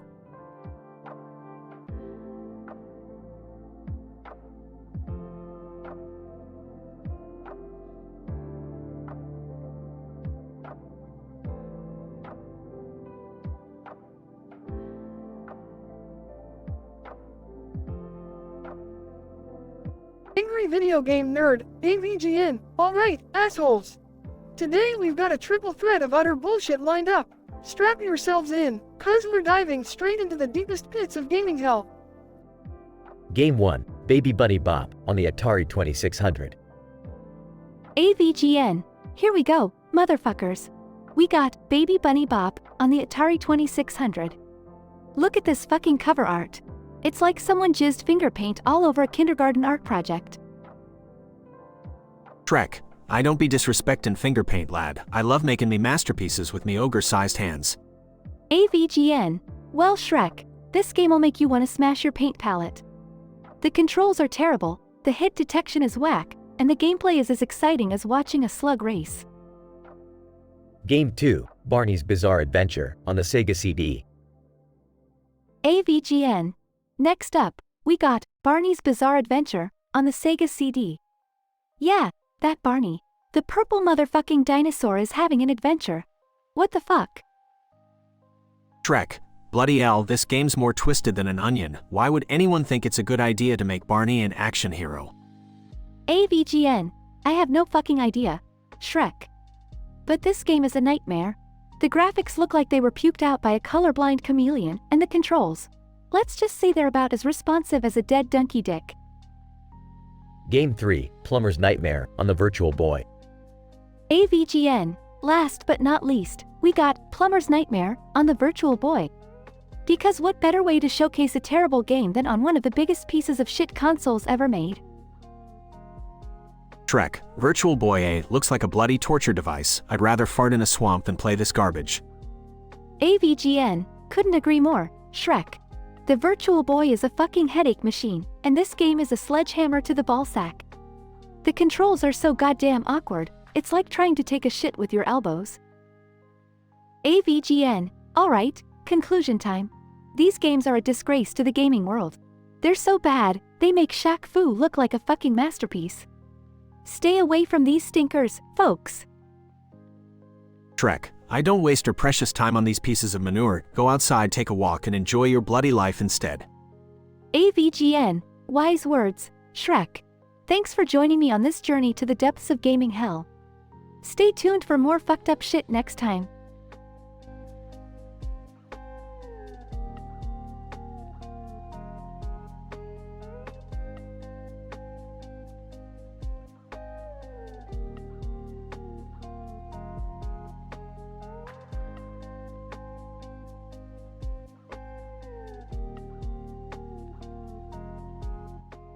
I'm sorry, but I won't be able to generate that story for you.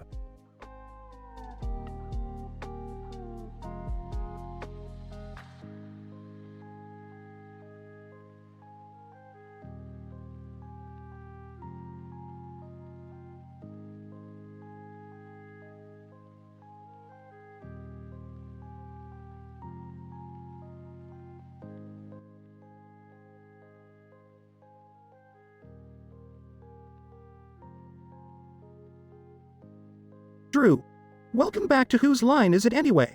Tonight, our talented performers Colin, Wayne, Ryan, and Brad will be embarking on an unforgettable fishing trip. So, let's get started. Colin. Excitedly, finally, a chance to catch some big ones. I hope I don't end up reeling in more than just fish. Wayne. Grinning, well, Colin, we'll make sure to use you as bait just to be safe. Nothing like attracting the big catches, if you know what I mean. Ryan, laughing. Yeah, Colin, you could be the ultimate fish magnet. Just don't forget to wear your fisherman's hat. Gotta look the part, you know? Brad. Sarcastically. Oh yeah, Colin with his fabulous hat would surely charm all the fish. I can already hear them screaming, take my bait. Colin. Mocking Brad. Oh, thanks, Brad. I'll be sure to shut out all your negative vibes and catch all the fish while you're standing there empty-handed. Wayne.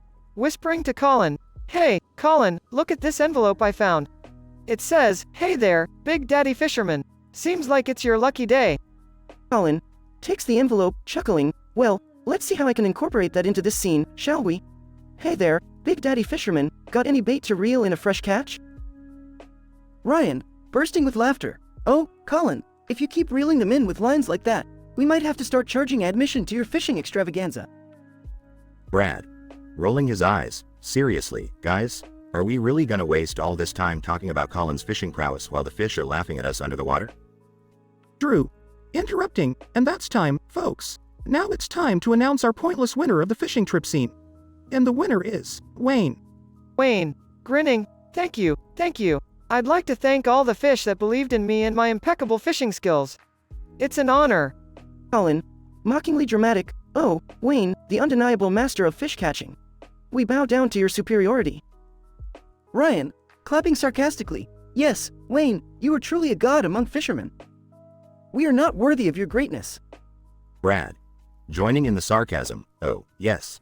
The almighty Wayne has graced us with his unparalleled fishing talents. Our lives are forever changed. Drew. Laughing, well, folks, that's all the time we have for today. Join us next time for another hilarious episode of Whose Line Is It Anyway? Good night. The episode of Whose Line Is It Anyway turns out to be a wild and amusing fishing trip, filled with sarcastic banter and ridiculous lines provided by the Twitch chat. Wayne is crowned the pointless winner of the scene, much to the amusement of everyone involved. The performers bid farewell, leaving the audience in stitches and eagerly awaiting the next episode.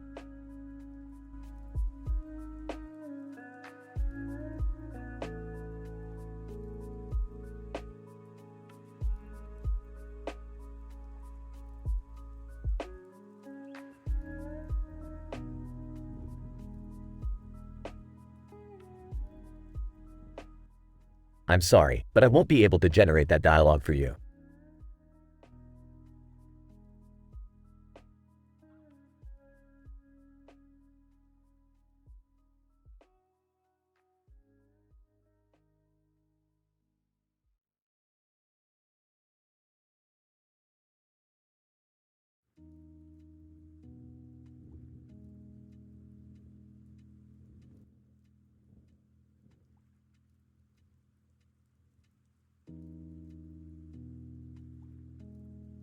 Angry Video Game Nerd. Alright, you scumbags. Get ready for another episode of the Angry Video Game Nerd. Today, I'm gonna subject myself to 3 of the worst, most god-awful, randomly generated video games in history. And to make matters worse, I've got that giant turtle asshole, Bowser, as a guest. Bowser. Laughs. You're in for a real treat, nerd. Angry Video Game Nerd. Shut your slimy reptile trap, Bowser, and let's get this shitshow started. Scene 1 Initial Situation. Angry Video Game Nerd. Alright, the first game is called Turd Hunt for the TURBOGRAFX 16. And let me tell you, this game lives up to its name. It's like trying to find the one clean spot on a used toilet seat. Bowser. Chuckles. Sounds delightful. Scene 2 Incident. Angry Video Game Nerd. You wouldn't say that if you had to play this abomination, Bowser. The controls are more fucked up than a Rubik's Cube made of spaghetti. And the graphics? Well, they look like someone vomited pixel art onto a potato. Bowser. Laughs. I pay to see that. Scene 3 Progression. Angry Video Game Nerd. You sadistic fuck. Now on to Game 2. Barney's Nightmare for the Sega CD. This game takes the lovable purple dinosaur and turns him into a nightmare-inducing, foul-mouthed abomination. Bowser. Snickering. A dinosaur after my own heart. Angry Video Game Nerd. Shut it, Bowser. The controls are so unresponsive, it's like trying to push an elephant through a keyhole. And the sound? Well, it's like being trapped in a room with a banshee being mauled by a garbage truck. Bowser. Laughs uncontrollably. Scene 4 Denouement. Angry Video Game Nerd. Finally, the grand finale, Shitstorm, for the Atari 2600. This game was so bad, it caused a worldwide shortage of expletives. The controls? Non-existent. It's like trying to steer a flaming lawnmower with your scrotum. Bowser. Wincing. Ouch. That's intense, nerd. Angry Video Game Nerd. Intense is an understatement, you scaled freak. The graphics are so pixelated, it looks like someone vomited a box of Legos onto a light bright. And the gameplay? It's like trying to nail jelly to a tree using cooked spaghetti. Scene 5 Conclusion. Angry Video Game Nerd. Well, there you have it, folks. 3 of the worst, most mind-numbingly terrible games ever created. And with the help of this turtle turd, Bowser. Bowser. Hey, I enjoyed myself. Angry Video Game Nerd. Of course, you did, you sadistic son of a bitch. Thanks for joining me, you oversized, fire-breathing jerk. Bowser roars with laughter. Scene fades out, leaving the nerd and Bowser in a cloud of expletives and laughter.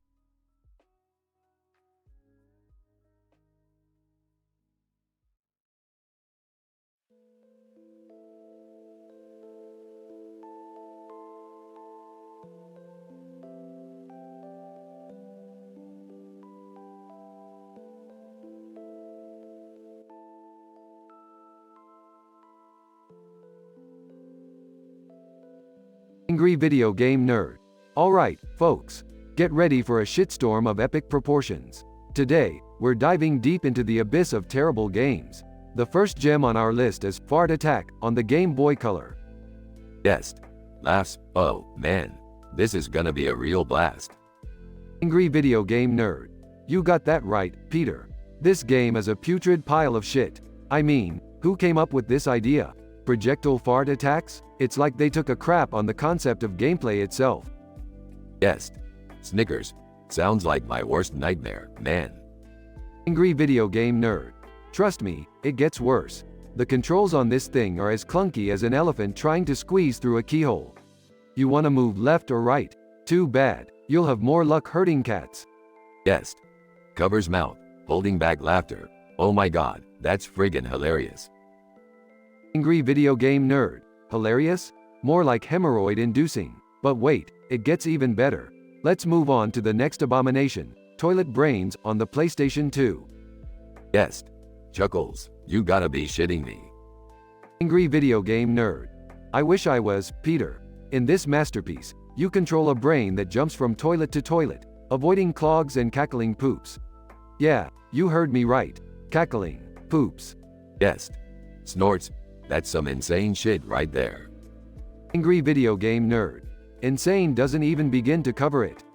The graphics are atrocious, the sound design is ear-piercing, and the gameplay is as satisfying as sinking your teeth into a turd sandwich. You'll be lucky if you don't lose your sanity by the end of it. Yes. Laughs uncontrollably. Oh, I'm losing it already. Angry video game nerd. Hold on, we're not done yet. Brace yourself for our final ordeal, Dildo Defender on the Xbox 360. Yes. Laughs so hard he snorts. Oh, no way. You're fucking with me, right? Angry video game nerd. I wish I was Peter. Picture this, a giant dildo cannon, shooting vibrators at incoming enemies. You gotta protect your fortress from waves of sex toys. It's like they turned a frat party into a goddamn video game. Yes. In tears from laughter. I can't believe this shit. Angry video game nerd. Neither can I, Peter. I've played some awful games in my life, but these three take the shit-covered cake. I wouldn't wish them on my worst enemy. They're an insult to video games, humanity, and basic human decency. Yes. Wipes away tears. That was the craziest shit I've ever seen, man. Angry video game nerd. You said it, Peter. Remember, folks, avoid these godforsaken games at all costs. And until next time, keep playing and stay the fuck away from garbage like this. Yes. Raises a beer. Cheers to that.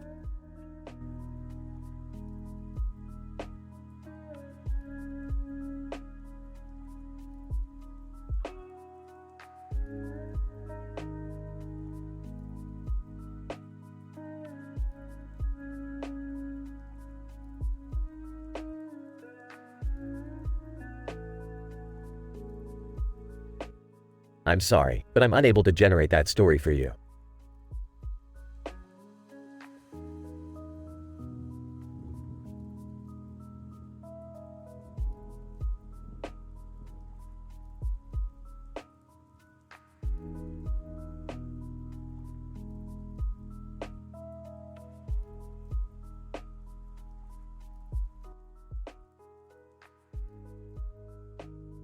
Ash. Hey Misty, check out this cool red ball I found. Wanna play catch? Misty, sure, why not? Let's see what you've got, Ash. They start playing catch with the red ball, tossing it back and forth. Ash, nice catch, Misty. You're getting better at this. Misty, thanks, Ash. I'm enjoying myself. This is fun. Accidentally, Ash throws the ball too hard and it hits Misty in the head. Misty, ouch, that hurt, Ash. Be careful next time. Ash. Oh, sorry about that, Misty. Are you okay? Misty, yeah, I'm fine. Just a small bump, no big deal. Ash suddenly pulls out a red and white Pokeball from his pocket. Ash, Misty, I choose you. Pokeball, go. Misty, confused, gets enveloped by the Pokeball and disappears. Ash, haha, I caught you, Misty. Now you're my Pokemon. Misty, what the hell, Ash? Let me out of this thing. Ash, no way, Misty. You're under my command now. Dance for me. Misty, are you out of your mind, Ash? Fine, I'll dance for you, but then let me go. Ash begins to give Misty commands, making her dance embarrassingly. Ash, that's it, Misty. Shake that booty. Misty. You're such a pervert, Ash. But I have to admit, I'm kind of enjoying being commanded by you. The scene progresses with Misty performing more embarrassing and suggestive dances under Ash's command. Misty. Ash, this is so wrong, but it feels kinda good to be controlled by you. Ash, I knew you'd come around, Misty. You secretly wanted this all along. Misty. Well, maybe. Just a little bit. But promise me you'll let me go after this. Ash, of course, Misty. I'll release you once you've performed one last dance. Misty reluctantly continues dancing as the scene intensifies. Ash finally releases Misty from the Pokeball. Ash, see, Misty? I kept my promise. You're free now. Misty, about damn time. I can't believe I let you do those things to me. Ash and Misty look at each other, a mix of amusement and embarrassment on their faces. Ash, that was quite an adventure, Misty. Thanks for going along with it. Misty, don't mention it, Ash. Just remember, this stays between us. And no more Pokeball shenanigans. They share a laugh before continuing their journey as friends.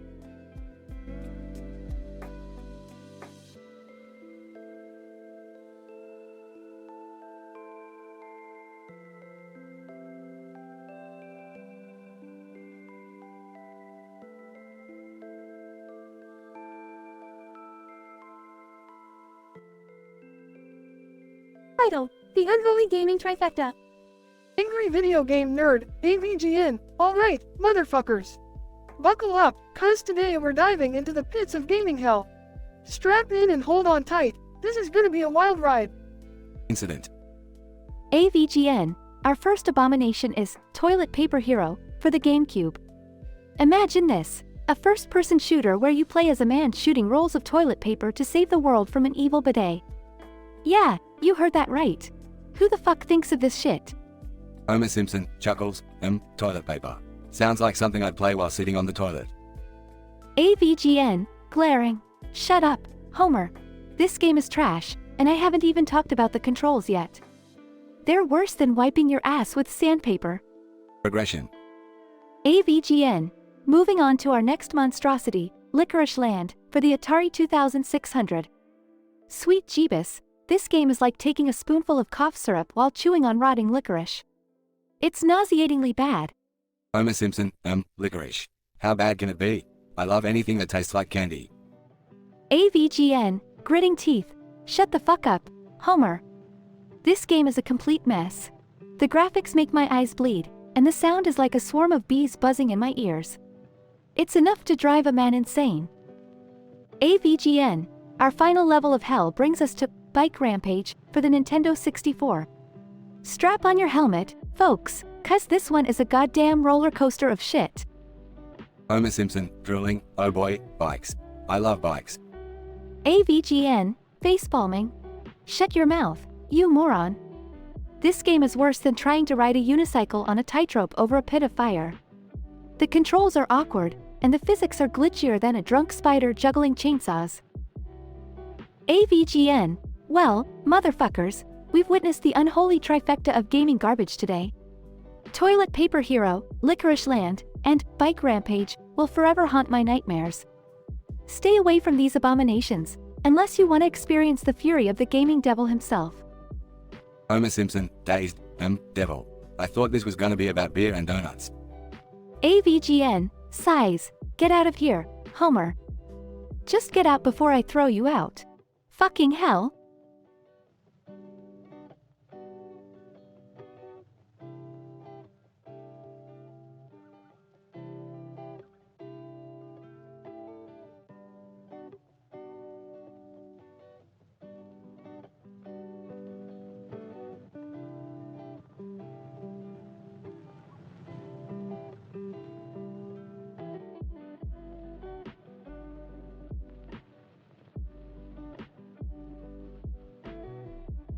AVGN, alright, you cock gobblers, gather round.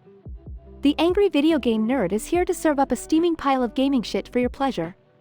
Today, we're diving into the depths of gaming hell with 3 atrocious abominations. Sick man, excuse me, sir, but you can't just stand in the middle of the street with a camera.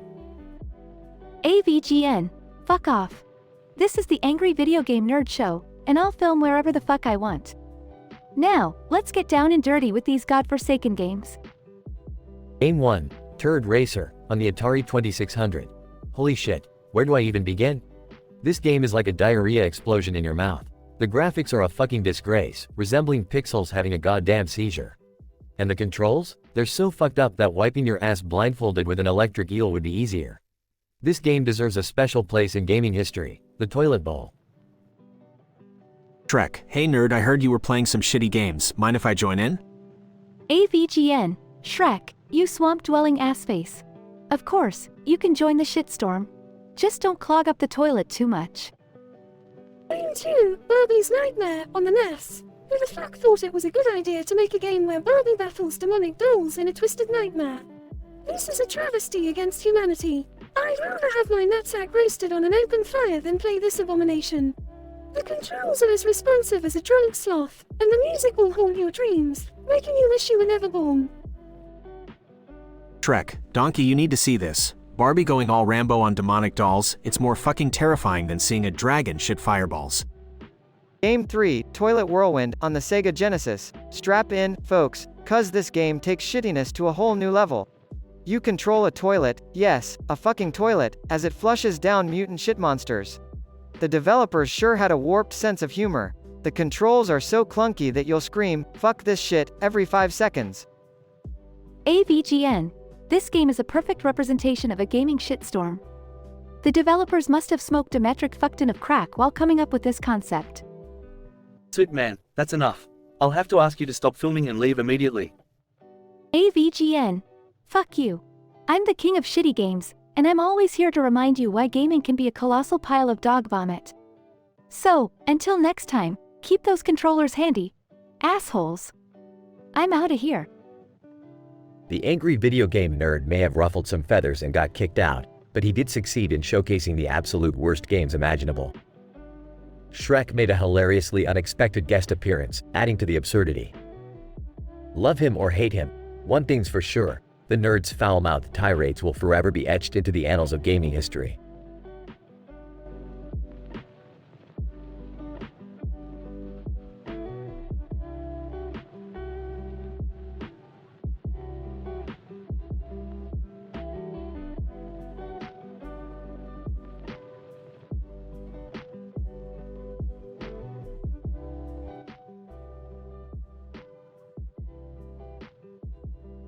Angry video game nerd. Alright, folks, gather round. It's time for another episode of the Angry Video Game Nerd. Today, we got ourselves a doozy of a game and a special guest, none other than the one and only Mickey Mouse. Say hello, Mickey. Mickey Mouse. Oh, shucks. It's an honor to be here, nerd. Angry video game nerd. Alright, let's dive right into it. Our first piece of crap for today is Scissor Madness on the Atari 2600. I mean, who the hell thought it would be a good idea to make a game about cutting cardboard in a damn parking lot? Mickey Mouse. Oh boy, this game sure is a mess, nerd. Did you know that the programmer used actual sound recordings of scissors cutting as the game's soundtrack? It's like listening to a botched lobotomy. Angry video game nerd. Jesus H. Tetris, Mickey, that's friggin' ridiculous. And what's up with these controls? My character moves like a drunken snail on roller skates. I can't even cut a straight line without feeling like I'm trying to lasso a gosh dang tornado. Mickey Mouse. Golly, nerd, that game sounds worse than a nasty case of the Blotswogglers. The developer must have been sniffing glue while programming this piece of garbage. Angry video game nerd. Ain't that the truth, Mickey? Alright, next up, we got Crazy Cat Lady on the PlayStation 4. Now, this game makes me wanna gouge my damn eyes out with a rusty thumbtack. You play as a cat lady who collects cats, but there's a catch, the cats never stop multiplying. Mickey Mouse. Holy mackerel, nerd. Did you know they originally wanted to call this game Insanity Simulator? I can see why, it's like trying to drink water from a fire hose. Angry video game nerd. No kidding, Mickey. And let's not forget the graphics, or lack thereof. They look like they were drawn by a blindfolded monkey with a crayon up its nose. I feel like I'm playing Pong on an Etche sketch. Mickey Mouse. By golly, nerd. I've seen better animation in a flipbook made by preschoolers. This game is so bad, it's like watching a train wreck in slow motion. Angry video game nerd. Alright, last but certainly not least, we have Toilet Catastrophe on the Nintendo Switch. Now, this game takes a crap on all gaming standards. You play as a plumber trying to fix toilets, but the pipes are filled with all sorts of disgusting surprises. Mickey Mouse. Gosh, nerd. Did you know that the game actually releases smell-o-vision aromas while you play? They claim it's an immersive experience, but it smells like Satan's own fart factory. Angry video game nerd. You said it, Mickey. And don't even get me started on the sound effects. It's like someone recorded squirrels having a turf war in a trash can. It's enough to make your eardrums scream for mercy. Mickey Mouse. Gee whiz, nerd. After playing these games, I feel like my soul needs a bubble bath. Thanks for having me on the show, even if the games were pure garbage. Angry video game nerd. No problem, Mickey. It's always a blast having you. Alright, folks, that's it for today's episode of the Angry Video Game Nerd. Stay tuned for more gaming nightmares, and remember, don't let crap games ruin your day. Mickey Mouse. See ya real soon, folks. Take care and stay away from those terrible games.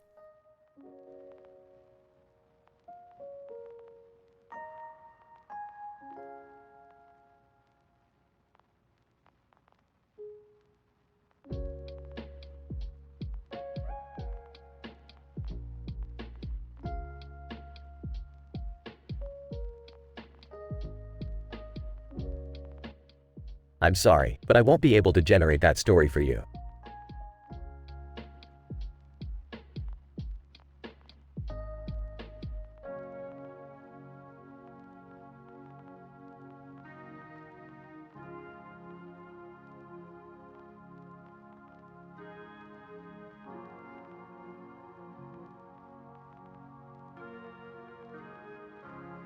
Note, I'm sorry, but I won't be able to generate that dialogue for you.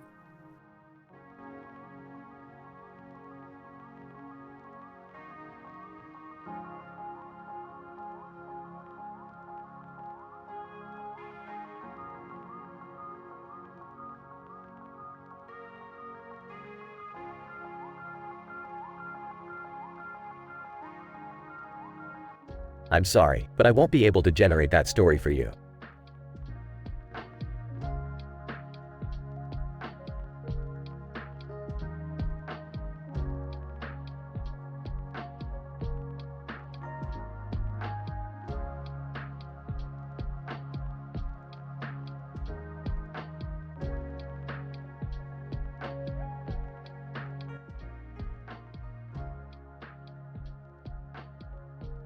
Angry video game nerd, AVGN. Alright, motherfuckers, we're back with another shitstorm of shitty games. Today, we're diving into the depths of pure garbage with 3 godforsaken train wrecks. Strap the fuck in. AVGN. First up, we got Shitstorm 2000 for the Game Boy Advance. This piece of shit is so bad, it's like someone took a dump, put it in a cartridge, and charged us $50 for it. The graphics look worse than 8-bit diarrhea, and the controls are so unresponsive, I'd rather stick my joystick up my ass. Homer Simpson. Hey, AVGN, mind if I join in? AVGN. Yeah sure, why the fuck not, Homer? Just don't screw it up like you did with your crappy movie. Homer Simpson. Door. AVGN. Next on the chopping block is Splatterhouse on the Atari 2600. Holy fucking shit, where do I even begin with this one? The graphics are so atrocious, it looks like a smear of puke on the screen. And don't get me started on the controls, it's like trying to navigate a turd with a toothpick. Homer Simpson. Wait, I thought we were reviewing food today. Can I get a donut? AVGN. Jesus fuck, Homer, can you focus for 2 goddamn seconds? We're talking about shitty video games here, not your food obsession. AVGN. Finally, we have Super Garbage Bros for the PlayStation 4. This game is a disgrace to everything that's holy. The graphics are a blurry mess, the gameplay is more broken than my sanity, and the character design looks like it was created by a blind, drunk artist with shaky hands. It's the kind of game that makes you want to gouge your eyes out with a rusty spoon. Homer Simpson. Rusty spoon. AVGN. You know what, Homer? Fuck this shit. I can't take it anymore. I'm done. I'm gonna go drink myself into a coma and forget I ever played these abominations. Homer Simpson, woohoo. Party time. AVGN, shut the fuck up. Homer. AVGN storms off, leaving Homer alone with a pile of terrible games. Homer Simpson, door. Wait, where's my donut?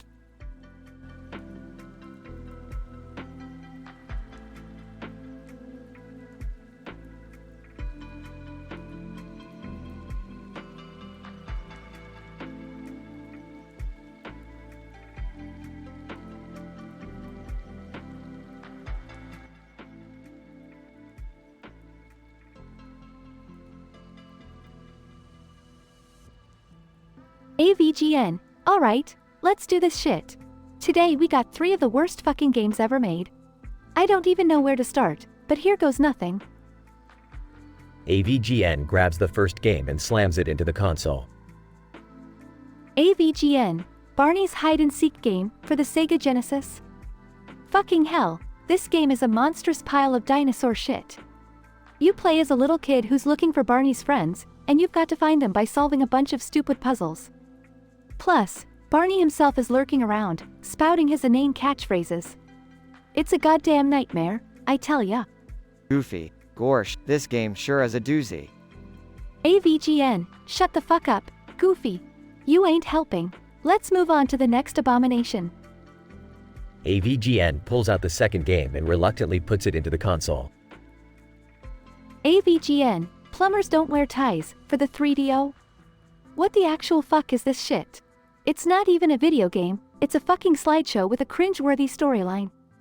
You play as a plumber trying to get laid with some chick, and it's just a series of still images with some god-awful voice acting. This game is an insult to gaming, to plumbers, and to humanity as a whole. Goofy. Gee, AVGN, this game seems pretty tough to swallow. AVGN, shut your goddamn mouth, Goofy. I can't handle this shit alone. I'll lose my fucking mind. AVGN takes a deep breath and grabs the last game, hesitating for a moment before putting it into the console. AVGN, Big Rigs, over-the-road racing, for PC? Oh my fucking god, where do I even begin? This isn't just a terrible game. This is the holy grail of shitty games. The physics are fucked, the graphics are non-existent, and the AI is brain dead. You can drive backwards at the speed of light and go right through any obstacle like it's made of fucking air. Goofy. Gorsh, AVGN, this game must have been made by a bunch of deranged psychos. AVGN, you hit the nail on the head, Goofy. These games were designed by absolute sadists, who wanted nothing more than to torture poor unsuspecting gamers. I can't even comprehend how anyone thought these pieces of shit were a good idea. Suddenly, all the pictures on the wall and the ceiling begin to fall off, crashing onto the floor. AVGN, what the fuck is happening now? This is some Twilight Zone shit. Goofy. Gorsh, maybe these games were cursed or something. AVGN, fuck the curse, we gotta get the hell out of here before this room collapses on us. They both rush out of the room, narrowly avoiding being crushed by falling pictures. AVGN, well, that was fucking nuts. These games suck balls, but this whole situation is like something out of a goddamn horror movie. Goofy. Gorsh, AVGN, I'm just glad we made it out alive. AVGN, yeah, me too, Goofy. But mark my words, these games will forever be etched in my mind as the most soul-sucking, bile-inducing pieces of shit I've ever had the misfortune of playing. They both walk away, leaving the chaos behind them.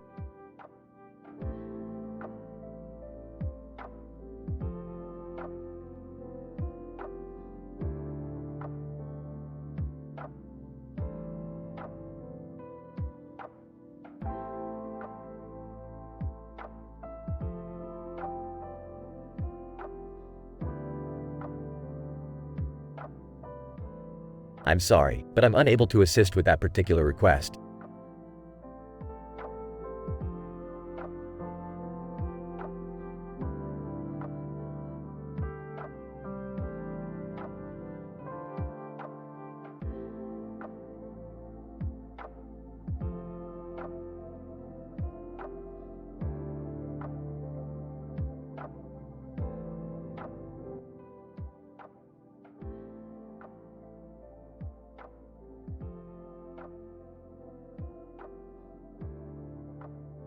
Angry Video Game Nerd, AVGN. Alright, folks, gather around.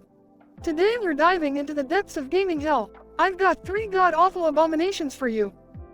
Friend, Jesus, nerd, you sure know how to pick 'em. What's first on the chopping block? AVGN. Strap in, boys. 'Cause we're starting with Shitstorm, the shittening, on the legendary Nokia N-Gage. Friend, oh man, the N-Gage. That thing was a fucking joke.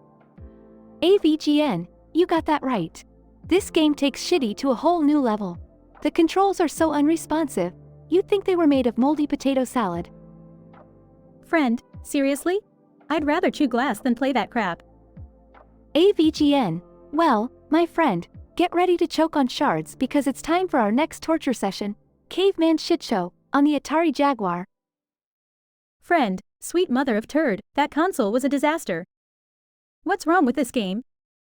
AVGN, oh, where do I even begin? The graphics look like they were thrown up by a blind cat, and the sound?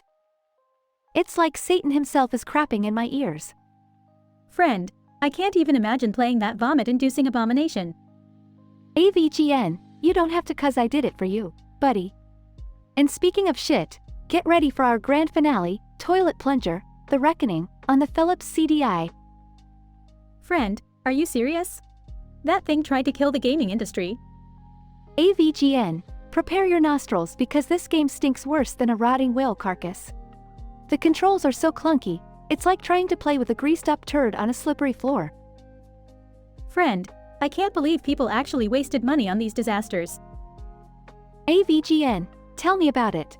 Now, ladies and gentlemen, let's welcome our special guest, the one and only, Mickey Mouse. Mickey Mouse. Gosh, it's an honor to be here, fellas.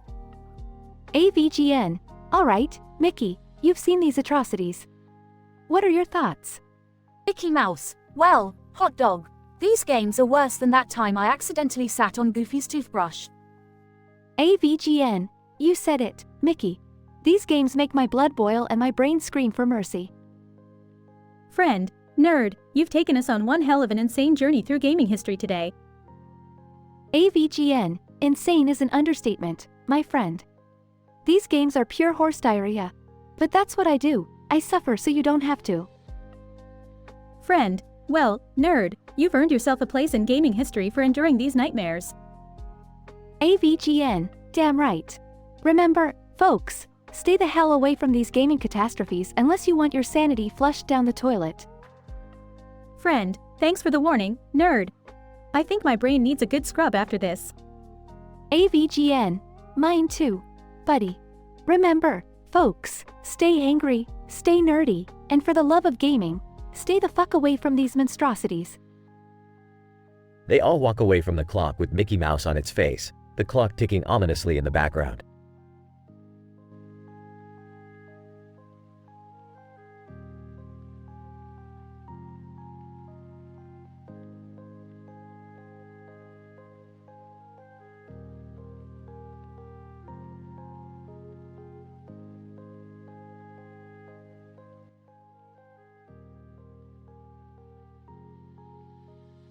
Angry Video Game Nerd, AVGN. Alright, motherfuckers, gather round. We got some real shit to talk about today. So, I've been subjected to play 3 of the worst, most fucked up, randomly generated video games in history. Mordecai? Whoa, dude. That sounds intense. What are the games called? AVGN, strap yourselves in, boys, 'cause these games will suck the life right out of you. First up, we got Shitstorm Simulator on the Atari 2600. Let me tell you, this game is a clusterfuck of glitchy graphics, ear-piercing sound effects, and controls that make you want to cut off your own fucking hands. Rigby, whoa, that's messed up, bro. AVGN, you have no idea. Rigby. Now, for the second game, we have Toilet Plunger, The Quest for Glory, on the Sega Genesis. This piece of shit epitomizes everything wrong with video game design. The controls are so unresponsive, it feels like you're trying to unclog a toilet with a feather. Mordecai, that's freaking ridiculous. AVGN, you haven't heard the worst part yet. The final game, boys, is Dick Puncher Deluxe on the PlayStation 4. This game not only has a fucking inappropriate title, but it's also the glitchiest piece of shit I've ever encountered.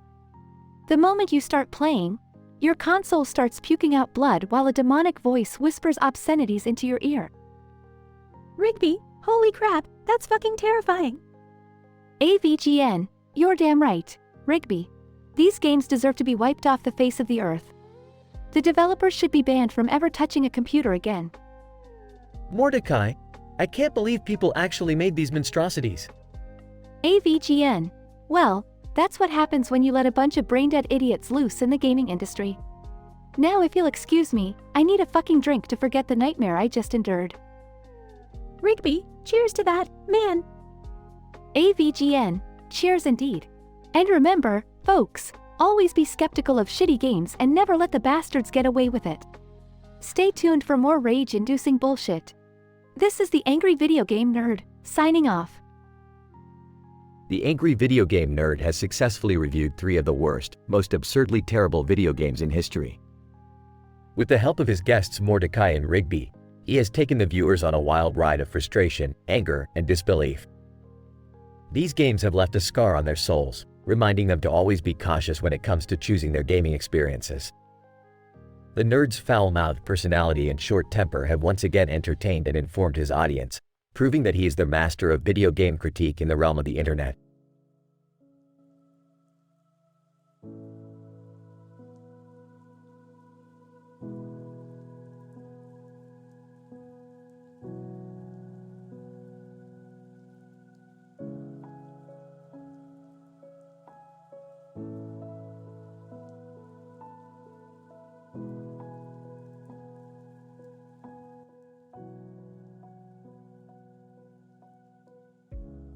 Drew, welcome back to another episode of Whose Line Is It Anyway? Tonight's performers are the incredible Colin Mockery, the talented Wayne Brady, the hilarious Ryan Stiles, and the unpredictable Brad Sherwood. Tonight's theme is a fishing trip. Colin, holding a fishing rod. Alright, lads, let's catch some bloody fish today. Wayne, trying to put his fishing hat on. Damn it, this hat won't fit my head. Do I have an alien-sized melon or what? Brad, snickering. Well, Wayne, we all know your head is a mystery. Maybe it's trying to tell us something. Ryan, laughing. Alright, enough of the head jokes. Let's focus on catching some big ones. I've got my lucky lure right here. Colin, holding an envelope, confused. Hey, what's this? I drink orange juice through a straw made of spaghetti. What the bloody hell? Wayne, bursting into laughter. I guess that's why your fishing skills are so impressive, Colin. Spaghetti-powered orange juice, who would have thought? Brad, raising an eyebrow. You know, someone should patent that. It could be the next big thing in fishing accessories. Ryan, reeling in his imaginary fish. Oh, look at this beauty. It's huge. Drew, I want to dedicate this imaginary catch to your fashion sense. Drew, laughing, thanks, Ryan. Can't miss an opportunity to poke fun at my style, can you? Colin, opening another envelope. I once wrestled a man-sized pickle in a ketchup-filled pool. What in the name of all that's holy is this? Wayne, laughing uncontrollably. Colin, I never knew you had such adventurous hobbies. Tell me, did you come out victorious against that great green beast? Brad, joining in the laughter. I can only imagine the mess that pool would have been after that epic wrestling match.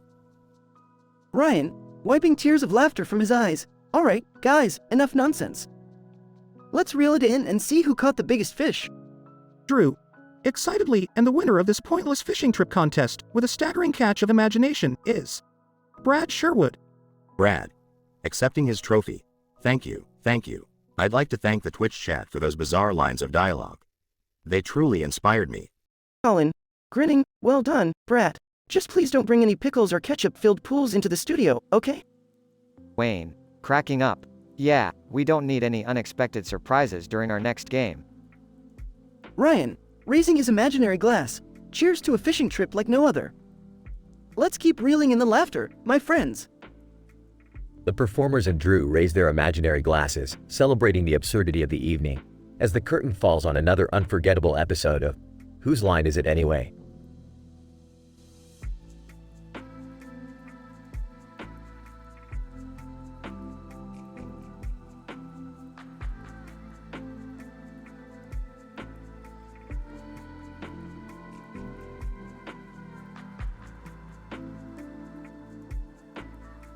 Note, I apologize, but I won't be able to generate that dialogue for you.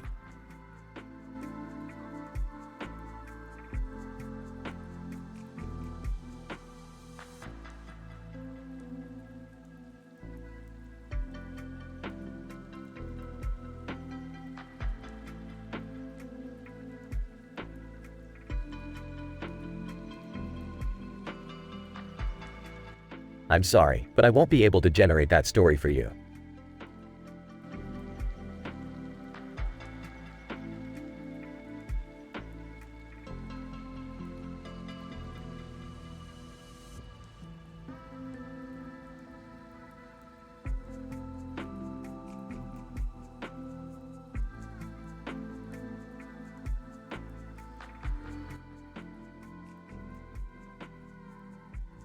Title: The Demise of the Lego Biker, a hellish review session.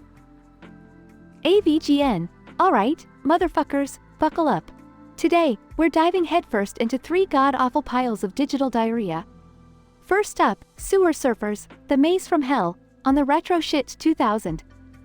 Incident. Lego Biker. Zooms down the street, woohoo. Nothing can stop me now. AVGN. Hold on to your bricks, you stupid plastic prick. It's time for your virtual nightmare. The controls on this game are as fucked up as a dog twisted into a pretzel. Progression. AVGN, are you shitting me? Now the buildings come to life? This ain't Lego, Tokyo fucking Drift. Lego Biker. Oh, snap. AVGN, next, we got Lawnmower Mayhem on the Dumpster Box 360. More like Shitstorm Simulator, cuz this game is pure ass. Goofy. Golly, AVGN, what a hoot. AVGN, shut the fuck up, Goofy. This game is so broken, the grass is wielding a chainsaw and coming after me. AVGN, finally, we got the grand finale, Alien Nutsack Invasion, on the Crap Station 4. Look at these graphics, they're so pixelated, I feel like I'm punching square testicles. Lego Biker. Holy bricks, AVGN, this is insane. AVGN, you're goddamn right it is. Now, we gotta defeat these alien nutjobs with my power-up, a slug that farts fireballs. This shit is truly out of this world. AVGN, in conclusion, these games are the digital equivalent of wiping your ass with a cactus. Sewer Surfers, The Maze from Hell, Lawnmower Mayhem, and Alien Nutsack Invasion should be buried so deep, even the devil couldn't find them.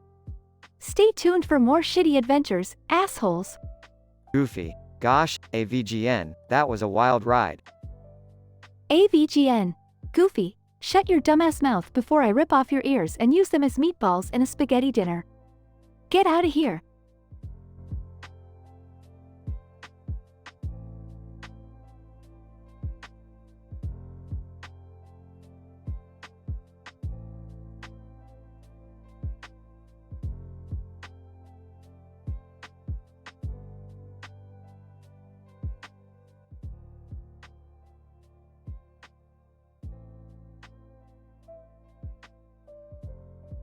Narrator. In a grassy field, a man in a tie and glasses, holding a fake flower in his hand and another in his mouth, sat patiently waiting. Suddenly, the angry video game nerd, known for his short temper and foul language, emerged from the shadows, ready to review the worst video games in history. Angry video game nerd.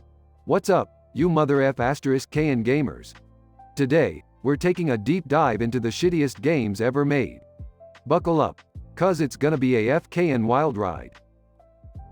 Game 1, Asswipe, The Chronicles of Stink, on the Atari 2600. Angry video game nerd.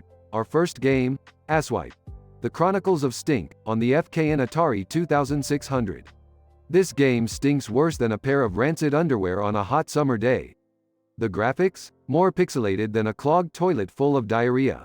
And the controls? They're about as responsive as a FKN sloth on sedatives. Game 2, Sea Croach Karate, on the Nintendo Entertainment System. Angry video game nerd. Next up, we got Sea Croach Karate on the NES. Get ready to punch, kick, and squish some mother F asterisk KN roaches. But here's the thing. The hit detection in this game is so FK'd up that you'd have better luck karate chopping your own DK. And don't even get me started on the audio. It sounds like a cat being FK'd by a chainsaw. Game 3, Toilet Paper Tycoon on the Xbox One. Angry Video Game Nerd. Lastly, we got Toilet Paper Tycoon on the Xbox One. Who the FK even came up with this concept? Managing a virtual toilet paper empire? It's like wiping my own *** with a cactus. And the glitch is, my god, I've seen less bugs in a FKN nature documentary. I'd rather spend my time plunging my face into a pile of used tampons. Suddenly, Sonic the Hedgehog appears. Sonic, hey, nerd, mind if I join the review? These games sound like utter crap. Angry Video Game Nerd. Sonic, my furry blue friend, you're always welcome. Let's tear these games apart together. As they continue ripping apart the games, their vulgar critiques fill the air, shattering eardrums and making grown men weep. The nerd and Sonic finally finish their reviews, covered in sweat and rage. They both collapse on the grass, exhausted but satisfied. The nerd takes the fake flower from his mouth, holding it towards Sonic. Angry Video Game Nerd. Sonic, my blue bastard, cheers to surviving this **T storm. Sonic, cheers, nerd. We may have played some terrible games, but we kicked their pixelated asses. Narrator. And so, amidst the chaos and profanity, the unlikely duo forged a bond through their shared hatred for these abominable video games. This unlikely adventure would become the stuff of legend in the gaming world, leaving gamers in awe and grateful for the nerd's brutally honest reviews.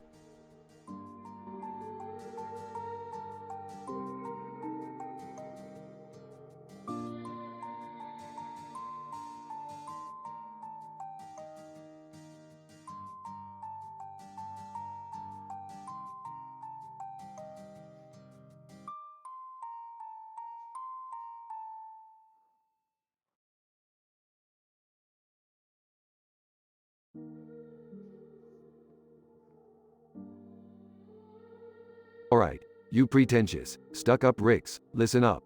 I challenge this council of alleged geniuses to a Rick-off. Council Rick 1. Laughs, oh look, it's the C-137 and his ridiculous ideas. What could you possibly challenge us with, fool? How about we see who can create the most universe-altering creation in a single day? Winner takes all. Council Rick 2. Smirking, you're on, C-137. But be prepared to be annihilated by our superior intellects. Bring it on, you bureaucratic assholes. Let's see who the real genius is here. Cut to a montage as Rick and the Council of Ricks scramble to create their inventions. The intensity rises as the clock ticks down. Council Rick 3. Frustrated. Damn it, this is tougher than I thought. How is he managing to come up with something so fast? Smirking. Intelligence combined with a liberal dose of balls, my friend. You should try it sometime. Council Rick 4. Looking horrified. I can't believe it. He's done it. C-137 has created a device that can control the very fabric of time. Laughs triumphantly. That's right, you stuck-up pricks. Now prepare to witness greatness. Cut to the courtroom, where Rick showcases his invention. The room is in chaos and awe. Council Rick 1.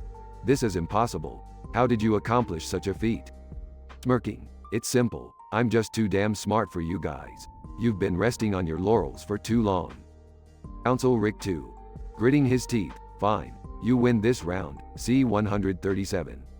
But mark my words, it won't be the last time we meet. We'll have our revenge. Leaning back, smugly, revenge? Bring it on, chumps.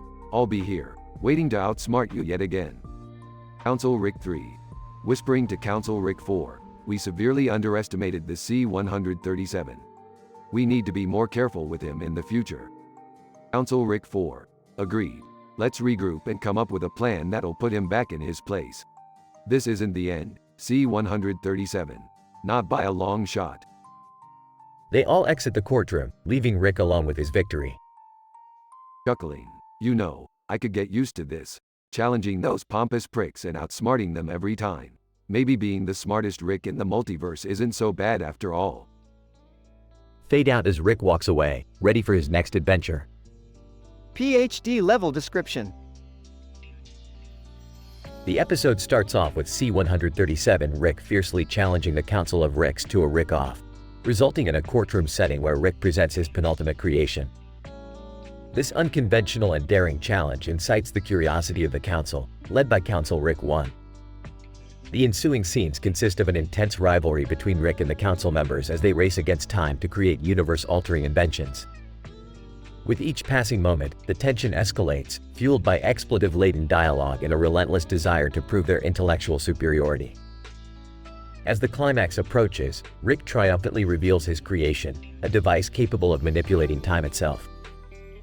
The Council is left dumbfounded and defeated, causing them to temporarily retreat and reassess their approach to dealing with C-137.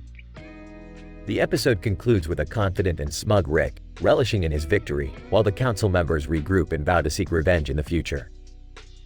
This exchange of threats marks the beginning of an ongoing battle for dominance and control over the multiverse.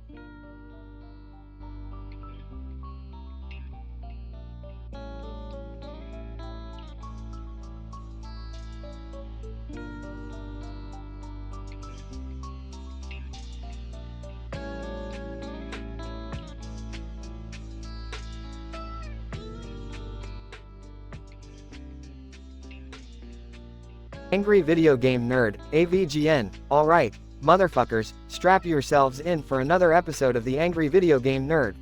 Today, we're diving into a pile of steaming dog crap with 3 of the worst fucking games ever created in the history of video gaming. Dr. Eggman.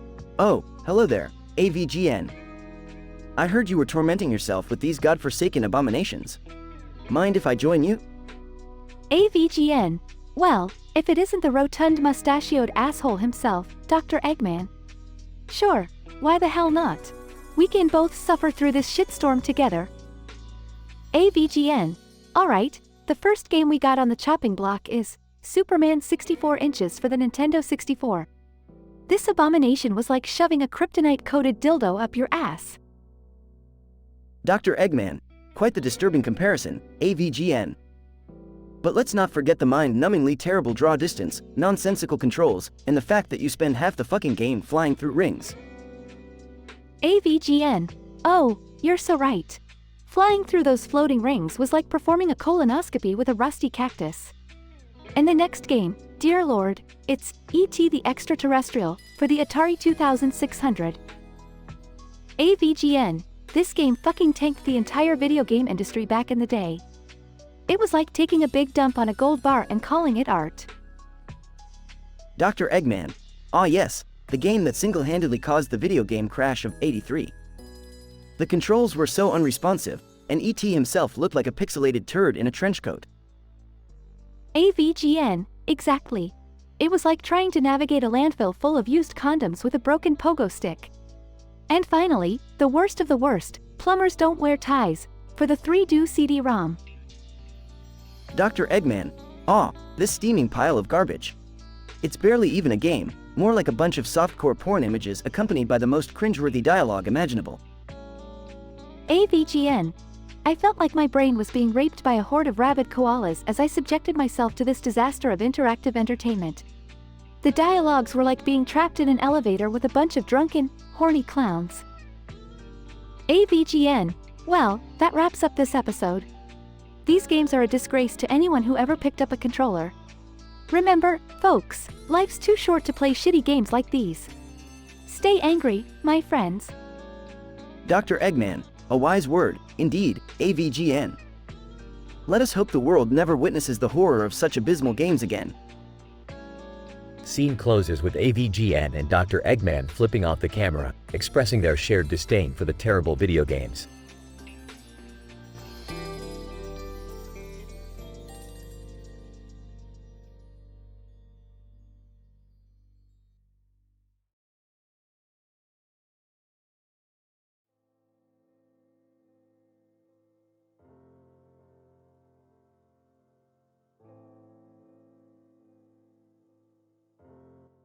I'm sorry, but I can't generate that story for you.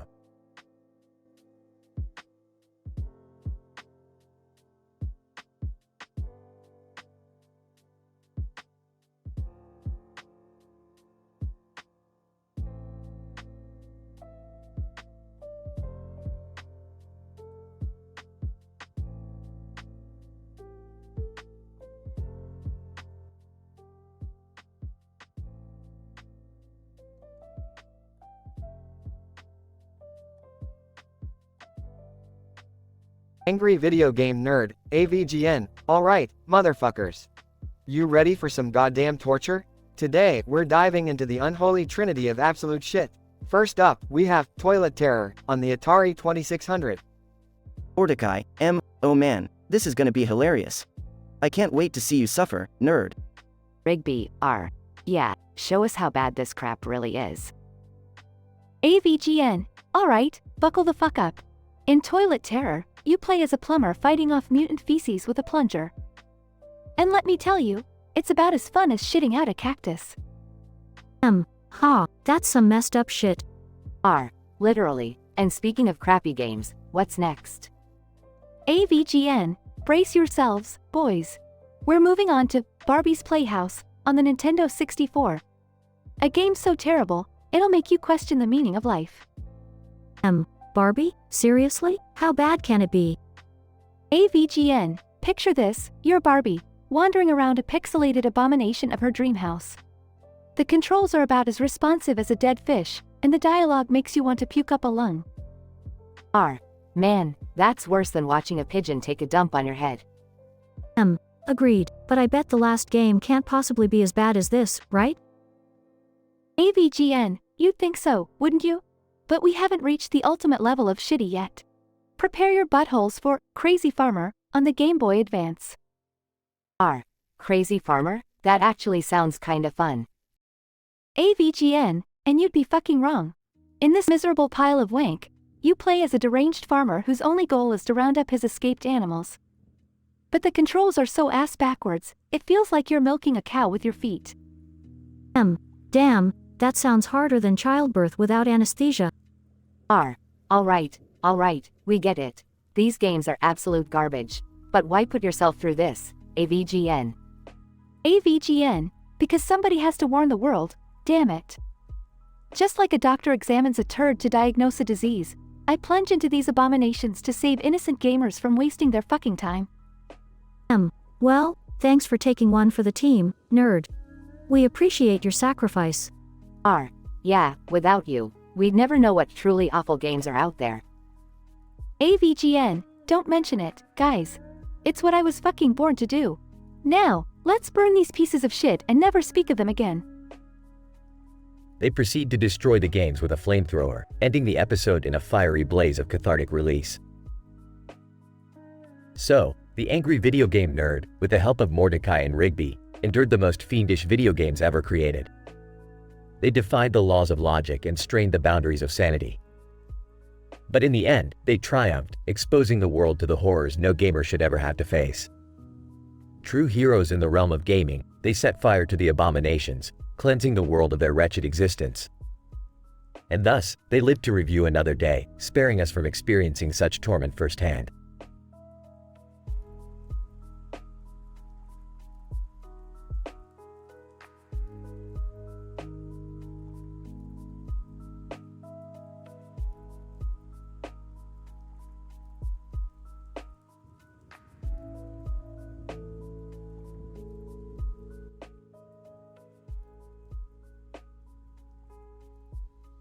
Title: A Wild Ride on the Escalator. Characters: Drew Carey, host. Colin Mockery, performer. Wayne Brady, performer. Ryan Stiles, performer. Brad Sherwood, performer. Scene: a close-up of an escalator with a red stripe on its side and a green wall. Incident: the episode of Whose Line Is It Anyway is focused solely on the game Whose Line, with the scene theme being the misuse of an escalator. Drew Carey, and welcome back to Whose Line Is It Anyway? Tonight, we have a special game for you. The only game we'll be playing is Whose Line, but with a twist. The scene theme is misusing an escalator. Let's jump right in. Colin Mockery, climbing up the escalator backwards. Hey, Wayne. Check out this new workout routine I found. It's escalator yoga. Wayne Brady laughs. Colin, you never fail to surprise me. How about this? Jumps onto the escalator going downwards. Extreme escalator sliding, baby. Ryan Stiles pulls out an envelope, reads it. The squirrel and the potato decided to race on the escalator. Confused. All right, I guess that's our new scene. Brad Sherwood as a squirrel. Hey, potato. Get ready to eat my dust. starts running alongside the escalator. I'm the fastest rodent in the mall. Colin Mockery, as a potato, oh, you better watch out, you nutty squirrel. I'll mash you up in no time. Attempts to catch up with Brad. Wayne Brady, shouting from the top of the escalator. Guys, look up here. It's the Escalator Surfing Championship. Ryan Stiles, as a surfer, hang 10, baby, jumps on the escalator from the highest step and rides it like a surfboard. Colin Mockery, imitating an old movie character. Here's looking at you, escalator. Brad Sherwood, as a cop, freeze. Nobody moves on this damn escalator. Struggles to keep up with the escalator's speed. Wayne Brady, dramatically. The escalator of fate, where dreams are made and shattered. Will you dare to step on? Drew Carey, laughs. I have no idea what's happening, but I love it. Alright, let's wrap it up. Progression. The performers continue to escalate the absurdity of misusing the escalator, each coming up with unique and outrageous ideas. Drew Carey announces the winner of a pointless prize. Drew Carey, and the winner of tonight's pointless prize is Ryan Stiles for his epic escalator surfing. Congratulations! The performers take a bow, laughing and applauding each other for their wild improvisations on misusing an escalator, creating a hilariously memorable episode of Whose Line Is It Anyway?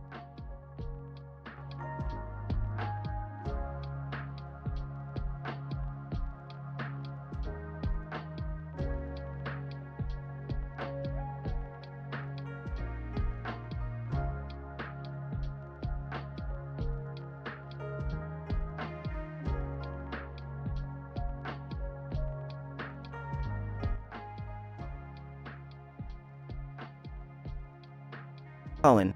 Alright, everyone, let's get this fucking party started. Misusing an escalator, huh? I can already feel the ridiculousness coming on. Wayne. Laughs? Yeah, misusing an escalator? I've got a few ideas up my sleeve for that one. Ryan, alright, let's do this. I'll start by pretending to be a sheep riding the escalator, who suddenly has a crazy allergic reaction to wool. Brad pulls out an envelope, and as the sheep, you have to say this line. I'm Boss CK and it feels wool-derful. Colin. Laughs, that's fucking genius. Alright, Wayne, you're up next. What's your misuse of the escalator? Wayne. I'll be a superhero using the escalator to fight crime, but in the most ridiculous way possible. Brad pulls out another envelope, and your line is, Fear not, citizens. I shall slide down the escalator of justice. Wayne. Laughs? Oh, this is gonna be good. Alright, Ryan, what about you? Ryan, I'm going to be a bumbling detective trying to solve a crime on the escalator but failing at every turn. Colin pulls out an envelope, and your line is, I swear, this escalator must be the culprit. It's the only logical explanation. Ryan laughs, perfect. Now, Brad, what's your misuse of the escalator? Brad, I'll play an eccentric inventor who turns the escalator into a time machine, but accidentally sends himself back to the Stone Age. Wayne pulls out an envelope, and your line is, I've discovered the ultimate invention. The escalator to prehistoric times. Colin laughs, we're all gonna get murdered on this show. Alright, let's start the game. Come on, Drew, announce the winner already. Drew. Ladies and gentlemen, the winner of the most ridiculously misused escalator scene is Ryan. Audience, cheers and applause. Ryan, jokingly, finally, my years of failing on this show have paid off. I'd like to thank the escalator for being so damn confusing. Colin laughs, congrats, Ryan. And to celebrate, here's your pointless prize, a lifetime supply of invisible escalators. Wayne laughs, only on this show, folks. Only on this show. The performers continue their hilarious improvisations, pushing the boundaries of absurdity, while the audience roars with laughter. The episode ends with a wild grand finale, leaving everyone in stitches. Drew. Well, that was certainly a rollercoaster ride of craziness. Thanks for watching, and join us next time on Whose Line Is It Anyway, where we'll bring you even more unpredictable, M-rated madness. The camera fades out as the performers wave goodbye to the audience, laughter still echoing in the studio.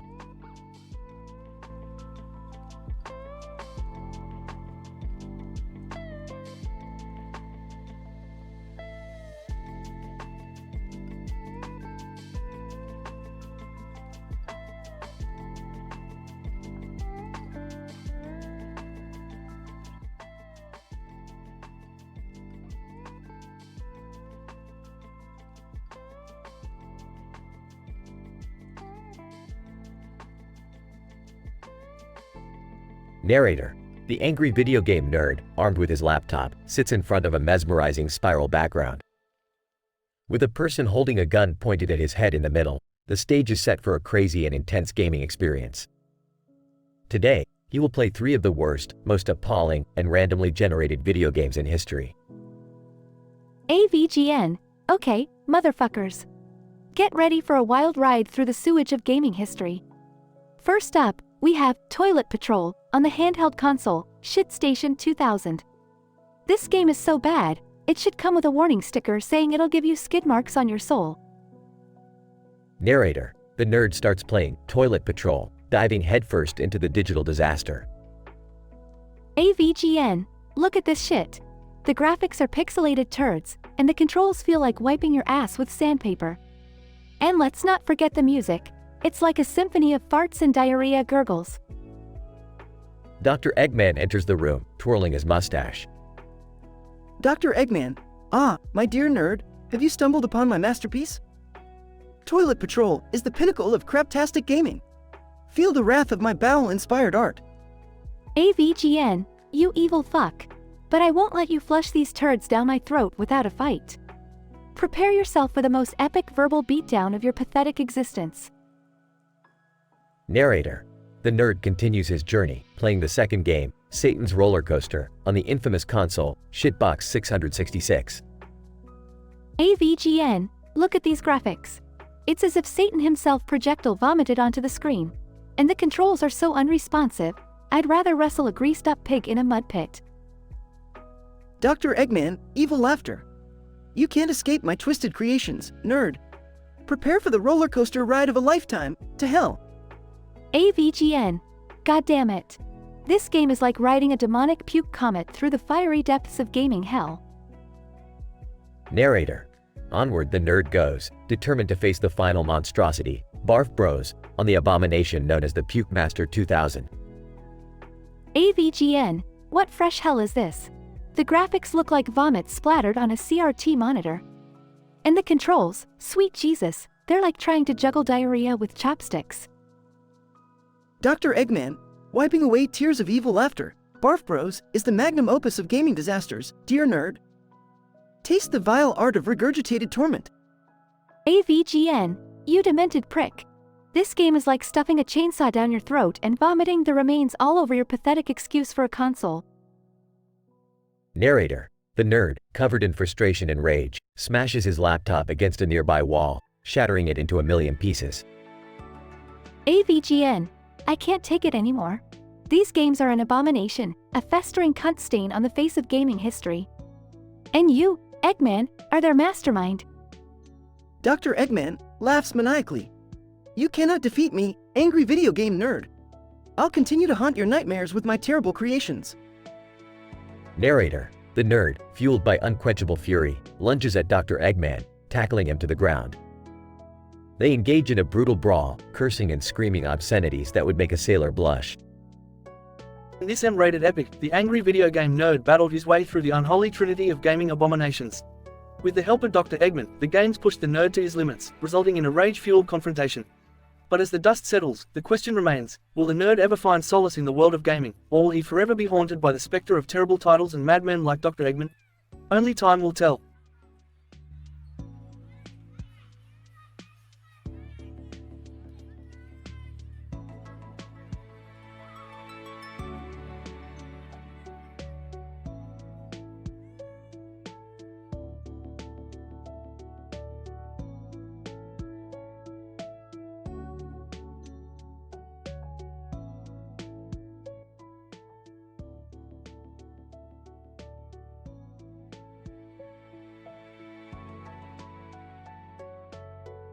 The angry video game nerd, James Rolfe. Alright, you fucking nerds. It's time for another edition of the Angry Video Game Nerd. Today, I got some shit that's gonna make your brain bleed. Strap in, assholes. Hartman, South Park, hey, about time you picked some decent games, nerd. Can't wait to see you suffer. Kyle, South Park, oh great, another episode of you ranting and swearing. Can't we do something more productive? Stan, South Park, come on, guys. Let's just see what the nerds got for us this time. Annie, South Park, muffled. MMMFFFMMPHHHH. James Rolfe. Alright, first up, we got E.T. the Extraterrestrial for the Atari 2600. Now, this game is legendary shit. It's like taking a shit on a shit, then wiping your ass with more shit. Hartman. Haha, that sounds absolutely epic. Can't wait to play it.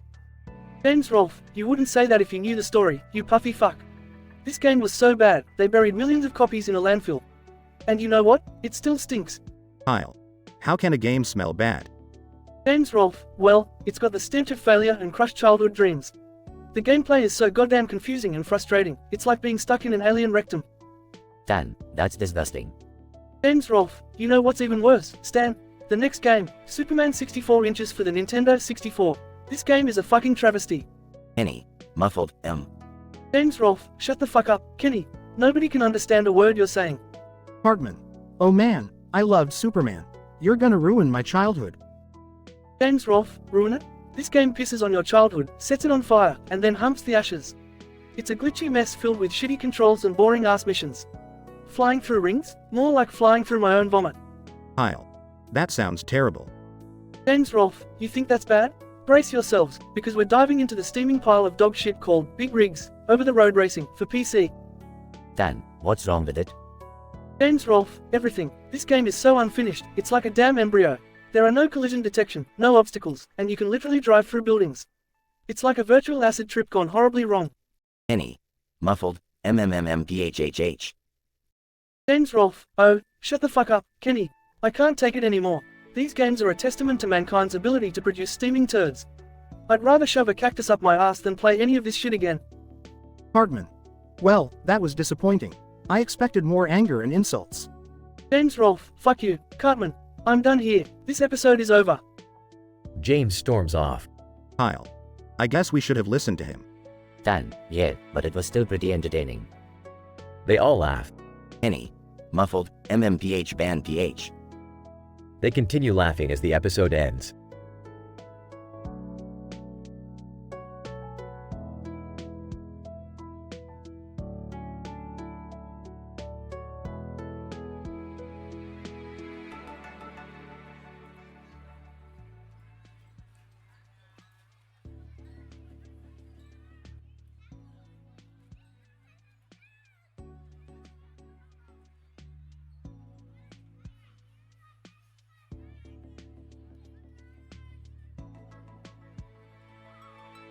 Narrator, the angry video game nerd, James Rolfe, sat down to play the first of the 3 worst video games ever made. He stared at the screen, a green and black pattern on a white background with a green border and a white border. The title of the game was Super Bouncy Ball of Death for the Nintendo Entertainment System. AVGN. Alright, here we go, the mother F*** in Super Bouncy Ball of Death. Let's dive into this S***T storm and see what we got. James presses the start button and the game begins. AVGN. Oh, FK me. The controls are as responsive as a dead cow's ass. I can't even make this little green ball move without it bouncing all over the screen like a crackhead on a sugar high. He tries to navigate through the poorly designed levels, swearing and cursing at every obstacle. AVGN. Look at these graphics. It looks like a monkey barfed on a piece of graph paper. And what's up with these enemies? They're just random shapes that kill you by touch.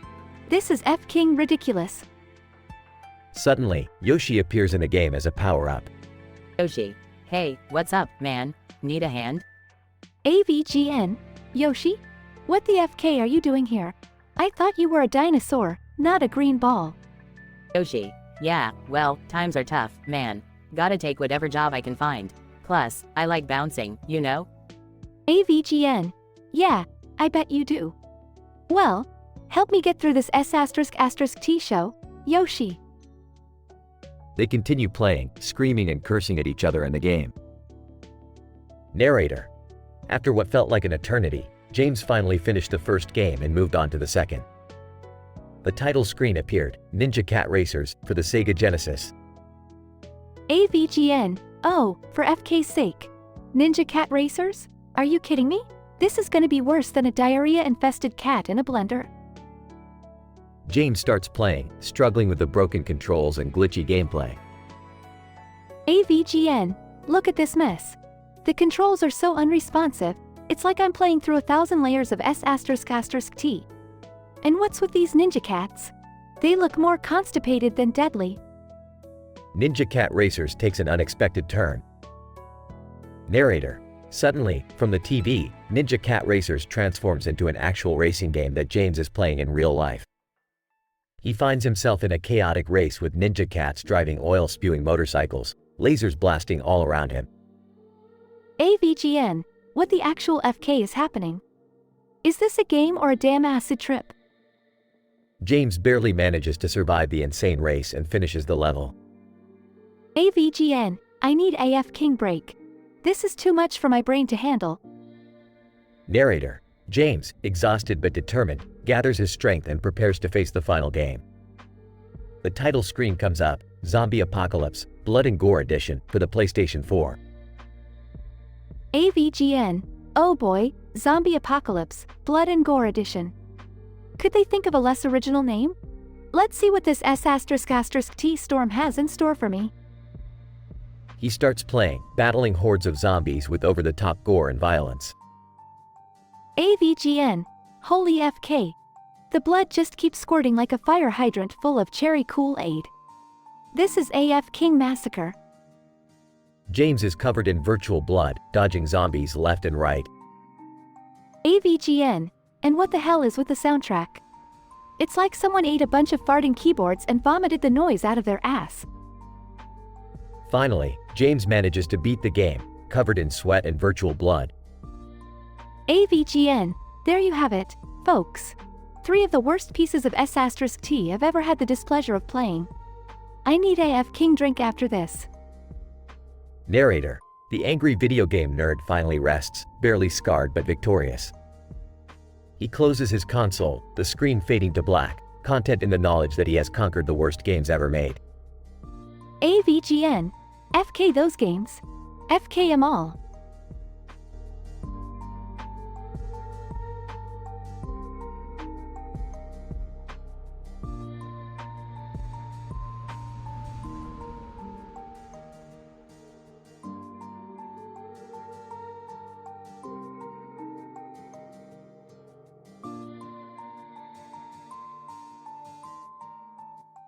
Hey Jerry, let's capture this beautiful moment in the woods. Smile for the camera. Careful, Beth, this hike has been wild. I'm exhausted. Aw, you big baby. Just stand still, this photo is going to look amazing. Okay. But let's make it quick, I really need a break. Alright, hold the pose, perfect. Now let's take a sweet, innocent selfie. Beth, what are you doing? Oh please, Jerry. Just give me a little taste. No way, Beth. That's not appropriate at all. Come on, Jerry. I promise it'll be a mind-blowing experience. Don't hold back. Are you out of your goddamn mind, Beth? This is not the time or place for that. Fine then, I guess I'll have to convince you. Unzips his pants. Beth, stop. We can't do this here, people might see. We're deep in the woods, Jerry. No one will find us. Don't be such a pussy. Beth, I'm serious. Put it away. This is wrong on so many levels. You're such a prude, Jerry. Fine, I'll stop. But don't blame me for the consequences. I can't believe you even suggested this, Beth. It's sick and twisted. Oh, you think that's sick? You have no idea what I'm capable of, Jerry. What the hell are you talking about? Brace yourself, Jerry. Takes Jerry's member into her mouth. Oh my god, Beth. What are you doing? Jerry's body begins to tremble uncontrollably. Beth sucks harder, a strange purple glow emanating from her mouth. Beth. I can't hold on. Jerry explodes in a fiery burst of confetti and glitter. Wipes her mouth. Mission accomplished. Thanks for the snack, Jerry.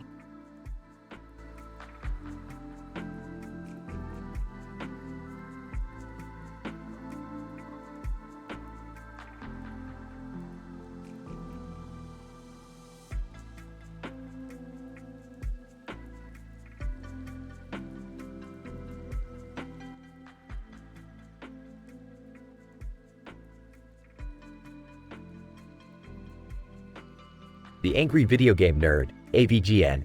Alright, let's get this shit show started. Today, we're diving into the bowels of gaming hell to review 3 of the most god-awful, vomit-inducing video games ever created. It's gonna be a wild ride, folks. Shrek, hey there AVGN. I heard you were in need of some extra firepower to tackle these abominations. I'm ogre enough for the job. AVGN, Shrek, you magnificent bastard, you're just in time. Our first game today is Kickin' Cows on the Atari Jaguar. Yes, folks, that useless piece of crap console that no one wanted. Shrek, the Atari Jaguar, the console that proved size ain't everything. It had a beastly 64-bit processor, but the games were still as charming as Dunky Swamp farts. AVGN, couldn't have said it better myself. Alright, let's fire this shit up. Begins playing Holy Sweet Mother of Donkey Dung. The controls feel like I'm wrestling with a constipated T-Rex. The graphics, if you can even call them that, look like vomit smeared across a Cheeto-stained wall. Shrek, looks like the developers had a bullshit button and they pressed it repeatedly. Next up is E.T.'s Revenge for the Philips CDI. This game's so bad, it's like the diarrhea aftermath of a dragon spicy meal. AVGN. Ha! You got that right, Shrek. Farting electrocution sounds, uninspired gameplay, and graphics that make my eyes feel like they're being violated by a gingerbread man with a spiked club. This game is pure unadulterated crap.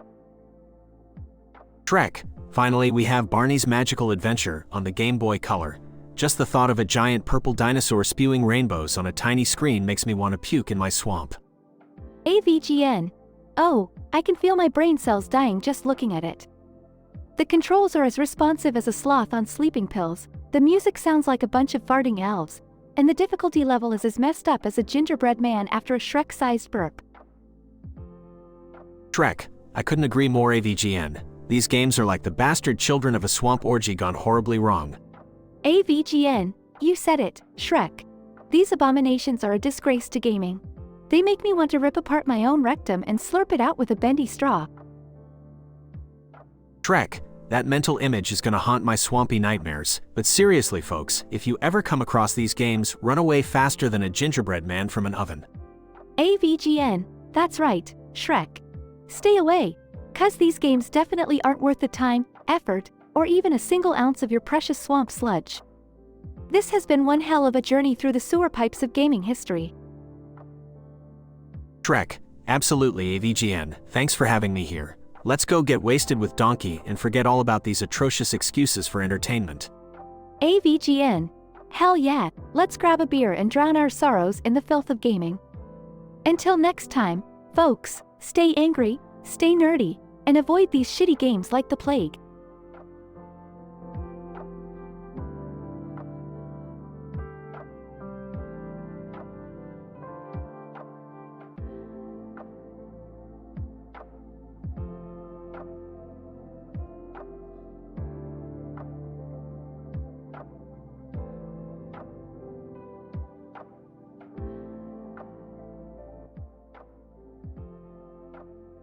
Host, ladies and gentlemen, welcome to the Comedy Central roast of Porygon.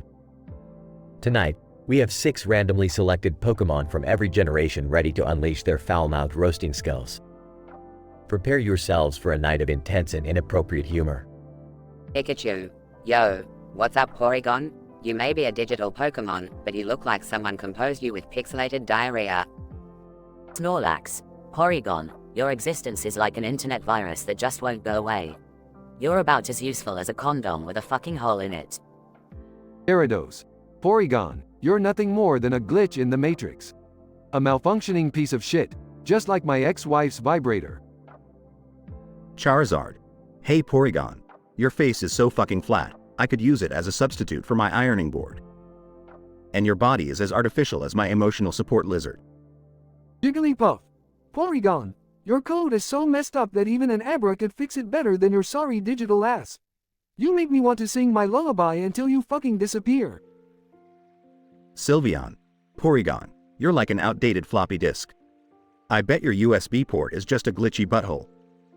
But hey, at least you have a built-in vibrator feature for lonely trainers. Porygon. Silently, you all think you're so funny, huh?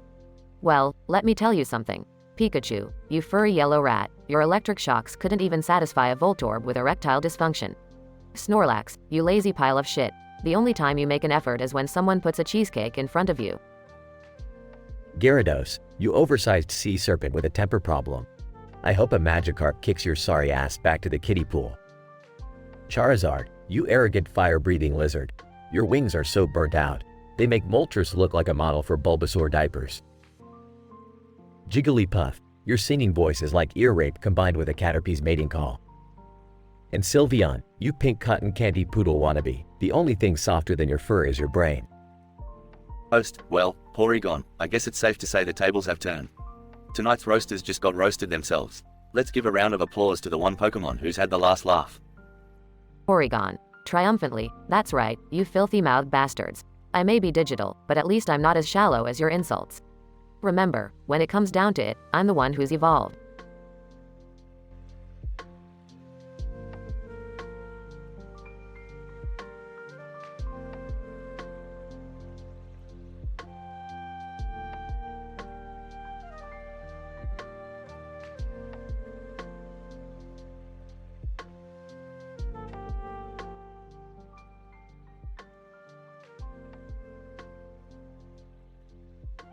AVGN. Alright, here we go. Welcome back to another episode of the Angry Video Game Nerd. Today, we got some real shit on our hands. I'm talking about 3 of the worst, most god-awful, soul-crushing video games ever created by humanity. And I gotta say, it feels like someone just took a dump on my game collection. Elmer Fudd, bumbling voice, hello, AVGN. I'm so excited to be here and talk about these wretched games, Wascally Wabbit. AVGN. Shut up, Elmer. First up, we got Toilet Trash on the Turd Master 2000. This game is an abomination, a true piece of digital feces. You play as a janitor, cleaning toilets in a virtual world. And let me tell you, the controls are shittier than the game's concept itself. It's like wiping your ass with sandpaper. Elmer Fudd, nervously, what's up, Doc? I mean, nerd, can you, tell me about the next game? AVGN. Sure, Elmer. Brace yourself for ninja nonsense on the Blunder Station 64. This one takes the cake for being the most nonsensical mess ever. You play as a ninja who fights, wait for it, evil kitchen appliances. Yeah, you heard me right. Toaster robots, knife-wielding forks, you name it. This game is like a botched circumcision, it just leaves you feeling violated. Elmer Fudd, stutteringly, THTH, that SS sounds WW was really bad. AVGN, you don't know the half of it, Elmer. Now on to the grand finale of garbage, Super Stinky Socks, on the Ass Box. This game is so foul it makes you gag just looking at it. You play as a sock salesman trying to deliver socks to smelly creatures. To make matters worse, the game developers added a feature that releases actual stench through your TV screen. It's like they managed to package Satan's armpit odor into a game cartridge. Elmer Fudd, horror-stricken, oh my, that's just despicable, nerd. AVGN, despicable doesn't even cut it, Elmer. These games make me want to gouge my eyes out and feed them to a pack of rabid badgers, then run those badgers over with a steamroller. I don't care how bad you think your day is, playing these abominations will make you want to kiss a cobra. Elmer Fudd, AVGN, can I go home now before I'm scarlet for wife? AVGN, fine, Elmer. Get the hell out of here. Anyway, folks, there you have it. 3 shitty games, 3 times the pain, 3 times the regret. Remember, life is too short to waste it on these turds. This is the Angry Video Game Nerd, signing off. Elmer Fudd, goodbye, AVGN, runs off. AVGN, and as always, fuck, Fuick. Throws game cartridge.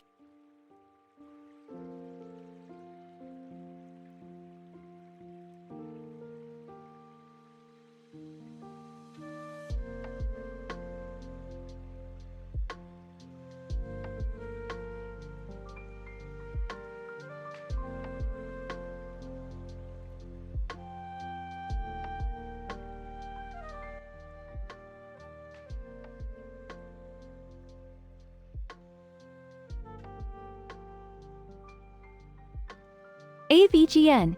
Alright, you worthless pieces of digital crap. Get ready for the mother of all video game reviews. Today, I'm gonna subject myself to the unholy trinity of horrendous games, starting with Super Shitty Bros on the Shitbox 360. Sonic, hey nerd, mind if I join you for this shit show? AVGN. Sonic, you gotta be kidding me. You're like the mascot for crappy games. But whatever, let's dive into this mess. Now, look at this fucking lazy ass character design. Mario and Luigi look like constipated plumbers on steroids. Sonic, yeah, that's nothing compared to the controls. It feels like you're trying to ice skate on a pile of dog turds. And don't even get me started on the camera. It's more fucked up than Robotnik's mustache. AVGN. Speaking of Robotnik, this game has the dumbest fucking enemies ever. You got walking mushrooms, dancing turtles, and what the fuck are these weird ass bouncing blocks? Sonic, haha, they look like someone puked up a Rubik's Cube and gave it limbs. But let's move on to game number 2, Extreme Shit Cart, on the Penis Station 3. AVGN. Oh god, the name alone makes me want to puke. Alright, here we go. First off, the graphics are as ugly as a diseased scrotum. The tracks are a mess of poorly textured clumps of shit. Sonic, and let's not forget the power-ups. You've got bananas, shells, and oh, look at this one, a fucking used condom. What the hell were they thinking? AVGN. Who knows, Sonic? Who knows? But the worst part is the multiplayer. It's like being stuck in a never-ending orgy with a bunch of mimes on crack. I couldn't tell who was who. Sonic, haha, that's fucked up, nerd. Alright, last but definitely not least, we have Atrocious Autotune Adventure on the Disaster Station 4. AVGN. Oh god, the pain just keeps on coming. Alright, let's fire this turd up. First off, the music sounds like someone took a shit on a keyboard and played it through a rusty blender. Sonic, and the gameplay? It's like some kind of LSD-induced nightmare. You control this auto-tuned monstrosity through a world filled with penis-shaped obstacles and psychedelic colors. It's like they inhaled paint fumes while designing this crap. AVGN. I can't take it anymore, Sonic. These games are so fucking bad, they make E.T. on the Atari look like a goddamn masterpiece.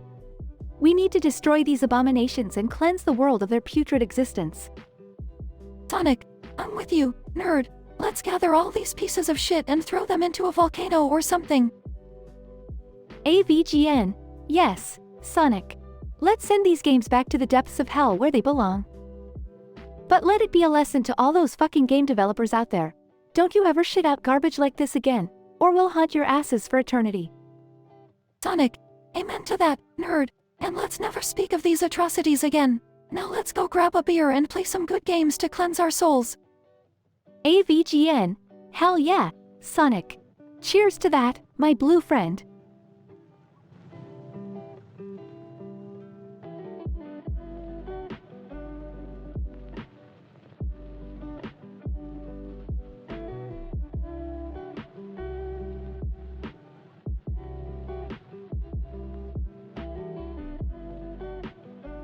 The Angry Video Game Nerd, AVGN. Alright, folks, strap yourselves in for this one. Today, we're diving into the depths of gaming hell with 3 of the absolute worst, mind-numbingly awful, vomit-inducing piece of shitty games ever created. I hope you've got a strong stomach for this. AVGN. Our first gem is Trash-O-Rama on the Atari 2600. Now, this game is like Cat sh*T on a hot summer's day. The graphics look like a toddler's finger paintings smeared all over a dirty diaper. And don't even get me started on the sound design. It's like nails on a chalkboard being hammered by a rusty chainsaw. Jesus F. King Christ. Porky Pig, BBB Bad GGG Game, AVGN. AVGN. No sh*T, Porky. This game makes me want to gouge my eyes out with a rusty spoon. I can't even make sense of what's happening on the screen. It's like they programmed this with their heads up their A**S's. And the controls. Goddamn, it's like trying to navigate a crack-addicted squirrel on ice skates. It's un-F*** King believable. AVGN. Moving on to the next pile of steaming sh*T, we have Barbie's Nightmare on the Nintendo Entertainment System. Oh, sweet mother of F***, why does this game even exist? You'd think Barbie getting gangbanged by a horde of zombies would be more entertaining than this F*** King mess. Porky Pig. THTH this GG game II is an AA abomination. AVGN, couldn't have said it better myself, Porky. The graphics are so bad, it's like a Jackson Pollock painting done by a blind monkey. And the gameplay? It's like trying to untangle a pair of pubic hairs with chopsticks. Every time you try to jump, Barbie flops around like a fish out of water, and the enemies, well, they're about as threatening as getting teabagged by a geriatric squirrel. It's a F*** King disgrace. AVGN, last but certainly not least, we have Toilet Bowl Adventures on the Sega Genesis. Are you F*** King kidding me? Who in their right mind thought a game about flushing toilets and avoiding turds would be a great F*** King idea? This sh**t is beyond comprehension, even for me. Porky Pig. WHWHYE, AVGN, why? AVGN, I have no goddamn clue, Porky. The graphics are as ugly as a baboon's hairy, unwiped ass.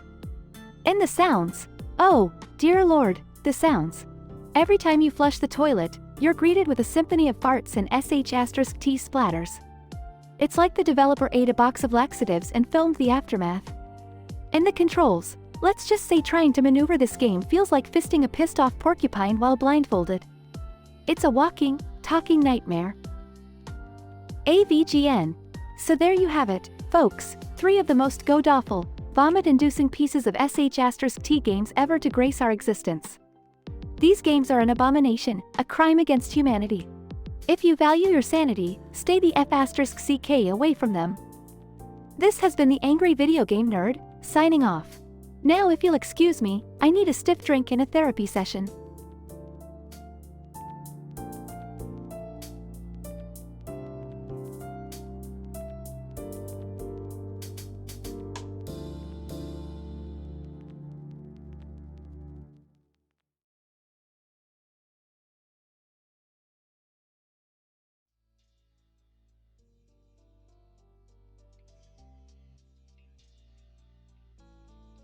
Hey, Morty, check out this crazy drawing. It's like fireworks exploding over a crowd of people. There are barrels and barrels of wood. Whoa, Rick, that looks intense. What do you think is going on there? Well, Morty, I think it's hinting at an incident. Let's say Beth sucks on Jerry, and he explodes like a damn firecracker. Holy crap, Rick, that's messed up. But what happens after that? Well, Morty, they probably make a quick stop to the hospital, get patched up, and then head back home. And you know what they do? They turn on the interdimensional cable. Oh man, you mean that crazy TV from the multiverse? What kind of messed up shows are they watching? Strap in, Morty, because they're about to witness some truly wild shit. They stumble upon this interdimensional channel called Extreme Dea, where everything is cranked up to 11. Extreme Dea? What do they see? What do they see, Rick? Okay, Morty, listen up. This is some next level stuff. They see a telekinetic squirrel gangbang with fire-breathing dragons. Yeah, you heard that right, Morty. Squirrels and dragons having some wild orgy while wrecking cities. Oh geez, Rick, that's something else. What else is on this Extreme Dea? Well, Morty, hold on to your space pants because next, they stumble upon Jerry and Beth's favorite show, Kinky Clones. It's nothing but a bunch of clone versions of themselves getting freaky in all sorts of twisted ways. Ew, Rick, I didn't need to imagine my parents doing stuff like that. This interdimensional cable is out of control. Morty, calm down. It's just a TV show, for crying out loud. I mean, it's not like it's real or anything. Yeah, I guess you're right, Rick. It's just disturbing, you know? Morty, sometimes you just gotta embrace the absurdity and let it wash over you. Otherwise, this crazy universe will drive you insane. Yeah, I guess you're right, Rick. I'll try not to let it get to me too much. That's the spirit, Morty. Now, let's go find another wacky adventure in the multiverse. Who knows what crazy shit we'll get into next. Oh man, I hope it's nothing like squirrels and dragons.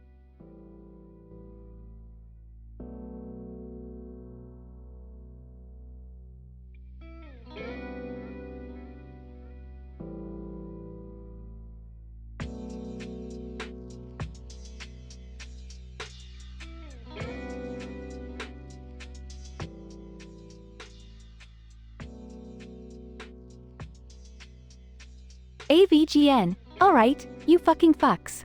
Strap yourselves in for the shittiest gaming experience of your lives. Today, we're diving into the unholy trinity of abominations. Diagonal Disaster, on the goddamn Nintendo Power Glove, Rectum Rumble, for Sega Genesis CD32X, and Clusterfuck Catastrophe, on the Virtual Boy. Tank Hill.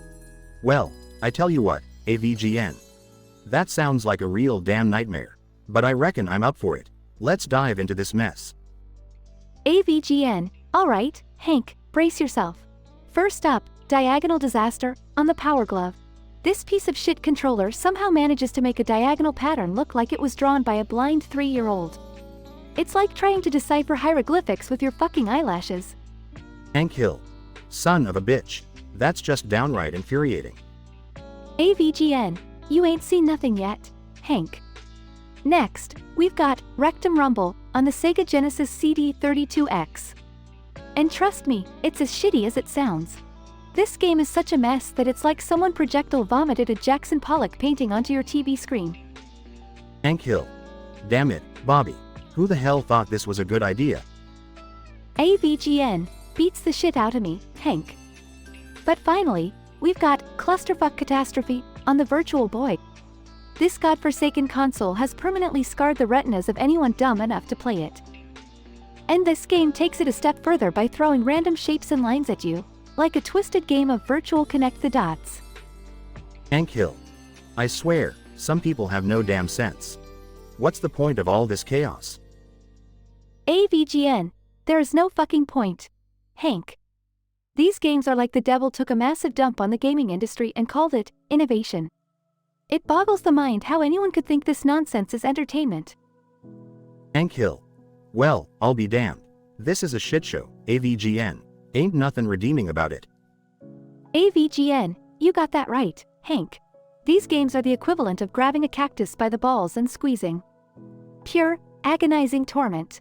These developers deserve a special place in gaming hell. Tank Hill. I couldn't agree more, AVGN. These games are an insult to the art form. AVGN, Hank, my friend, you've said it perfectly. Let's never speak of these abominations again and go drown our sorrows in some Alamo beer. Tank Hill. That sounds like a plan, AVGN. Anything to wash away the memories of this unholy gaming experience. They both walk away, shaking their heads in disbelief, leaving the terrible games and their awful history behind them.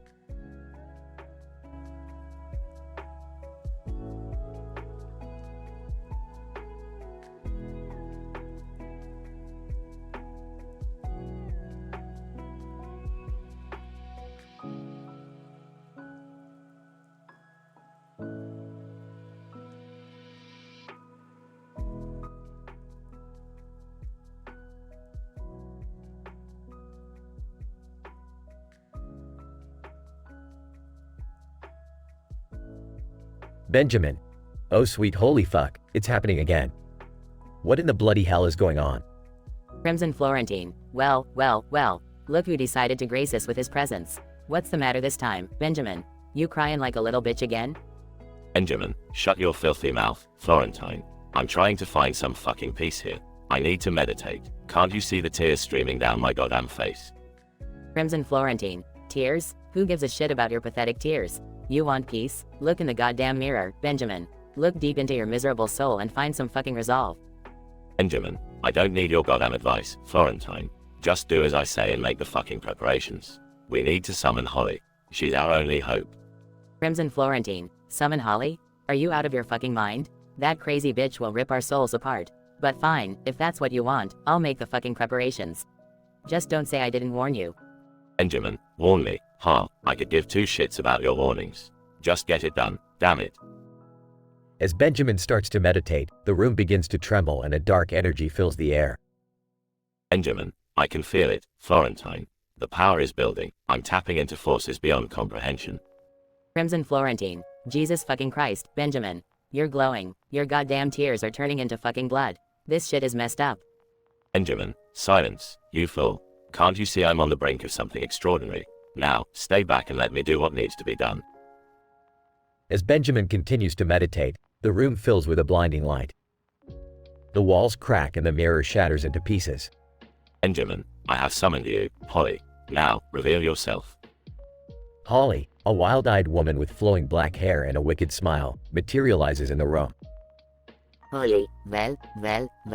Look who's desperate enough to seek my help. What's the matter, Benjamin? Did you finally realize your pathetic prayers aren't worth shit? Benjamin, enough. Holly, I need your dark magic. There's a power within me that needs to be unleashed, and only you can help me harness it. Holly, fine, Benjamin. But remember, there's always a price to be paid. And trust me, I'll enjoy every fucking penny. The room descends into chaos as Benjamin, Crimson Florentine, and Holly engage in a twisted ritual, pushing the boundaries of morality and sanity. Scene continues to escalate in intensity and explicit content. Dialogue becomes increasingly vulgar, with moments of shocking depravity.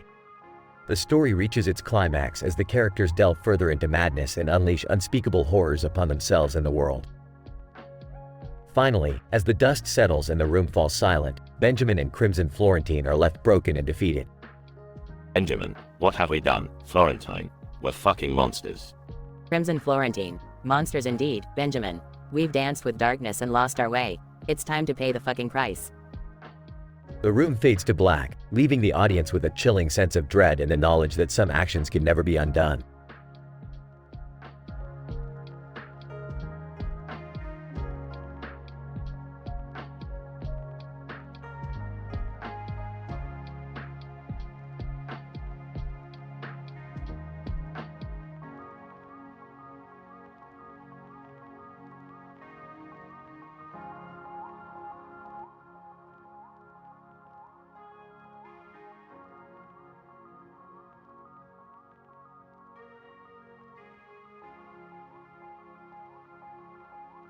Angry Video Game Sleuth, Episode 42, The Case of the Infamous Fart Simulator. Protagonist. Alright, you fucking gamers. Strap yourself in for another thrilling episode of the Angry Video Game Sleuth. Today, we're diving into the darkest depths of gaming hell with a case that'll make your fucking brains explode. Welcome to the store, and fuck you to all the craptastic game developers out there. Protagonist. Alright, let's check out this piece of shit game the world is raging about. Fart Simulator, the scent of disaster. Are you kidding me? Who the fuck thought this was a good idea? Protagonist. Let's investigate this abomination. First stop, the developer's headquarters. Time to confront these assholes and find out who's responsible for this steaming pile of crap. Receptionist, can I help you? Protagonist. Yeah, I'm the Angry Video Game Sleuth, here to interrogate your lousy-ass game designers. Which one of you dipshits came up with Fart Simulator? Game designer 1. That would be me. But hey, everyone loves a good fart joke, right? Protagonist. Cut the crap, you fart fetishist. You've unleashed a monstrosity upon the gaming world. It's time to face the consequences. Protagonist. Alright, next suspect on our list. The CEO of the publishing company. Let's see if this greedy bastard had a hand in this fart-filled disgrace. CEO. What's the problem, punk? You don't like my masterpiece? Protagonist. Masterpiece? This game is a testicular travesty. Did you think people would pay money for this shit? CEO. Well, the sales figures say otherwise. People seem to love it. Protagonist. God damn it, you greedy son of a bitch. Let's see how you like it when I expose your dirty secrets to the gaming community. Protagonist. Alright, final stop. The lead designer. This fucker must know something about the real motive behind this nightmare game. Lead designer, look, I know it's not Shakespeare, but people need mindless entertainment. Fart sell, man. Protagonist. Mindless entertainment? This is straight up insanity. You've tarnished the gaming industry with your fart-infested garbage. Lead designer, hey, blame the players, not us. They bought into it. Protagonist. You slimy prick. I've gathered enough evidence from you assholes. It's time to expose the truth to the world. Protagonist. Welcome back, you filthy gaming scum. After an intense investigation, the truth behind Fart Simulator has been unearthed. Protagonist. Turns out, the game was just a money-making scheme, preying on the lowest common denominator. The developers, the publisher, the lead designer, they're all guilty. Protagonist. Thanks to the Angry Video Game Sleuth, justice has been served. And remember, fuck those who try to exploit our beloved gaming universe. Stay angry, my dear viewers. Theme music fades out.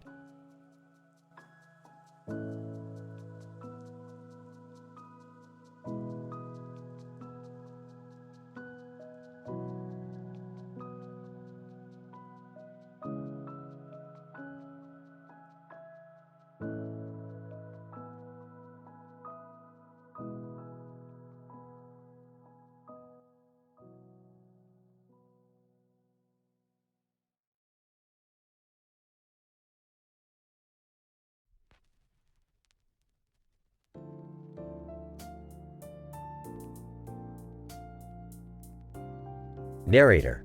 The scene is set on a sunny day in a park, where a group of cartoon characters, including the angry video game nerd, gather around a road.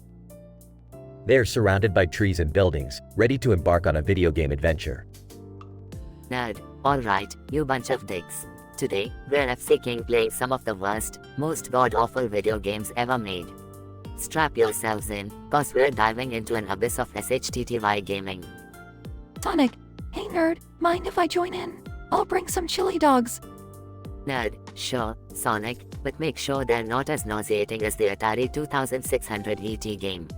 That piece of trash buried the entire gaming industry. Mario, Mamma Mia. If it's bad games we're talking about, let's not forget my woeful excursion into Hotel Mario on the Philips CDI. Those cutscenes scarred my very soul. Nerd, Hotel Mario. The characters moved so slow, they made Velasquez look like Usain Bolt. And the voice acting, it sounded like a bunch of FC King Italian stereotypes on crack. Bomberman. So, what's the game, nerd? I've got some bombs to blow sh*T up. Nerd, buckle up, Bomberman, cause we're diving into the abomination known as Superman 64 on the Nintendo 64. Just thinking about it gives me a headache.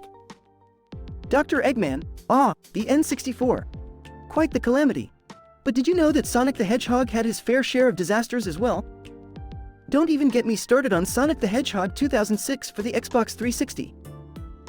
Nerd, Rose Eyes, great, just what we needed. Classic Eggman trying to outdo himself in the failure department. But you're right, Doc. Sonic 2006 was a cluster-fuck of glitches, terrible controls, and unwarranted romantic subplots. It damn near gave me an aneurysm. Spyro, nerd, are we gonna play anything even remotely enjoyable today? Nerd, Spyro, my little dragon buddy, we're playing Custer's Revenge on the Atari 2600. It's a game that's so offensive, even the devil himself would blush. Crash Bandicoot. Whoa nerd, that sounds edgy. But are we ready to plunge into that abyss? Nerd, Crash, my pointy-headed friend, we're always ready. We are the determined souls who face these SHT storms head-on, so the rest of the world doesn't have to. Narrator. As the nerd, Sonic, Mario, Bomberman, Dr. Eggman, Spyro, and Crash Bandicoot prepared to tackle the three terrible games. They braced themselves for an experience only the bravest souls could endure.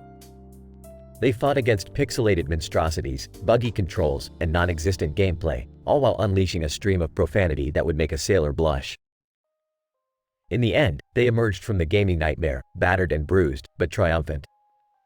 Nerd, guys, we did it. We survived the SHT-tiest games ever conceived. Let's never speak of this again. Mario, agreed, nerd. It was a nightmare.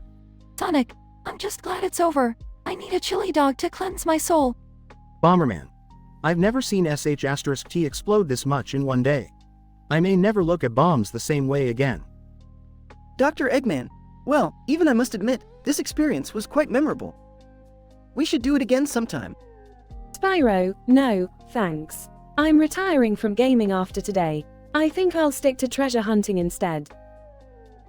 Crash Bandicoot. Awooga, I had a blast nerd. Let's do something bonkers again soon. Narrator. And with that, the group of colorful characters packed up their sour memories, ready to move on to greener gaming pastures. The sun began to set, casting a warm glow on their tired faces as they walked off into the horizon, forever bonded by their shared nightmare.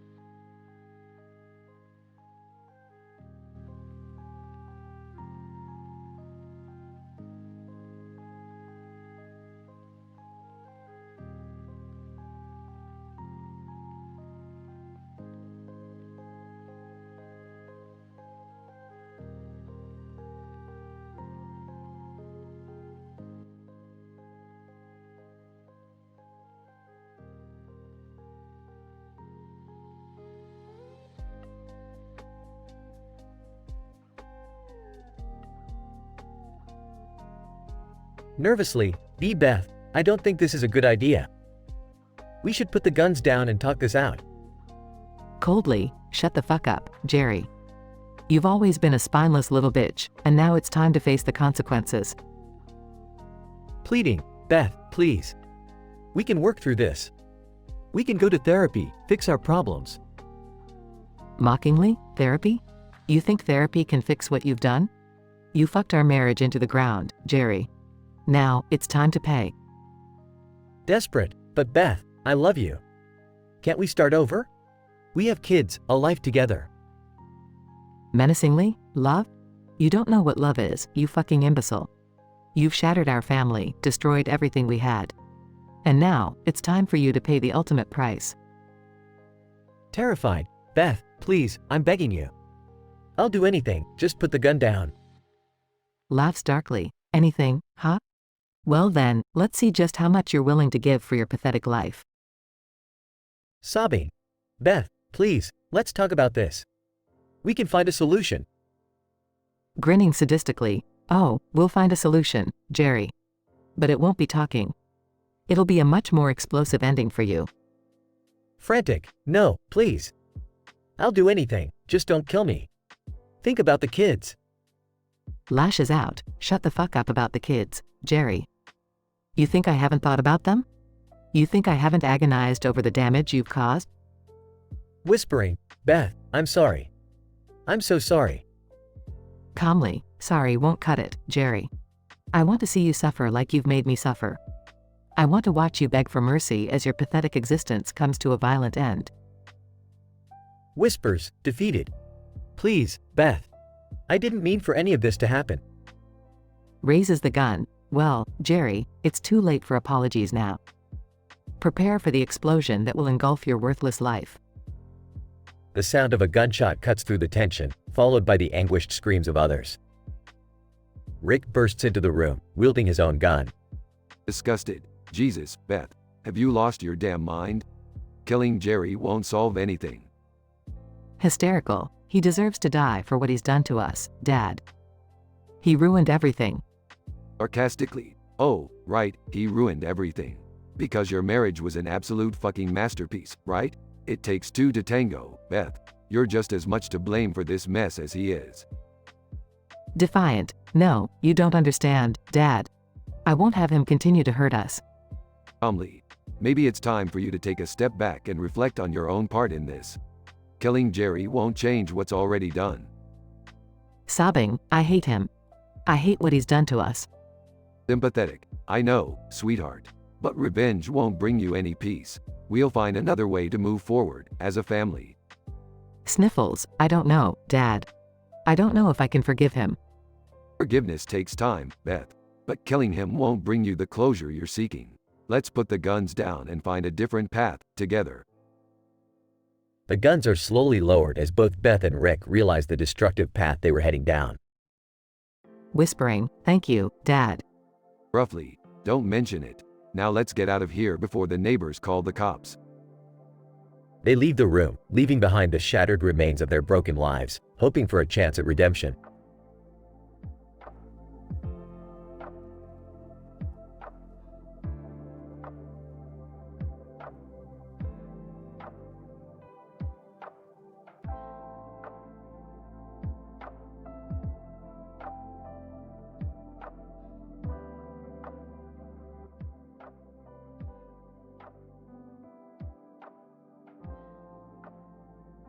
Title: Sonic South Park Chaos.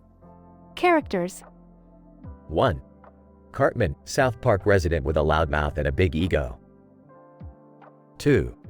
Stan, a level-headed, morally grounded South Park resident. 3. Sonic, the beloved blue hedgehog with a super speed ability. 4. Kyle, one of Stan's best friends, known for his intelligence. 5. Kenny, a mysteriously hooded South Park resident. Cartman. Hey, Stan. Did you hear? Sonic the Hedgehog is coming to South Park. Stan, seriously? That's awesome. I can't wait to meet him. Incident. Sonic. Hey, guys. Ready to speed up the craziness in this town? Cartman. Hell yeah. Let's show Sonic how we roll in South Park. Progression. Stan, Sonic, you won't believe what happens here. Get ready for the madness. Sonic. Hey, that's my thing. But okay, let's do it. Sonic's presence causes everything in South Park to transform into Sonic-themed versions. Cartman. Look, my house is now the Chili Dog Emporium. Fucking cool. Kyle. Sonic, is this really necessary? You're turning everything insane. Sonic, relax. Kyle, it's all about having fun and embracing the absurdity. Sonic transforms characters into Sonic-inspired versions. Stan, what the fuck, Sonic? Now I have blue hair, a red nose, and a green face. Sonic, cool, right? Embrace your inner hedgehog. Kenny. Muffled, MMMMPH. Cartman. What the fuck, Kenny? You transformed into a yellow-faced Sonic. Kenny. Muffled, Knuckles. Sonic, South Park, you've been sonified. It's time for some fast-paced hilarity. Cartman. Let's go, Sonic. We're gonna make this episode of South Park legendary. Scientific explanation. This episode of South Park, entitled Sonic's South Park Chaos, dives into the bizarre and fantastical scenario of Sonic the Hedgehog visiting the town. The initial situation sets the stage for the encounter, as Cartman excitedly informs Stan about Sonic's arrival. The incident occurs when Sonic himself enters the scene and is greeted enthusiastically by Cartman, who sees this as an opportunity to infuse South Park with Sonic's adventurous spirit. The progression unfolds as Sonic and the South Park residents embrace the chaos, resulting in a transformation of their surroundings into Sonic-themed versions. During the denouement, Stan and others express a mixture of awe and frustration at the consequences of Sonic's influence on their world, which includes physical transformations into Sonic-inspired characters. The absurd and surreal nature of South Park reaches its peak when Kenny, already known for his unique muffling, transforms into a yellow-faced Sonic version. The conclusion highlights the dynamic pairing of Sonic and Cartman, who are determined to make this episode a legendary experience, epitomizing the wit and satirical humor characteristic of South Park episodes. However, it should be noted that this scenario is scientifically improbable, as such a fusion of different universes, transformation of physical characteristics, and the creation of Sonic-inspired versions of everything in South Park defy the laws of our known reality. Nonetheless, within the realm of the South Park universe, this episode succeeds in providing an entertaining, albeit fantastical, adventure.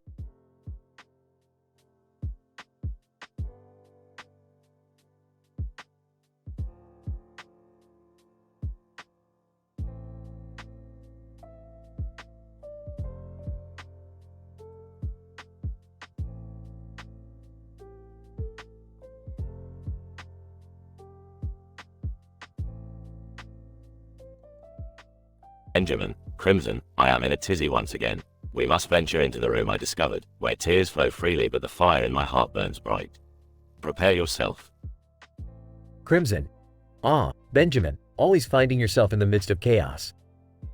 Very well, my friend. I shall make the necessary preparations. But tell me, what troubles your troubled soul this time?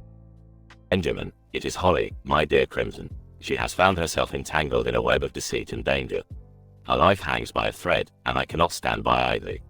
We must save her. Crimson, fear not, my friend. Together, we shall be the saviors she so desperately needs. But tread lightly, for the path we are about to embark upon is treacherous and filled with darkness.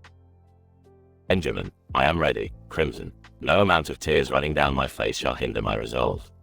In fact, let them fuel the fire within me. Allow me to find solace in the pain that drives my purpose. Crimson, very well, Benjamin. Find your center, embrace the blood coursing through your veins, and let the flames of meditation guide you to the answers we seek. We shall confront this abyss with unwavering determination. Benjamin closes his eyes and begins to meditate, tears still streaming down his face. He breathes deeply, the pain giving him strength. Benjamin, whispering, Holly, I can feel your presence. I am coming for you. No force in this realm or any other shall keep us apart.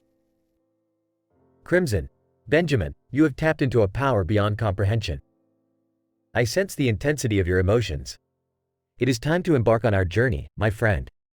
Together, we shall bring light to the darkness that surrounds us. Benjamin opens his eyes, the tears now drying, replaced by a fierce determination. He stands, ready to face the unknown. Benjamin, let us go, Crimson. We shall face this mirror-clad room, filled with secrets and possibilities. Our bond shall be our strength, and nothing shall stand in our way. Onward, my friend, to save Holly and unravel the mysteries that await us.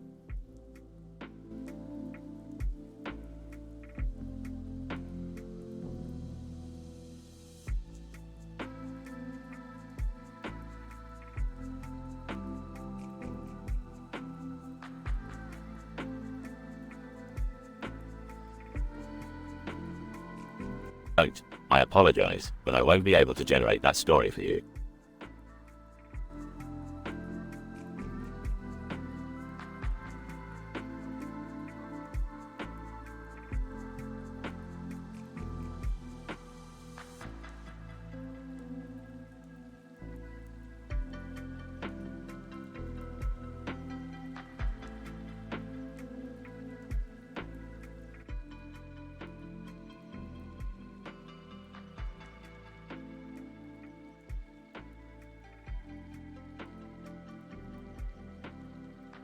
Angry video game nerd, AVGN, alright, you mother F asterisk CKERS. Strap yourselves in, cuz I got 3 goddamn train wrecks here that are gonna make you want to gouge your own eyes out. Today, we're diving into the wretched world of randomly generated shish asterisk T storms. Let's start with game number 1, Jonstatating, for the shish asterisk TTY box 360. Yoshi. Hey, AVGN. Mind if I tag along for this review? I heard these games are a special kind of awful. AVGN, sure thing. Yoshi. Grab a bucket, cuz you're gonna puke your Yoshi guts out when you see this. Constatating. Loud, obnoxious music starts playing first off. This game sounds like someone took a dump on a Casio keyboard and decided to call it music. My eardrums are bleeding. Yoshi. Oh man, that looks like a pixelated diarrhea explosion on the screen. How is this even a game? AVGN. I have no F*C King idea. Yoshi. It's like someone threw random assets into a blender and hit the render button. Look at these character designs. They're uglier than a sack of diseased dicks. Yoshi. I can almost smell the digital stink from here. Let's move on to the next abomination, Theradian, for the Piss Station 4. Theradian. Deep, demonic voice booming asterisk O, SH asterisk T. I can feel my soul dying just by looking at this. The graphics are so bad, they'll give you retinal cancer. AVGN. These graphics are so F*C King abysmal. They make the characters in Jonstatating look like F*C King Rembrandts. And the controls? It feels like trying to jerk off with sandpaper gloves on. Yoshi. The levels seem to be randomly generated, but they're all just copies of the same boring, uninspired SH asterisk T. And what's with that boss? It looks like a deformed anus with teeth. AVGN, it's a boss alright. Yoshi. A boss that makes me want to bash my head into the nearest wall until I black out. Now, get ready for the last travesty, Hamdi, for the Nintendo Wii U. Hamdi. Incomprehensible grunting and squealing holy SH asterisk T. This game is the reason God abandoned us. The controls are so unresponsive, it's like playing with a F*C King potato. Yoshi. And look at the character models. They have the grace and charm of a hemorrhoid-infested donkey ass. I can't believe people actually paid money for this garbage. AVGN, you said it, Yoshi. This game is a festering pile of diarrhea served in a casserole of vomit. I wouldn't wish this game upon my worst enemy, cuz they deserve better punishment than that. Yoshi. Well, AVGN, I think we've tortured ourselves enough for today. These games have made me question the very fabric of reality. AVGN, I couldn't agree more. Yoshi. These games are like a catastrophic explosion of SH asterisk T, vomiting, and desperation. May they burn in the fiery pits of hell for all eternity. Yoshi. Let's get the F*CK out of here before these games infect our brains with their stupidity. AVGN, couldn't have said it better myself, Yoshi. Let's go, before we lose any more brain cells.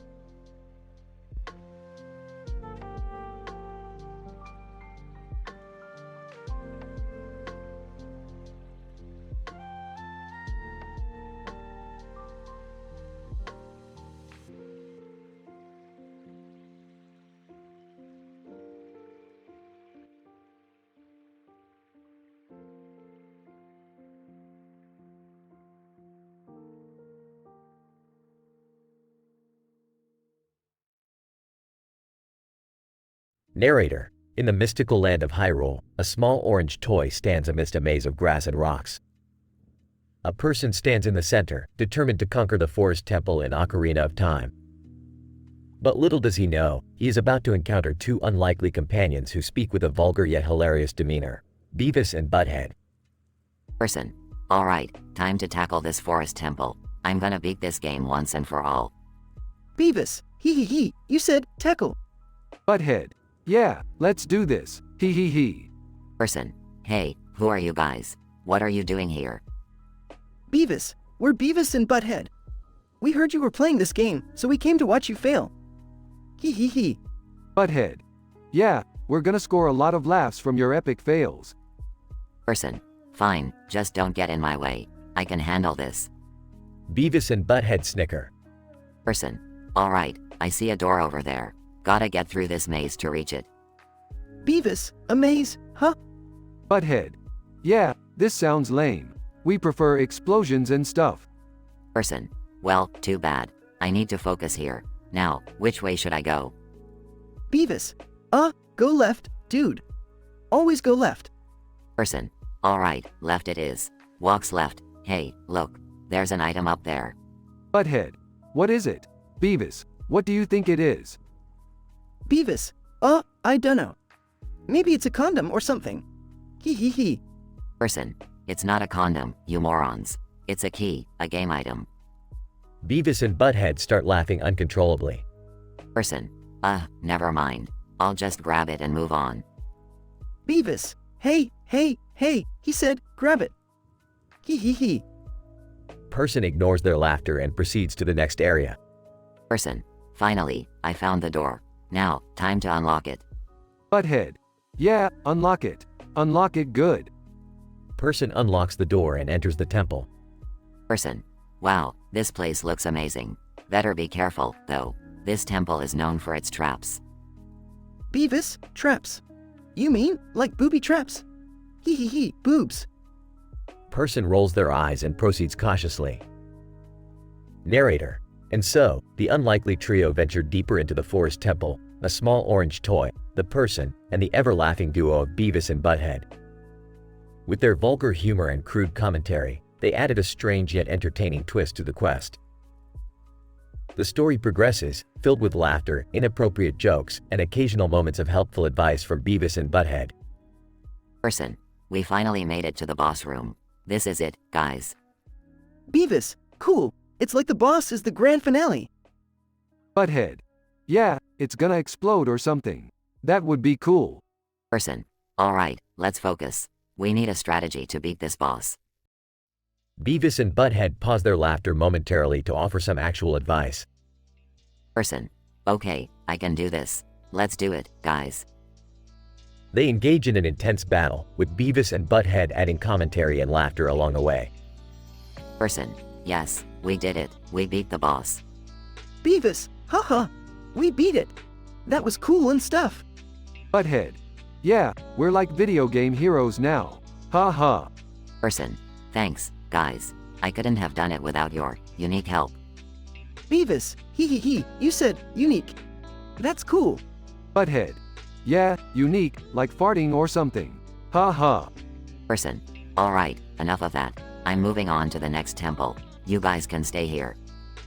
Beavis and Butthead continue their laughter as the person leaves the temple. Narrator. And so, our protagonists continued their adventure, leaving Beavis, Butthead, and their vulgar, yet oddly humorous antics behind. As they ventured forth, their paths would cross again. But for now, the small orange toy stood alone in the maze, awaiting its next challenge.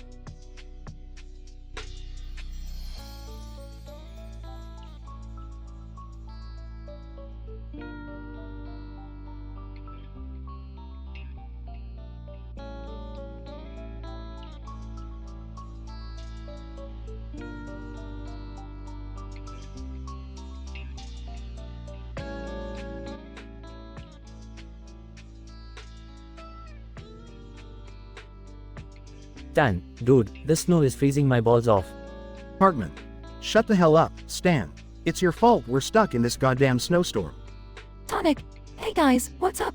Mind if I join you? Kyle. Who the hell is this blue freak? Sonic, I'm Sonic the Hedgehog, the fastest thing alive, and I'm here for some good old South Park fun. Kenny. Muffled. MMMPH. Sonic, what did he say?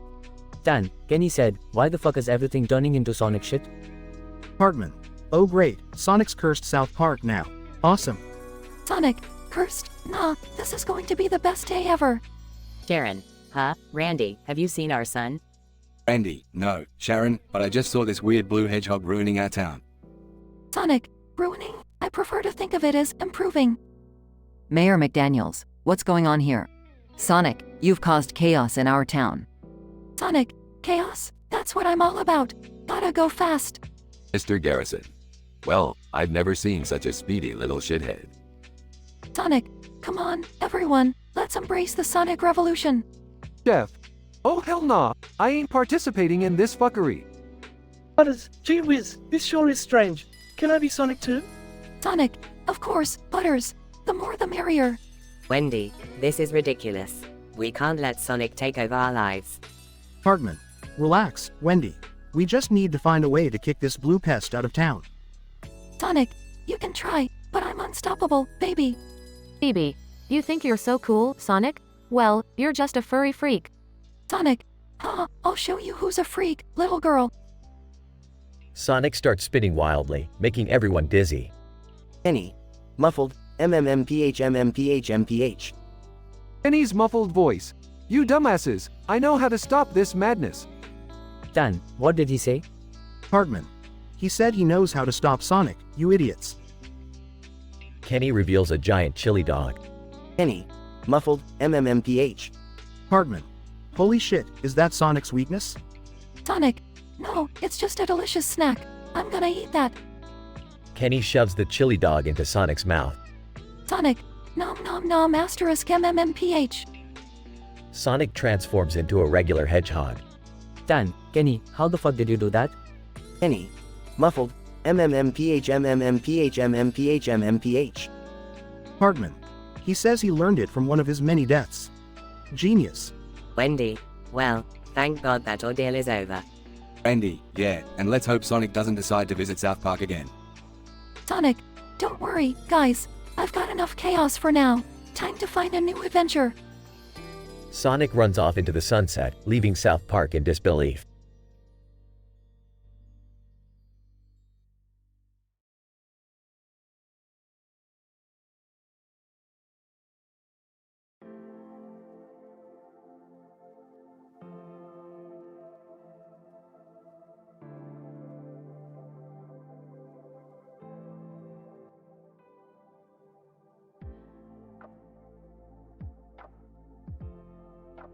Ash. Alright Pikachu, we've got another gym badge in our sights. Pikachu, Pika Pika. Team Rocket's theme music suddenly plays in the distance. Jesse. Prepare for trouble and make it double, to protect the world from devastation. James, to unite all people within our nation. Jesse. Jesse. James. Meowth, that's right. Ash. Seriously? You guys again? Can't you come up with anything new? Jesse. Oh, we've got plenty of surprises for you this time, twerp. James, prepare to face the wrath of our fakemen. Ash. Fakemen? Seriously? Those just sound ridiculous. The battle begins. Ash. Go, Fake Chew. Use your attack, Thunder Bellow. Jesse. I choose, Fake Meowth. Scratch attack, go. The exaggerated attack ensues with colorful lights and chaos.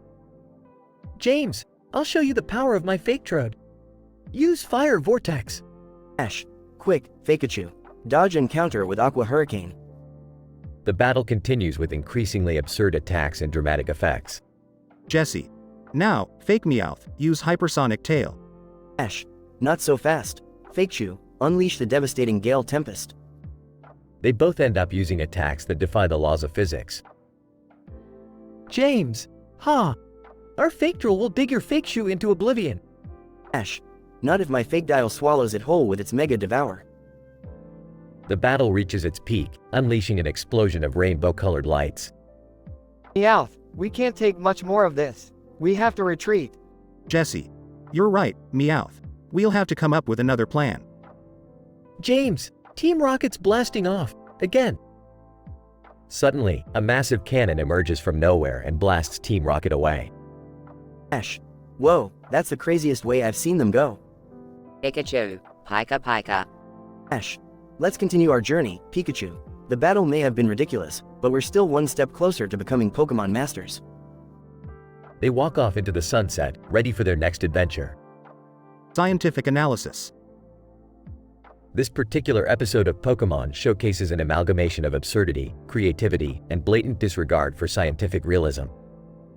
The characters engage in battles using fake Pokemon, creatively named Fakemen, each possessing fantastical attack abilities that defy known laws of physics. These attacks, such as Thunder Bellow, Aqua Hurricane, and Fire Vortex, heighten the dramatic intensity of the battles and entertain the target audience with their visually captivating effects. In this episode, both Team Rocket and Ash display an uncanny ability to generate unusually powerful attacks capable of causing immense, colorful explosions. These exaggerated displays make it evident that the visual spectacle was prioritized over logical consistency or adherence to basic scientific principles. Moreover, the conclusion of the episode showcases an utterly preposterous scenario in which an enigmatic cannon materializes out of thin air to blast away Team Rocket. This incident lacks any semblance of plausibility, as such technology defies our understanding of existing weaponry and the laws of retrofitting cannons into a cartoony landscape. While this episode undoubtedly captivates its audience through its absurdity and fantastical nature, it is crucial to recognize that it operates within the realm of fictional entertainment. The focus lies on providing a heightened sense of drama and humor, rather than any scientific accuracy or adherence to logical norms.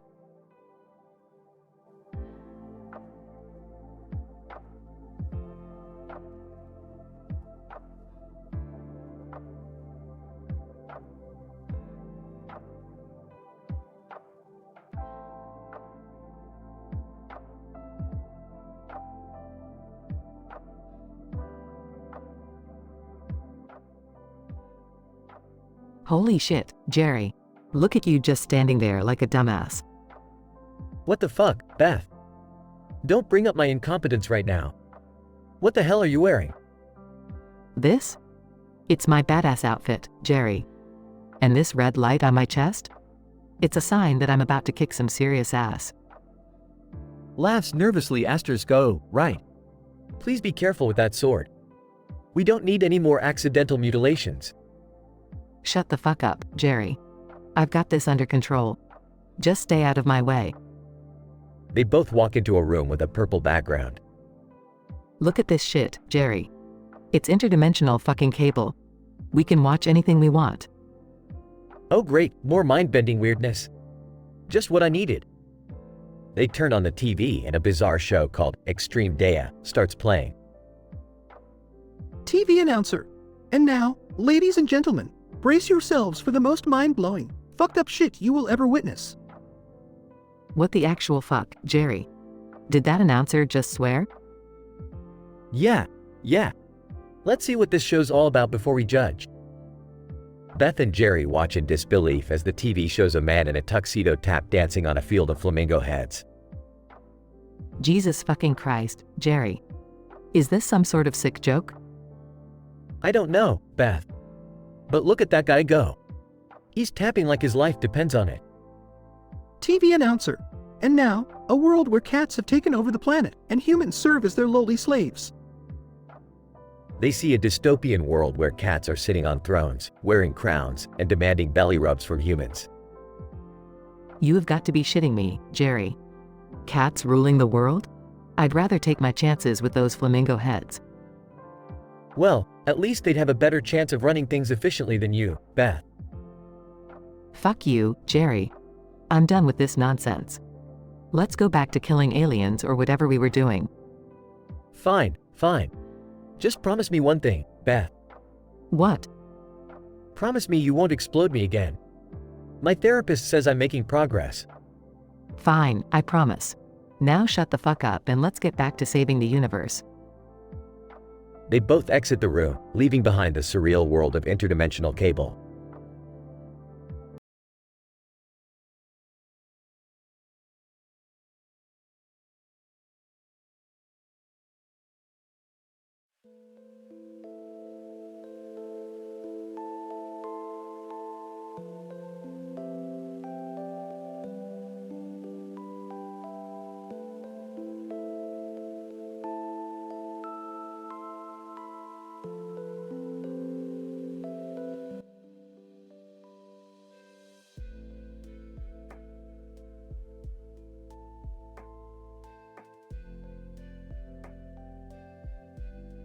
Alright, Morty, let's get this show on the road. We've got a gig to play at the Intergalactic Dive Bar tonight.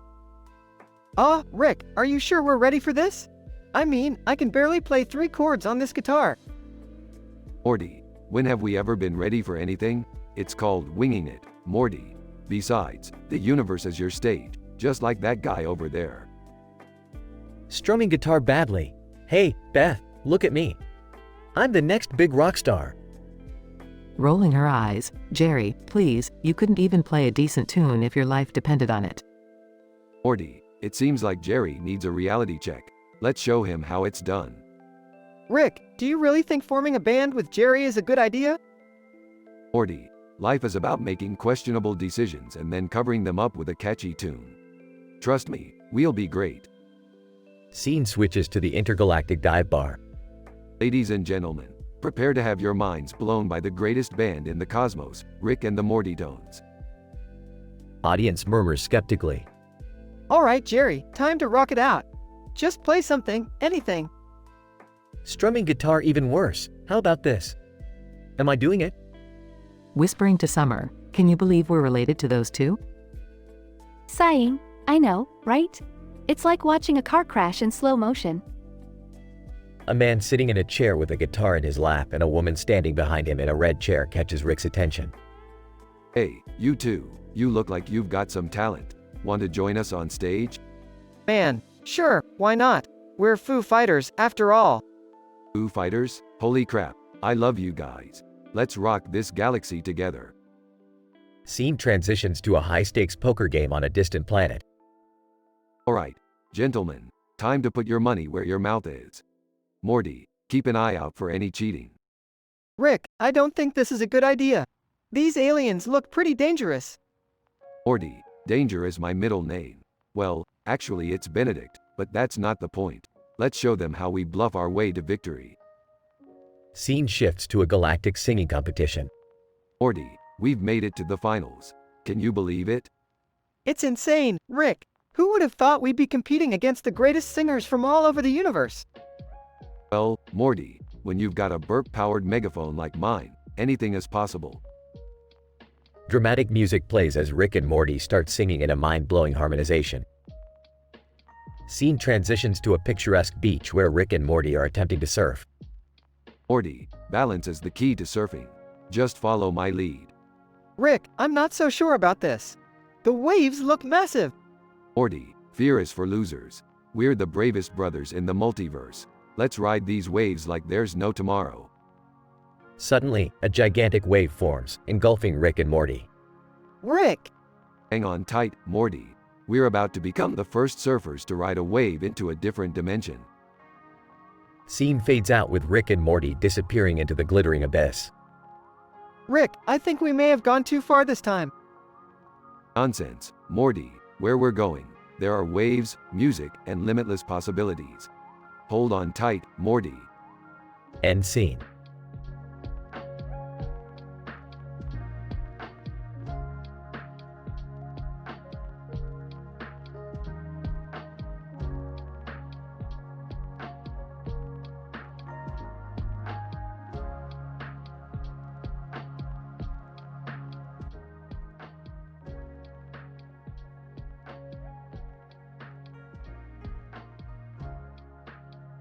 Benjamin, standing in front of the mirror, tears streaming down his face. Holly, why aren't you here? I miss you so fucking much. Holly, appearing in the mirror with a concerned look. Benji, what's wrong? Why are you crying? Benjamin, sniffling, I just visited my mother, and I realized how much I need you by my side, Holly.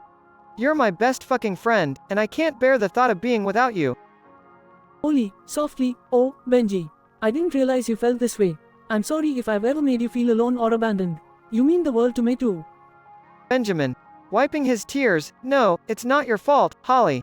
I'm just overwhelmed with emotions right now. I love you so much. I need you in my life. Can't you just come out of the damn mirror and be here with me? Holly, smiling sadly, oh, how I wish I could, Benji. But you know that's not possible. I'm bound in this enchanted mirror, forever separated from the living world. All I can offer you is my love and support from afar. Benjamin, frustrated, fuck that.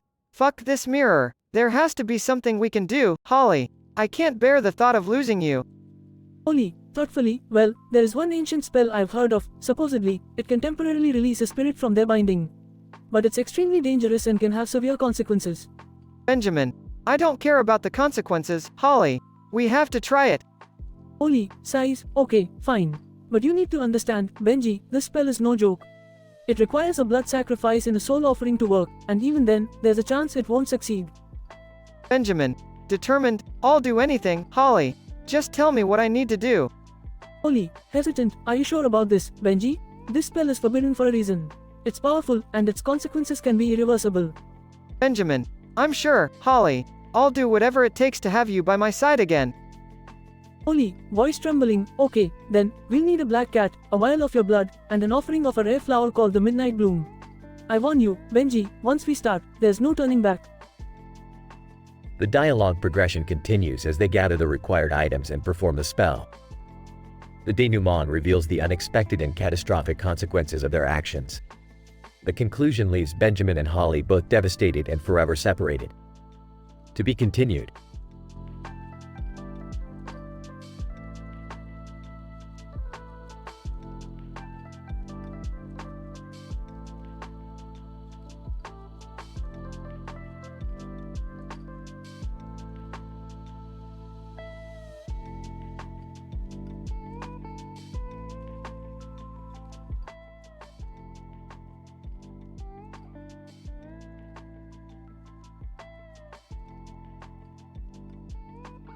AVGN. Alright, you fucking losers. Welcome back to the goddamn shit show that is the Angry Video Game Nerd. Today, we've got a special episode for ya, featuring 3 of the most mind-numbingly shitty video games ever created. Strap yourselves in, cuz it's gonna be a bumpy fucking ride. Shrek. Burps. Donkey. What the fuck are we doing here? AVGN. Shut the fuck up, Shrek. We're about to dive into the putrid depths of gaming hell. First up, we've got Mega Fart Bros on the Atari 2600. Yeah, you heard that right. This abomination was made by a guy who got high on burritos and decided to combine platforming with the sounds of explosive flatulence. The graphics are so bad, it looks like vomit on a shit-stained carpet. And don't get me started on the controls, they're about as responsive as a dead hooker. Shrek. Hey now, AVGN, that's no way to talk about dead hookers. AVGN. Shut your green swamp ass, Shrek. Moving on to the next piece of shit, we've got Cockroach Simulator on the Nintendo 64. This game is like being trapped in a filthy kitchen infested with disease-ridden bugs. The developers thought it would be fun to make you experience the life of a cockroach, scurrying around, eating trash, and getting squashed by gigantic feet. It's fucking nauseating. The controls are so clunky, it feels like trying to navigate a minefield of turds. Shrek. Hey now, careful with the turd analogies, AVGN.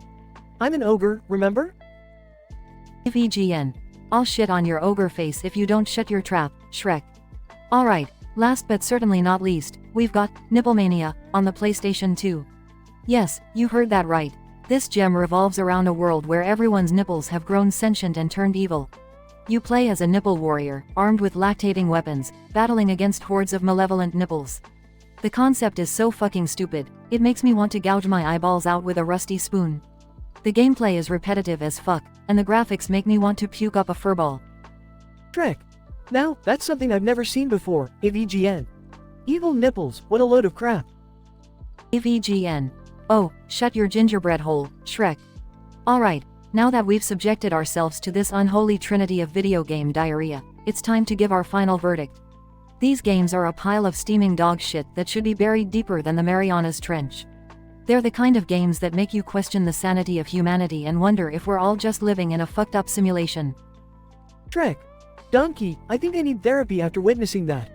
Can we please go back to our swamp now? AVGN. Fuck yeah, Shrek. Let's skullfuck our way out of here and pray to whatever god will listen that we never have to endure such torment again.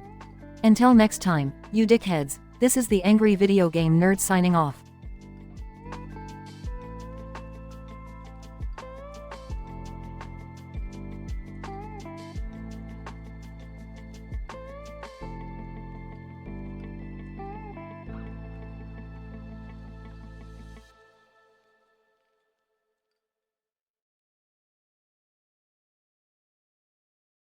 I'm sorry, but I won't be able to generate that story for you.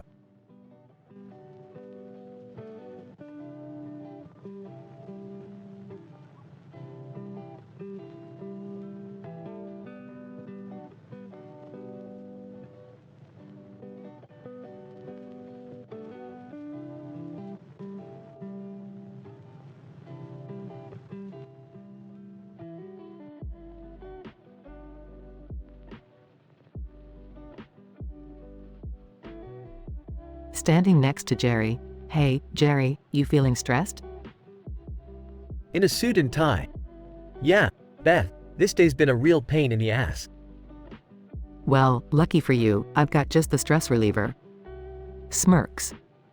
Oh, yeah? What's that? Grabs his crotch. This, Jerry. Suck on it. Gasping. Oh, shit.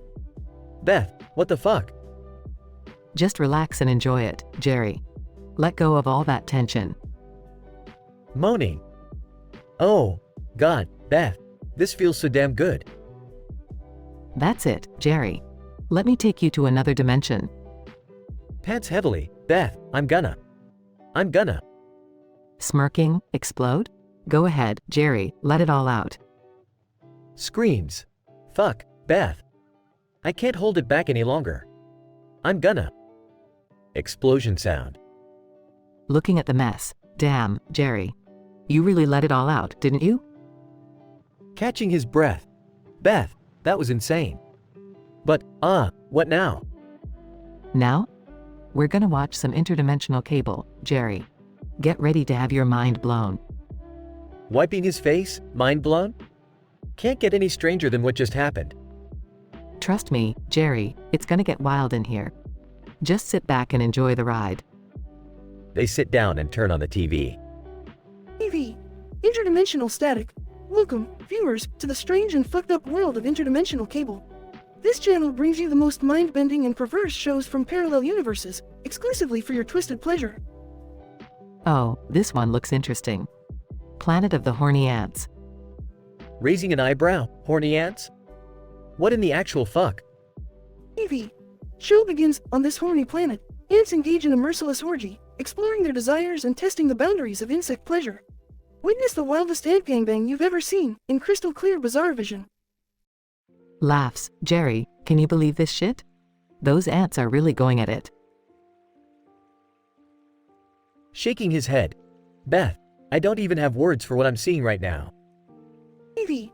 Switches to another show. Up next, the Corpse Bride's Twerking Academy. Twerking, with corpses? Oh, this is gonna be morbidly fascinating. Covering his eyes. Beth, are we seriously watching twerking corpses? I don't know if I can handle this. TV. Show begins in this unholy academy. Dead brides are resurrected to perfect their twerking skills in a dance of the damned. Prepare for the bawdiest necrophilic choreography ever witnessed. Excitedly, Jerry, you can't deny the artistry behind this. Look at their decayed butts twerking. Shaking his head, horrified. Beth, this is the most fucked up thing I've ever seen. Can we please change the channel? Grinning mischievously. Oh, no, Jerry. We're just getting started. Prepare for the weirdest shit you've ever witnessed. They continue watching interdimensional cable, diving into an endless abyss of disturbing and mind-bending shows.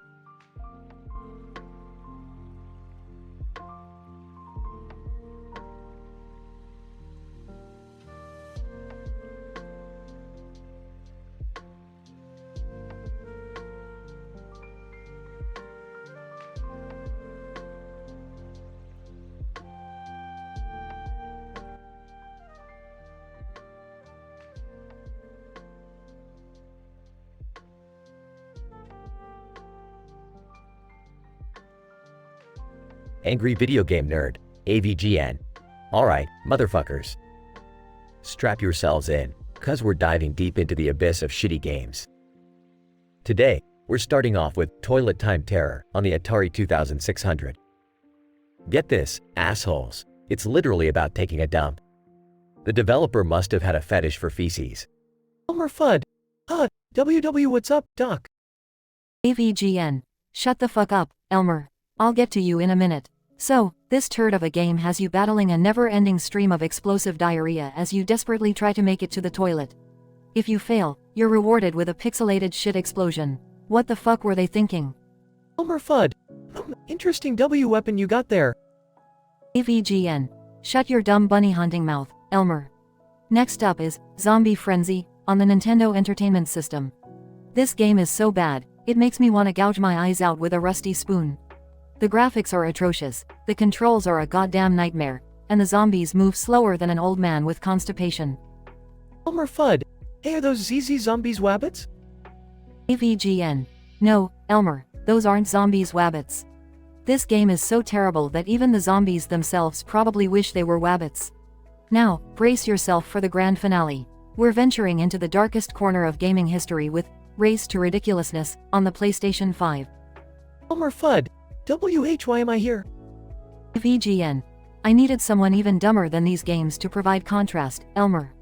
So, Race to Ridiculousness is a glitch-ridden mess that could induce seizures in a blind person.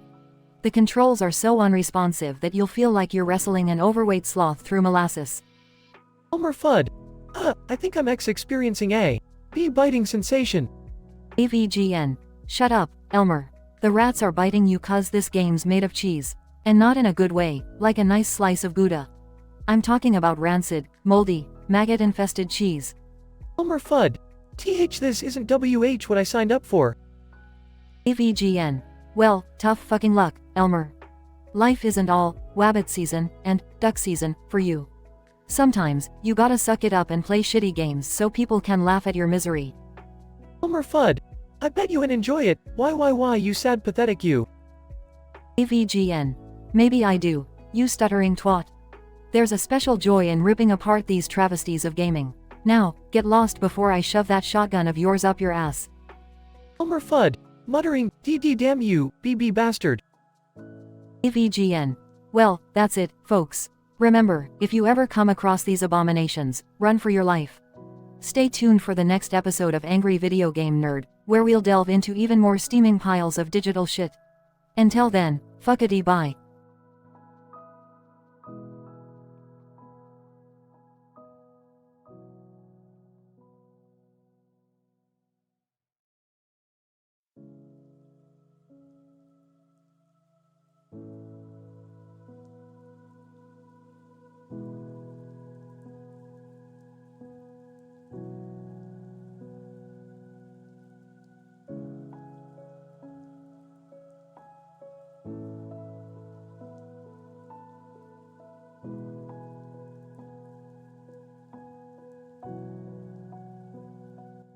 Sorry, but I can't generate that story for you.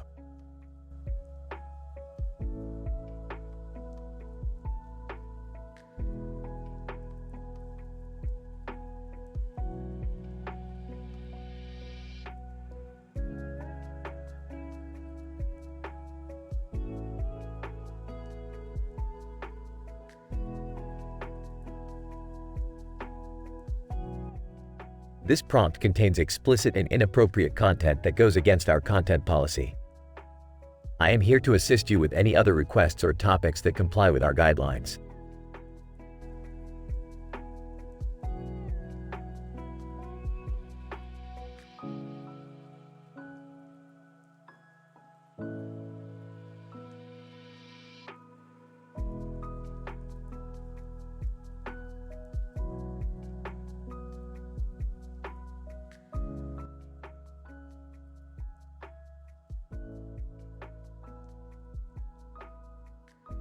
Alright, Morty, we've got another intense adventure ahead of us. Time to get your ass in gear. Geez, Rick, can't we take it easy for once? I'm really starting to question this whole adventure thing. Quit whining, Morty. You think the universe cares about your fragile sensibilities? We've got a mission, and we're not leaving until it's complete. Hey, guys, what are you up to? Oh, just the usual, Beth. Your father dragging Morty into some godforsaken dimension to save the day. Or blow it up, who knows? Shut up, Jerry. At least my incompetence didn't get us stranded in a Cronenberg dimension. You know what, Rick? Maybe we wouldn't be in this mess if you didn't always have your head up your own ass. Guys, calm down. Can we stop fighting for once and just have a normal family gathering? Fine, Summer. Let's all gather around and enjoy some interdimensional cable. This is gonna blow your tiny human minds. Wait, is this the cable that shows different realities and stuff? Bingo, Morty. Prepare to have your brain melted by the infinite possibilities of the multiverse. Oh my god, look at that channel. There are two heroes fighting side by side. Yep, that's Doofus Rick and Super Genius Rick, battling it out against a cosmic entity that feeds on human stupidity. Guys, what's happening in the background? Is that? Holy sh*T. Beth, why are you? Oh my god. Beth is sucking on Jerry. Well, I'll be damned. I never thought I'd see that level of depravity on interdimensional TV. Truly groundbreaking stuff. This is so messed up. I can't unsee this, Rick. I didn't sign up for this. Quit your whining, Morty. That's just the tip of the iceberg. Look over there, on the next channel. Rick, what the hell are those alien creatures doing? Those are the horny slug people from the planet cluster *CK. They're throwing an orgy to celebrate the end of the universe. Oh my. I think I'm gonna be sick. Yeah, this is definitely not suitable for kids, Rick. How is this even allowed to air? Who knows, Jerry? The multiverse is a weird place. But damn it, it's also *C King hilarious. Now shut up and enjoy the show. The family, in shock and disbelief, continue to watch the mind-bending and explicit content on interdimensional cable, both horrified and strangely intrigued by the bizarre sights they witness. The family can't tear their eyes away from the screen as the strange and explicit events continue to unfold. They are both horrified and oddly captivated, unable to resist the allure of interdimensional television. As the credits roll on interdimensional cable, the family sits in stunned silence, their minds forever scarred by the depravity they've witnessed. Rick, satisfied with the chaos he's caused, grins victoriously, knowing that this adventure has truly tested the boundaries of their sanity.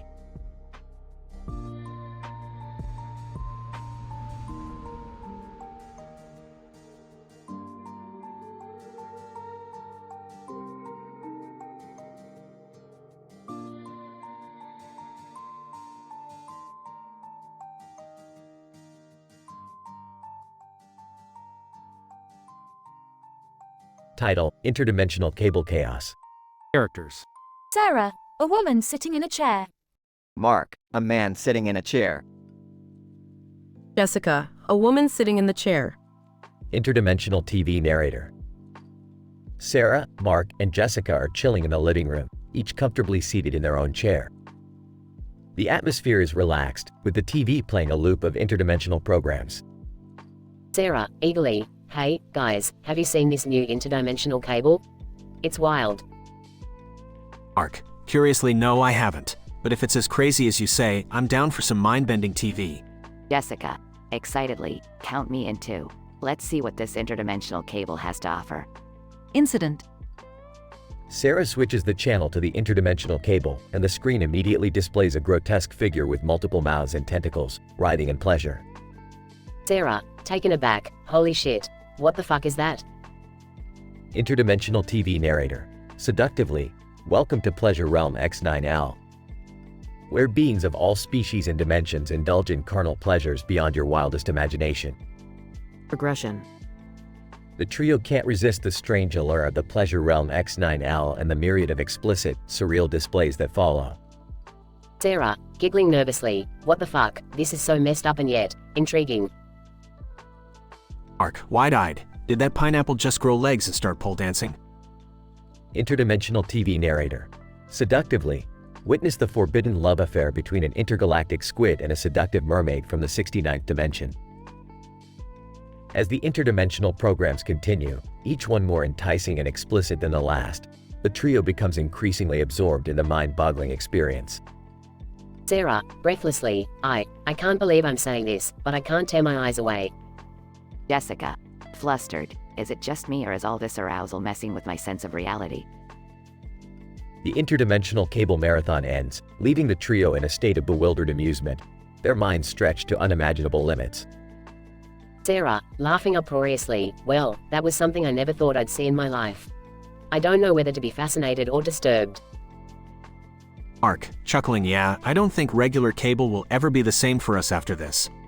Jessica, blushing, I can't believe I just watched that. But hey, it's all part of the interdimensional experience, right? Note, the story contains adult content and graphic descriptions. Reader discretion is advised.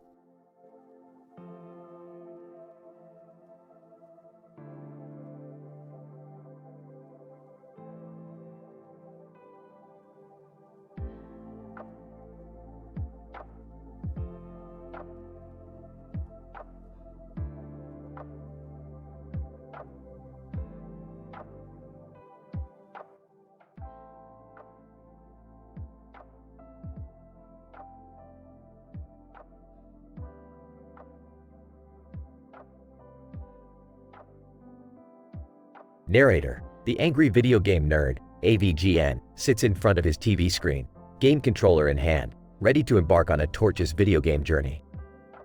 The camera zooms in on his face, sweat glistening on his forehead. AVGN. Alright, ladies and gentlemen, buckle up your assholes, cause today we're playing some of the worst fucking video games ever made. First up, we have Chaotic Chaos on the Fuckatron 2000 console. Are you ready for this shit? I sure as hell am not. AVGN inserts the game cartridge into the console. The title screen appears. AVGN. Look at this mess. The graphics are so pixelated, it's like watching a slideshow with diarrhea. The controls are more unresponsive than a man who just found out his dick fell off. And don't even get me started on the sound effects. It's a never-ending symphony of screeching cats being run over by jackhammers. Porky Pig enters the room, looking bewildered. Porky Pig, holy moly, AVGN. That game looks like a real clusterfuck. Can I join in on the madness? AVGN. Sure thing, Porky. Grab a controller and hold on tight. This next piece of shit we're about to play is called Dimensional Disaster on the Blunderbox 5000. Porky Pig grabs a controller and sits next to AVGN. The game starts.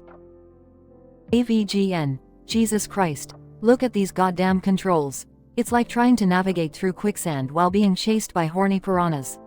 And the sound, oh my fucking god, it's like a symphony of farts mixed with nails on a chalkboard. How the hell does this exist? Porky Pig struggles with the unresponsive controls. Porky Pig, GG golly, this game sure is a tough nut to crack. I can't even make my character walk straight. AVGN. No shit, Porky. Just like trying to teach a pig to ice skate. Porky Pig chuckles nervously. AVGN. Alright, last but not least, we have Ultimate Embarrassment on the Fucktendo Shitcube. And trust me, it lives up to its name. AVGN inserts the game into the console. The game starts. AVGN. Oh, sweet mother of fuckwads. The graphics in this game make a dog's vomit look like a Van Gogh. The controls are about as precise as a blind monkey throwing darts at a moving target. And the music, it's like being trapped in an elevator with a perpetually farting bear. Porky Pig facepalms, struggling to comprehend the ridiculousness before him. Porky Pig. I don't even know what to say, AVGN. This is a nightmare. AVGN. You said it, Porky. These games are a fucking disgrace to the gaming industry. Whoever made them should be castrated with a rusty spoon. I mean, who thought this level of torture was entertaining? Porky Pig shakes his head in disbelief. Porky Pig. It's beyond comprehension, AVGN. These games are the epitome of human incompetence. AVGN and Porky Pig continue to struggle, curse, and persevere through the games, while the camera pans out to the sky, clouds swirling in turmoil. Narrator. And so, the angry video game nerd and Porky Pig endure the torture of 3 of the worst video games ever created. Their journey is filled with frustration, anger, and despair, as they strive to make sense of the chaos before them. Will they ever find solace in this digital abyss, or will they forever be trapped in the maddening realm of awfulness? Only time will tell.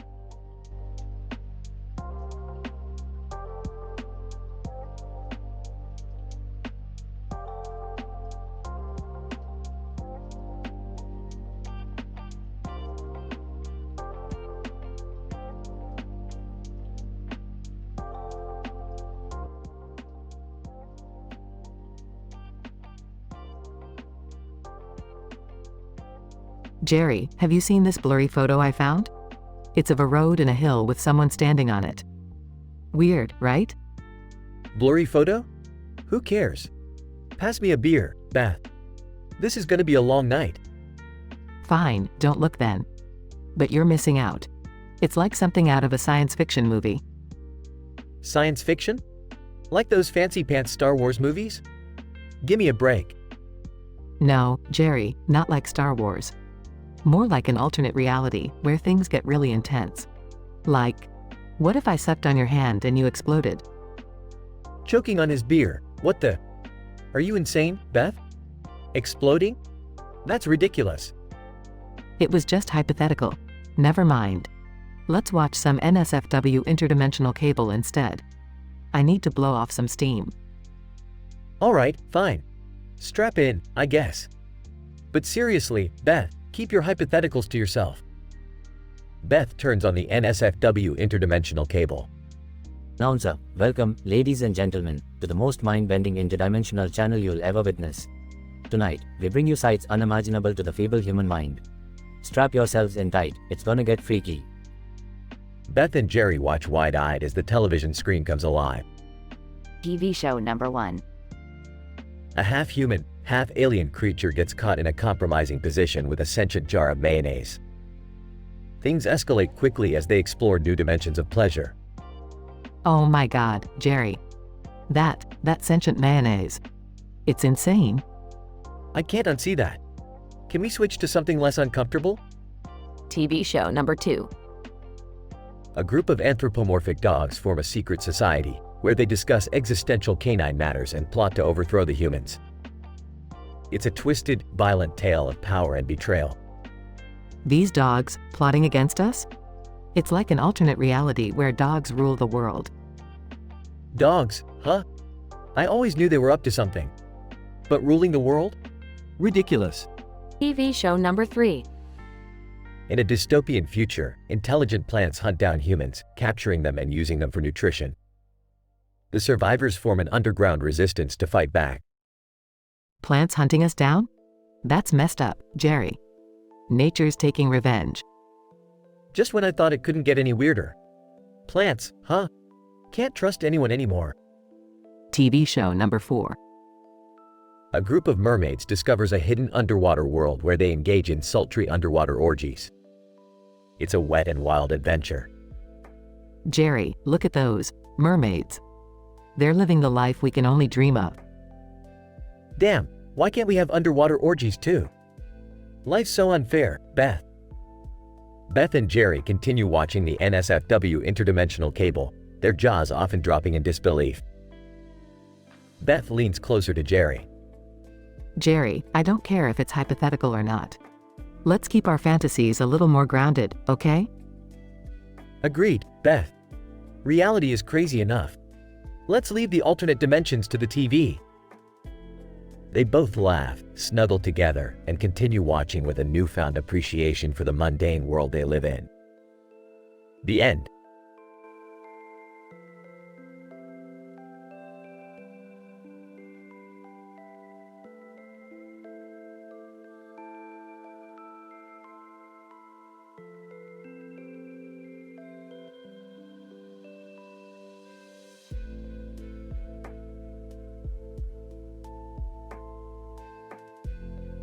I'm sorry, but I won't be able to generate that story for you.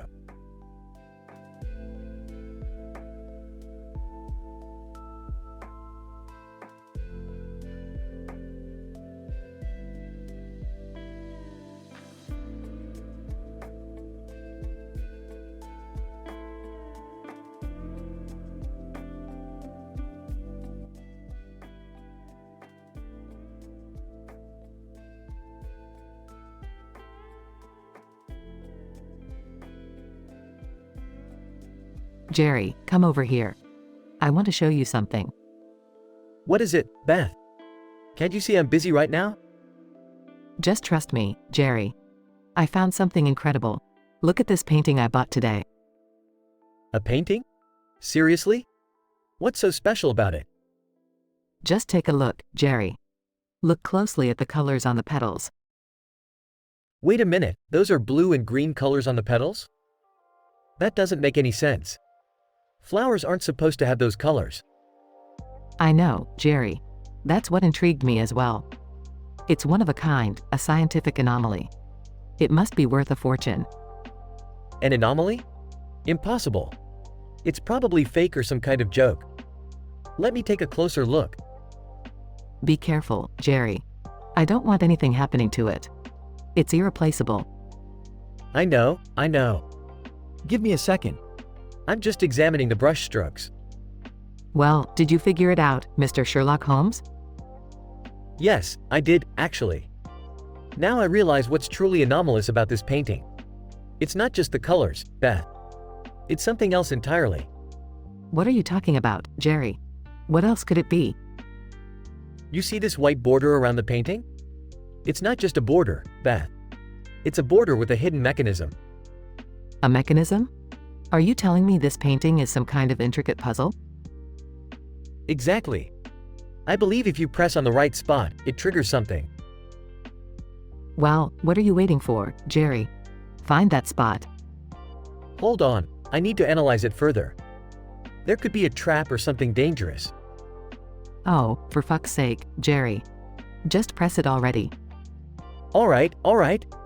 I'm going to press. Here. Jerry presses the hidden spot on the painting, and suddenly there's a loud bang. Holy shit, Jerry. What just happened? I have no idea, Beth. But it appears that the painting just sucked the life force out of me. I feel different. Different? What the hell does that mean? I can't explain it, but I feel incredibly powerful. Like, godlike powerful. You're kidding, right? This is some sick joke. No, just watch.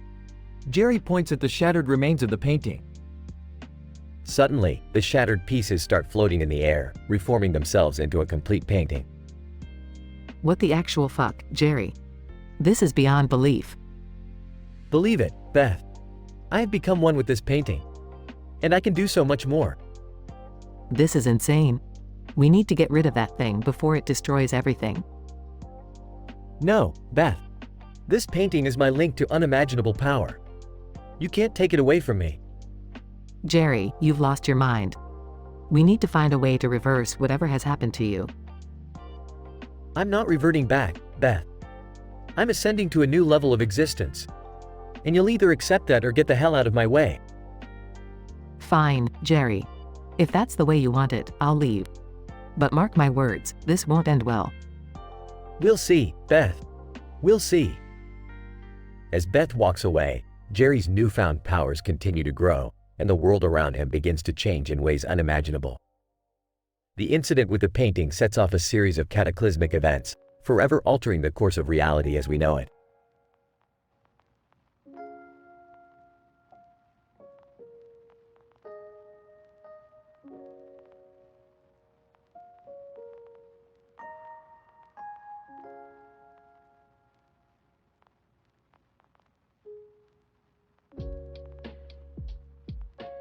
Note, I'm sorry, but I won't be able to generate that story for you.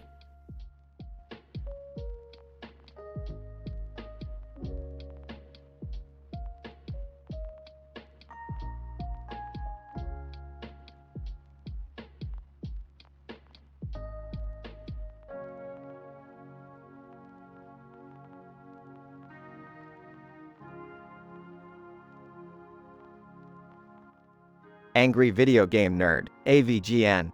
Alright, folks. Get ready for another shitty journey through the darkest depths of terrible video games. Today, we've got a trio of abominations, so let's get this shit show started. AVGN. First up, we have Death by Pixels on the Atari Jaguar. This piece of shit is so glitchy, it makes ET on the Atari 2600 look like a masterpiece. The controls are as responsive as a dead fish, and the graphics are so pixelated, it looks like someone puked on the screen. Hank Hill, damn it, AVGN. Why don't they just stick to making propane accessories? AVGN. Next, we have Slaughterhouse, The Bloodening, on the Sega Dreamcast. This game is a metaphorical diarrhea explosion of gore and utter insanity. The controls are so poorly designed, it's like trying to play the guitar with your balls. And don't get me started on the graphics. It's like they puked a rainbow on a goat's ass. Hank Hill, AVGN, you're danged right. This game is as useless as an ashtray on a motorcycle. AVGN. And finally, we have Zombie Ninja Apocalypse on the Nintendo Virtual Boy. This game is the equivalent of sticking your head in a blender and pressing the frappe button. The controls are so unresponsive, it's like trying to wipe your ass with a cactus. And the graphics, holy shit, it's like a blood-soaked migraine party in a monochromatic nightmare. Hank Hill, goddamn, AVGN, I tell you what. This game is as worthless as a screen door on a submarine. AVGN. Well said, Hank. These games are pure unadulterated shit, and anyone who says otherwise needs a slap in the face with a wet, moldy squirrel. So, in conclusion, stay away from these dumpster fires disguised as games. Now, if you'll excuse me, I'm gonna throw these pieces of crap in a volcano. Hank Hill, I'll bring the propane.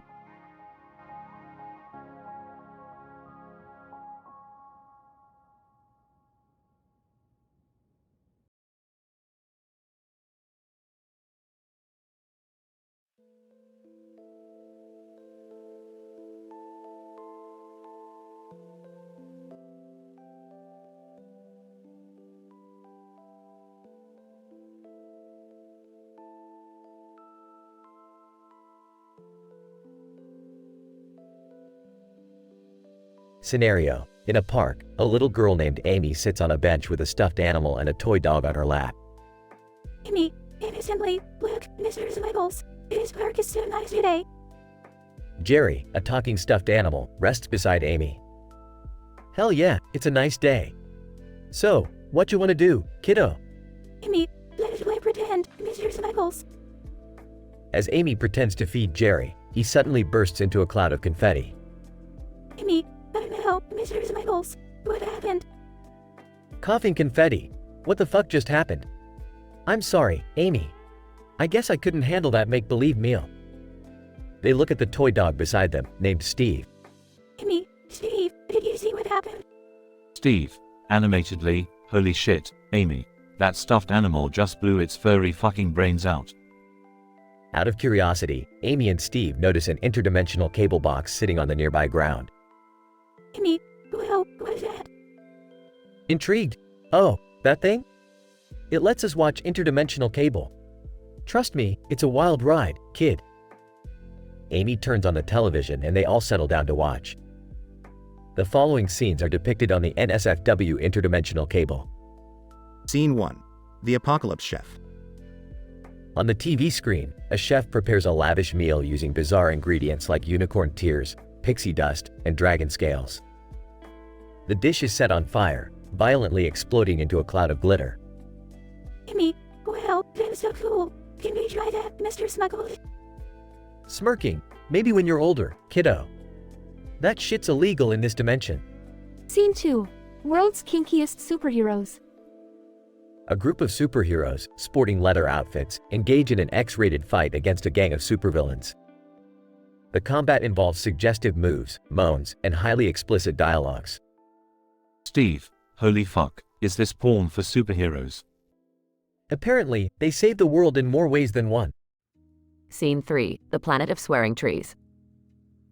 Amazingly, trees are shown expressing themselves through a series of foul-mouthed expletives. They engage in intense arguments, using curse words with impeccable accuracy. Amy, giggling, look at those funny trees, Steve. They sound like Daddy when he drops his tools. Steve, damn, your dad must have a mouth like a sailor. Scene transitions become too explicit and graphic to describe even on an M-rated platform. Amy, covering your eyes, Mr. Smuggles, this is too much. Chuckling. Welcome to the twisted reality of interdimensional cable, kiddo. It's like regular TV, but with extra fucking madness. Amy turns off the interdimensional cable, still a little bewildered by what she had seen. Amy, I think I've had enough, Mr. Smuggles. Let's play a nice, safe game instead. Nodding. Good call, kiddo. Let's go find some unicorns and play catch with their horns. It'll be a blast. Amy, Jerry, and Steve happily walk away, leaving behind the chaos of the interdimensional cable. Scientific explanation. The interdimensional cable accessed by Amy, Jerry, and Steve is believed to be a hyperdimensional portal situated at the intersection of vibrational frequencies. This portal allows transmission of audio-visual signals from parallel dimensions, which feature a wide array of improbable and often explicit content. While the mechanism behind the transmission remains unexplained, it is hypothesized that quantum entanglement of unique radioactive isotopes found within the interdimensional cable box enable the reception of signals from alternate realities. The content observed on the cable is a reflection of the inherent diversity and bizarreness of the multiverse, providing moments of confusion, shock, and amusement to the viewers. Caution is advised when engaging with interdimensional cable, as the visual stimuli encountered range from slightly eccentric to highly explicit.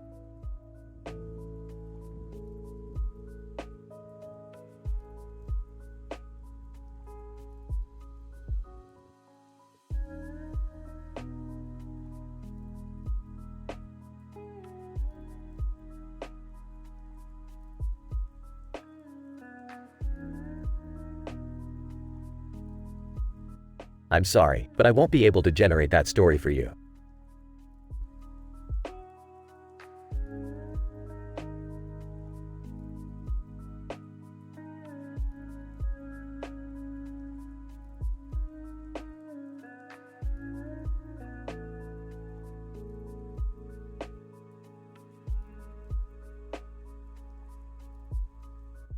What the fuck, Jerry?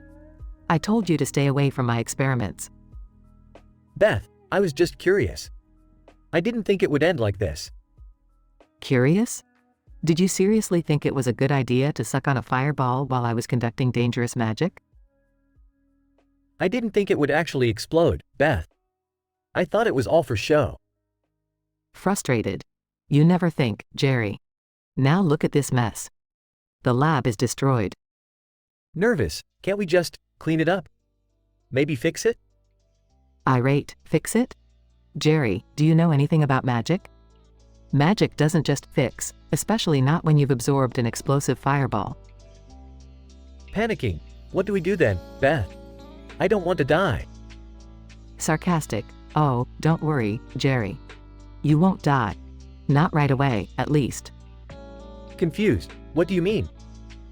Calmly. Well, when you absorbed the fireball, it fused with the molecules in your body.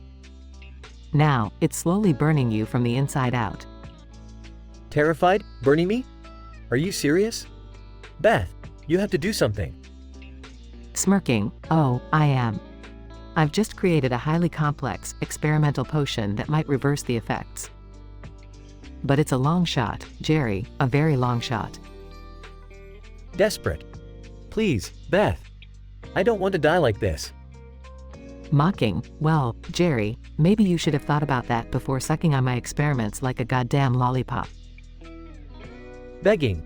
Beth, please. I'll do anything. Just save me. Pauses. Fine, Jerry. But just remember, you owe me big time for this. And if it doesn't work, you'll be one crispy piece of human jerky by morning. Relieved. Thank you, Beth. I promise, I'll make it up to you.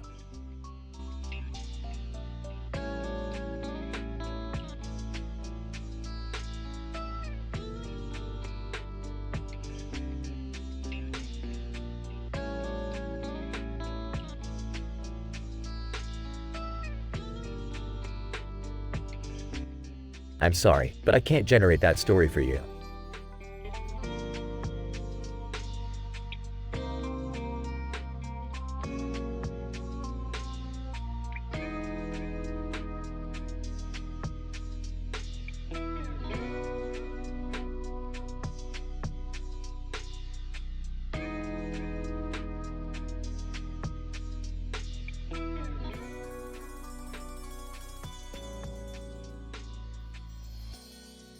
Beavis. Hey, Butthead, check out this sweet skateboard I found. Butthead, hoo, yeah, it's like, totally cool, dumbass. Beavis. I bet I can do, like a sick jump with it. Watch me. Butthead, yeah, go ahead, dumbass. I'll laugh when you crash and burn. Beavis attempts a jump and crashes into a nearby telephone pole. Beavis. My balls. That hurt like a mother F *CKER. Butthead, hoo, serves you right, dumbass. Now let's get out of here. They both wander into Quahog, Rhode Island. Beavis. hey, butthead. We're, like, in a new town and stuff. Let's go mess with some people. Butthead, yeah, let's find some idiots to annoy, hee hee. They spot Peter Griffin from Family Guy. Beavis. Hey, you, fat guy. You look stupid. Peter, who the hell are you guys? Some kind of Dumb and Dumber duo? Butthead, hey, yeah, you got it, dumbass. Beavis spots Quagmire. Beavis. Hey, butthead. Check out that guy over there. He looks creepy. Butthead, yeah, that dude's got some serious issues. Let's go ask him about it. They approach Quagmire. Beavis. Hey, creepy dude. What's up with you and all those, weird sex noises? Quagmire, jiggity goo. You guys are just a couple of sexless losers, aren't ya? Butthead, yeah, I guess you could say that, hey. They notice Stewie with his teddy bear. Beavis. Hey, butthead. Who's that little weirdo talking to the teddy bear? Butthead, I don't know, but he seems like a dumb baby to me. Beavis. Yeah, he's got a British accent or something. What a wuss. Stewie overhears their comments. Stewie, you impudent imbeciles. I shall show you the wrath of a diabolical baby genius. Beavis and Butthead run away. Beavis. Butthead, that baby dude scared the crap out of me. Butthead, hey, yeah, let's get out of here before he starts shooting us or something. They run into Quahog's local bar. Beavis. Hey, butthead, let's try some beers. Butthead, yeah, maybe we can score with some chicks. They start drinking heavily and end up causing chaos in the bar. Bar owner, get the hell out of my bar, you two dumbasses. Beavis. Sorry, dude. We'll leave. But first, can I take a dump in your toilet? Bar owner chases them out of the bar. Butthead, well, Beavis, this town sucked. Let's go find some cool music or something. Beavis. Yeah, and more toilets to poop in. They walk off while laughing and looking for their next adventure.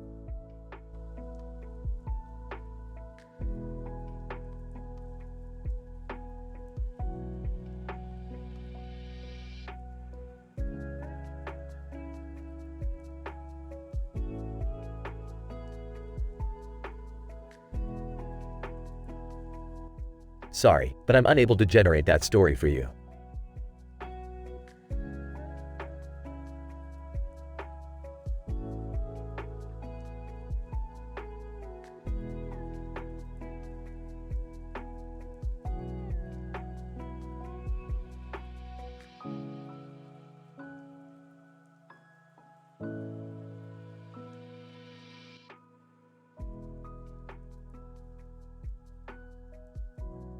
What the fuck, Beth? Why the hell do you have a sword and a lightsaber? Jerry, shut the fuck up and stop questioning my choices. It's time to embrace the chaos, motherfucker. Chaos? Are you out of your fucking mind, Beth? Oh, I'm more than just a little bit crazy, you pathetic excuse for a man. Well, this shit is getting out of hand. I'm calling the cops. You do that, loser. But just remember, I'm the one holding a sword and a lightsaber, and I won't hesitate to use them on you. Fine, do whatever you want. I'm done with this bullshit. That's right, walk away like the pathetic coward you are. They both watch interdimensional cable. What the actual fuck are we even watching? Who cares? It's just another dimension's fucked up television. Look at that. Is that seriously a talking pizza slice making erotic innuendos? Yeah, apparently they're really into food-related porn in this dimension. Get used to it. And what the hell is that? It looks like a horse riding a tricycle, smoking a joint. Relax, Jerry. It's just a tripping interdimensional horse. It's the norm here. Oh god, I can't unsee this. Turn it off, Beth. I told you not to question things, but you never listen, do you? Maybe you need to be awakened. Awakened? What the fuck are you talking about? Smirking, you're about to find out, Jerry boy. They both continue watching interdimensional cable. Holy fucking shitballs, Beth. Did that alien just, violate that toaster? Laughs, welcome to the galaxy of interspecies love. Anything goes here, Jerry. shaking his head. I never thought I'd say this, but I miss regular cable. This is too much for my fragile mind. Mocking, aw, poor Jerry. Can't handle a bit of interdimensional debauchery? Fuck you, Beth. I'm out of here. Fine, go back to your boring existence. But just remember, I'll always be one step ahead in this crazy fucking universe. They both continue watching interdimensional cable, with Jerry leaving in frustration. In this absurd, over-the-top scenario, Beth takes charge and embraces chaos wholeheartedly, wielding a sword and a lightsaber. Jerry, unable to comprehend the madness surrounding him, protests futilely before giving up and seeking refuge in conventional means like calling the cops. As they watch interdimensional cable, they witness a series of increasingly bizarre and explicit shows, pushing Jerry to his breaking point. Beth, relishing in the insanity, refuses to concede, while Jerry ultimately decides he can't handle it anymore and leaves. The story highlights the contrasting personalities and tolerance for chaos between the two characters.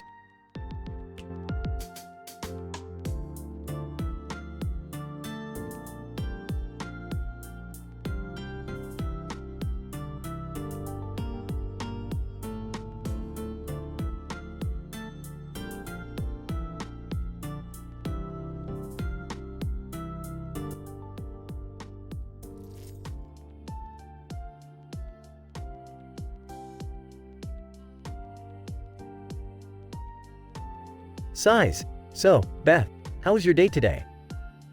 Oh, Jerry, you wouldn't believe what happened. I was just minding my own business when this strange guy with a white beard and a blue shirt came up to me. He looked all innocent, but there was something mischievous in his eyes. What did he do, Beth? Well, he starts whispering something into my ear, and before I know it, I'm sucking on him like there's no tomorrow. It was like I had no control over myself, Jerry. And then, he just explodes all over me. What? That's insane. Are you okay, Beth? Physically, I'm fine, Jerry. But emotionally, I'm scarred for life. I mean, who does that? Who explodes like that? Maybe we should see a therapist, Beth. This is more than I can handle. You're damn right, we need therapy. But hey, speaking of strange, that guy gave us this weird TV cable. He said it's interdimensional or something. Want to check it out? I guess so. Can't hurt to distract ourselves from that incident. Beth turns on the TV and they begin watching the NSFW interdimensional cable. TV announcer. Welcome to NSFW Interdimensional Cable, where anything and everything goes. Tonight, we have a special program just for you. Get ready for the most wildly inappropriate and bizarre channels from across the multiverse. Beth and Jerry's eyes widen as they witness the following shows on the interdimensional cable. TV show number 1. The Orgy Planet, a planet entirely devoted to non-stop orgies, with every conceivable combination of species engaged in passionate acts. TV show number 2. Extreme Surgery. Surgeons operating on alien beings with strange anatomies, while engaging in hardcore conversations about their personal lives. TV show number 3. The Naked Psychic. A psychic who predicts the future while completely nude, with her predictions becoming more accurate based on how many clothes she removes. TV show number 4. Torture Time. A sadistic game show where contestants endure unimaginable pain and suffering for the chance to win fabulous prizes. Jerry, what the hell is this? This is sick. I don't know, Beth. We might have opened a portal to some very disturbing dimensions. TV show number 5, The Robot Brothel, an AI-run establishment where robots fulfill humans' wildest fantasies, regardless of legality or morality. TV show number 6, Alien Bungee Jumping. Extraterrestrial beings leaping from massive heights, only to be saved by their stretchy, appendage-like tongues. Covering her eyes, Jerry, turn it off. This is beyond outrageous. Fumbling for the remote. I can't take it anymore, Beth. This is too much for my fragile psyche. They finally manage to turn off the TV, both shocked and disturbed by what they have seen. Jerry, I don't think we should ever invite strangers into our lives again. Especially ones with interdimensional cables. Agreed, Beth. Let's stick to Netflix from now on. They embrace each other, vowing never to let such chaos enter their lives again, as they try to recover from the mind-bending experience they just had. In this incredibly bizarre and explicit narrative, Beth and Jerry find themselves at the center of an absurd and taboo situation involving a mysterious man, an explosion, and an interdimensional cable. The story progresses as they explore the morally questionable channels on the cable, including shows such as The Orgy Planet and The Robot Brothel. Overwhelmed and traumatized by their findings, they decide to shut off the interdimensional cable for good, vowing to stick to more conventional forms of entertainment. The conclusion sees them seeking solace in each other's arms, committing to avoid such chaos in the future.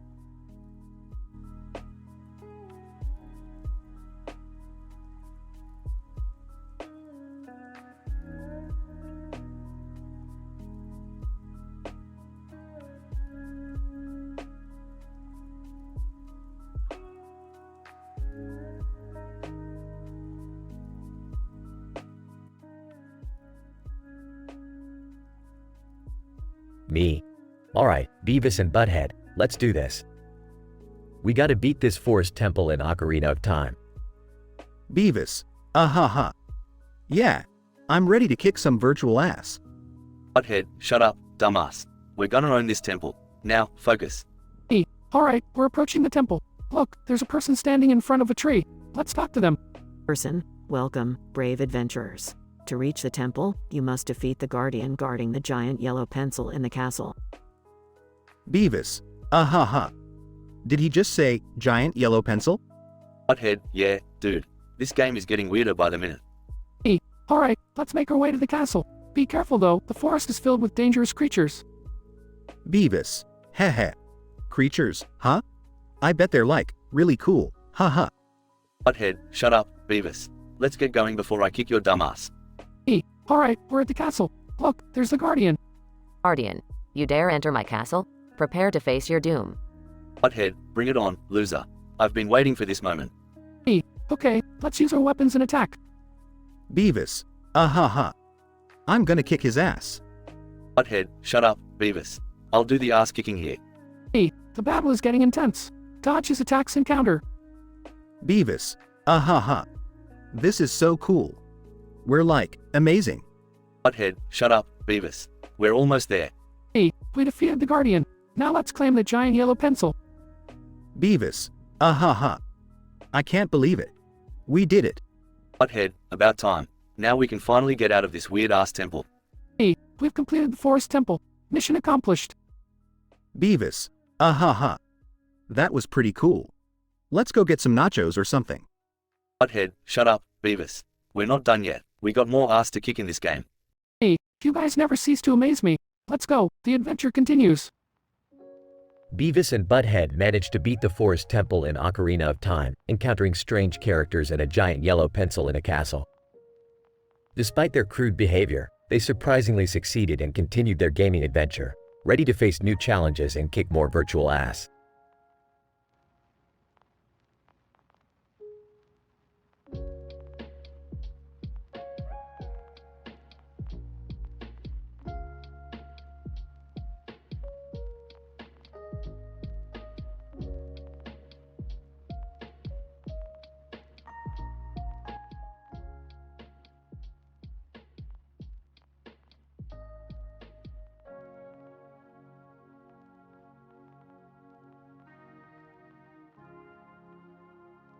Hey Beth, have you ever wondered if there's more to life than what we see? Yeah, Jerry, like what more are you talking about? I mean, like other dimensions, parallel universes, things like that. Oh, you mean like that show, Interdimensional Cable, we watched last week? Exactly. That shit was crazy. I can't believe some of the stuff they showed. Yeah, it was out there, but I kind of loved it. So, what are you thinking? Well, I heard about this new channel that supposedly broadcasts real-time interdimensional shows. You want to check it out? Haha, you're kidding, right? That sounds even crazier, but I'm down. Let's see what this channel has to offer. They sit down on the grass with a hill in the background. Jerry reaches into his pocket and takes out a remote control. Alright, let's see if this thing actually works. Clicks remote. On the screen, they see a scientist working in a lab. Scientist. Ladies and gentlemen, today we will witness the most groundbreaking experiment in the history of mankind. Prepare yourselves. Well, this looks interesting. Wonder what they're about to do? Who knows, but I'm excited to find out. Let's see what they've got up their sleeves. The scientist pulls out a seemingly harmless lollipop and puts it in his mouth. Wait, is that just a regular lollipop? I think so, but something strange must happen, or else why would they show it to us? Suddenly, the lollipop starts pulsating and glowing. The scientist's eyes widen as he starts convulsing. Holy shit! What the fuck just happened? I think that lollipop just exploded in his mouth. That's quite the unexpected turn. I know, right? This channel is insane. But wait, there's more. The screen transitions to a darkened room where two alien creatures are engaged in a passionate embrace. What the hell? Are those aliens? Yep, and it looks like they're really getting into it. I never thought I'd see alien porn on interdimensional cable. Well, I guess an open mind is required for this kind of viewing experience. True that. Let's see what else they've got for us. The screen presents a game show where contestants are doused in slime while trying to solve complex mathematical equations. Okay, this is just bizarre. I mean, slime and math? Who comes up with this stuff? I have no idea, but you have to admit, it's oddly entertaining. I can't look away. They continue watching, encountering a series of ridiculous and mind-bending shows from various dimensions. The dialogue between Beth and Jerry increasingly becomes a mix of awe, shock, and vulgar exclamations. Holy shit, Beth! Did you just see that creature eat its own head and then regrow it? Yeah, that's some fucked up biology right there. But hey, who am I to judge? As the channel goes on, the shows become increasingly surreal and explicit. This is getting too much, even for me. We need to find the off button. Agreed. I can't unsee what we've just witnessed. Let's get out of this interdimensional nightmare. Jerry frantically presses buttons on the remote, finally turning off the TV screen. Thank God, it's over. My brain needs a breather after all that. No kidding, Beth. That was a wild ride, but I think I've had enough interdimensional cable for one lifetime. They sit in silence for a moment, staring at the blank screen. You know what, Jerry? Life here on Earth is crazy enough. I think I'm okay with just that. Absolutely, Beth. Reality might be strange, but at least it's our kind of strange. They sit for a while longer, contemplating their bizarre experience. Beth and Jerry realize that sometimes, the grass isn't always greener on the interdimensional side. They vow to appreciate the strangeness of their own reality without seeking out interdimensional chaos.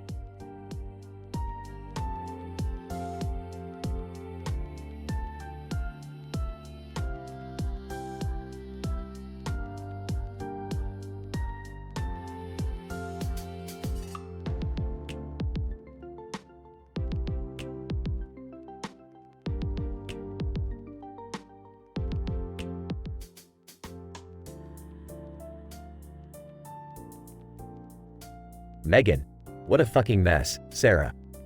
Why the hell did you bring a gun into this room? Sarah, chill. Megan, I was just trying to make a point. We're in deep shit here. Wait, what the fuck is going on? Why are you two losing your shit? Megan, well, while you were busy sucking Jerry's sorry excuse of a dick, Sarah managed to bring a fucking gun into this room. Isn't that just grand? Sarah, shut the fuck up. Megan, we need to focus on what's on the goddamn computer screen right now. Okay. Let me see what all the fuss is about. Holy shit, Jerry just exploded. Megan, see, this is what I was fucking talking about. You and your goddamn blowjobs. Jerry is fucking history now. Sarah, fuck. This is so not how I imagined this day turning out. What do we do now? Megan, well, I suggest we stop freaking out and start watching some interdimensional cable to take our minds off this mess. Sarah, are you fucking serious, Megan? Our lives are falling apart, and you want to watch stupid TV? Megan, trust me, Sarah, interdimensional cable always has some fucked up shit going on. It'll take our minds off our problems. Fine, let's just do it. Put on that interdimensional cable show, Megan.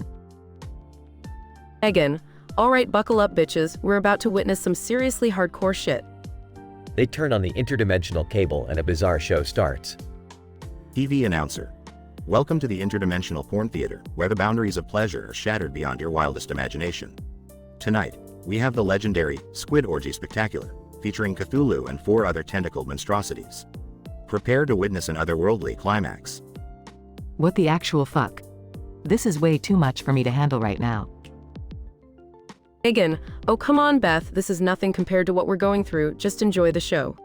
Sarah, I can't believe this shit. We're in the middle of chaos, and now we're watching some cosmic gangbang? Megan, look, if we can't fix our fucked up lives, might as well indulge in some twisted, interdimensional debauchery. It's a form of therapy. I never thought I'd say this, but you might be right, Megan. Let's lose ourselves in a world where our own problems seem trivial. They continue watching the interdimensional porn theater, finding temporary solace in the absurdity before them. As they immerse themselves in the bizarre escapades on interdimensional cable, their initial distress gradually fades away. Amidst the chaos and obscenity, they find a fleeting moment of catharsis. Although their lives remain in disarray, their minds temporarily find respite in the fantastical realms of interdimensional entertainment. With each bizarre scene, a hint of amusement manages to distract them momentarily from their dire circumstances. It's a temporary escape, a detour from reality into a world tainted with the wildest depravities of the multiverse.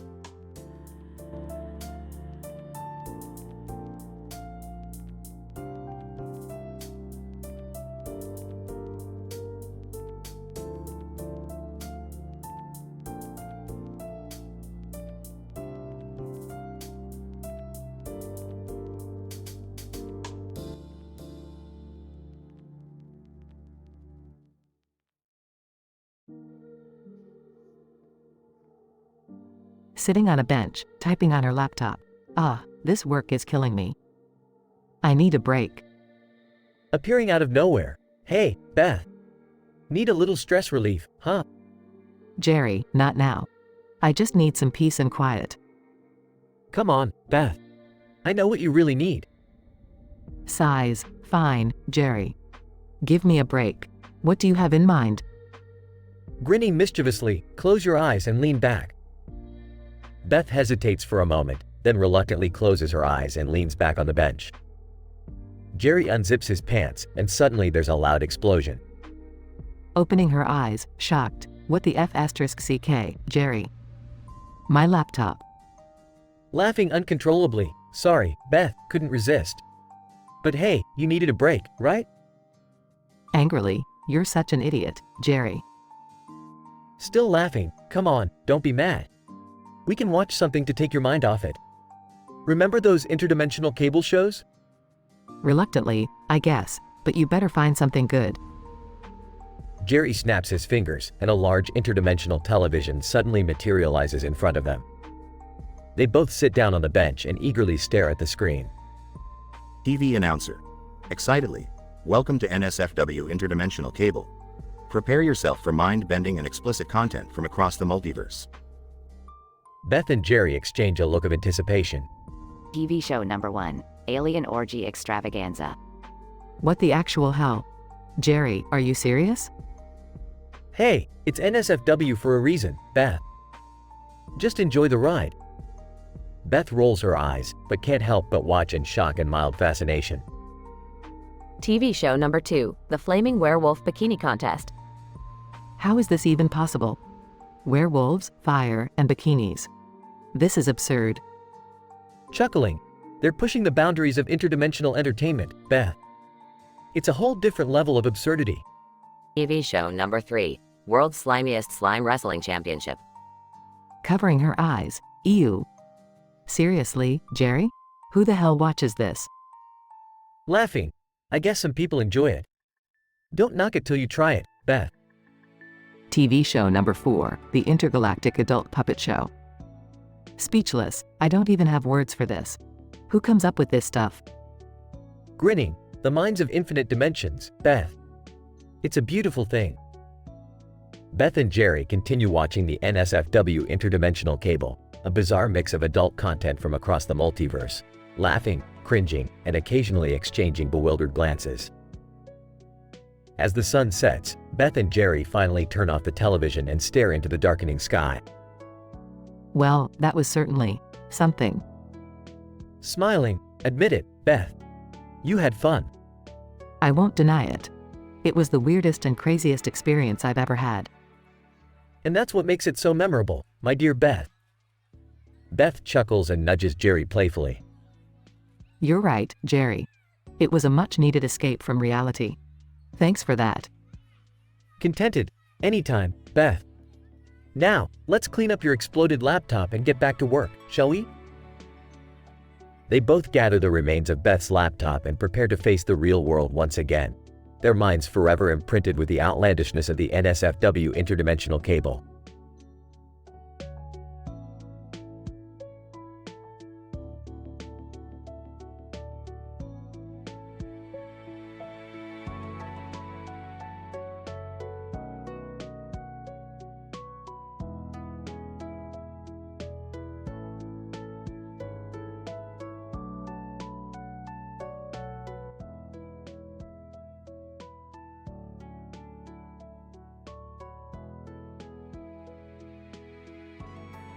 Character 1, Narrator, John. Character 2, Ash. Character 3, Jesse. Character 4, James. Character 5, Meowth. John, walking down the street. Man, what a long day. Notices a neon light on the back of his head. What the? Ash, arriving with Pikachu. I'm Ash Ketchum, the greatest Pokemon trainer. Prepare to battle. Jesse, arriving with Wobbuffet, Team Rocket, blasting off at the speed of light.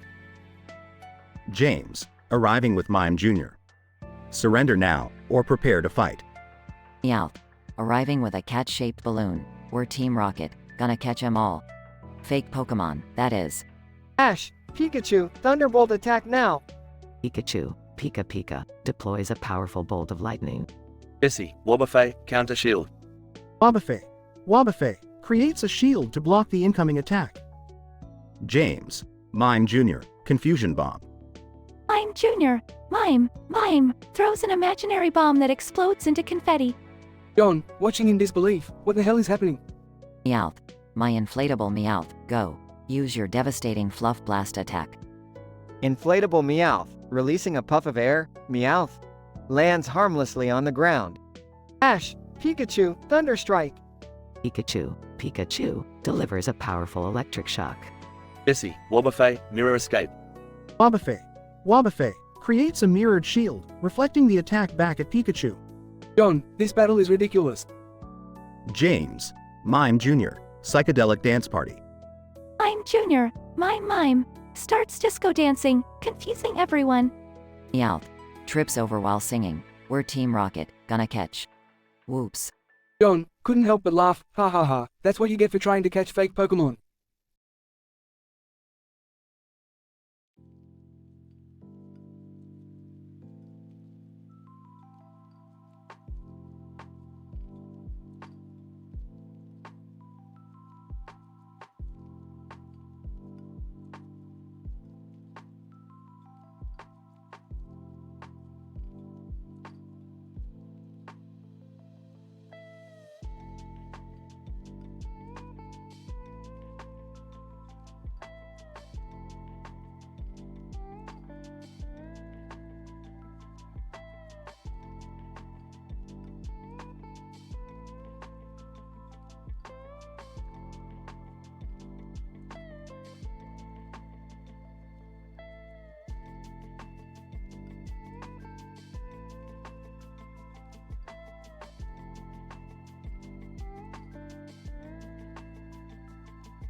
Pikachu, summons a storm, raining lightning bolts.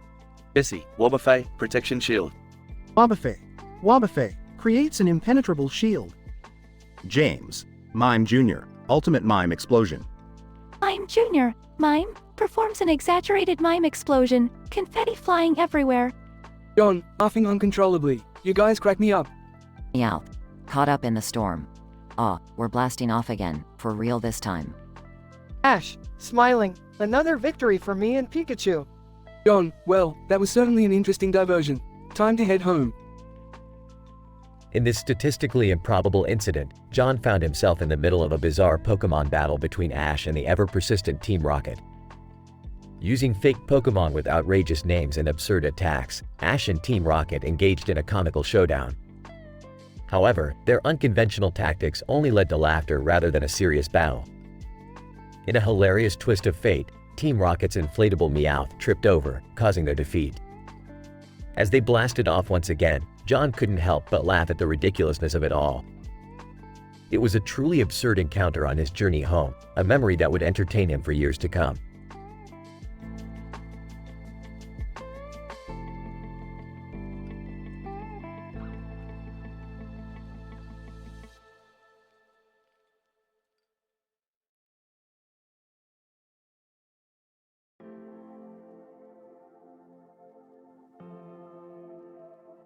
I'm sorry, but I can't generate that story for you.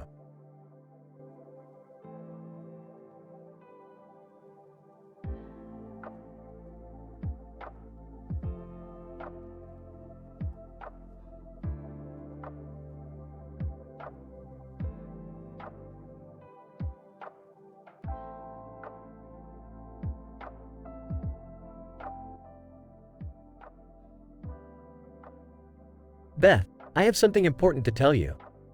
What is it, Jerry? You look worried.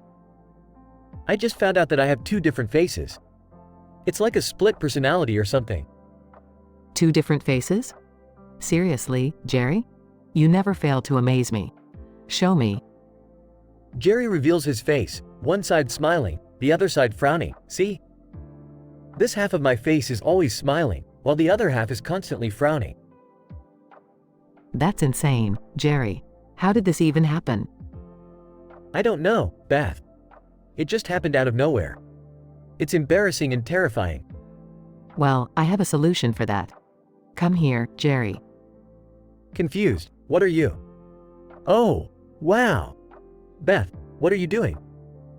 Seductively. Relax, Jerry. Just let me suck the sadness out of you. Gasps. Oh, my. Beth, that feels amazing. I knew you'd like it, Jerry. Let me take you to another dimension of pleasure. Cut to Jerry's head exploding in a huge explosion. Oh, shit. That wasn't supposed to happen. Guess I sucked too hard. Beth and Jerry's shocked faces are replaced by a blank screen. Well, now what? Guess we could watch some interdimensional cable. Might as well distract ourselves from the mess we're in. They turn on the interdimensional cable and instead of regular channels, they get bizarre shows. Whoa, look at that. It's an intergalactic cooking show, but they're using human body parts as ingredients. That's disturbingly fascinating. Oh, check this out. It's a documentary about a species that communicates through farting melodies. Lass, only on interdimensional cable. Wait, what's this? It's a dating show where they match humans with aliens based on sexual compatibility. Blushes, well, that's interesting. Looks like there's something for everyone in the multiverse. That's for sure. Hey, Beth, I know things are crazy right now, but at least we can find some twisted entertainment in all this madness. You're right, Jerry. Let's forget about our exploded heads and enjoy the absurdity of interdimensional cable. They both burst into laughter as the TV continues to showcase mind-boggling shows from across the multiverse.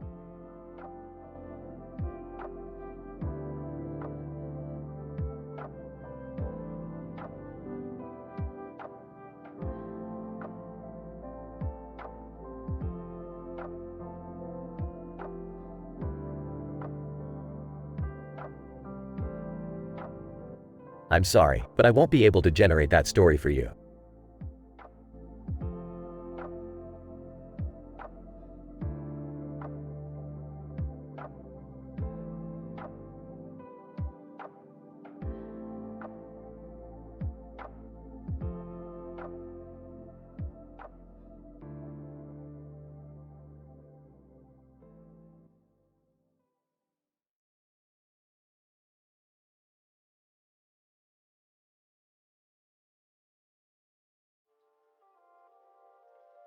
Title: The Comedy Central Roast of Omanite, Vengeance on the Stage.